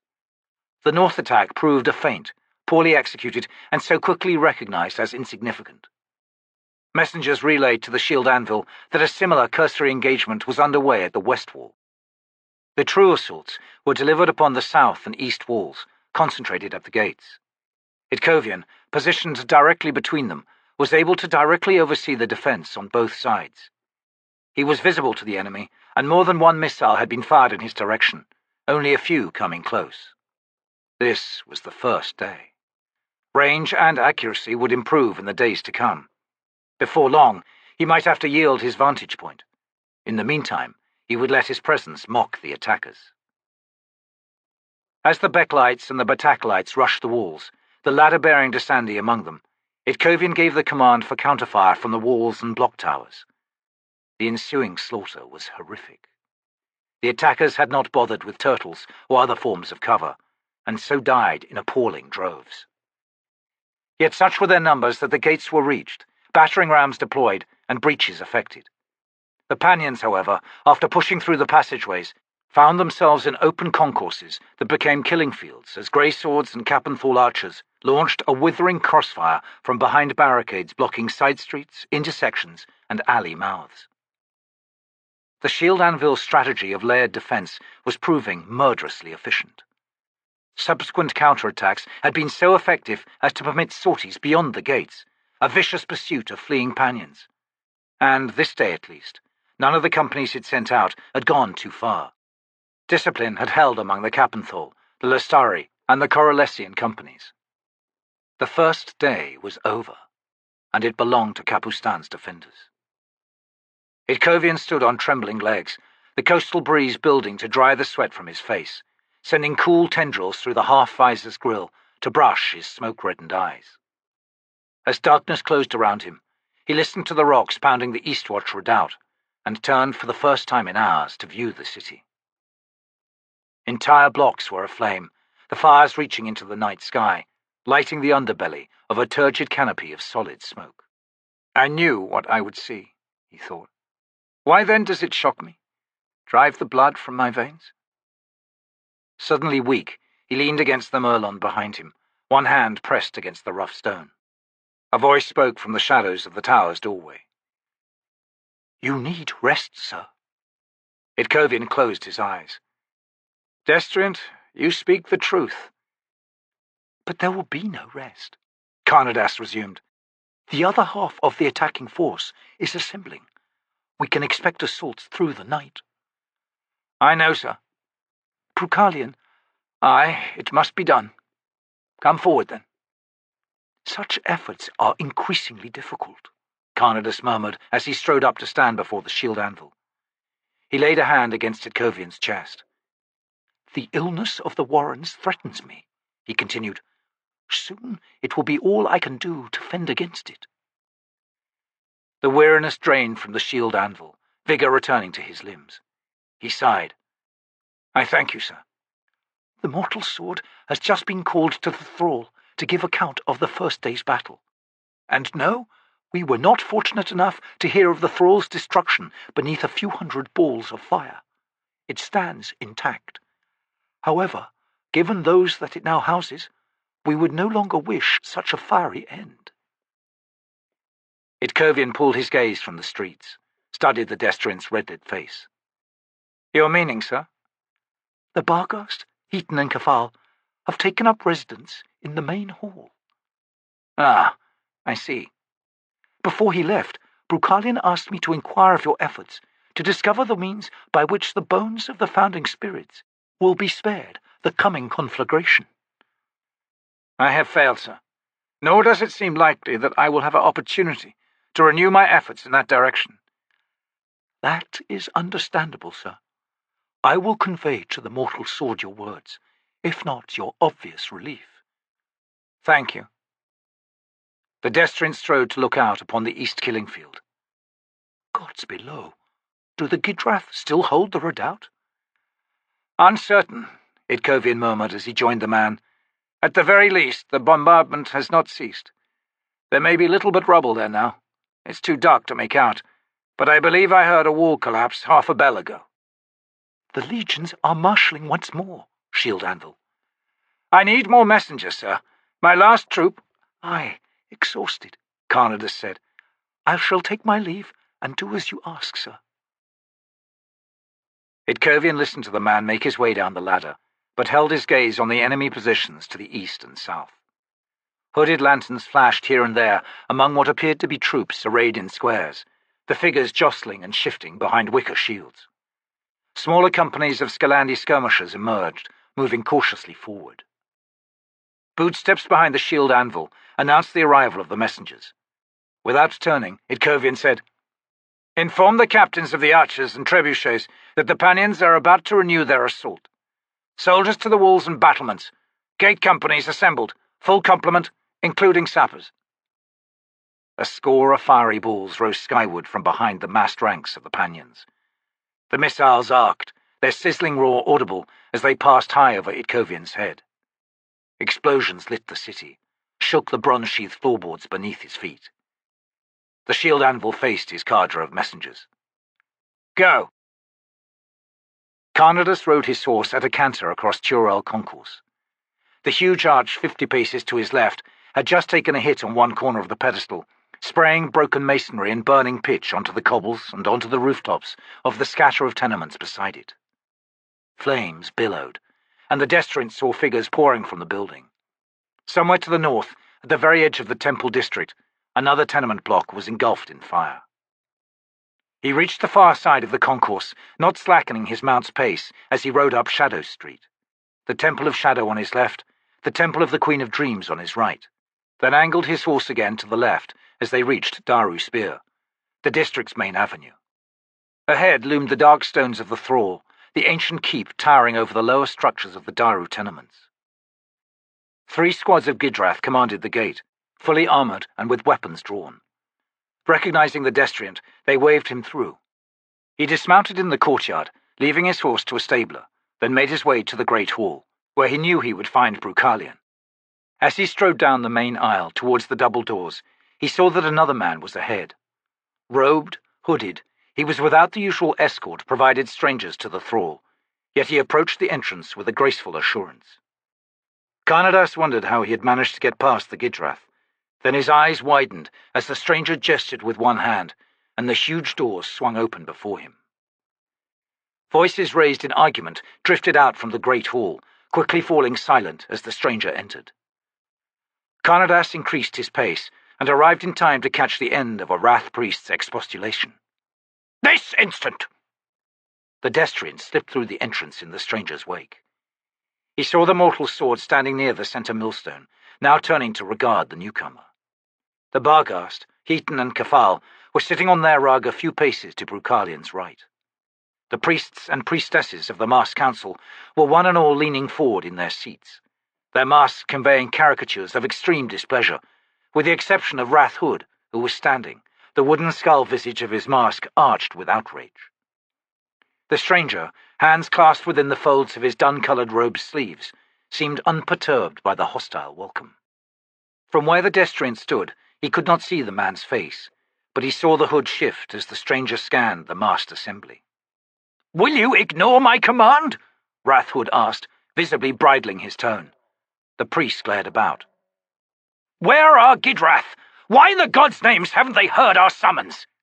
"Alas," the stranger murmured in Daru, "they have, for the moment, heeded the call of their dreams. Thus we avoid any unnecessary interruptions." The man turned to Brukhalian, allowing Karnadas, who now stood at the mortal sword's side, to see his face for the first time. Round, strangely unlined, unmemorable barring the expression of calm equanimity. "Ah, the merchant retrieved by Itkovian," Karnadas thought. "His name? Keruli." The man's pale eyes fixed on Brukhalian. "My apologies to the commander of the Grey Swords, but I fear I must make address to the Mask Council. If you would be so kind as to temporarily yield the floor." The mortal sword tilted his head. "By all means, sir." "We do not agree to this!" Wrath Shadowthrone hissed. The stranger's eyes hardened as he swung his attention on the priest. "You, unfortunately, have no choice. I look upon you all and find the representation woefully inadequate." Karnadas choked back a laugh and recovered in time to meet Brukhalian's raised eyebrow with an expression of innocent inquiry. "By the abyss," Rathburn said, "who are you to make such judgment?" "I need make no claim as to my true name, priestess, only to the title I now demand." "Title?" "Rathkaral.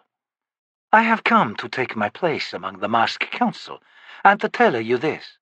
There is one among you who will betray us all." She sat on the flat-board bed, long hair in disarray, hanging down her face. Gruntle reached out and slowly combed the tresses back. Stony's sigh was ragged. "This is stupid. Things happen. There's no rules to battle. I was an idiot trying to take on a Seer Domin with naught but a rapier. He batted it aside with a laugh." She looked up. "Don't stay with me, Gruntle. I can see what's there in your eyes. Go." She glanced around the room. "I just need to get cleaned up. I don't want you here. Not outside the door, either. If you took that position, Gruntle, you'd never leave it. Go. You're the best fighter I have ever seen. Kill some Pannions. Who'd take me? Kill them all." "Are you sure?" Her laugh was harsh. "Don't even try." He grunted, began checking his armor's straps and fittings, adjusted the padding beneath, dropped the visor on his helm, loosened the heavy cutlasses in their scabbards. Stony watched him in silence. Finally he was ready. "All right. Take your time, lass. There'll be plenty left whenever you're done here." "Aye, there will." Gruntle faced the door. "Do some damage." He nodded. "I will."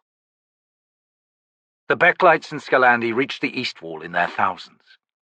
In the face of withering arrow fire, ladders were raised, figures swarmed upward, poured over the battlements. The east gate was taken yet again, the enemy surging down the passageway to spill out onto the square of New East Market. To the south, the city's main gate fell to a concerted barrage of catapult fire. A legion of Beklites swept into Jelarkan concourse. A well-aimed ball of burning pitch struck the Capustan West Barracks. The building rose in a conflagration that lit the entire city a lurid red. Shock troops of Udaman and Seer Domin breached Northgate and entered the nearest Daru streets after destroying Nildar Camp and slaying everyone within it. The enemy was within the city on every side. The battle, Itkovian concluded, was not going well. With each report that a messenger delivered, the Shield Anvil issued commands in a soft, calm voice. 4th Wing to the 9th Barricade, between East Inside and Nerok Towers. Resupply the Capustan in the 2 towers. 7th Wing to West Inside Tower and Wall. I need a report on the status of Jebbar Tower. There were 500 Capustan in the West Barracks. Likely they've been routed. 5th and 3rd Mains into the streets around Tular Concourse to rally the Capustan. 1st, 7th and 6th Mains double time to North Temple District. Block and strike until North Gate is retaken. 4th, 2nd and 8th Mains to New East Market. Once the East Gate is recovered, I want Wings 1, 3 and 5 to sortie. Their rally point is the Eastwatch Redoubt. I want the siege engines assailing it neutralized, then any Gidrath survivors retrieved. Have the Trimaster report to me." In between commands and the coming and going of messengers, Itkovian watched the engagement at New East Market, what he could see of it in the glare of fires through seething clouds of smoke. The Scalandi were pushing hard to break the barricades, preventing them from reaching the prince's palace. Boulders had been hammering the palace's outer walls incessantly, all to no effect. The thin, glistening stone walls did not so much as tremble. Burning pitch roared itself to extinction, yet achieved nothing more than black stains marring the unknown stone's surface. The palace would have to be taken the hard way, step by step, every room, every level, and the Pannions were eager to begin the task. The grey-sword Trimaster commanding the 1st, 3rd and 5th wings arrived on the parapet. He was one of the Shield Anvil's oldest officers, lean and tall, grey-bearded to hide countless scars. My assignment has been conveyed to me, Shield Anvil. So why have I sent for you? Itkovian thought. I see the question in your eyes, sir. You do not require any stirring words to cleave you to what could be a suicidal mission. It will be unexpected, Itkovian said. The man's eyes narrowed, then he nodded. Aye, sir, it will. With all the breaches, the enemy's front lines have lost their cohesion. Chaos claims all this night. We shall destroy the siege engines as ordered. We shall retrieve the survivors in the redoubt. Aye, old friend, Itkovian thought. I am the one who needs stirring words. Keep your eyes open, sir. I would know the positioning of the Pannion forces to the rear, specifically the Tenescowri. Understood, sir. A messenger arrived, stumbling as he cleared the ladder. Shield Anvil, she gasped. Your report, sir, Itkovian said. From the Trimaster of the 1st, 7th and 6th Mains, sir. Northgate, he thought. He looked to the north. Most of the Daru tenements there were burning. Proceed. The Trimaster reports that he has encountered the shock troops of Ben and Domin. They're all dead, sir. Dead? The young woman nodded, paused to wipe ash-smeared sweat from her brow. Her helm, Itkovian noted, was too large. A citizen rallied the remnants of the Capustan Guard, as well as other civilians and some caravan guards. Sir, they engaged the Ben and Domin in a succession of street battles, and drove them back. The Trimaster now controls Northgate, to which his company of sappers are effecting repairs. And this impromptu militia and its commander? Only a few wounded were there to greet the Trimaster, sir. The, militia has set off westward, in pursuit of an Erdeman company that sought to storm Lektar House. Messenger, send the 1st wing to their aid. Upon delivering my command, take some rest, sir. Yes, Shield Anvil. That is not the helmet you were issued with, is it, sir? Abashed, she shook her head. I lost it, Shield Anvil. Have the quartermaster find you one that fits. Yes, sir. Go. The 2 veterans watched the young woman depart. Careless, the Trimaster murmured, losing her helm. Indeed. Clever, finding another one. The Shield Anvil smiled. I shall take my leave now, sir. Faina, go with you, Trimaster. Karnadas drew a long, quiet breath, the hairs of his neck rising at the sudden, heavy silence in the great hall. Betrayal. His eyes were drawn to one priest in particular. Rathgarel's words were fuel to suspicions the Destriant already had, and the bias led him to mistrust his own conclusions. He held his tongue, but his gaze remained fixed on Rathfaina. The boar mask was without expression, yet the man stood as if he had just taken a blow. The age of Krull, Rath Shadowthorn hissed, is long past. He has returned, the robed man replied. A fact that should give every one of you a certain measure of relief. It is Krull's blood, after all, that has been poisoned. The battle now begun shall spare no one, including the gods whom you serve. If you doubt my words, take your inner journeys. Hear the truth from your gods. Aye, the words might well be reluctant, indeed resentful, but they will be spoken, nonetheless. Your suggestion, Wrath Queen of Dreams said, cannot be achieved in haste. I am amenable to reconvening, Rathkral said with a slight bow. Be warned, however, we have little time. You spoke of betrayal. Aye, Wrath Queen of Dreams, I did. You wound us with divisiveness. The robed man cocked his head. Those who know your own conscience to be clear, brothers and sisters, will thereby be united. The one who cannot make that claim will likely be dealt with by his god. His? Rathgrel shrugged. Brukhalian cleared his throat in the subsequent silence. With the leave of the Mask Council, I shall now depart. My Shield Anvil has need of me. Of course, Rathhood said. Indeed, from the sounds beyond the thrall, it would appear that the walls are breached and the enemy is within. And Hood stalks Capustan's streets, Karnadas thought. Ambivalence sufficient to cool your tone. The mortal sword smiled. It was our expectation from the very beginning, Wrathwood, that the walls and gates would be taken, periodically. He swung to Karnadas. Join me, please. I require the latest information. The Destriant nodded. Eaton suddenly rose, eyes flashing as she glared at Wrathkral. Sleeping man, is your god's offer true? Will he in truth aid us? He will. Which of you volunteers? The Barghast woman, eyes wide, jerked her head towards her brother. The robed man smiled. Wrath Shadowthrone seemed to spit out his words. What now? What now? What now? Karnadas turned to study Kefal, was shocked to see the man still seated cross-legged, with his head bowed in slumber. To all here, Wrathkral said in a low voice, awaken him not, if you value your lives. An even dozen Cappenthal remained of the 60-odd followers Gruntle had led westward from Northgate, and only one Lestari guardsman, a short-legged, long-armed sergeant, who had stepped into the role of second-in-command without a word. Lestari House was one of the few well-fortified private residences in Capustan, the home of Callan Dal, a merchant family with links to the council in Darujistan, as well as the now fallen noble house of the same name in Lestari itself. The solid stone structure abutted the north wall, and its flat roof had become a strong point and rallying position for the wall's defenders. At street level, the grand entrance consisted of a thick bronze door set in a stone frame, the hinges recessed. A broad pediment overhung the entrance, held up by twin marble columns, its ceiling crowded with the carved heads of demons, their mouths open and now dripping with the last of the boiling water that had gushed down on the screaming Scalandi who had been hammering on the door. Gruntle and his troop, still reeling from a savage clash with 15 Erdemen that had seen most of the militia chopped to pieces, before Gruntle had personally cut down the last 2 Pannions, had come upon the Scalandi mob from behind. The engagement was swift and brutal.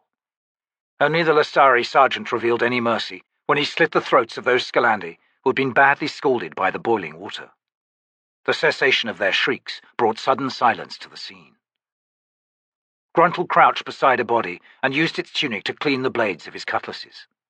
The muscles of his arms and shoulders were leaden, trembling. The night's breeze had strengthened, smelling of salt, sweeping the smoke inland. Enough fire still raged on all sides to drive back the darkness. Look at that, will you? The caravan captain glanced over at the Lestari sergeant, then followed the man's gaze. The thrall loomed to the southeast, only a few streets away. The entire keep was faintly glowing. What do you figure? The grizzled soldier muttered. Sorcery of some kind, Gruntle thought. I'd guess that's ritual magic, the sergeant went on. Probably protective. Who knows? We could do with some of that ourselves. We're cut to pieces, sir. I ain't got much left, and as for the rest... Eyeing the dozen battered, bleeding Cappenthal crouched or kneeling, or leaning against the house's walls, he shook his head. They're done for. Sounds of fighting neared from the southwest. The scraping of armour from the roof of Lestari House drew Gruntle's attention. A half-dozen Cappenthal regulars were looking down on them. Nicely done, whoever you all are, one shouted. What can you see up there? The sergeant called up. We've retaken the north gate. Grey swords, damn near 1,000 of them. The Pannions are reeling. Grey swords? The Lestari muttered under his breath. He glared across at Gruntle. We was the ones who retook that gate. But we're not holding it, are we? Gruntle growled, straightening. He faced his meagre troop. Look alive, you spineless captains. We ain't finished. Dull, disbelieving eyes fixed on him. Sounds like the west gate's down. Sounds like our defenders are backpedaling, meaning they've lost their officers, or their officers ain't worth shit. Sergeant, you're now lieutenant. The rest of you, you're sergeants. We got some scared soldiers to rally. Let's move, double time. Don't want you all stiffening up. Glaring at them, Gruntle rolled his shoulders, clashed his cutlasses. Follow me. He jogged down the street towards Westgate. After a moment, the others fell in step. 2 bells before dawn. To the north and to the west, the roar of battle was diminishing. Itkovian's counterattacks had reclaimed the gates and walls there. The fight was out of the attackers on those sides, for the rest of this night at least. Brukhalian had returned from the thrall, Karnadas in tow, a bell earlier. The mortal sword had assembled the 600 recruits the Shield Anvil had been holding in reserve, along with 2 mains and 2 wings, and set off towards the Jelarkan concourse, where it was rumoured over 1,000 Beklites had pushed their way in, threatening to overwhelm the inner defences. The situation around the west gate was even more dire.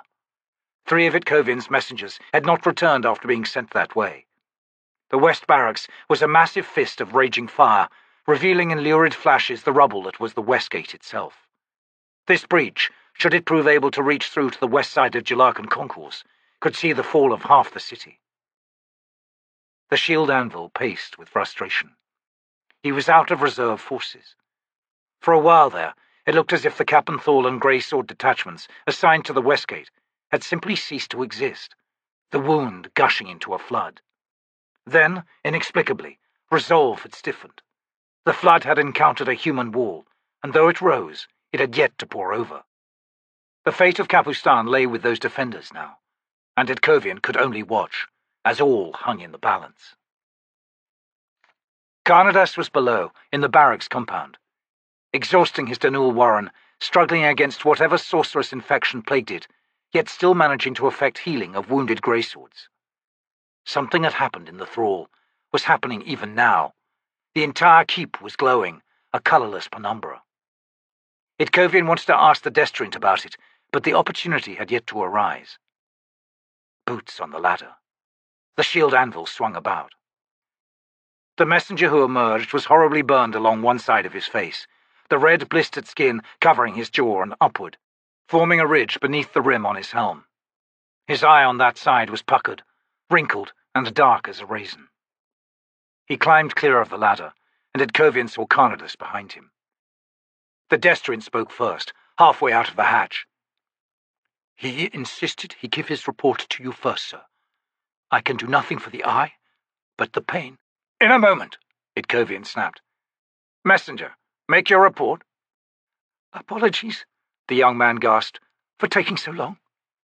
The shield anvil's eyes widened. "You humbled me, sir.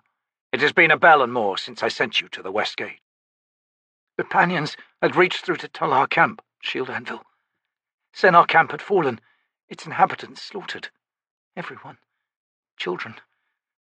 Sir, I'm sorry, but the horror remains with me." "Go on." Jaber Tower was surrounded, its defenders besieged. Such was the situation upon my arrival, sir. Our soldiers were scattered, fighting in clumps, many of them surrounded. We were being cut down, everywhere I looked. He paused, drew a ragged breath, then continued. Such was the situation upon my arrival. As I prepared to return to you with said news, I was absconded." "You were what?" "Apologies, sir. I can think of no other word. A foreigner appeared, with but half a score of Capan followers, a militia of sorts, sir, and a Lestari sergeant. The man took charge of everyone, myself included. Shield Anvil, I argued." Clearly this man was persuasive. "Resume your tale, sir." "The foreigner had his own soldiers break down the door into Tular camp. He demanded that its inhabitants come out and fight, for their children." "And he convinced them?" "Sir, he held in his arms what was left of a child from Senar camp. The enemy, sir, the Pannions, someone had begun to eat that child." Karnadas moved up behind the young man, hands settling on his shoulders. "He convinced them," Itkovian said. The messenger nodded. "The foreigner, he then took what was left of the child's tunic, and has made of it a standard. I saw it myself. Sir, I ceased arguing then. I'm sorry." "I understand you, sir." "There was no shortage of weapons. The Tular Capanthol armed themselves. 500 came out, men and women. The foreigner had sent out his own followers, and they began returning. With them, surviving bands of Capanthol soldiery, a few Gidrath, Corolesian, and Greysword, sir. The Trimaster had been killed, you see." "The foreigner rallied them," Itkovian cut in. "Then what?" We marched to the relief of Jabar Tower, sir. Shield Anvil. Behind that horrible banner, we delivered slaughter. The condition of the tower? Ruin, sir, alas. There were but 20 survivors among the Kaupenful defending it. They are now with the foreigner. I returned to my responsibilities then, sir, and was given leave to report to you. Generous of this stranger. What was the disposition of this militia at that time? They were about to sortie through the rubble of Westgate, sir. What? A Beklite company was coming up to reinforce the attackers inside the city, but those attackers were all dead. The foreigner planned on surprising them with that fact. Twin tusks. Who is this man? I know not his name, sir. He wields 2 cutlasses. Fights like a boar, sir, with those 2 cutlasses. Itkovian stared at the young man for a long moment, seeing the pain diminishing as the Destriant continued gripping his shoulders, seeing the blisters shrink, the welt fading, new skin closing around the ruined eye. The shield anvil swung about in a clank of armour, faced west. The fire of the west barracks reached its crimson light only so far. Beyond, darkness ruled. He shifted his attention to the Jelarkan concourse. No further breaches were evident as far as he could determine. The mortal sword had matters well in hand, as Itkovian knew would be the case. Less than a bell, Karnadas murmured, before dawn. Shield Anvil, the city holds? Itkovian nodded. More boots on the ladder. They all turned as another messenger arrived. Shield Anvil, from the 3rd sortie to Eastwatch Redoubt. The surviving Gidrath have been recovered, sir. Movement to the southeast was discerned. The Trimaster sent a scout. Shield Anvil, the Tenescowri are on the move. Itkovian nodded.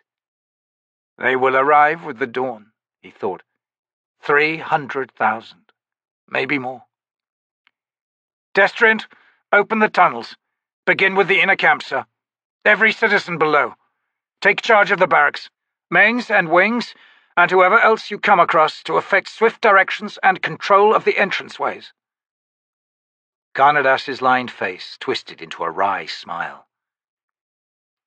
Shield Anvil, it is my duty to remind you that the Mars Council has yet to approve the construction of said tunnels.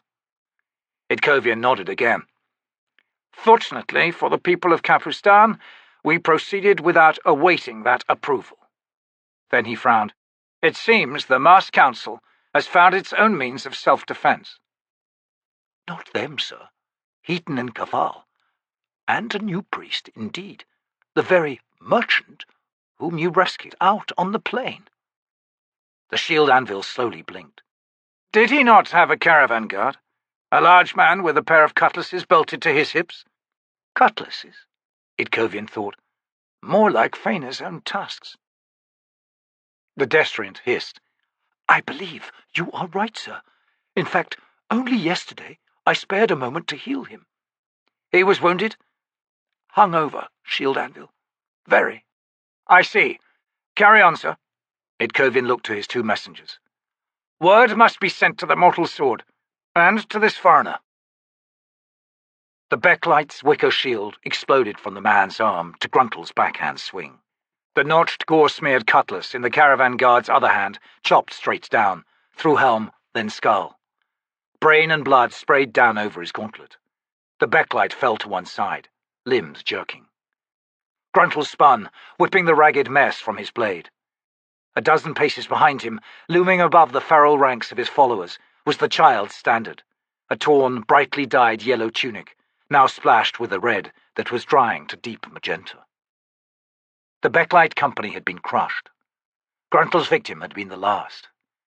The caravan captain and his militia were 40 paces outside what was left of the west gate, on the wide main avenue of what had been a shantytown. The structures were gone, their wooden walls and slate roofs dismantled and taken away. Patches of stained earthen floors and the scatter of broken pottery were all that remained.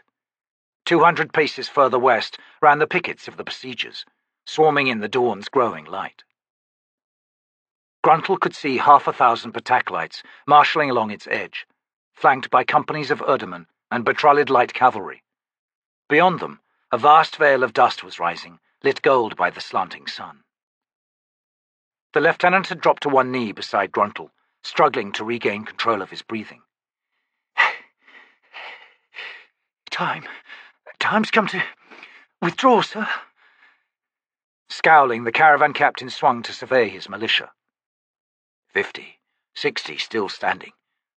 What did I start with last night? About the same. Is that right? Gods, can that be right? Where are our sergeants? They're there, most of them anyway. You want me to call them forward, sir? No. Yes. I want to see their faces. I can't remember their faces. Have them assemble the squads. Sir, if that cavalry rushes us... They won't. They're masking. Masking what? Tenescowri. Why throw more veteran soldiers at us, only to see them killed? Those bastards need a rest in any case. No, it's time for the starving horde. Beru Fend, the lieutenant whispered. Don't worry, Gruntle replied. They die easy. We need to rest. We're sliced to pieces, sir. I'm too old for a suicide stand. Then what in Hood's name are you doing in Capustan? Never mind. Let's see the squads. I want armour stripped from these bodies. Leathers only, and helms and gauntlets. I want my 60 to look like soldiers. Sir. Then we withdraw. Understood? Best be quick about it, too. Gruntle led his battered company back towards Capustan. There was activity amidst the ruin of Westgate. The plain grey cloaks of the grey swords dominated the crowd, though others, masons and ragtag crews of labourers, were present as well. The frenzied activity slowed as heads turned. Conversations fell away. Gruntle's scowl deepened. He hated undue attention. What are we? Ghosts? He thought. Eyes were pulled to the child's standard. A figure strode forward to meet them, an officer of the mercenaries. Welcome back, the woman said with a grave nod. Her face was caked with dust, runnels of sweat tracking down from under her helm. We've got some weaponsmiths set up outside T'lan camp. I imagine your tusks need sharpening. Cutlasses. As you say, sir. The Shield Anvil. No. We all would know your name. But Gruntle had already stepped past her. Sharpeners. Good idea. Lieutenant, you think we all need to get our tusks sharpened? The grey swords officer spun round. Sir, the reference is not to be taken lightly. He continued on. Over his shoulder he said, Fine, let's call them tiger claws, why don't we? Looks to me you've got a gate to rebuild. Best get to it, lass. Them Tenescowri want breakfast, and we're it. He heard her hiss in what might have been angry frustration. Moments later, the workers resumed their efforts. The weaponsmiths had set up their grindstone wheels in the street. Beyond them, in the direction of the Jelarkan concourse, the sounds of battle continued. Gruntle waved his soldiers forward. Line up, all of you. I want those blades so sharp you can shave with them. The lieutenant snorted. Most of your troops women, sir. Whatever. A rider was driving his horse hard down the street. He reined in with a clatter of hooves, dismounted, and paused to adjust his armoured gauntlets before striding to Gruntle. Are you Caruli's caravan captain? He asked, face hidden behind a full-visored helm. Was. What do you want, mercenary? Compliments from the Shield Anvil, sir. The voice was hard, deep. The Tenescowri are massing. I know. It is the Shield Anvil's belief that their main assault will be from the east, for it is there that the first child of the Dead Seed had assembled his vanguard. Fine. What of it? The messenger was silent for a moment. Then he continued. Sir, Capustan citizens are being removed. Removed where? The grey swords have constructed tunnels beneath the city, sir. Below are amassed sufficient supplies to support 20,000 citizens. For how long? 2 weeks, perhaps 3. The tunnels are extensive. In many cases, old empty barrows were opened as well, as storage repositories. There were more of those than anyone had anticipated. The entranceways are well hidden and defensible. 2 weeks? Pointless, Gruntle thought. Well, that takes care of the non-combatants. What about us fighters? The messenger's eyes grew veiled between the black iron bars of the visor. We fight, street by street, building by building. Room by room, sir. The Shield Anvil inquires of you, which section of the city do you wish to assume? And is there anything you require? Arrows, food. We've no archers, but food and watered wine, aye. Which section? Gruntle surveyed his troop. More like which building? There's a tenement just off Old Daru Street, the one with the blackstone foundations. We'll start at Northgate, then fall back to there. Very good. Supplies will be delivered to that tenement house, sir. Oh, there's a woman in one of the rooms on the upper floor. If your evacuation of citizens involved a house-by-house search. The evacuation was voluntary, sir. She wouldn't have agreed to it. Then she remains where she is. Gruntle nodded. The lieutenant came to the captain's side. Your cutlasses. Time to hone your tiger claws, sir. Aye. Turning away, Gruntle did not notice the messenger's head jerk back at the Lestari lieutenant's words. Through the dark cage of his visor, Shield Anvil Itkovian studied the hulking caravan captain who now strode towards the swordsmith, the short-legged Lestari trailing a step behind. The blood-stained cutlasses were out, the wide-notched, tip-heavy blades the color of smoky flames. He had come to meet this man for himself, to take his fullest measure, and fashion a face to accompany the man's extraordinary talents. Itkovian already regretted the decision. He muttered a soft, lengthy curse at his own impetuosity. Fights like a boar. Gods no, this man is a big plains-hunting cat. He has bulk, aye, but it passes unnoticed behind a deadly grace. Fana save us all. The tiger of summer's ghost walks in this man's shadow. Returning to his horse, Itkovian drew himself up into the saddle. He gathered the reins. Swinging his mount round, he tilted his head back and stared at the morning sun. The truth of this has burst like fire in my heart. On this, our last day, I have met this unnamed man, this servant of Treach, the tiger of summer. Treach ascending. And Fana? The brutal boar whose savage cunning rides my soul? What of my lord? Fana descending. On this, our last day. A susurrating roar rose in the distance from all sides. The Tenescowri were on the move. "Twentas Gardas!"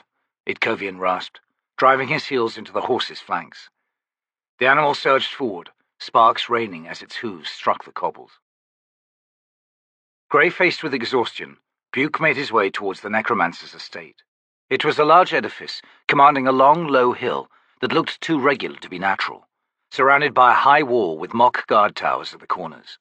A grand entrance faced onto Kilsban Way, set back from the street itself with a ramped approach. The gate was a miniature version of the thralls, vertically raised and lowered by countersunk center-holed millstones. A fireball had struck the gate, blasting it into ruin. The flames had raged for a time, blackening the stone frame and cracking it, but somehow the structure remained upright. As the old caravan guard limped his way up the ramp towards it, he was startled by the sudden exit of a tall, gaunt, black-robed man. Stumbling, half-hopping like a huge ebon-winged vulture, the man spun round to glare at Buke.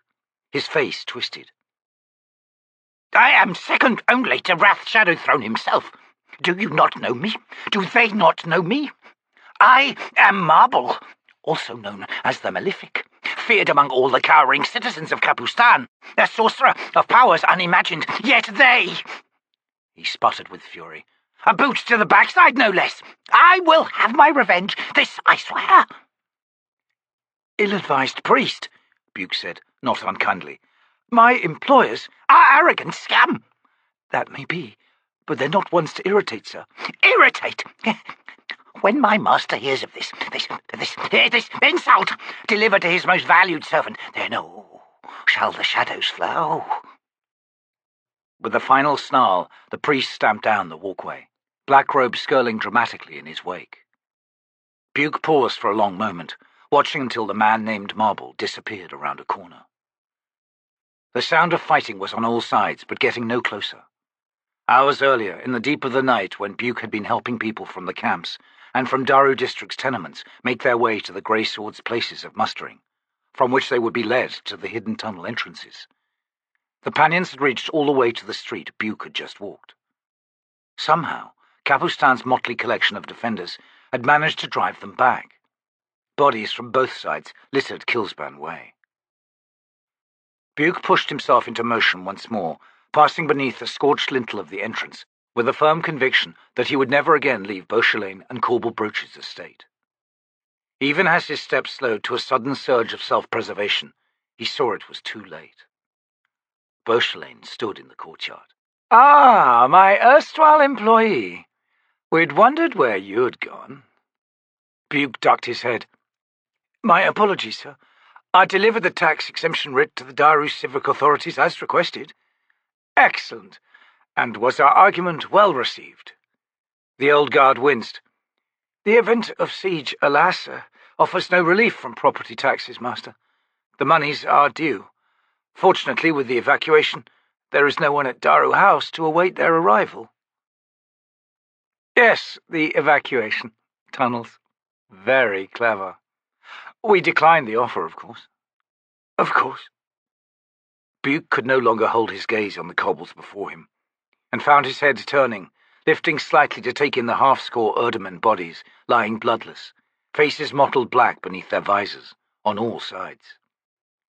"A precipitous rush of these misguided soldiers," Bauchelain murmured. "Korbal was delighted, and makes preparations to recruit them." "Recruit them, master?" "Oh, yes, sir. Recruit them." The necromancer cocked his head. "Odd, dear Emancipor Rhys uttered those very words, in an identical tone, not half a bell ago." "Indeed, master." The two regarded each other for a brief span, then Bauchelain stroked his beard and turned away. "The Tenescowri are coming. Did you know? Among them, children of the dead seed. Extraordinary, these children. A dying man's seed.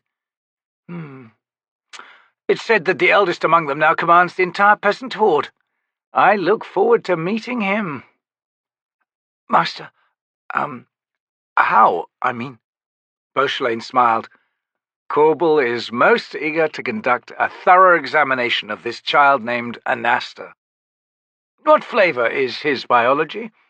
Even I wonder at this." The fallen Erdemen lurched, twitched as one, hands clawing towards dropped weapons, helmed heads lifting. Bugh stared in horror. "Ah, you now have guards to command, Bugh.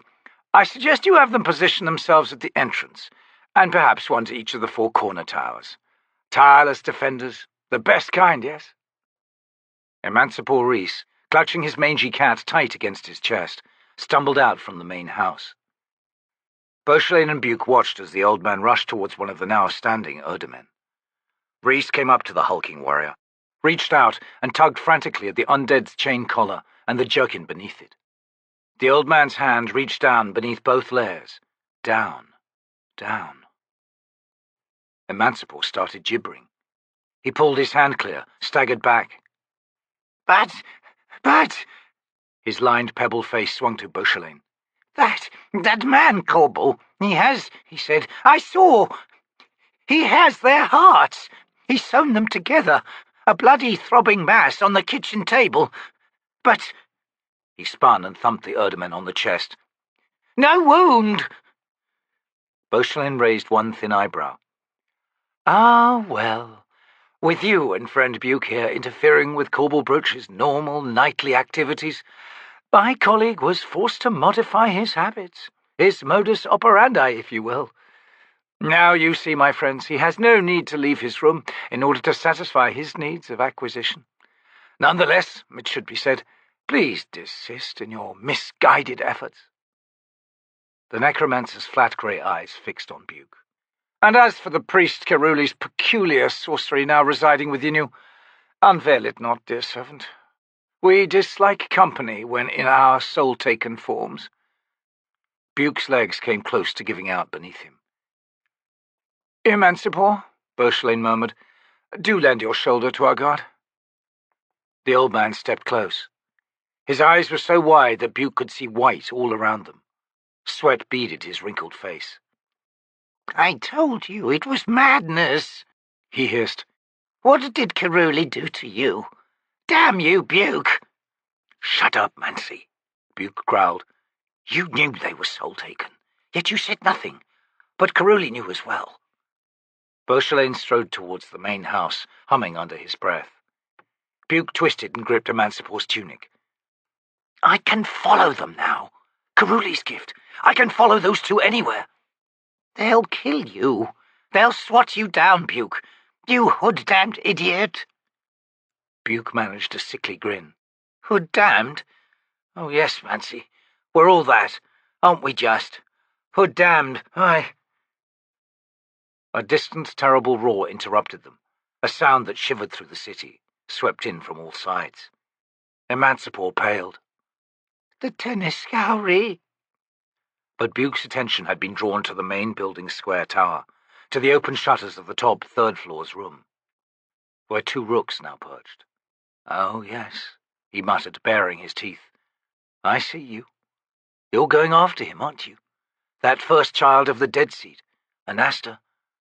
You're going after him. The rooks dropped from the ledge, wings spreading, swooped low over the compound, then, with heavy, audible flaps, lifted themselves clear of the compound wall, flying southeast. Buke pushed Rhys away. I can follow them. Oh, yes. Caruli's sweet gift. My own soul-taken form, Buke thought. The shape of wings, the air sliding over and beneath me. God's the freedom. What I will finds form. He felt his body veering, sweet warmth filling his limbs, the spice of his skin's breath as it assumed a cloak of feathers. His body dwindling, changing shape, heavy bones thinning, becoming lighter. Caruli's sweet gift, more than he ever imagined. Flight, away from what I was, from all that I had been, burdens vanishing. Oh, I can follow those two dread creatures, those winged nightmares. I can follow. And where they strain and lumber on the unseen currents in the sky, I twist, dart, race like lightning. Standing in the courtyard, Emancipor Rhys watched through watering eyes Buke's transformation. A blurring of the man, a drawing inward, the air filling with pungent spice. He watched as the sparrowhawk that had been Buke shot upward in a cavorting, climbing spiral. Aye, he muttered, you can fly circles around them, but, dear Buke, when they decide to swat you down, it won't be a duel on the wing, it'll be sorcery. Those plodding rooks have no need for speed, no need for agility, and those gifts will avail you nothing when the time comes. Buke, you poor fool. High above Capustan, the sparrowhawk circled. The two rooks, Bauchelain and Korbal Broach, were far below, yet perfectly visible to the raptor's eyes. Flapping ponderously through wreaths of smoke, southeast, past the east gate. The city still burned in places, thrusting columns of black smoke skyward. The sparrowhawk studied the siege from a point of view that the world's generals would die for, wheeling, circling, watching. The Tenescowri ringed the city in a thick, seething band. 1/3 maybe more. Such a mass of people as Buke had never seen before. And the band had begun to constrict. A strangely colourless, writhing noose, drawing ever closer to the city's feeble, crumbled walls, and what seemed but a handful of defenders. There would be no stopping this assault. An army measured not by bravery, but by something far deadlier, something unopposable. Hunger. An army that could not afford to break, that saw only wasting death in retreat. Capustan was about to be devoured. The Pannion Seer is a monster in truth, Buke thought. A tyranny of need. And this will spread. Defeat him? You would have to kill every man, woman and child on this world, or bowed to hunger, everyone who faces starvation's grisly grin. It has begun here, on Genabakis, but that is simply the heart. This tide will spread. It will infect every city, on every continent. It will devour empires and nations from within.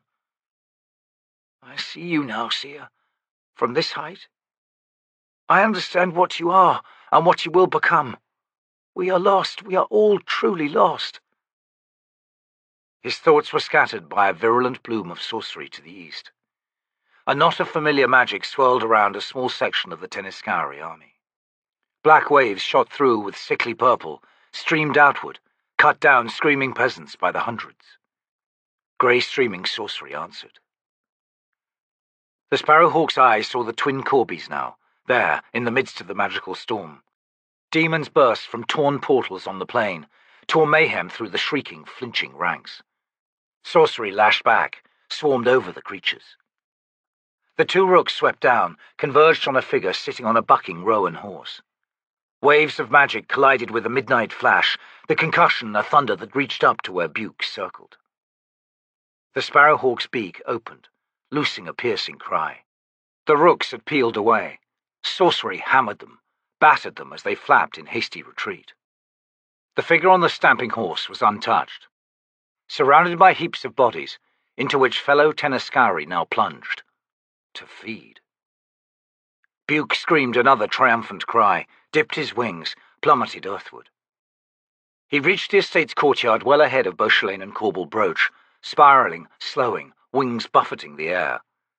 To hover the briefest of moments before assembling, returning to his human form. Imance Porris was nowhere to be seen. The undead Erdemen still stood in the positions where they had first arisen. Feeling heavy and awkward in his body, Buk turned to study them. 6 of you, to the gate. You, he pointed, and the ones directly behind you. And you, to the northwest tower. He continued directing the silent warriors, placing them as Bauchelain had suggested. As he barked the last order, twin shadows tracked weaving paths across the cobbles. The rooks landed in the courtyard. Their feathers were in tatters. Smoke rose from one of them. Buk watched the assembling, smiled at seeing first Korbal Broach, his armor in shreds, rank tendrils of smoke wreathed around him, then Bauchelain, his pale face bruised along one side of his long jaw, blood crusting his moustache and staining his silver beard. Korbal Broach reached up to the collar of his cloak, his pudgy, soft hands trembling, fumbling at the clasp. The black leather fell to the ground. He began stamping on it to kill the last of its smouldering patches. Brushing dust from his arms, Bauchelain glanced over at Buk. "Patient of you, to await our return." Wiping the smile from his lips, Buk shrugged. "You didn't get him. What happened?" "It seems," the necromancer muttered, "we must needs refine our tactics." The instinct of self-preservation vanished then, as Buk softly laughed. Bauchelain froze. One eyebrow arched. Then he sighed. "Yes, well, good day to you too, Buk." Buk watched him head inside. Korbal Broach continued stomping on his cloak, long after the smouldering patches had been extinguished. Chapter 15. In my dreams I come face to face with myriad reflections of myself, all unknown and passing strange. They speak unending in languages not my own, and walk with companions I have never met, in places my steps have never gone. In my dreams I walk worlds where forests crowd my knees, and half the sky is walled ice. Dun herds flow like mud, vast floods tusked and horned, surging over the plain. And lo, they are my memories, the migrations of my soul. In the time before night, the Aryans of the Rivi. Whiskeyjack rose in the saddle as his horse leapt over the spiny ridge of outcroppings cresting the hill. Hooves thumped as the creature resumed its gallop, crossing the mesa's flat top, then slowing as the Malazan tautened the reins and settled back in the saddle. At a diminishing canter, he approached the summit's far side, then drew up at its edge. A rumpled, boulder-strewn slope led down into a broad, dry riverbed. At its base, 2 Second Army scouts sat on their horses, backs to Whiskeyjack. Before them, a dozen Rivi were moving on foot through what seemed to be a field of bones. Huge bones. Clicking his mount into motion, Whiskeyjack slowly worked it down onto the ancient slide. His eyes held on the scatter of bones. Massive iron blades glinted there, as well as crumpled, oddly shaped armor and helmets. He saw long reptilian jaws, rows of jagged teeth. Clinging to some of the shattered skeletons, the remnants of grey skin. Clearing the scree, Whiskeyjack rode up to the nearest scout. The man saluted. "Sir, the river are jabbering away. Can't quite follow what they're talking about. Looks to have been about 10 of the demons. Whatever tore into them was nasty. Might be the Rivi have gleaned more, since they're crawling around among the corpses." Nodding, Whiskeyjack dismounted.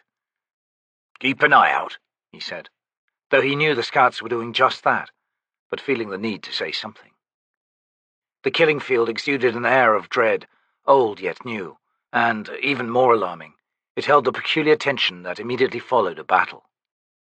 Thick silence, Whiskeyjack thought, swirling as if not yet settled by the sounds of violence, as if somehow still trembling, still shivering. He approached the Rivi and the sprawl of bones. The tribal scouts were indeed jabbering. "Dead wolves. Twice tracks. The touch is heavy yet light. Wider than my hand. Big. Big dead wolves. No blood agreed. Barrow stench. Black stone dust. Sharp. Glittering beneath forearms. The skin.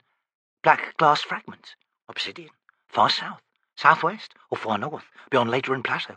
No, I see no red or brown. Ladron obsidian has wood-coloured veins. This is Morn. If of this world, the demons are here, are they not? Of this world, in this world? Barrow stench, yet in the air, ice stench, tundra wind, the smell of frozen peat, the wake of the wolves, the killers." Whiskeyjack growled. "Rivi scouts, attend to me, please."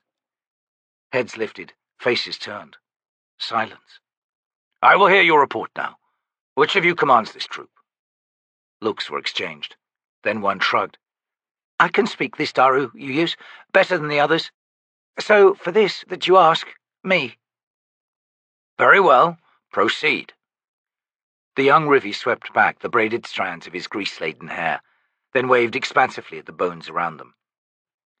"Undead demons, armoured, with swords instead of hands, coming from the southeast, more east than south." He made an exaggerated frown.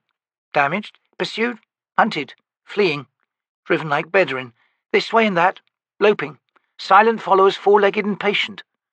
"Big, undead wolves," Whiskeyjack cut in. "Twice as big as the native wolves of this plain, yes." Then his expression cleared as if with revelation. "They are like the ghost runners of our legends. When the eldest shouldermen or women dream their farthest dreams, the wolves are seen. Never close, always running, all ghostly except the one who leads, who seems as flesh and has eyes of life. To see them is great fortune, glad tiding, for there is joy in their running." "Only they're no longer running just in dreams of your witches and warlocks," Whiskeyjack said. "And this run was far deadlier." "Hunting. I said these wolves are like those in the dreams. I did not say they were those in the dreams." His expression went blank, his eyes the eyes of a cold killer. "Hunting. Driving their quarry down to this, their trap. Then they destroyed them. A battle of undead. The demons are from barrows far to the south. The wolves are from the dust in the north winds of winter." "Thank you," Whiskeyjack said. The Rivi manner of narrative, the dramatic performance, had well conveyed the events this valley had witnessed. More riders were approaching from the main column, and he turned to watch them. 3. Corlat, Silverfox, and the Daru Crupper, the latter bobbing and weaving on his mule, as it raced with stiff, short-legged urgency in the wake of the 2 horse-riding women. His cries of alarm echoed in the narrow valley. "Yes." The commander swung round, eyes narrowing on the Rivi scout leader, who, along with all his kin, was now studying the 3 riders. "Excuse me." The Rivi shrugged, expressionless, and said nothing. The scree of boulders had forced the newcomers to slow, except for Crupper, who was thrown forward then back on his saddle as the mule pitched headlong down the slope. Somehow the beast kept its footing, plummeting past a startled Corlat and a laughing Silverfox, then reaching the flat, slowing its wild charge and trotting up to where Whiskeyjack stood, its head lifted proudly, ears up and forward-facing. Crupper, on the other hand, remained hugging the animal's neck, eyes squeezed shut, face crimson and streaming sweat. "Terror!" he moaned. "Battle of wills! Crupper has met his match in this brainless, delusional beast. Aye, he is defeated. Oh, spare me!" The mule halted. You can climb off now, Whiskeyjack said. Gruppa opened his eyes, looked around, then slowly sat straight. He shakily withdrew a handkerchief. Naturally. Having given the creature its head, Gruppa now reacquires the facility of his own. Pausing a moment to pat his brow and daub his face, he then wormed off the saddle and settled to the ground with a loud sigh. Ah! Here come Gruppa's lazy dust-eaters. Delighted you could make it, dear ladies. A fine afternoon for a trot, yes? Silver Fox had stopped laughing, her veiled eyes now on the scattered bones. Hood take me. That fur cloak becomes her indeed. Mentally shaking himself, Whiskeyjack glanced up to meet Corlat's steady, faintly ironic gaze.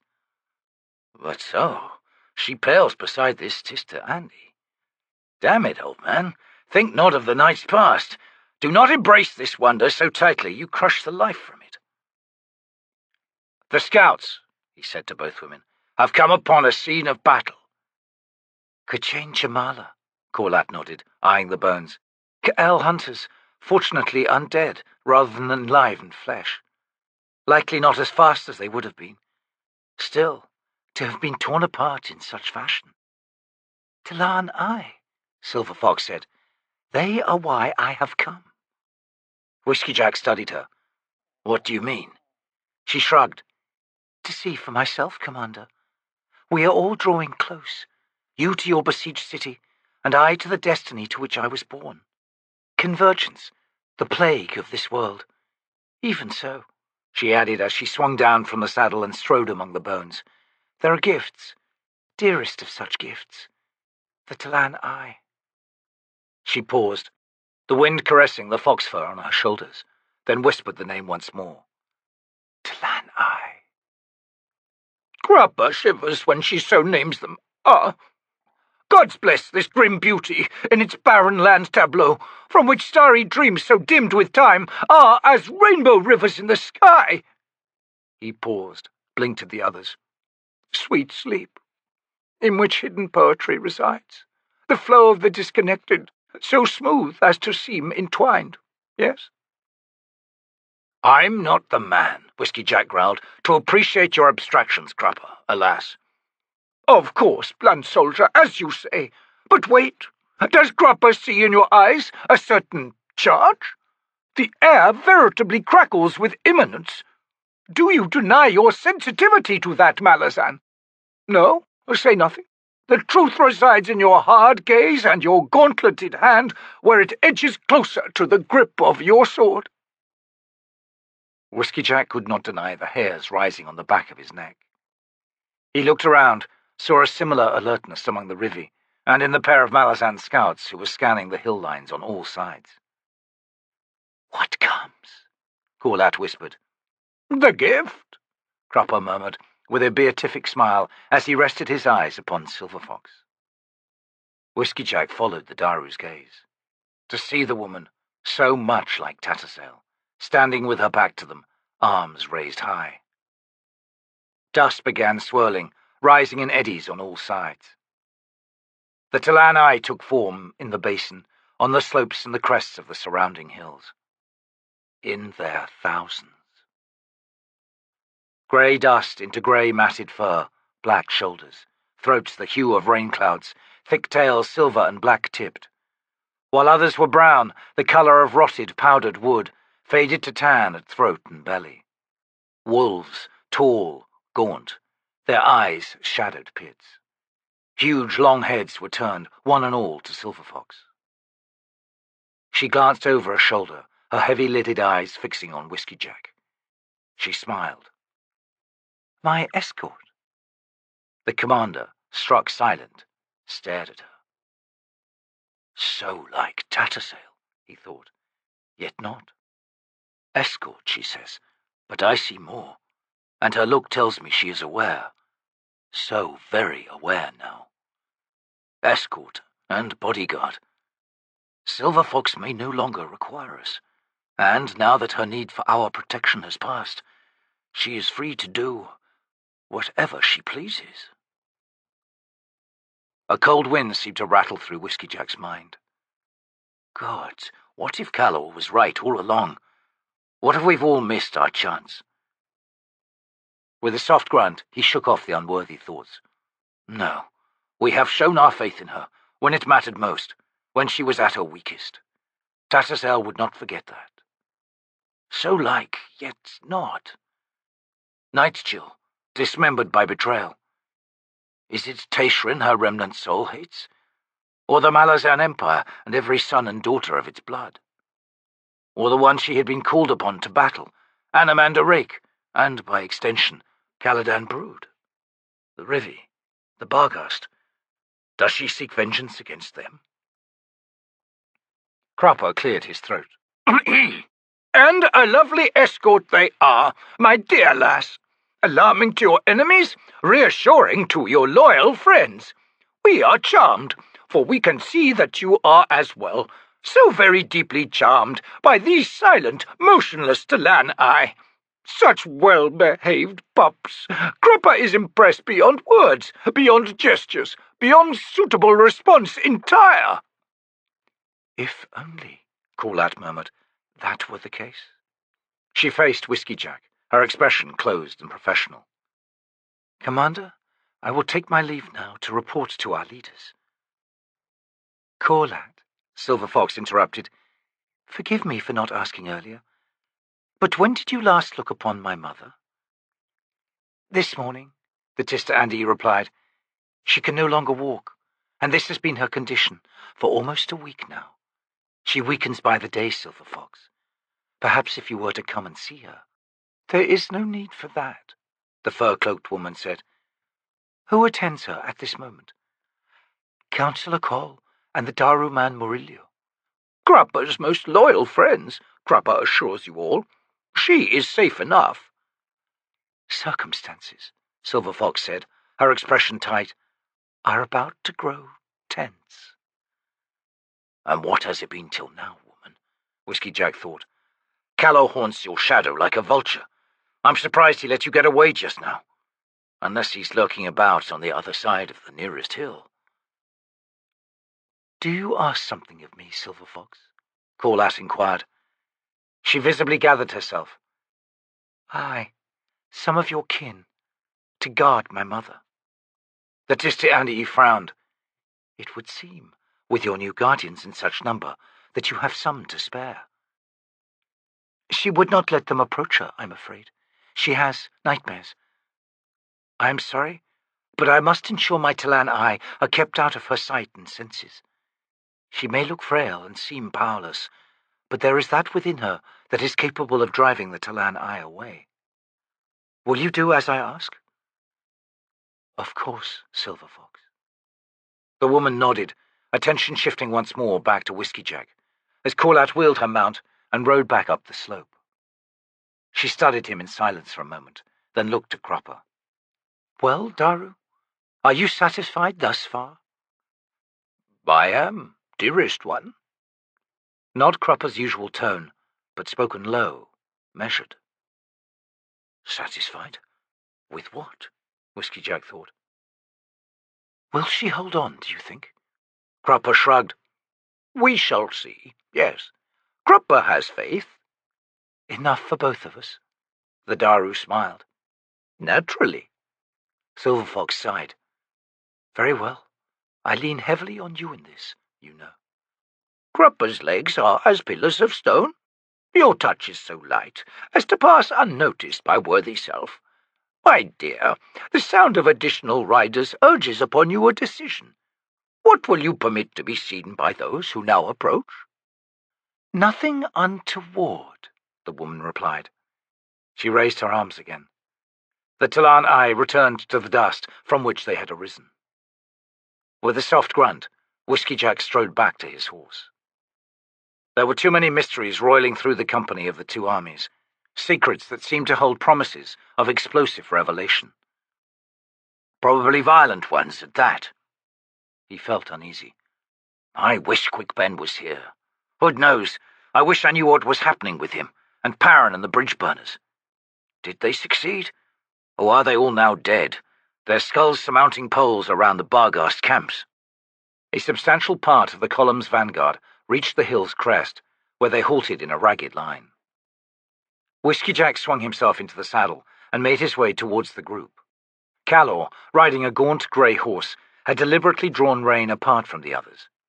His faded grey cloak was tight about his broad, armoured shoulders. Shadows deepened the lines of his ancient, weathered face. Long strands of his grey hair drifted to one side in the wind. Whiskeyjack's gaze held on the man a moment longer, gauging, then shifted to the others lining the ridge. Brood and Dujek were side by side.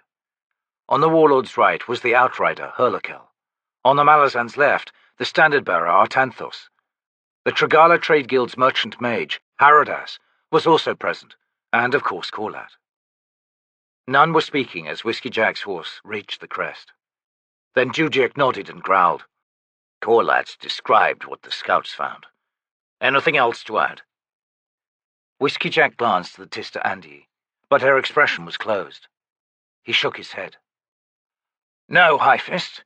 Korlat and her kin seem to know more about these K'chain Chamala than the rest of us. What lies below are a jumble of shattered bones, some weapons and armor. I could not have identified them myself. The Rivi scouts believe they were undead. Fortunate for us all, muttered Calor. I am not so ignorant of these creatures as the rest of you, barring Korlat. Further, I am feeling unusually loquacious. Thus, remnants of the K'chain Chamala civilization can be found on virtually every continent on this world. Indeed, in the place of my old empire, Jakuruku, their strange mechanisms filled pits and holes in the earth. Whenever my people had to cut below the surface, they discovered such constructs.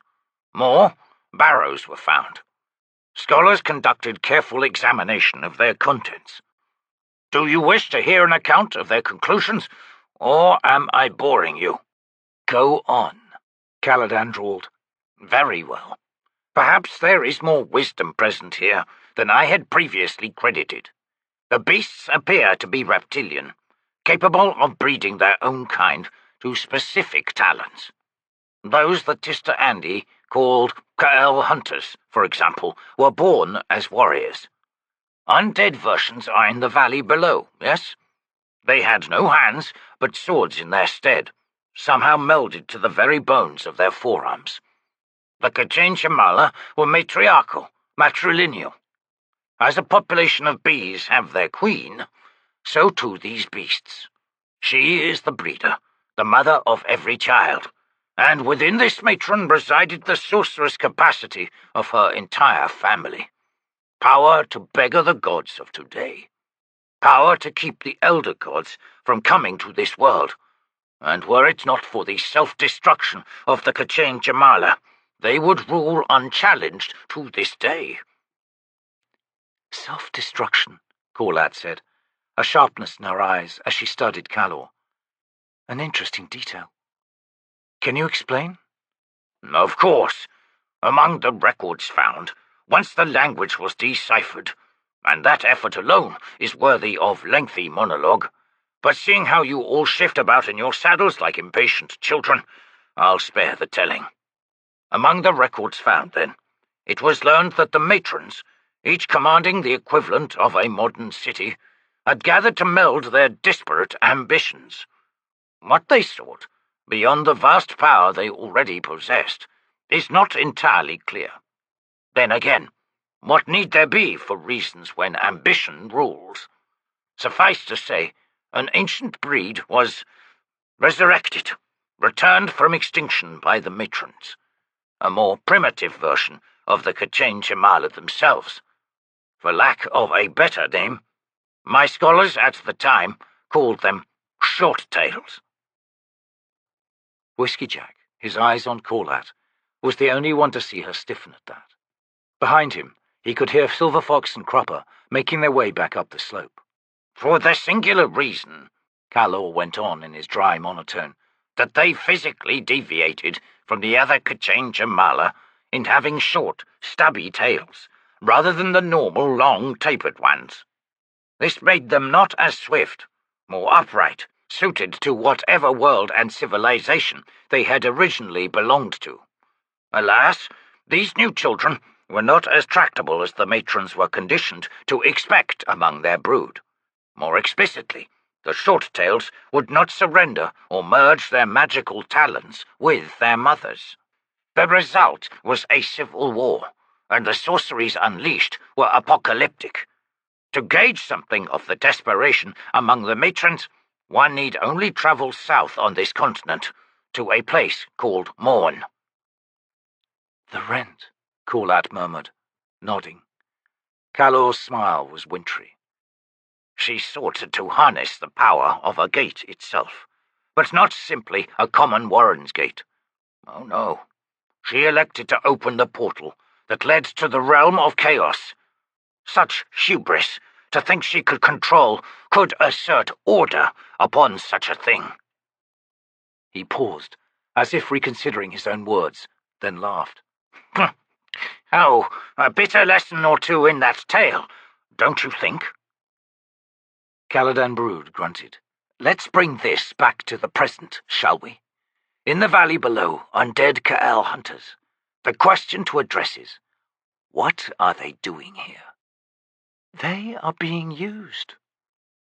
Everyone's eyes fixed on Silver Fox, who stood before her horse, reins in hand. I like not the sound of that, Dujek growled. Used, Silver Fox